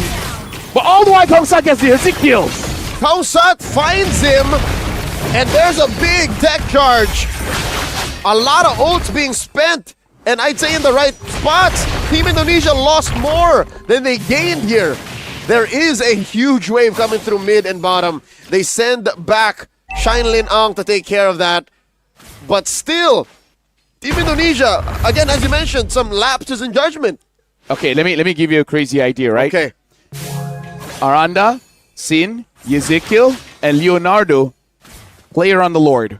Are you saying what I think you're saying? Witty, sell one item, get a Wind Talker. Go for it. End it. You can do it. You're a Cho. He has to hide himself, though. And I think there's a lot of bushes. They're going to send Arkar or Hitet to hunt him down. All right. We'll see how possible that is. After this dance, the dance will dictate if that is indeed possible for Witty, the Cho, to do. Lord Dance initiated. Team Indonesia still missing one more member. Kill. Oh no. I think Myanmar are committing to this. Yeah. This is the point of no return. They have to. Witty jumps in, tries to get a kick. Tech charge, trying to slow them down. That's the Lord! Sin gets it! It was there for a while. Sin dashes forward, gets the block. Team Myanmar has to get away. They try to commit for it, but Team Indonesia, Witty and Aranda are on the case, making sure that the Lancelot does not get close. How unfortunate is that? That when they had the numbers advantage is exactly when they fumble the Lord. I'm not saying it's their fault. I'm saying it's perfect timing for Indonesia to rely on the Lord's knockup to try and stop Kongsat from coming in via the Phantom Execution and retributioning that Lord. Nice kick, finding Lin Ong. Lin Ong does not have the Faraga armor for Last Insanity. There goes another Mount Shocker, stunning him up. The base is next. Team Indonesia draw first blood. A drawn-out fight between Indonesia as well as Myanmar. And again, this is for bronze medal, so we can definitely see both teams. Until the crystal has been shattered, they're going to try their very best. But let me just say this. There were signs that Myanmar could have won. The big problem there, which is super bannable, was that Ruby. We were talking about the Ruby should have been banned. Got let through. Ruby instant fourth pick. I think that's something that Team Myanmar will remember. Especially if it's written on the wall, especially if there's a Yusun Shin on the other side, which, again, even deep in the trenches of a Lord Dance, still, if a player is completely aware of what's going on, could be a major threat. Again, that was literally almost everyone in that pit. There was the Exborg, there was the Grok, all the damage coming in from the Kimmy. Hell, even Arkad, I could have sworn, had some stacks on Sin, but still, Chin was able to stop this and say, you know what? I got the Lord, everybody. Don't worry about it. Yep. Looking at the movements coming in, I would say there are some, coordination issues, especially for the early game, because I really feel like Team Myanmar, they had the tools, even with a Sky Piercer, they could have just invaded, forced out fights. I understand that taking down a Jushin is going to be quite difficult, but the Uranus was there, the Ruby was there, the Cho was there. There were options. It's just that they were being maybe a little bit too careful, maybe too respectful towards Team Indonesia when they, in my personal opinion, they didn't have to. I think the problem with what happened with Team Myanmar is they were never proactive about it. They were never the reactive, aggressors. yes. They were never the aggressors. They were always waiting and hoping for Team Indonesia to make a mistake. And on one side of the coin, that's okay because they have an open base. Yeah. So what they can always do is just, okay, we'll stay inside. We'll wait for you to come in. Even with the Lord, we know we can defend. But when it wasn't time for that, when it was more time to be proactive and find good last insanities, good tech charges, that's when they were short. And just like Team Indonesia when they said, oh, let's try to end it now because Myanmar is very good in the ultra late game, I think Myanmar should have had the, better wisdom to say, clutch time. It's not comeback time. Yeah. We should be on the winning end of this. Maybe game 2. There's still time. Yeah. There's still quite a bit of time, and I feel like if this is their angle, maybe go for something else, because we saw Bruno do quite well in the late, Moskov, Granger, Harif. I think the export is still a good pick, but like it's a good pick to defend, not really a good pick to end. So that's also something that Team Myanmar has to be careful of, because something that we'd have to say across the time of this game, look at that, 50 minutes in, all the turrets, 23 minutes in, all except for one turret of Indonesia was still up, which proves your point. They were never proactive. They were reactive. They were waiting for Indonesia to come and then try to do something about it, instead of look at all the standing turrets that Team Indonesia still had. With all the rotations coming in from the Uranus as well as the Ruby, you would have thought at least a Lancelot could take a few turrets, no? And I think that might be the problem. The draft also does not present any free roles. You know what I mean? This always is a 5v5 kind of lineup when it comes down to the late game. And this is that one time they couldn't defend because they just were scrambling. The Lord was overloading them. They were down a man immediately. Team Myanmar, I think there's more to fix than usually how much we want to point out from game to game. Because personally for me, Igrok, Kimi, Hilda, it's kind of good at holding basically 5 people down. Yep. And I really feel like Lancelot should have just gone to the side lane, get those objectives, and then make Indonesia panic a bit, because Indonesia never panicked at all. Or, since there's no chance to stop our MVP, again, that's Chin on this Yisun Shin, 13-2-6, there for about 90% of the kills for Team Indonesia. What if it was the Hilda? Yeah. No, either or, right? Right. I think it's safer to do for the Hilda. Arkar could have just ran over to the opposite lane, wailed away at the wave, wailed away at the turret, and then said, are you guys going to come here or not? And then just as quickly run away. He was on a flicker too. Yeah. Looking at the items here as well, everyone's basically full build. Kimi eventually did sell off that Skypiercer. Great. Picks up the Demon Hunter, making sure that Leonardo gets taken down, same as Aranda. But yeah, I really feel like it's more macro. It is more macro because the draft is sound. Yeah. The team fight is okay. The defending is good. It's just that you're not proactive. So that's something that, whether you like it or not, in the 10 minutes of break that you have, you got to take that chance, especially from the coach. Be like, guys, there were opportunities. You guys didn't do anything. Like, what's going on? You guys tunnel visioning? Are you guys too afraid of Indonesia coming in and going for a fight? Just, fight back. It's possible that the problem here was they were doing the right thing, but they never thought outside the box. Yeah. It's possible that, in such a long game of MLBB, you tunnel vision and you forget that, I could have done this. Yeah. It's like mass hysteria. I'm hoping that they figure this out going into game number 2. I would say if this is really their play style, they have a break. They got a break to deal with that. Yeah. If they really have a play style like that, then like we do. Just draft that way. Yep. We're going for a short break, giving time for both teams to recalibrate. So we'll see you guys for game number 2.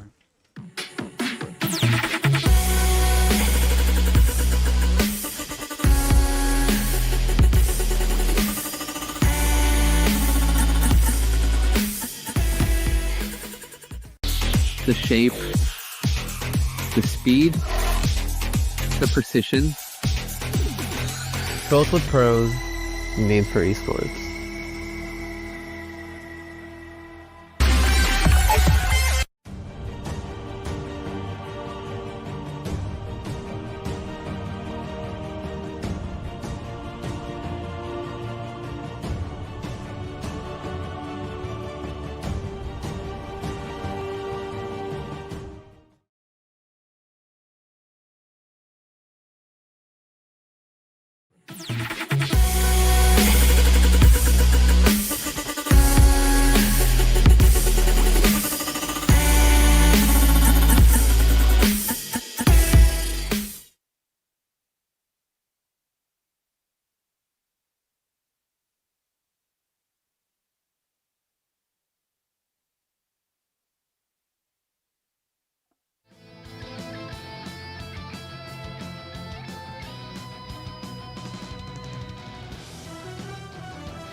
Welcome back, ladies and gentlemen. As you guys can see, we are starting game number 2 here. Indonesia against Myanmar in the bronze match. Flying Clouds will be the map. My name is Rafael alongside with Leo. Looks like the draft should be starting now, in Here fact. it is. And Myanmar is still first pick in terms of the bans. Hasn't changed just yet. In game number 1, Myanmar did ban out that Hayabusa. Will the trend continue? It looks like the Lancelot was enough of a problem in the hands of Kaung Sat, so they take that out of the equation. But in game 1, it was actually Team Myanmar that took out the Hayabusa, so maybe this will change. Maybe pick 3. Yeah. Ban 3 for Myanmar should be something that they adjust as well. You know my concern here, Leo? Yeah. Is that they got the Grok, but I kind of feel like it's not his hero. Again, maybe just nerves because they have not played on stage. This is the first time. So it is kind of weird, but your first time playing on stage is the bronze match, fight. So maybe that causes some jitters. I feel like at this point, maybe it's better to go for a Gato Kacha. It's easier to execute, and even though Grok is a problem, just deal with it. But instead, Myanmar does go for that Jushin, and I feel like it's an amazing pick, considering Ezekiel kind of made it very difficult for the front lines of Team Myanmar to do anything against Indonesia. Lafel, help me remember, are we on Flying Clouds again? Yes, we're on Flying Clouds, good sir. Again. Oh my God. I would say why not? Yeah, why not? But it could help because that means Myanmar's lessons from game 1 carry over much sooner. But they might actually be changing. It is Zushin instead of a Kimian mid. Team Indonesia, they're just gonna try to draft the same way, I think. Without the mid Zushin, if anything, I think they can afford a Kimi too. Yeah. Still. I feel like, honestly, I want to see a jungler here because the Yushin is not there. Lance, Haya, and Fanny are out. So is it going to be a Joy? But instead, they do pick up the Esme first. So probably a Gato Kacha here to take away from Indonesia, have a little bit more control on your side. Gatot, Grok, either or. Interesting how Grok... Or Hylos later on. How Grok has not shown himself. Usually it should be by now, right here. But it's not. It's a Joy. Because what other options is there, right? Exactly. Kaung Sat, despite his very prolific performance on the Fredrin about a year back in the M6 World Championships, to pick up a Joy. So that's one of the few remaining assassins left in the game after these bans. That'll be flanked by the Zushin and the Esmeralda. Team Indonesia close up the draft. Not a Grok, Lafel. They choose the Gatot Kacha over the Grok. I think this is more just to make sure that between the Grok as well as the Gatot, it's more difficult to mess up with the Gatot. It's rarely do you make mistakes. The mistakes that we see is a random AOG at one spot, which, just misclick. And correct me if I'm wrong, roamer specialists, you can go ahead and chime in the chat. Gatot Kacha is a better support than Grok. Yes. Grok is better at initiations. Grok is actually a more lethal roamer, but Gatot is just better all around. Just cover your back, Grok protect you. Grok is amazing at denying, engaging, and zoning. The Gatot has that revitalize, and that really helps out, especially if you go for like a main carry, like a Yusen Shin. Yep. So that when the Yusen Shin gets out, you can heal him up, goes for those jungle creeps, get some HP back, and then go back in. And that's something that the Grok can do, unless we want to try Grok Revitalize. But I don't want to live in that world just yet. Not worth it. You need that flicker to be able to position the tech charge where you need it to be. Closing up the bans is the Ruby and the Harris for Team Myanmar, while the Hilda goes for Team Indonesia. Then they swing back with a Lunox. This is a mid lane Lunox. Oh, 1-1. Dude, 1-1. Speaking of 1-1, is this a debut 1-1? No, we saw. We've seen a 1-1 earlier this week. Yeah, we saw one, and now with the Guinevere in Rome. So if Team Myanmar does not get aggressive with this lineup, I don't know what will. It's a lineup that can really only be aggressive. there is no way that this lineup defends You only move well. forward. Yeah, there's no way that this lineup defends well in the base. You're wasting so much of what you invested in if you are put on your back foot. And that's up to you, I think, in the early game especially, since a Guinevere can really be lethal at as early as level 2. So in this kind of situation, if Indonesia is unable to end, it's kind of their fault. Well, kinda, because again, like you said, the wave clear isn't that great. Jushin-ish and the Joy electrifying beats-ish. Yeah. Oh, in that sense, yes. Yeah. And in a way, you can say that this is kind of their style because they want to delay and then eventually pop off. With the 1-1, you can potentially pop off, but I haven't seen... Okay, I have this one experience. I don't know if it's what I think it is. The Chastise Pauldron, when the 1-1 jumps up, I don't see her attack speed being reduced for some reason. I don't know if it's like, they didn't code that in when she's jumping up. I think it's part of the kit. I think it might be in the tooltip of the crossbow tang. It's kind of like you're in iframe of that item, so it doesn't count. You're not affected by it.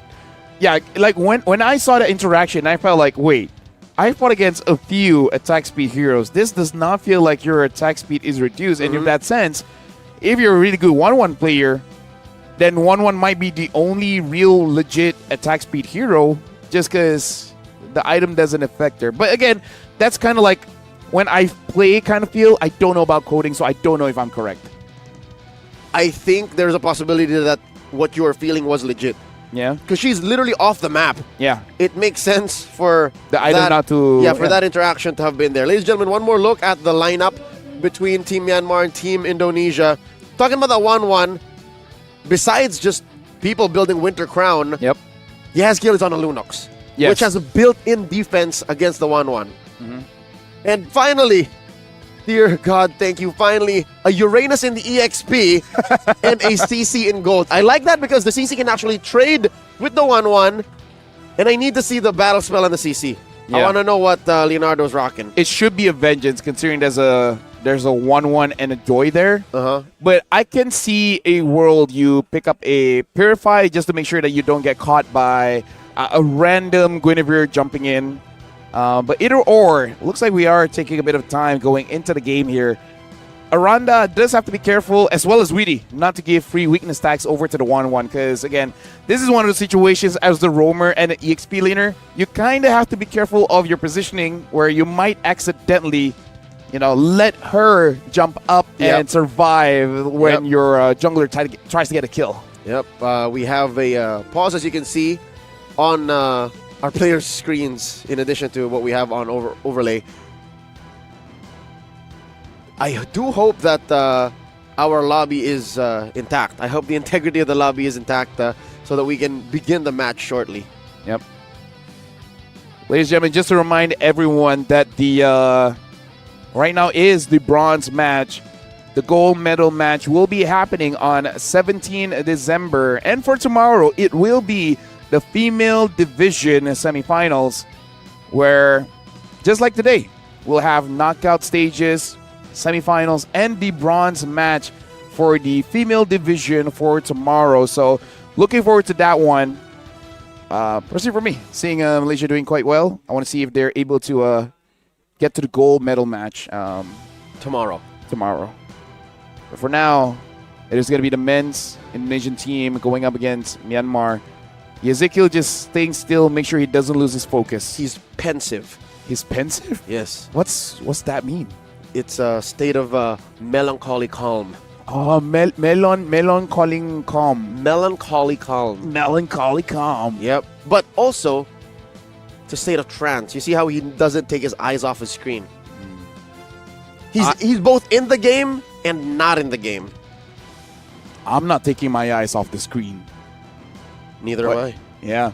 We're sticking on to this one. And it looks like we will be having a remake. Yep.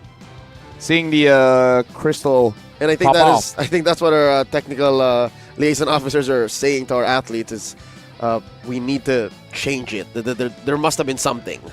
Yep. Well, let me just say this is a good test for the mental of the players. And of ours. It's I'm not laughing. I'm taking this very seriously, sir. I'm crashing out. I don't know about you. It's a good balance. Yeah, it's a good balance. Yeah, I guess. So that later I can crash out. And I'll be like, hey, calm down. It's okay. Exactly. Imagine both of us crashing out at the same time. Yeah. Well, who would want that, right? No. I know a good amount of people who Actually, would want now that I that. think about it, yeah. That would make for a really good television. And really good clips. But a bad broadcast. Or a good broadcast. Or a good broadcast. It depends on who's watching, It's all really. about perspective. It's all about who's watching, right? Like, people like the skibbities, the 6'7s. 6'7". 6'7". I saw a dude just do it very fast. And at that point, Did that kind of like just short circuit your brains? Like, what is this guy doing? No, at that point, I realized I am old. You know what's crazy? What's crazy? Let me ask you, where did you see this 6'7" phenomenon? TikTok, of course. No, I thought you saw it in real life. No. Here I was expecting to be able to share my 6'7" story because you experienced it in real life. I mean, I guess Arya, but all my experience with those kind of things are with Arya. Okay, she's the SEA Games player, also known as my sister. Yeah, so she's of that generation. Of that generation, yes. Okay. Lovely. The door's been open. There's no turning back. I'm going to tell my story. Okay, go ahead. Go ahead. So, we got time. We got get time. This. On my way out of the country to Japan. So I was in the Philippines, all right? All right. In the Ninoy Aquino International Airport Terminal 3 in the heart of Pasay City, Manila. I was in line. I don't remember what I was in line for. Don't know how that happened, but okay. Might have been something like coffee or checking in, right? Yeah. Just to get my baggage through. Again, this is in Manila. From the, back of my head, I was hearing just kids going, 6'7", 6'7". So this is in Manila, all right? Filipino kids. Guess what? What? In a random fast food chain in Japan. I hear it too. 6'7". No. I'm like, what? Dude, I'm crashing out, that's bro. not Japanese. No cap? No cap. No cap. Fur fam. So 6'7". And then guess what? I land in Bangkok, right? Don Muang Airport, about 20, 30 minutes from here. No. I come in, I wait for my luggage to come from the conveyor belt. 6'7".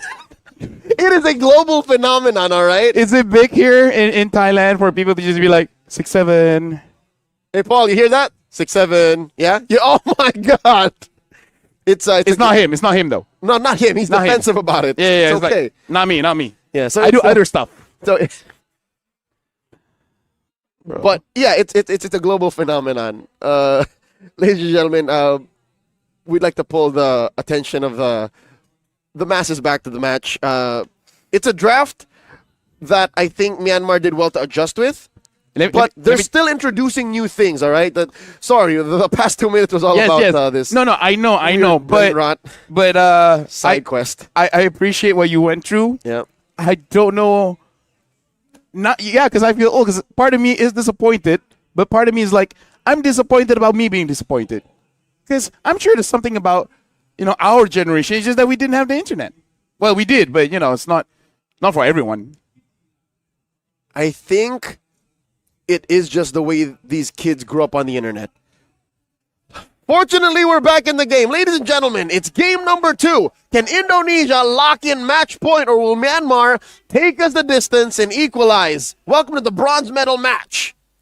Well, okay, actually, let me grab my glasses. Team Indonesia at this point, probably just, some of the pieces have changed, but the idea is still the same, which is give as much over to Sin, and now Yatet jumping in, doing just a bit of damage onto Witty, and looks like the Lito does just get equalized. Indonesia got it first, but then Myanmar just takes it away. Konswan, make sure that Witty and Ezekiel doesn't really get to move around the map. Oh, quick knock up. Ezekiel forcing Witty to go ahead and pop the revitalize for him, and Myanmar taking control, dominating in mid. Let's look at the EXP lane here. LaFell, don't you miss this? Don't you miss Esmeralda versus Uranus? Dude, I love MLBB, man. Like, all parts of history, we've been doing this for years. And I'm surprised, Leo, that after years of wonderful MLBB casting, we still see something new all the time. And then we go back to something more familiar. Esme, Uranus. Haven't seen the Martis for a while. Martis, Fredrin. Honestly, Fredrin has quite a few opponents back in the day. Fredrin Akai, Fredrin Exborg, Fredrin Martis, and more. Uh-oh! Look at this! Team Myanmar answers back! Big knock-up, forcing Chin to pop the Mountain Shocker without any chance of contesting. Myanmar scores the first hurdle. At least right now we can see Myanmar be more proactive here because look at Yetet, always jumping in. Look, I don't know how to pronounce his name. Yetet. Yetet? Yeah. Yetet. Perfect. Leonardo though. Oh, crossbow Tang plus the rest of Team Myanmar coming in. No way Leonardo survives, even with a vengeance. First blood drawn by Dax. Yeah, this time Team Myanmar, they're like, okay, you know what, coach, you're right. We got to be a bit more proactive. Yetet jumps in, finds Witty. Kaunsat gets more gold here. They're too proactive now. Hey, it's good. I prefer that. They are literally making up for lost time in game number 1, saying in the first 3 minutes, we are going to roll you. Yeah. I mean, like at one point in this best of 5, even Team Myanmar is like, you know what, enough's enough. We've been here for quite a long time. We got to end this. And we cannot end this with Indonesia beating us. Okay. Despite the stellar start for Myanmar, there's still a lingering feeling. And that is the fact that Chin and his farm is just barely delayed. Sure, he was denied the turtle, but he's still been running around camps, taking them. And now the AOG knocking him up. Katet able to dash on through. Spatial migration. He survives. You can hear from the crowd ooh, even they're like, oh, you escaped that? That was amazing. Kaunsat though. I'm pretty sure that's what you heard. Tries to go in. Michael Punish Sin is there, gets a kill. Like you say, maybe a little bit too proactive. You're not hearing the crowd, LaFell. You're hearing the sticker from Aaron Yeager. Oh, my bad. Built into the game. Take a look at the items. War Axe almost built up for Chin. There it is. See? That's Chin with the War Axe inbound. Still no full items built except for Shinelin Ung. Shinelin already has the corrosion sight, so if anything, he wants to get out of the gold lane. But if he keeps on getting Leonardo on the CC, but hold on, Randa goes to the back, screams the beacon use, pulls him back in. Kaunsat looking for a kill, a brilliance use. The turtle gets reset. Kaunsat looking for the turtle, same as Sin. Who will secure this turtle? And Sin gets it. And now look at the Lunox, does have that Sky Piercer. Will she even be able to get a kill here? Impressive work by Aranda throughout that whole sequence, LaFell. I could have sworn you were going to lose your breath by trying to call that turtle fight. Aranda was on 3 members of Team Myanmar. He was like, look at me. Don't bother with the Eastern Shin. Look at me. And only at the end did he have to pop the Purify, and they get Christian. Christian Widow gets taken down. Nikon Swan this time, yes. He follows me on IG. Team Myanmar really should start giving kills over to this Jushin. Because this time he still bought that Sky Piercer. I'm hoping for at least 40 stacks. With a start like that, yes, he has to. But LaFell, sometimes you can't force it. Sometimes you say, I would. You see that I bought it. I have to make sense of this. Oh, wait. Oh, Chin tried to go for the flank. Answered in by Witty's AOG. A little too dangerous. Oddly enough, Myanmar, there was way too many of them in that brush. Yep. So Indonesia again at around, I would say 14 minutes. That's where Sin should have 3 to 4 items, able to go in, get kills onto Myanmar. So Myanmar, in a way, is on a timer. Even though they do have the 1-1, I don't know how reliable it is to hope for the 1-1 to survive when there's a Lunox as well as the Eastern Shin. If she jumps up immediately, she's fine. But any kind of delay, the burst might be a little bit too much for the 1-1 to handle. So even though you do have a late game hero, this late game hero is easier to kill compared to most. I'd like to think she's not a full late game hero. Off camera, Chin slays Arkar. Back to my thought. I don't think 1-1 is a full-on late game hero. I think she's like a mid-game power spike hero. No, I agree. Yeah. With a strong late game payoff, but she can't win a game alone. Massive combo hits on to one, but the Vengeance was able enough to save Leonardo. And Shailin Ang, as you were talking about it, Lafel, falls even before the full breadth of the crossbow goes in. Aranda gets pulled back by the Jushin. Aranda, Ezekiel, as well as Witty will back off. So they have recovered in terms of the kill score, both now 3-3, and the gold is on Indonesia's side. So despite Team Myanmar having quite early aggression, but they don't really translate it to something else. They don't transfer the kills over to turrets. Compared to Team Indonesia, they're getting one turret and now they're getting another turtle. It's really impressive how Team Indonesia's macro has evolved through the years. Yes, they still have it in their DNA and we see it in their play that they like to fight, but they've learned how to do that while taking things on the map. Bottom lane tier 1, done for. Top lane, just taken care of by Leonardo. And there's very little clapback except for that one wave that they forgot to take care of just now. Akrar got caught by Sim, but look at that jump straight onto the Yisun Shin. The damage is not there just yet. Crimson Beacon gets on over there with the Sky Piercer, gets a kill, gets taken down. Double kill for Leonardo, and now comes the 1-1. Can she get the weakness tag? Yes, she can, but looks like she's not going to be jumping up into the air just yet. Lafel, I think I see what'll make Shailin Ang's life a living hell. Oh no, not this! The Vengeance plus the crossbow tank go underneath the turret. It's not gonna do much. Witty looking to catch him with the Unbreakable. In comes Aranda, as I was gonna say. Yeah. There's two sources of Purify from Indonesia. Imagine if the weakness stacks get put onto the Uranus or the Lunox. Poop Purify. Poop. It's over. Just do it again. Poop, poop.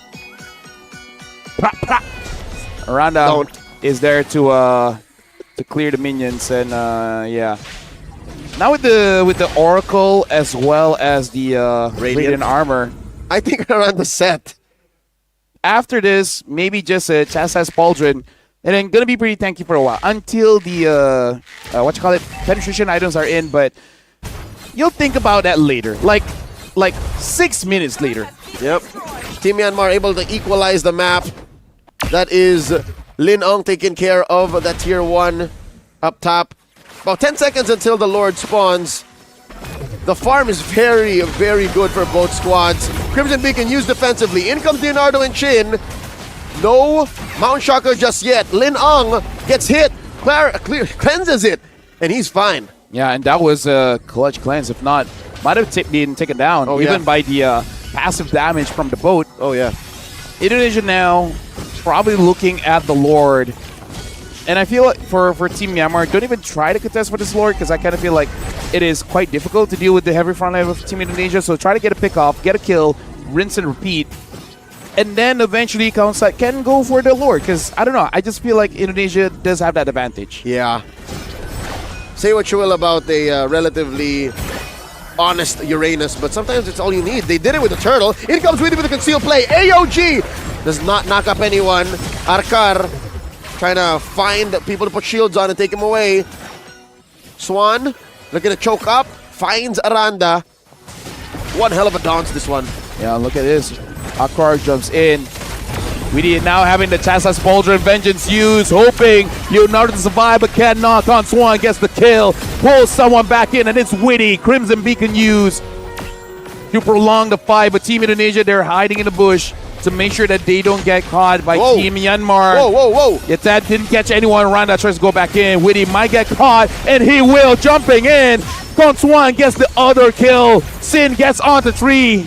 It looks like Team Myanmar will back off. Unfortunate that Indonesia had to sacrifice 2 heroes to be able to get a winning position. Now Chin, he's got Kongsat on him. Dax zeroes in. I guess when I say Team Myanmar is dropping back, Indonesia believed it, but all the while Kongsat used that confusion to find back onto that Yisun Shin. And now Myanmar, now they are on the Lord after getting some crucial pickoffs. There's no way Sin can contest this.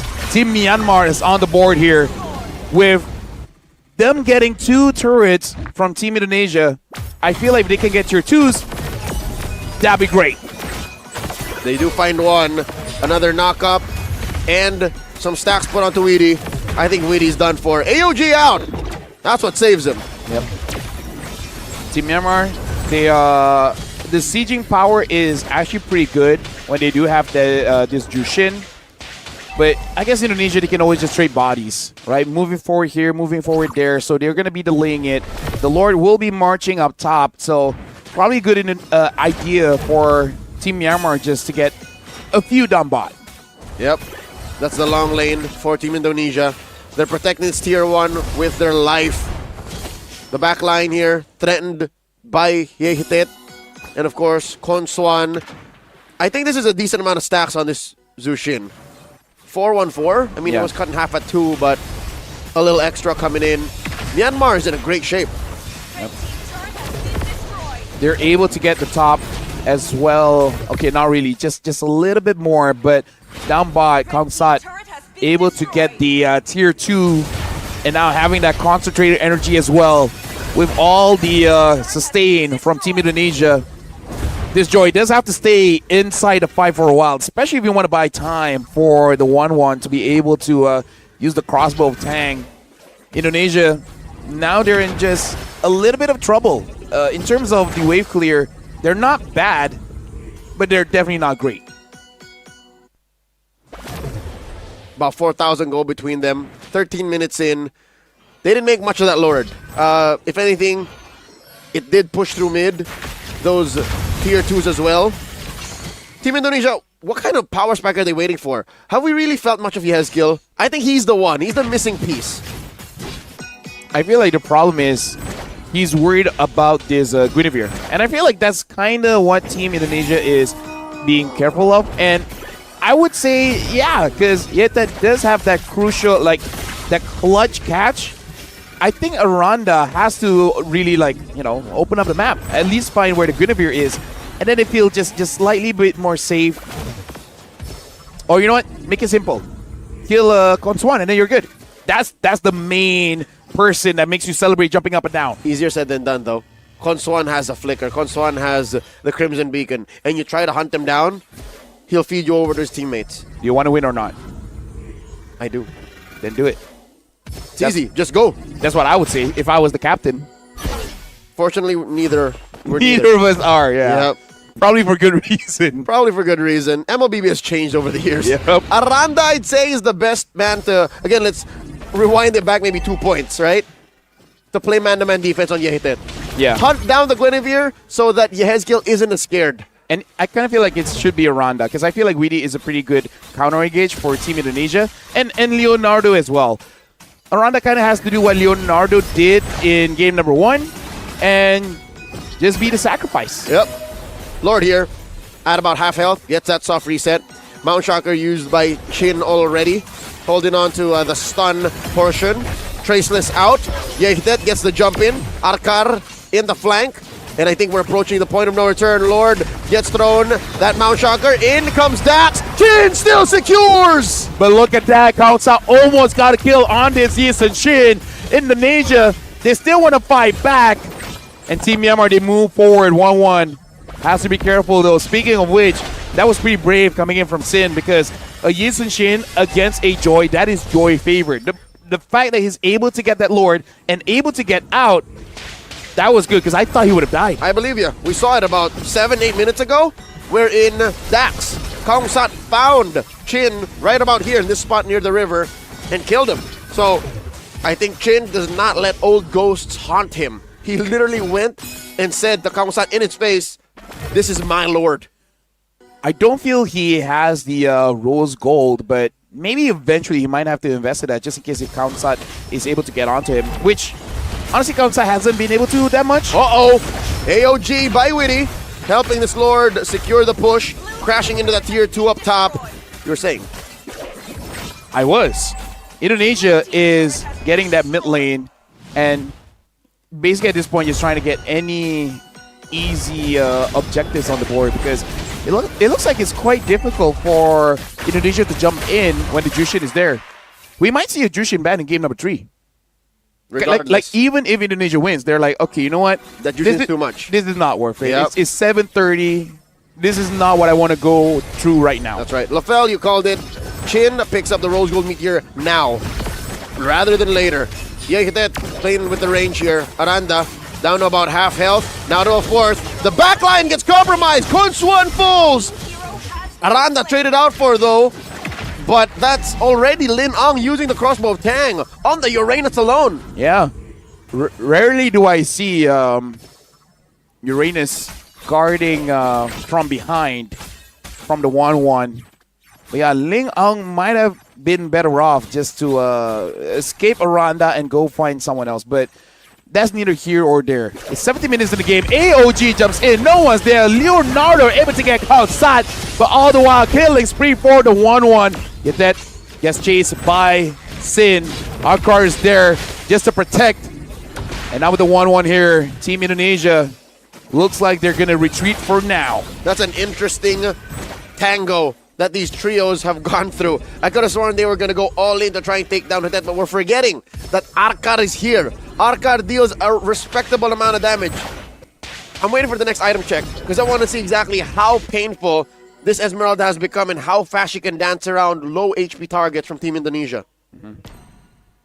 70 minutes in. I would say... Oh, she's got the book. She's got the brute force. That's real. That is an Esmeralda that could dance around you to death.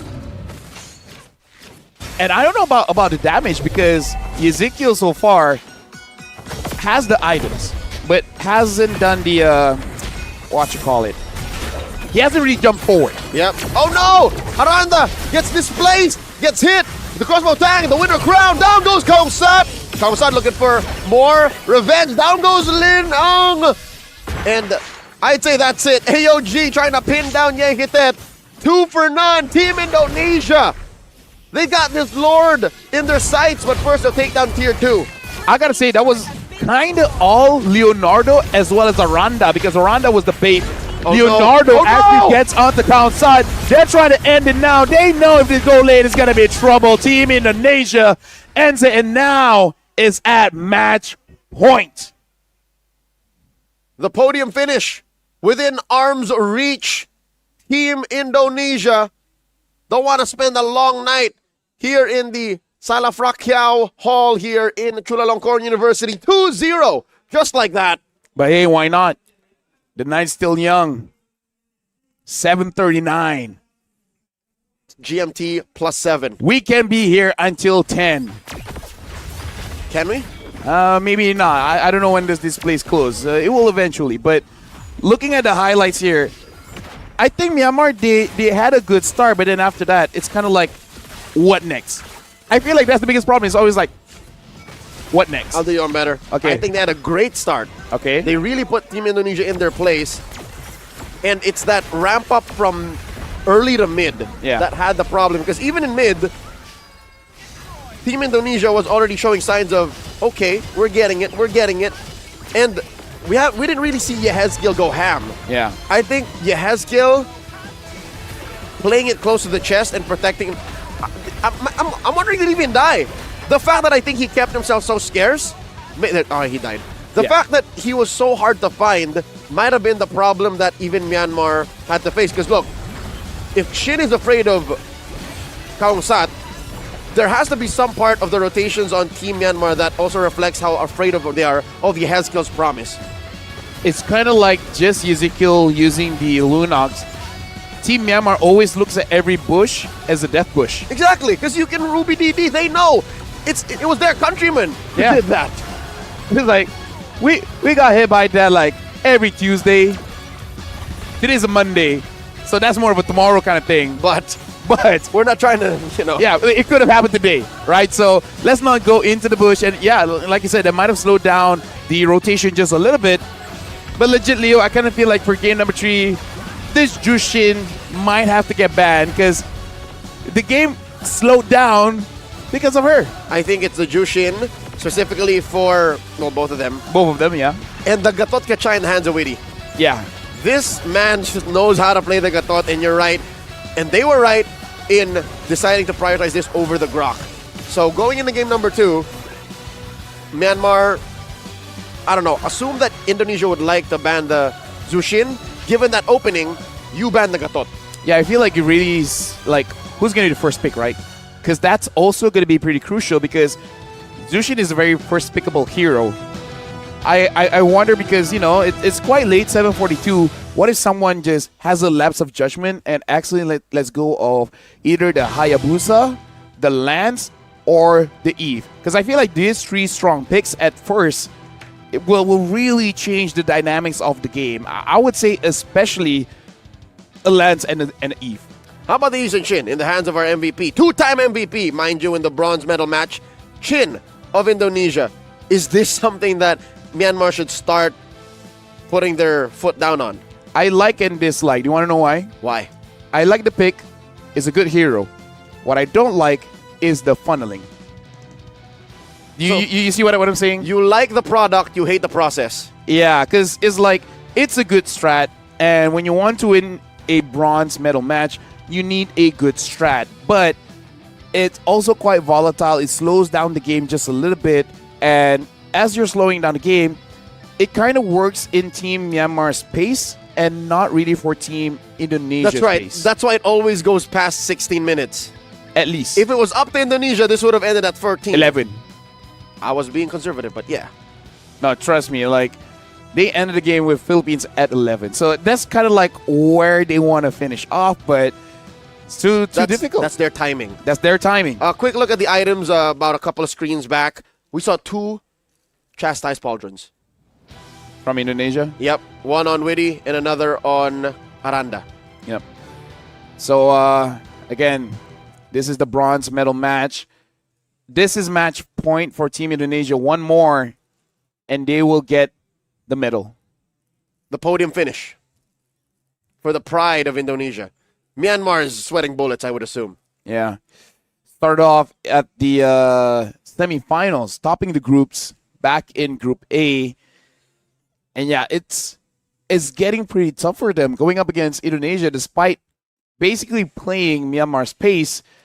Indonesia just accepts that. It's like, you wanna go this route, you wanna tango, we'll pick up the Yisun Chin. At 7:44 p.m., I think they're gonna need a quick break to be able to, gather their marbles and maybe try and extend the series. Well, all right. Looks like we will go for a short break. Hopefully, the players can recover.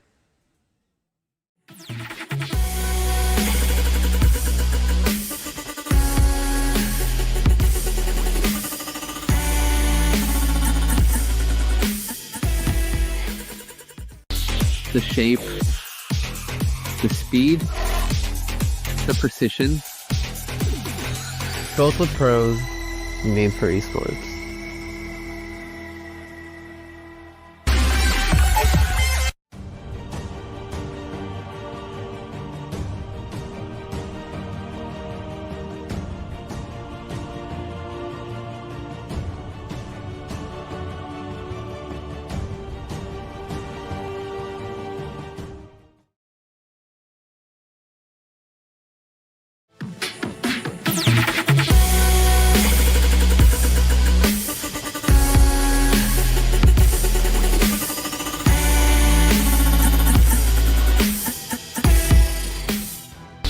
The shape, the speed, the precision. Both with pros, made for esports.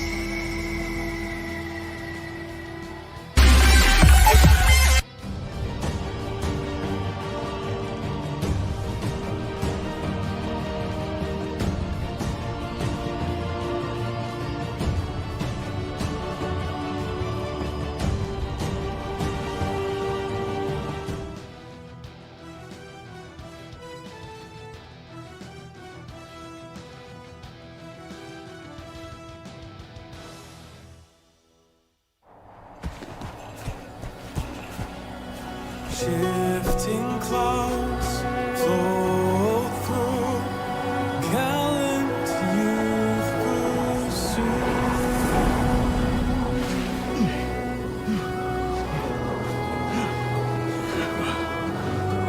We've been searching for days, Sora. The shifting cloud is just ahead! Look!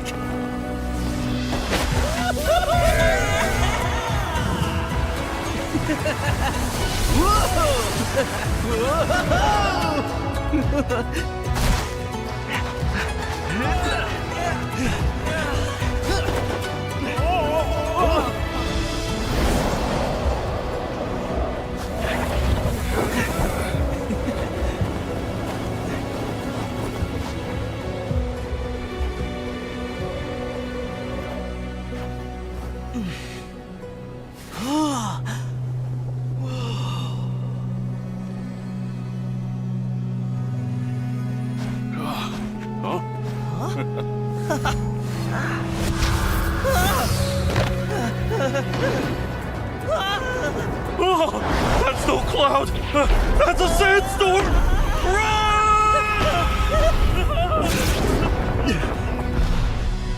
Thunder. I hear thunder.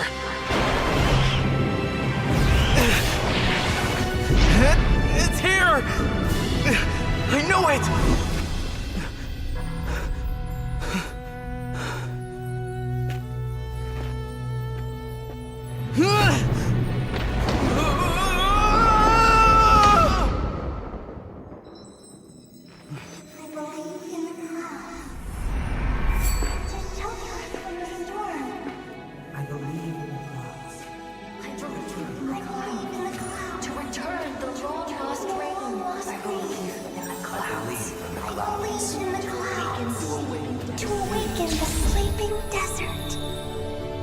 I believe in the clouds. I believe in the clouds. I believe in the clouds!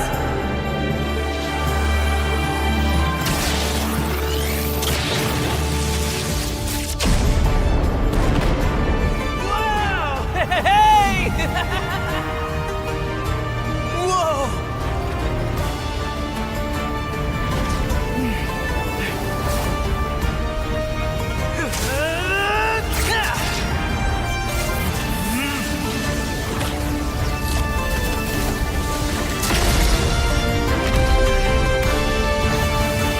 Shifting clouds flow through, youth pursue, bringing rainfall and thunder down. Flower seeds sprout strong, and ancient tree grows, spreading green.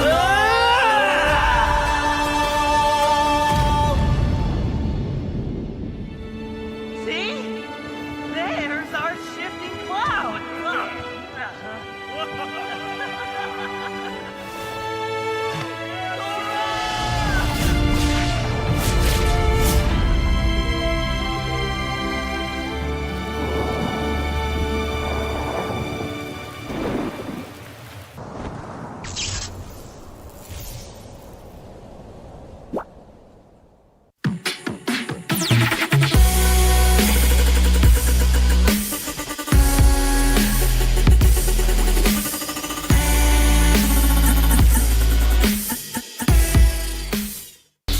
The shape, the speed, the precision. Built with pros, made for esports.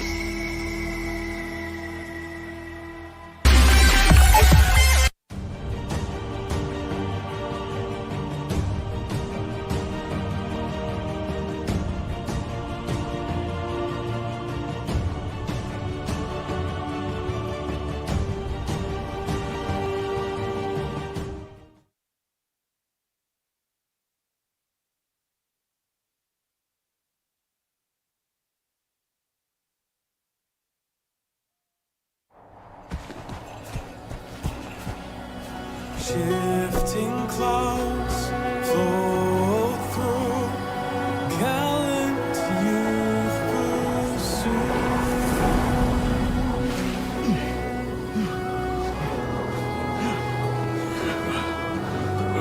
We've been searching for days, Sora!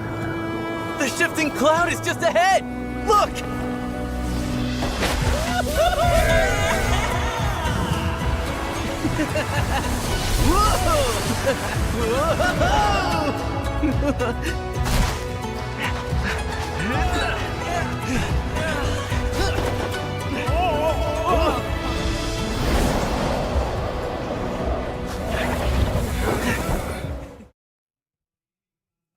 Ladies and gentlemen, and welcome back to the 33rd SEA Games. And speaking of which, Leo, Yes, you know what I love about the SEA Games is where all the countries, well, in Southeast Asia, come play games and compete. This is where That's what the SEA Games is. that is what the SEA Games is. It's all about uniting. Forget about our differences. We're all here kind of the same. As I'm walking by, people think I'm either Malaysian, Indonesian, Cambodian, Filipino. What else? What? Yeah, even you. Even our producer, if he walks by, He thought you were Thai. Yeah. I am the opposite.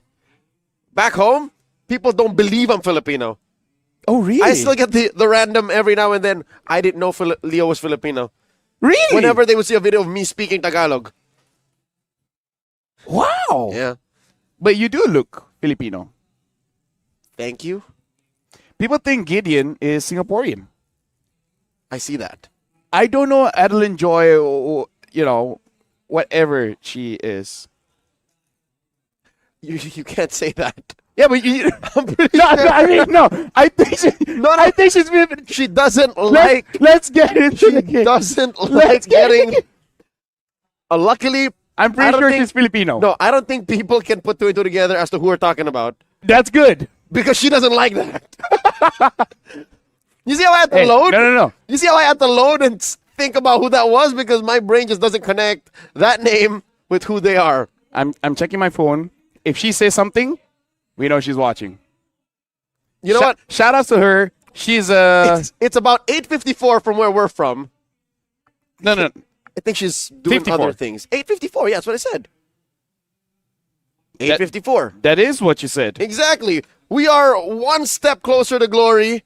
We shared a little code with y'all in case you saw it for a split second. It was on screen. Your chance to claim and redeem some prizes on behalf of the SEA Games and, of course, MLBB. I think the draft is upon us. We're about to see the random map enhancement we're about to get. We just witnessed flying clouds. Twice.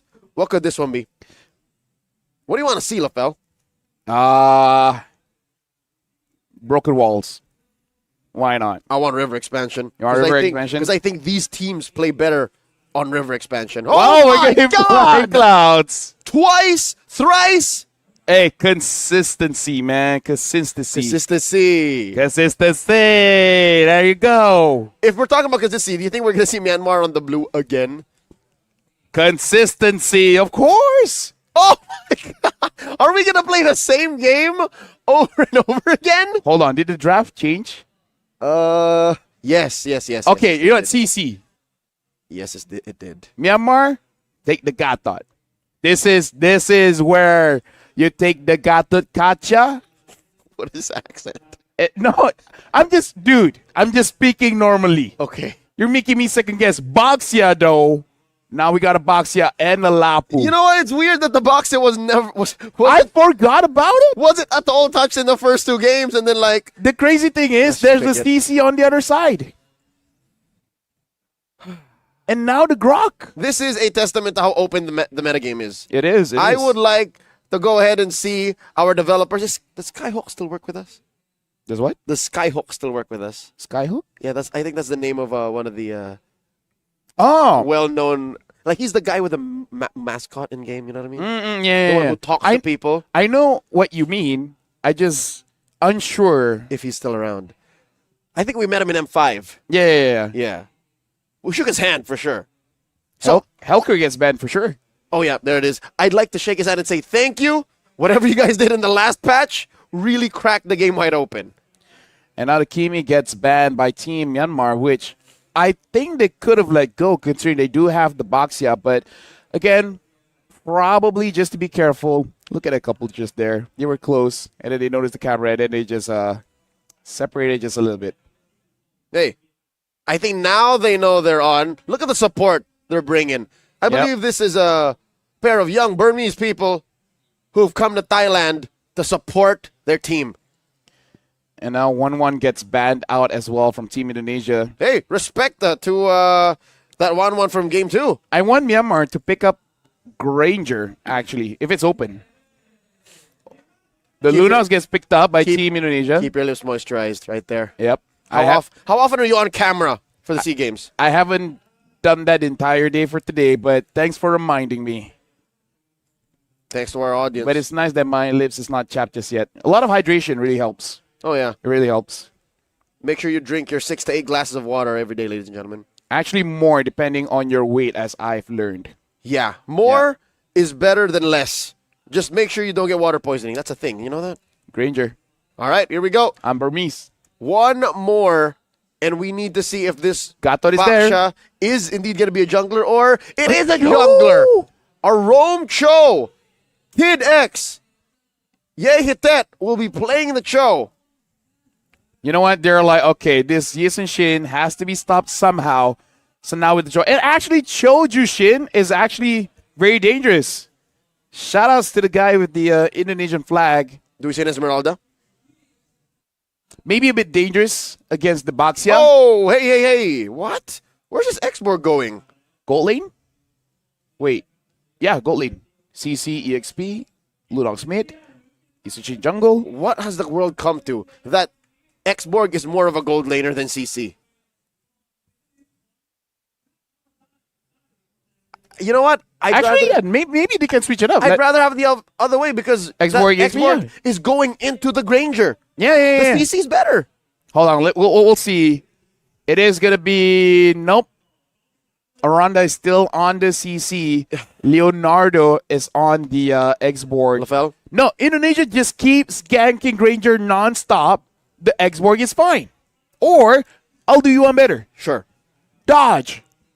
Just don't get hit. Exactly. Simple principles. Ladies and gentlemen, welcome to game number 3. Match point for Team Indonesia. This could possibly be the final game in this bronze medal match. Use the redeem code MLBB Bronze as you go in through your in-game profile icon to the settings and input this redemption code. 2-0. Will Indonesia end it here? Well, right now we're seeing Yetet as well as Conswan clearing the waves pretty fast. So an early rotation here. Looking at Aranda. Yetet is there. Aranda should be able to get out. But I feel like this rotation is just to make things safe. Or maybe just to get the Alcar out there? I don't know, because I feel like they're not freezing the wave. So I'm not so sure about that rotation. Maybe better to rotate up top. Up top is where that, I'd like to say, shaky gold lane matchup is. Because look, Leonardo's even struggling to take the gold crab away from Shine Lin Ong. Because it's not dodging. I mean, he is dodging. Look, he's actually doing pretty well. The fire missiles are going toe-to-toe against these actual bullets. I take it back.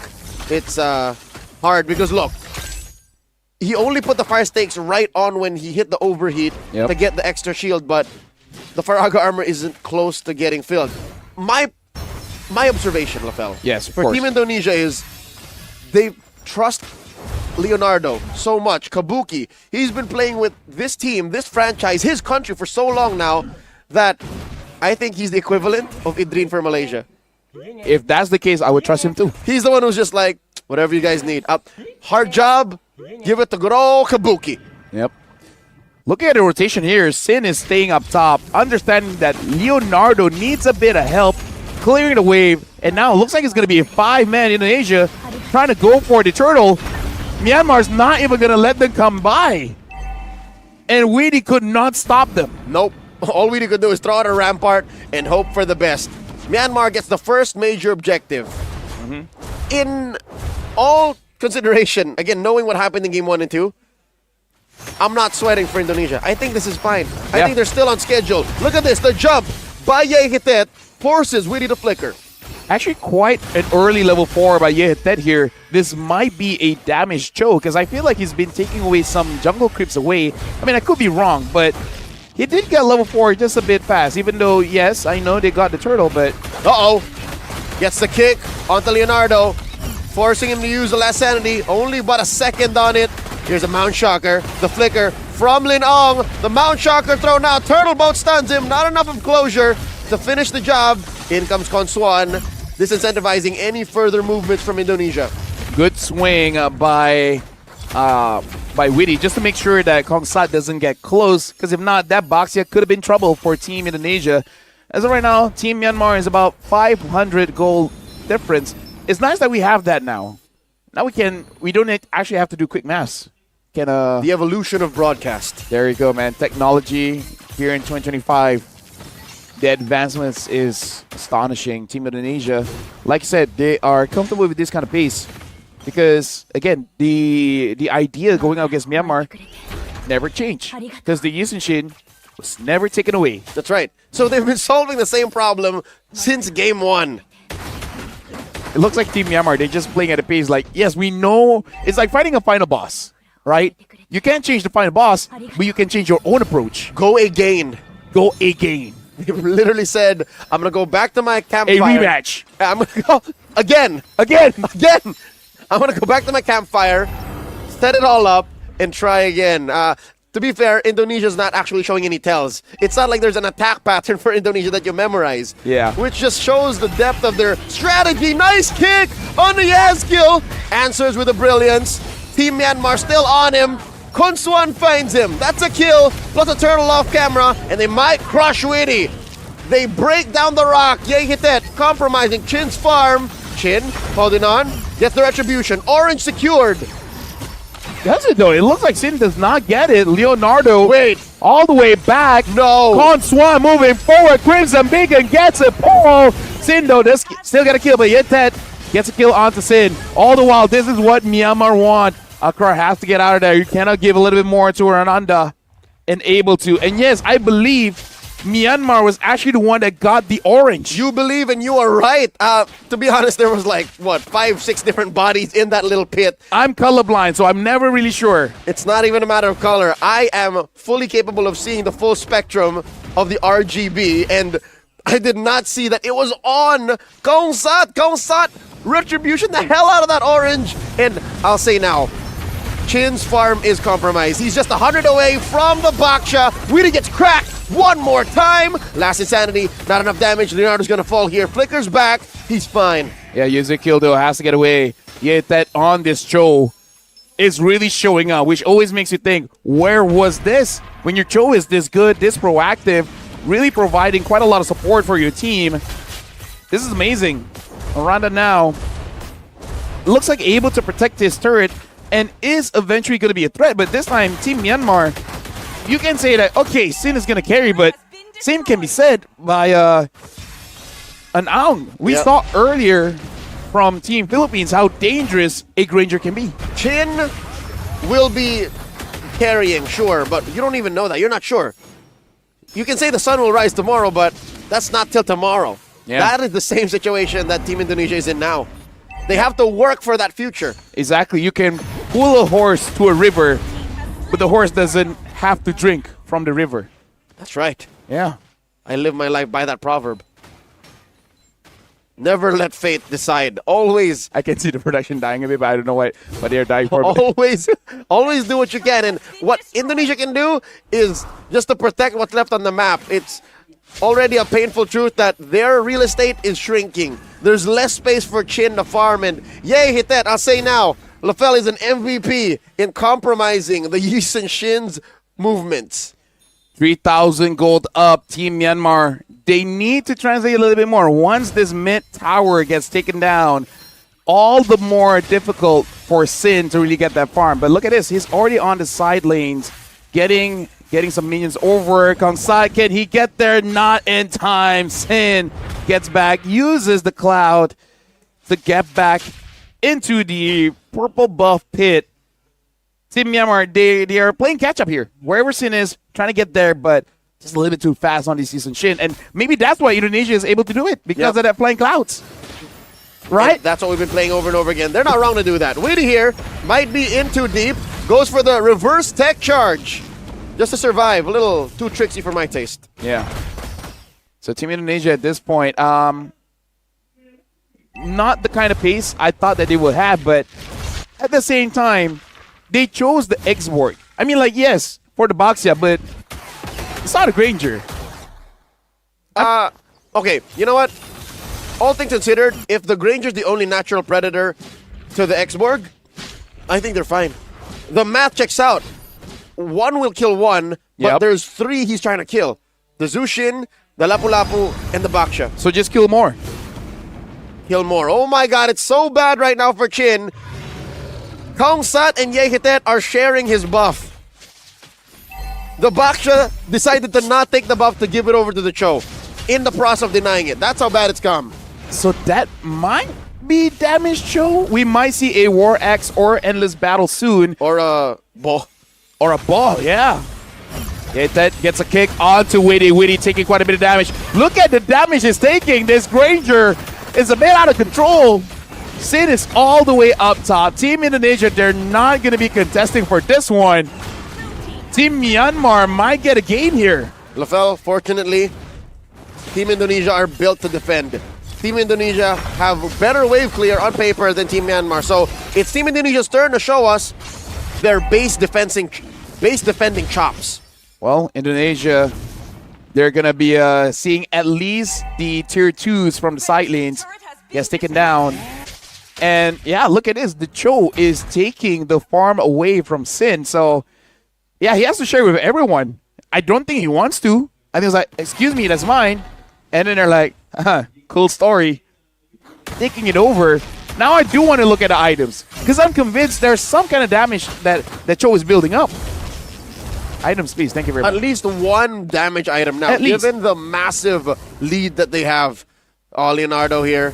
This is still a bad position. I don't need to know where the rest of Team Myanmar are. If I was the X-Borg, I know that it's bad. They're starting to share it with Lin Ung. They'll get it. Lord crashes in. Leonardo, his compromised position here, pops his Faraga armor, flickers out, dodging that Unite. Could have sworn he was going to bite it there. Holy Shield's going to take care of this Lord. Team Indonesia holding on for dear life. Yeah, head skill. Couple of shots taken there from Shine Lin Ung.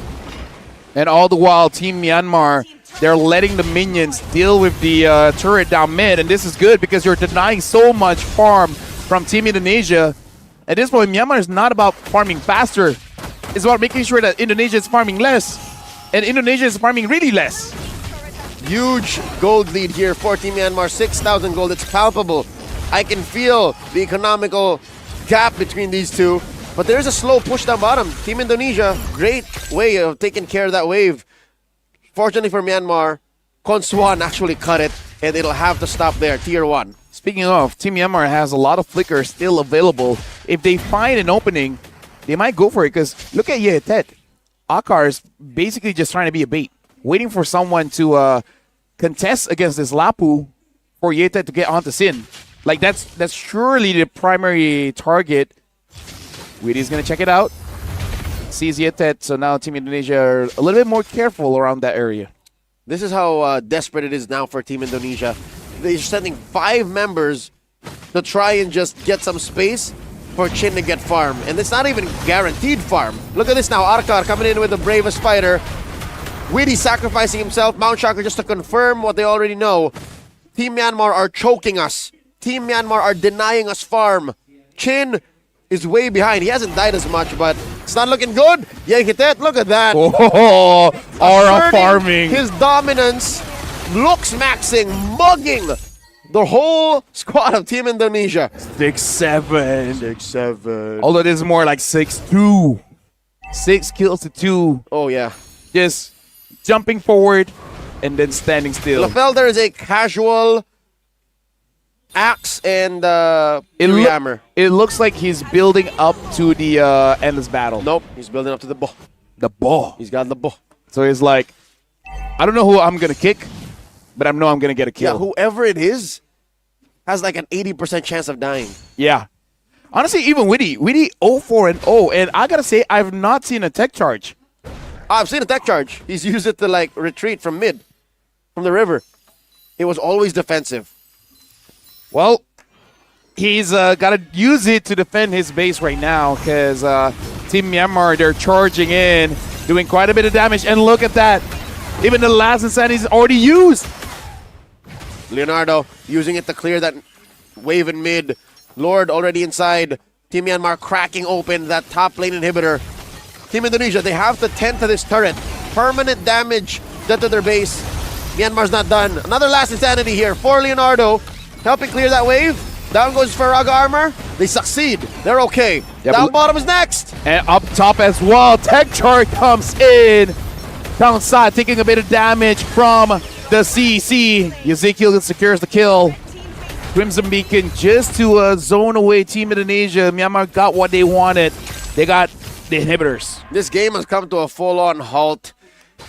A snail's pace as Myanmar slowly dissect and disassemble Team Indonesia's base. Top lane first to go, bottom up next. Could have sworn Arcaro was going to try to slow roll a push because, again, that's a lapu-lapu you're talking about. Yeah. He has like, half a dozen minions with him. If Indonesia did not prioritize and defend the way that they did, they could have been looking at a base either broken down or with about just a quarter of its health left. This is easily the biggest lead Team Myanmar has against Indonesia, hovering around 8,000. Akar jumps in, finds Leonardo, forcing out that last Insanity minions coming in. And all the while, Yetet tries to find someone, finds Witty. Not going to commit to the second part of the K, but you can see that Witty having to use the tech charge just to get away. Outside is just with 4 kills. Maybe about 40 stacks of the Sky Piercer. And already Indonesia is suffering. At some point, this is going to hit critical mass. Indonesia might have to give up this inhibitor in mid to try and fight for another day. Leonardo flickers back. Arcar at half health. Witty pulled over closer. Team Myanmar, they keep their inhibitor in mid. Indonesia right now, they're trying their very best because they understand they are at match point. And the longer the series goes, the more opportunities for Myanmar to really figure out how to take down Indonesia. Which, by the way, at game number 3 here, looks like they have, which is basically having 2 people. So, Ted misses in. With the Quicksil able to get away. Close, Ye hit that at 1 HP. He's just typing all chat saying unpunished. All chat NT. NT. Although that is forbidden in our professional rules. but you know, like mentally, that is what's going on, and that's gotta deal some psych damage to Indonesia, saying we almost got him, Lord. Dons, start it up. Can you do that, like mentally say ente?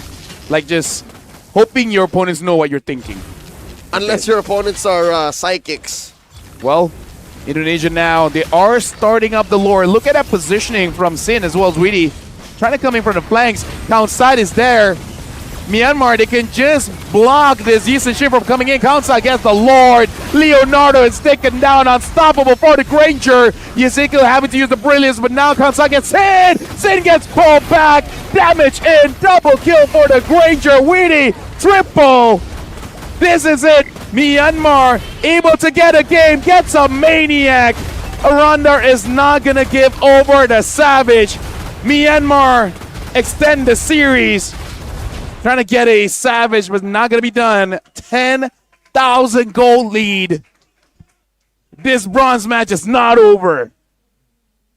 The Burmese contingency get what they wanted. An extended series. Their trip long from home made all the more worth it by their team. Team Myanmar extends, still alive, 2-1. Lafel, I knew at some point it was over because Team Indonesia just, there was nothing on the board for them. I think the X-Borg on paper mathematically made sense, but in execution just was such a weak point. Yeah, it looks like for Myanmar, they understood they need to deny farm from Sin on the Yisun Shin. And then they're like, how about 2 people try to do that, right?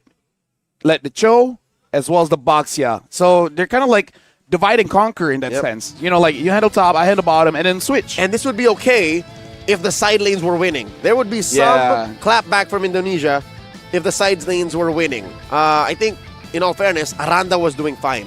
Aranda was at least a 50-50 neutral lane, but to expect to recover economically for Chin and to assist Leonardo in the losing lane was just too much. I think that's the camel that broke the straw's back. And I got to say, at this point, you can start to sense the mental fatigue coming in from everyone, right? Because there are some moments where you think Indonesia will make a play. Witty now with the Grok doesn't have that sense to set things up. I think, like, the Grok is a good hero. I love Grok, but at this point of the day, maybe it is better to go for that Gatot, especially considering he just had an MVP game. And the Gatot was open, so... It was snubbed. It was snubbed totally untouched.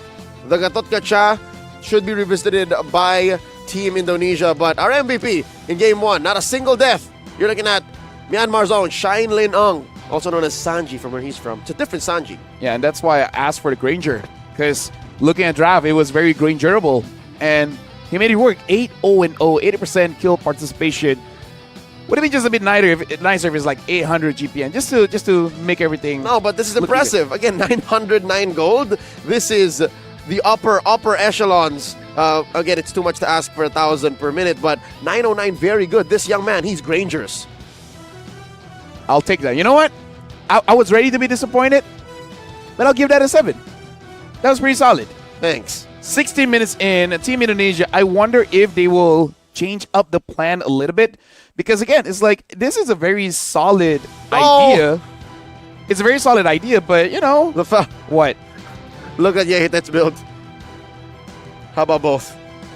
Like I said, a man, bow and a bond. Yeah, it's like, hey, 2 blades. You beat Tang Cho for a while, and then at one point of the game, you're like, you know what would be great? If I can kill someone. So just switch up. I'm going to sell this, buy that, sell this, buy that. He probably plays MCGG. He knows how to do all that rotation. The little shuffle. Ladies and gentlemen, we've got more in the tank. 2-1. Myanmar does not want to go home just yet. Hey, this might be a reverse sweep, but for now, we are going for a break. When we return, we'll see. Will Indonesia finally close things out, or Myanmar extend? See you guys later.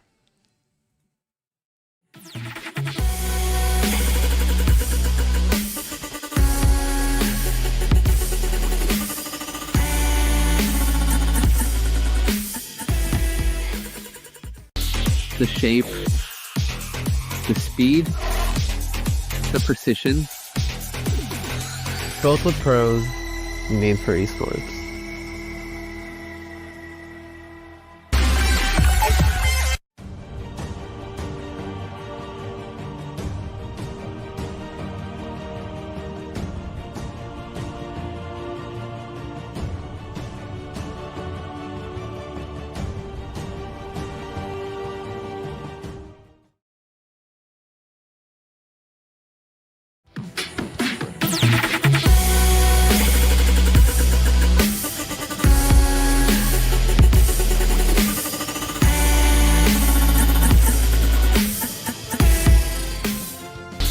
The shape, the speed, the precision. Built with pros, made for esports.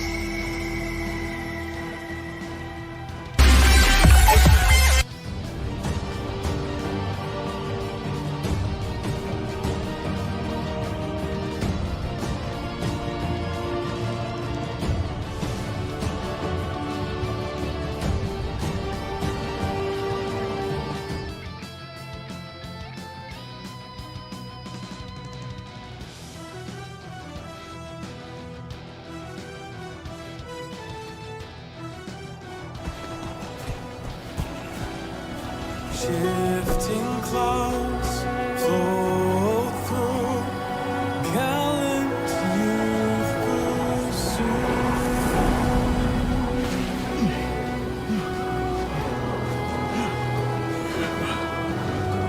We've been searching for days, Sora. The shifting cloud is just ahead! Look!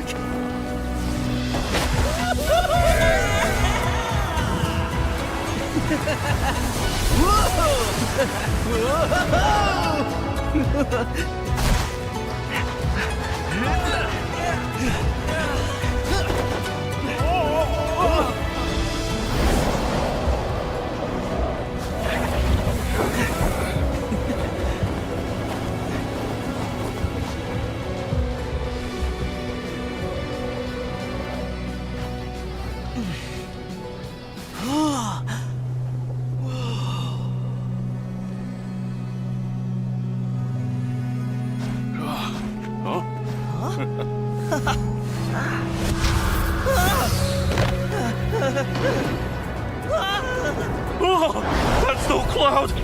That's a sandstorm!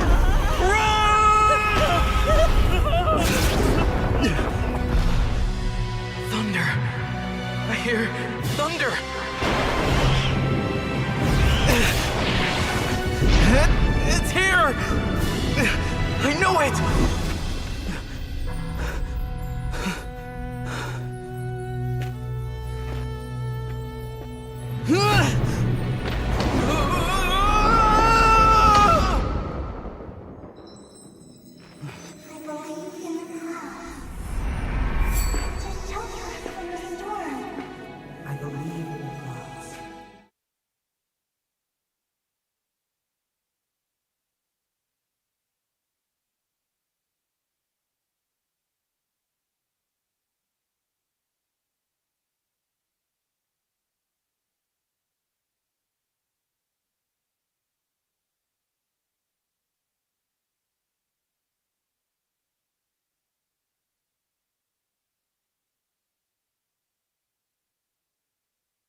Hello, everyone, and looks like we are jumping into dangerous grass. This best of 5 will continue, and this time the map has changed. It has been flying clouds for 3 games straight, but this time it looks like it is going to be dangerous grass. So, and this time Indonesia will change as well. So, ladies and gentlemen, welcome to the bronze match. This is game number 4. Indonesia first pick, Myanmar second, and we're playing at dangerous grass with Indonesia batting out Fanny, the Lancelot, and Myanmar will make sure not to let go of that Angela as well as the Kalia. Who'd have thought that this deep into the run of the bronze medal match, we'd see some changes, major changes. The side change alone should be a sign of good things to come. This next match, once again, Indonesia, we last saw them on the back foot. Even against Team Philippines, I think Indonesia was rocked by that performance by Myanmar in the last game we just witnessed. Yep. The Eve does get banned out. Myanmar, I wonder if they want to respect the Gato Kacha and ban that out. It looks like Indonesia is not really a fan of using picks like the Boxia, so maybe you can try to let it through just in case you're able to pick it up for yourself. Other than that, if you want, I guess, banning out the Yusun Shin is fine still. It looks like Team Myanmar is really thinking about their final ban. Jushin, you know what? Jushin. Ban out of Jushin. I feel like that's good. Or Kimi. Maybe Uranus. Oh, Hilda. Okay, so it looks like Team Myanmar, they want to go for an assassin. Indonesia does first pick that Jushin. I wonder if Myanmar will pick up a Hayabusa. For the first time, Hayabusa is open. Yeah, like, make it so that Indonesia's like, are you sure you want to pick up the Yusun Shin? They can go Hayabusa Gatot or Hayabusa Grak. Yeah, whatever the... Maybe Gatot just to smite Indonesia. Or if you really want that Cho, just go for a Yuzong or Lapu and then the Haya. Just more firepower diving in. Yeah, the whole Haya situation isn't something to be rushed. They get the Uranus and the Kimi. All right, so still a lot of firepower. And no, it looks like Indonesia, they are fine with using a Boxia. So they pick up the Boxia as well as the Granger. Ooh. Kind of cast a curse myself on that one. That's right. Our MVP from Game 2, the Grangerous. The point is getting down now. It was a 7. 6.9. No, 6.7. Yeah, there you go. There you go. The fact that they switched up Hellkurt this early on, before it gets banned out. We don't know where this Hellkurt's going. We've previously seen gold lane Hellkurts. The more popular variety is the XP lane Hellkurt, but the jury's out. We don't know. Grok and Gatot banned out by Team Myanmar. Harith taken out by Indonesia. It's quite interesting that out of all the heroes, Hellkurt right now is known to be one of the more flexible ones. Legit, basically being played at every role, because I've seen it mid by Stormy, Beloyski bringing it in Rome. Jungle we've seen a few times. Oh yeah, that was the original play for him. EXP by Idrin, and we did see a gold Hellkurt. Forgive me, don't remember who piloted that one, but yeah, Hellkurt has been everywhere. The Cloud Prince. Oh yeah, Nets. That was him. It didn't work, but there was one more recently in the past couple of days. I'm struggling to remember, but Hayabusa banned out here by Team Indonesia back into the draft. Myanmar, on paper, still does not have a jungler, so they want to take that out of the equation. But why, though? Is this a sign that maybe Indonesia isn't fixated on a Baksha jungle just yet? Are they playing with the possibility of a Yusun Shin still rearing its head around the corner? Well, looks like it might not be an... Is this a jungle Hellkurt? Because they pick up the Lapu and the Uranus. Or a jungle Uranus. You know what? You're right. It could be a jungle Uranus. Indonesia at this point... Look at this madman smile on Coach Nyo Chow's face. He's like... Yeah, they don't know. They'll never see this coming, boys. Kimi jungle. Whoa. Well, I will not see that coming. Whoa, hey. Too loco? Too loco, sir. All right. That would be a cultural movement if it wins. Well, the Cho gets picked up by Indonesia this time. Which is like, I saw what he did. Let me try it out. And now the Ruby as well. So quite a lot of defenses here for the Rangers. So it's kind of like Indonesia funneling, but instead of going for the jungle funnel, is the gold lane funnel. Lafelion. Moxwan. Yes. Lafelion Moxwan. This is a jungle. No way. A jungle Uranus with a roam Hellcurt. Is that it? A good friend of mine once said, "Never say never." He's a pretty good singer. Haven't seen him in a while. But yeah, it looks like it is. You grew up in Canada. I almost forgot. Yeah, that's why my name is Lafel Max One or something. It's a real old Ontario, Canada name. Yeah. I shouldn't have shown you my passport. Did we see? It was a jungle Uranus, yes. Oh man, this is their gambit. Their one last hope to extend the series to go all the way. The Burmese once again bring out the jungle Uranus with the third flavor of Hellcurt to be seen on this broadcast. A roam Hellcurt. Well, yeah, that had an amazing game as the Cho, so it's like, I'm going to do the same on the Hellcurt. Really got to be careful, though, because he's taking quite a bit of damage from Tet. It looks like he was the one that has to get away, but, able to heal up. Right now for Team Myanmar, they have clear vision of what Witty wants to do, which is trying to delay. But let me ask you this. Yes, sir. Do you really want to do that against the Uranus? Is it worth it? No. I think this is more for Chin to open up to be able to do this two-man invasion duo. And that's what Myanmar did, right? So, in any place you can do that, why not try? Yay, Hitet, forced to use the flicker. I think that's a small win for Team Indonesia. Hey, you'll take it. Hitet jumps in, tries to get a burst onto the Cho, and as you can see, he is basically no HP left. And that's just a sign of what this roam Hellcurt can do.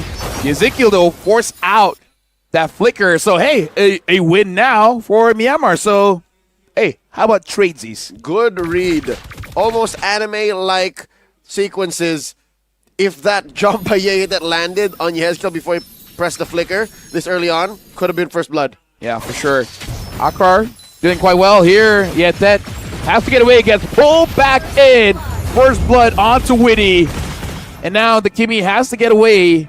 And now with that one kill, Witty might be thinking in his head, maybe a ball. Maybe a ball. You know what? Let's not get greedy. Christian, first build the Chop Suey. Yep. And then the Fury Hammer. And then we can talk. Turtle spawns, lower quarter. Myanmar recovering quite quickly. Setting a three-man coalition. 4 members of Team Indonesia already in the pit. Quick knock up. And quick kill. Down goes Ungsat. Arkar falls as well. The Turtle going to be up next on the docket. Team Indonesia not wasting any time. Yep, 0-3 on Sin. Finds Tet, has to get away. And Indonesia, they're taking everything. They're taking the Turtle. They're taking the Purple. Oh, no. Really choking down this Uranus, making sure the Uranus has no way to get back into the game. In fact, look at the level. Level 4. Sin is level 5. And they're going to slowly choke him out. Because look at the position of Witty. A little dirty there, Lafel. You see how Chin and the rest of Team Indonesia just beat up that Purple. Retribution left the baby. Yep, let the baby. Disrespect. Making sure that the Purple buff responds much, much later. Taking everything here. Now, this is the pace that I'm more comfortable with from Team Indonesia. This is them being proactive. This is them being themselves. Exactly. Fully understanding the breadth of what Team Myanmar brings to the table. And you ask, this is a jungle Uranus. Is it worth it to choke him out the way they're doing it? I'll tell you now it is. Because it opens up the rest of the map for Team Indonesia. Because his job is basically to be in the front, absorb all the damage. But if he's not absorbing all the damage, he's not doing his job. Exactly. And the guy is not doing his job will get fired. Let's hope that doesn't happen. Yeah, I mean, that's a great Love career it. athlete. Love it. Good kid, but no. Witty forces another dash out from Yehitet. This lineup, it was built to be proactive. I don't think anyone drafts a Hellcurt to try and be on the back foot and defend. Yet still, oh my Lord, I don't know if Konswan's reading the room. He still builds the Sky Piercer. It's probably a KPI kind of thing, maybe written in his contract. No matter what mid-hero you use, you got to do it. Or a product of scrims. Leonardo, now he has the Sky Piercer as well. That makes sense. Aranda with the War Axe also makes sense. Gets away from Akar. Yet that Tries to go in. But yeah, as a roamer, you can noticeably see the damage is not the same as a side lane. Nope. Farm is all the more abundant and continuous and consistent for side laners, while Yehitet is doing his darndest to spot out stragglers, hiding in bushes. You know, there you go. See, you got a little bit of gold there. Him and Weedy, that's painful. Weedy deals more damage reliably than the Helkert. Yeah, this is basically a 1v1 between both roamers. It's like, my team don't need me because I got a Boxia. It's basically a tsundere man-to-man defense. Oh my god! I'm offended! Quick knock-up and a kick and a KO on Konswan. They faked the turtle take, and now they're bearing down onto Arakar. He falls, a stack for Leonardo. Could the turtle be up next? Kaungsat putting Ionic Edge stacks on Team Indonesia. Myanmar says, abort mission, abort mission. Indonesia scores their second. We got to talk about the timing here, because what is Myanmar able to do? Hold on, they go on for the fight, yet that has to get away. Kaungsat has to, he can't do anything as a Uranus. Team Myanmar could not do anything at this point. He can't. The tanker can't tank, the damager can't damage, yet that goes back in. Gets the sick kill. A kill to Kangsat. At least now recovering a bit. Rafael, if there's anything that the players of Team Myanmar can do, is at least the roamer can roam. Because if Yehitet stops roaming around, if Yehitet can't even trigger his passive, then that's when you know it's over. But as it is, with all the action happening down bottom and in mid, Gold Lane has opened up. That is the first turret push to the game. Still breathing, still shining is Lin Ung. And Yehitet able to do his first item, the ball. Yeah, the ball now has to get away. Sin is there. Dark Knight falls. Makes his Indonesia have to retreat. But look at mid as well. Hold on, flicker in, gets a kick. Yehitet is the first to go down, followed by Arkrar, and all the kill is funneled to Leonardo. 3-0-1, 6-minute mark. Christian Witty, also known as the Wise, able to knock up two and get the kick, the full combo. This is how you play Cho, says the Indonesian roamer, team captain of Team Indonesia. I am so impressed as to how Indonesia reset. I mean, Myanmar, they won game 3, and I heard the pre-game conversation outside the halls, right? I don't understand Burmese, but this might be another reset needed. Can they do that? They can't do it in game. Right now, Myanmar, they're losing by 3,000 gold. The mid is vulnerable. Indonesia will try to get it. A kick from Witty. Gets onto Konswan. Yes, that could not do anything. And now even the Uranus, Team Myanmar, this is a draft that they want some kind of momentum, but they're losing everything. Does Konswan now regret not using a Purify? I think the Kimi needed a Purify, especially with this kind of lineup on Team Indonesia. Multiple ways that she could get crowd controlled. The Baksha Unite, the choke on the Zushin, the I'm offended, we're just talking about it. Aranda, Yehitet goes the opposite direction. The Crimson Beacon, the choke, the takedown. Team Indonesia, 5,000 gold lead. Myanmar only having 1 kill. This is, again, a match point for Indonesia. They just need this 1 win to close out the bronze medal match, to bring back the medal to Indonesia. Winnie gets a kick onto Akrar. And now, distraction post trying to slow them down. Unstoppable for Leonardo, 5-0-1. Team Myanmar, they're losing everything. The turrets, the jungle, the minions, the pressure. This man is non-stop. Leonardo with another stack for his Sky Piercer. Witty threads another kick, forcing a flicker out of Min Konswan. And they take him down one more time. Leonardo, I mean, he commits the flicker, but I mean, that was necessary. This man feels the momentum. He's in a state of flow. It took Yehitet to use the Cho to make Weedy awaken himself. It's like, you know what? I see you. I understand it. Now let me do it. This Cho? Let's see how you feel about it. This Cho is Weedy's Bankai. There you go. I don't know how to follow up on that. I gotta be real. You don't watch Bleach? I do, but Bankai something. I don't know. Because in my language, a lot of bad words goes with Cho. Well, I would also be saying, you know, the ball is there. There you go. That's what I'm going to say. My vocabulary would also be very colorful if I was dealing with Witty. Just like, yeah, hit that now. He's trying to dodge. He's trying to Get out of here. Hides in. Oh. He's joking. He's joking. Oh, we didn't see Predator it. and prey. Yeah, get that running away. Oh. It falls. Chin and win. Good dodge. Yeah, get that gets away with it. Now that's a TikTok clip. Like if any TikTok clips will come up, that's one of them. Following in the footsteps of one of the all-time great roamers, players with one of the highest IQs, Greed, aka Baloyski. He jukes him, but the action continues. Leonardo takes down Arkar in the Lord. Just waiting to be claimed by Team Indonesia. Indonesia secures the Lord. Beliziete can say like, I got what I wanted. That was my moment. That was my moment. What was it? In Singapore, in M3, Baloyski pulled the same thing, but with a Natalia. We call it the Greed Ghost Step. His name was Greed back then. He would juke multiple players with that hero. And now Team Indonesia, they are almost at the base of Team Myanmar. Even the Holy Shields might get taken down pretty soon. The Lord is down bot. This is an action-packed game. The problem is I don't know Myanmar with this draft. I don't think they can defend. They can't defend, but they can punish hard. You're still looking at Shine Lin Ong waiting for his moment. He can. I don't know if he can wipe him out, but I'm pretty sure he can like take 3 down at best. Yeah. So now the traction pulse used. The Lord is still marching down bot, and with no Holy Shields, this Lord is going to be pretty healthy jumping in. And now all the way in the back, Leonardo shooting everyone from Team Myanmar. Now with the War Axe as well, should be able to sustain. And all the while, Yetet is proxying the way, making sure that there's no push coming in. Leonardo can not have enough penetration. He invested in the War Axe, usually an item that most Grangers these days skip. But he said, yep, these fights are happening way too often. Team Indonesia, my squad is just way too sturdy. I'm wasting the amount of stacks I can get just by standing there and shooting out. Almost 10k up. Team Indonesia, they're just biding their time. I think what they're trying to do is still push in, not freeze, because they want these Holy Shields pop. One more up top.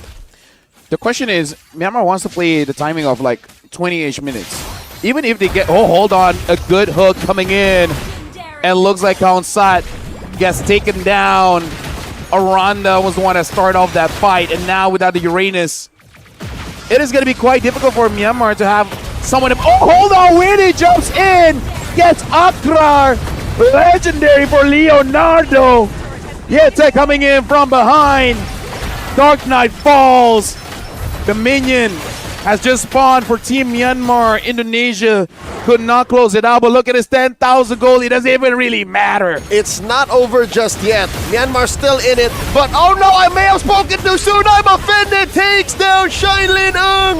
Yeah, hit that falls. Leonardo pops him. And here is the moment that Indonesia's been waiting for. The bronze medal goes home with them, 3-1. After a long day, Indonesia, they came here, they played 3 best-of-5s, and every single one actually goes to 4 games. Talk about consistency, 3-1 against Vietnam, losing out to Philippines 3-1, and now winning in the bronze medal match against Myanmar, 3-1. Team Indonesia, their spirit never died down. They made sure every single opponent that they face, they bring their very best. And with that, they're rewarded with a bronze medal. GG well played at the Team Myanmar. They played with heart, they played with soul, and they'll be coming back with their heads held high, still making all of the Burmese proud. I was proud. Again, they introduced so many unique things and gave us so many memories in just the span of a single best-of-5. Yeah. Team Myanmar, I would say this is quite a risk going for this kind of draft. But this is just one of those things. When it works, it looks amazing. But there's quite a big loose condition. It was just unfortunate that Indonesia was able to find that. Because again, this is a draft that Indonesia used before. Yep, it's a tried and tested draft for Indonesia. coach St. Lucas and these 5 very talented athletes can play this with their hands tied behind their back and their eyes closed. But they prefer not to. Of course. Kind of with the eyes closed with the Hellker being there. Kind of. That part, almost literally, but comfort is the name of the game, and I think, yeah, despite this being very entertaining, extremely hair-raising, This is the one. It's memorable, let's put it at that. And, the mind and games. the flicker. I'm sure at that point, Ibuwini's like, fine, you got me. I like how Chin was like, even before the whole sequence ended, he's like, dude, this is not worth it. He just walked away. No, I think he told that to Weedy, and Weedy's like, nah, man. You know, if I was Weedy, you know what would be in my head? I hope the observer is not on me. Too late. Too late. The entire sequence was there. But again, congratulations to Indonesia. MVP goes over to Leonardo, 12-0-2. How is it not him? Indonesia's most grangerous, 12-0-2, 995. LaFell, is this not the closest we've ever come to breaking the 1,000 gold mark? Gold per minute. Here in this Eagle, just 5 more. 5 more, Kabuki. One more kill, one more minion wave. It could have done it. Like, that would be a legendary way to end your journey here at SEA Games. Kabuki's seen it all. Kabuki's been around the world. It's definitely a memorable performance, but that aside, he deserves the nod, and I'm pretty sure folks back home in Indonesia are proud of them. These athletes, again, they're taking home a podium finish. Because their journey was not easy. Start off in the group of death. And honestly, going into the knockout stage, the semifinals, like, they had to go up against the very best that each country has to bring out. And they deserved it. They got the victory because I see the growth. I see the growth because I just saw them play 1-2 weeks ago, and they were not like this. They had a lot. They needed a lot of work, and they worked on it, and this is the result. Was it not just last week in that major international tournament that they were in the same position? It was a battle for third, a bronze medal match in its own way that they lost. And at game 5 too. Yeah. Here I think that same ghost haunted them and saying, not today. Not again. I feel like at game 3, because that was the same time they did lose. At that point, they're like, guys. It was the pivot on game 3. Yeah. So they were like, guys. It was too real. It was too soon. Do you guys remember? We've been here before. I'm not talking about Thailand. I'm talking about the bronze match. Talking about Malaysia. Let's lock in. And I gotta say, especially Weedy, he locked in. This is the lock-in of all lock-ins. If not, Leonardo would have been Weedy getting the MVP nod. You know what I say in this situation? Okay, Team Indonesia, they went from this to this. Oh yeah. They leaned in. They're like, okay, you know what? All right, let's just. That's the kind of lock. That's the toughest of all lock-ins. In player ranked game scrims, they took off their headphones. They took off the music. It's just no more. Yeah. Full comms. At this point, I'm playing with heart and emotions. Everybody played with heart. Everybody played with emotions. Sometimes I don't. That's why we're not here. And there you go. Indonesia has officially won the bronze medal match. I believe we will celebrate this on the 17th once we know who our gold medalists as well as silver medalists are. Which, by the way, to remind everyone, this is the last game of today. That's right. We will continue the gold medal match on the 17th of December. Decided via best of 7. Also known as Wednesday. I don't know why I say that weird, but you know what day that was. It's the 17th of December. Wednesday. That's, are you saying Wednesday or Winner's Day? Wednesday. There's a show with that name. And now. I don't know what show you're talking about, LaFell. You don't? Are you just screwing? Do you really not know? I don't. Hey, now we have now we have the time for you to culture me. for you to teach me where this is from, because basically show's done and I would not have had it any other way. This is quite the day for broadcast. Well, chat, you can help him out. And it's all over Netflix, man, and TikTok.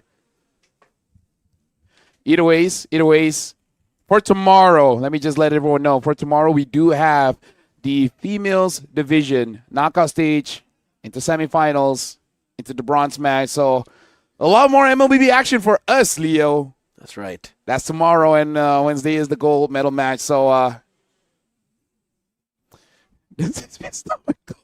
think we're done. Hey, you know what? Shout outs to everyone watching. Shout out to Mirko. He has been a good sport. That is it for today. We'll see you guys for tomorrow for more MLBB action here at the SEA Games.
I'm going to wear this for grand finals because this is the most comfortable.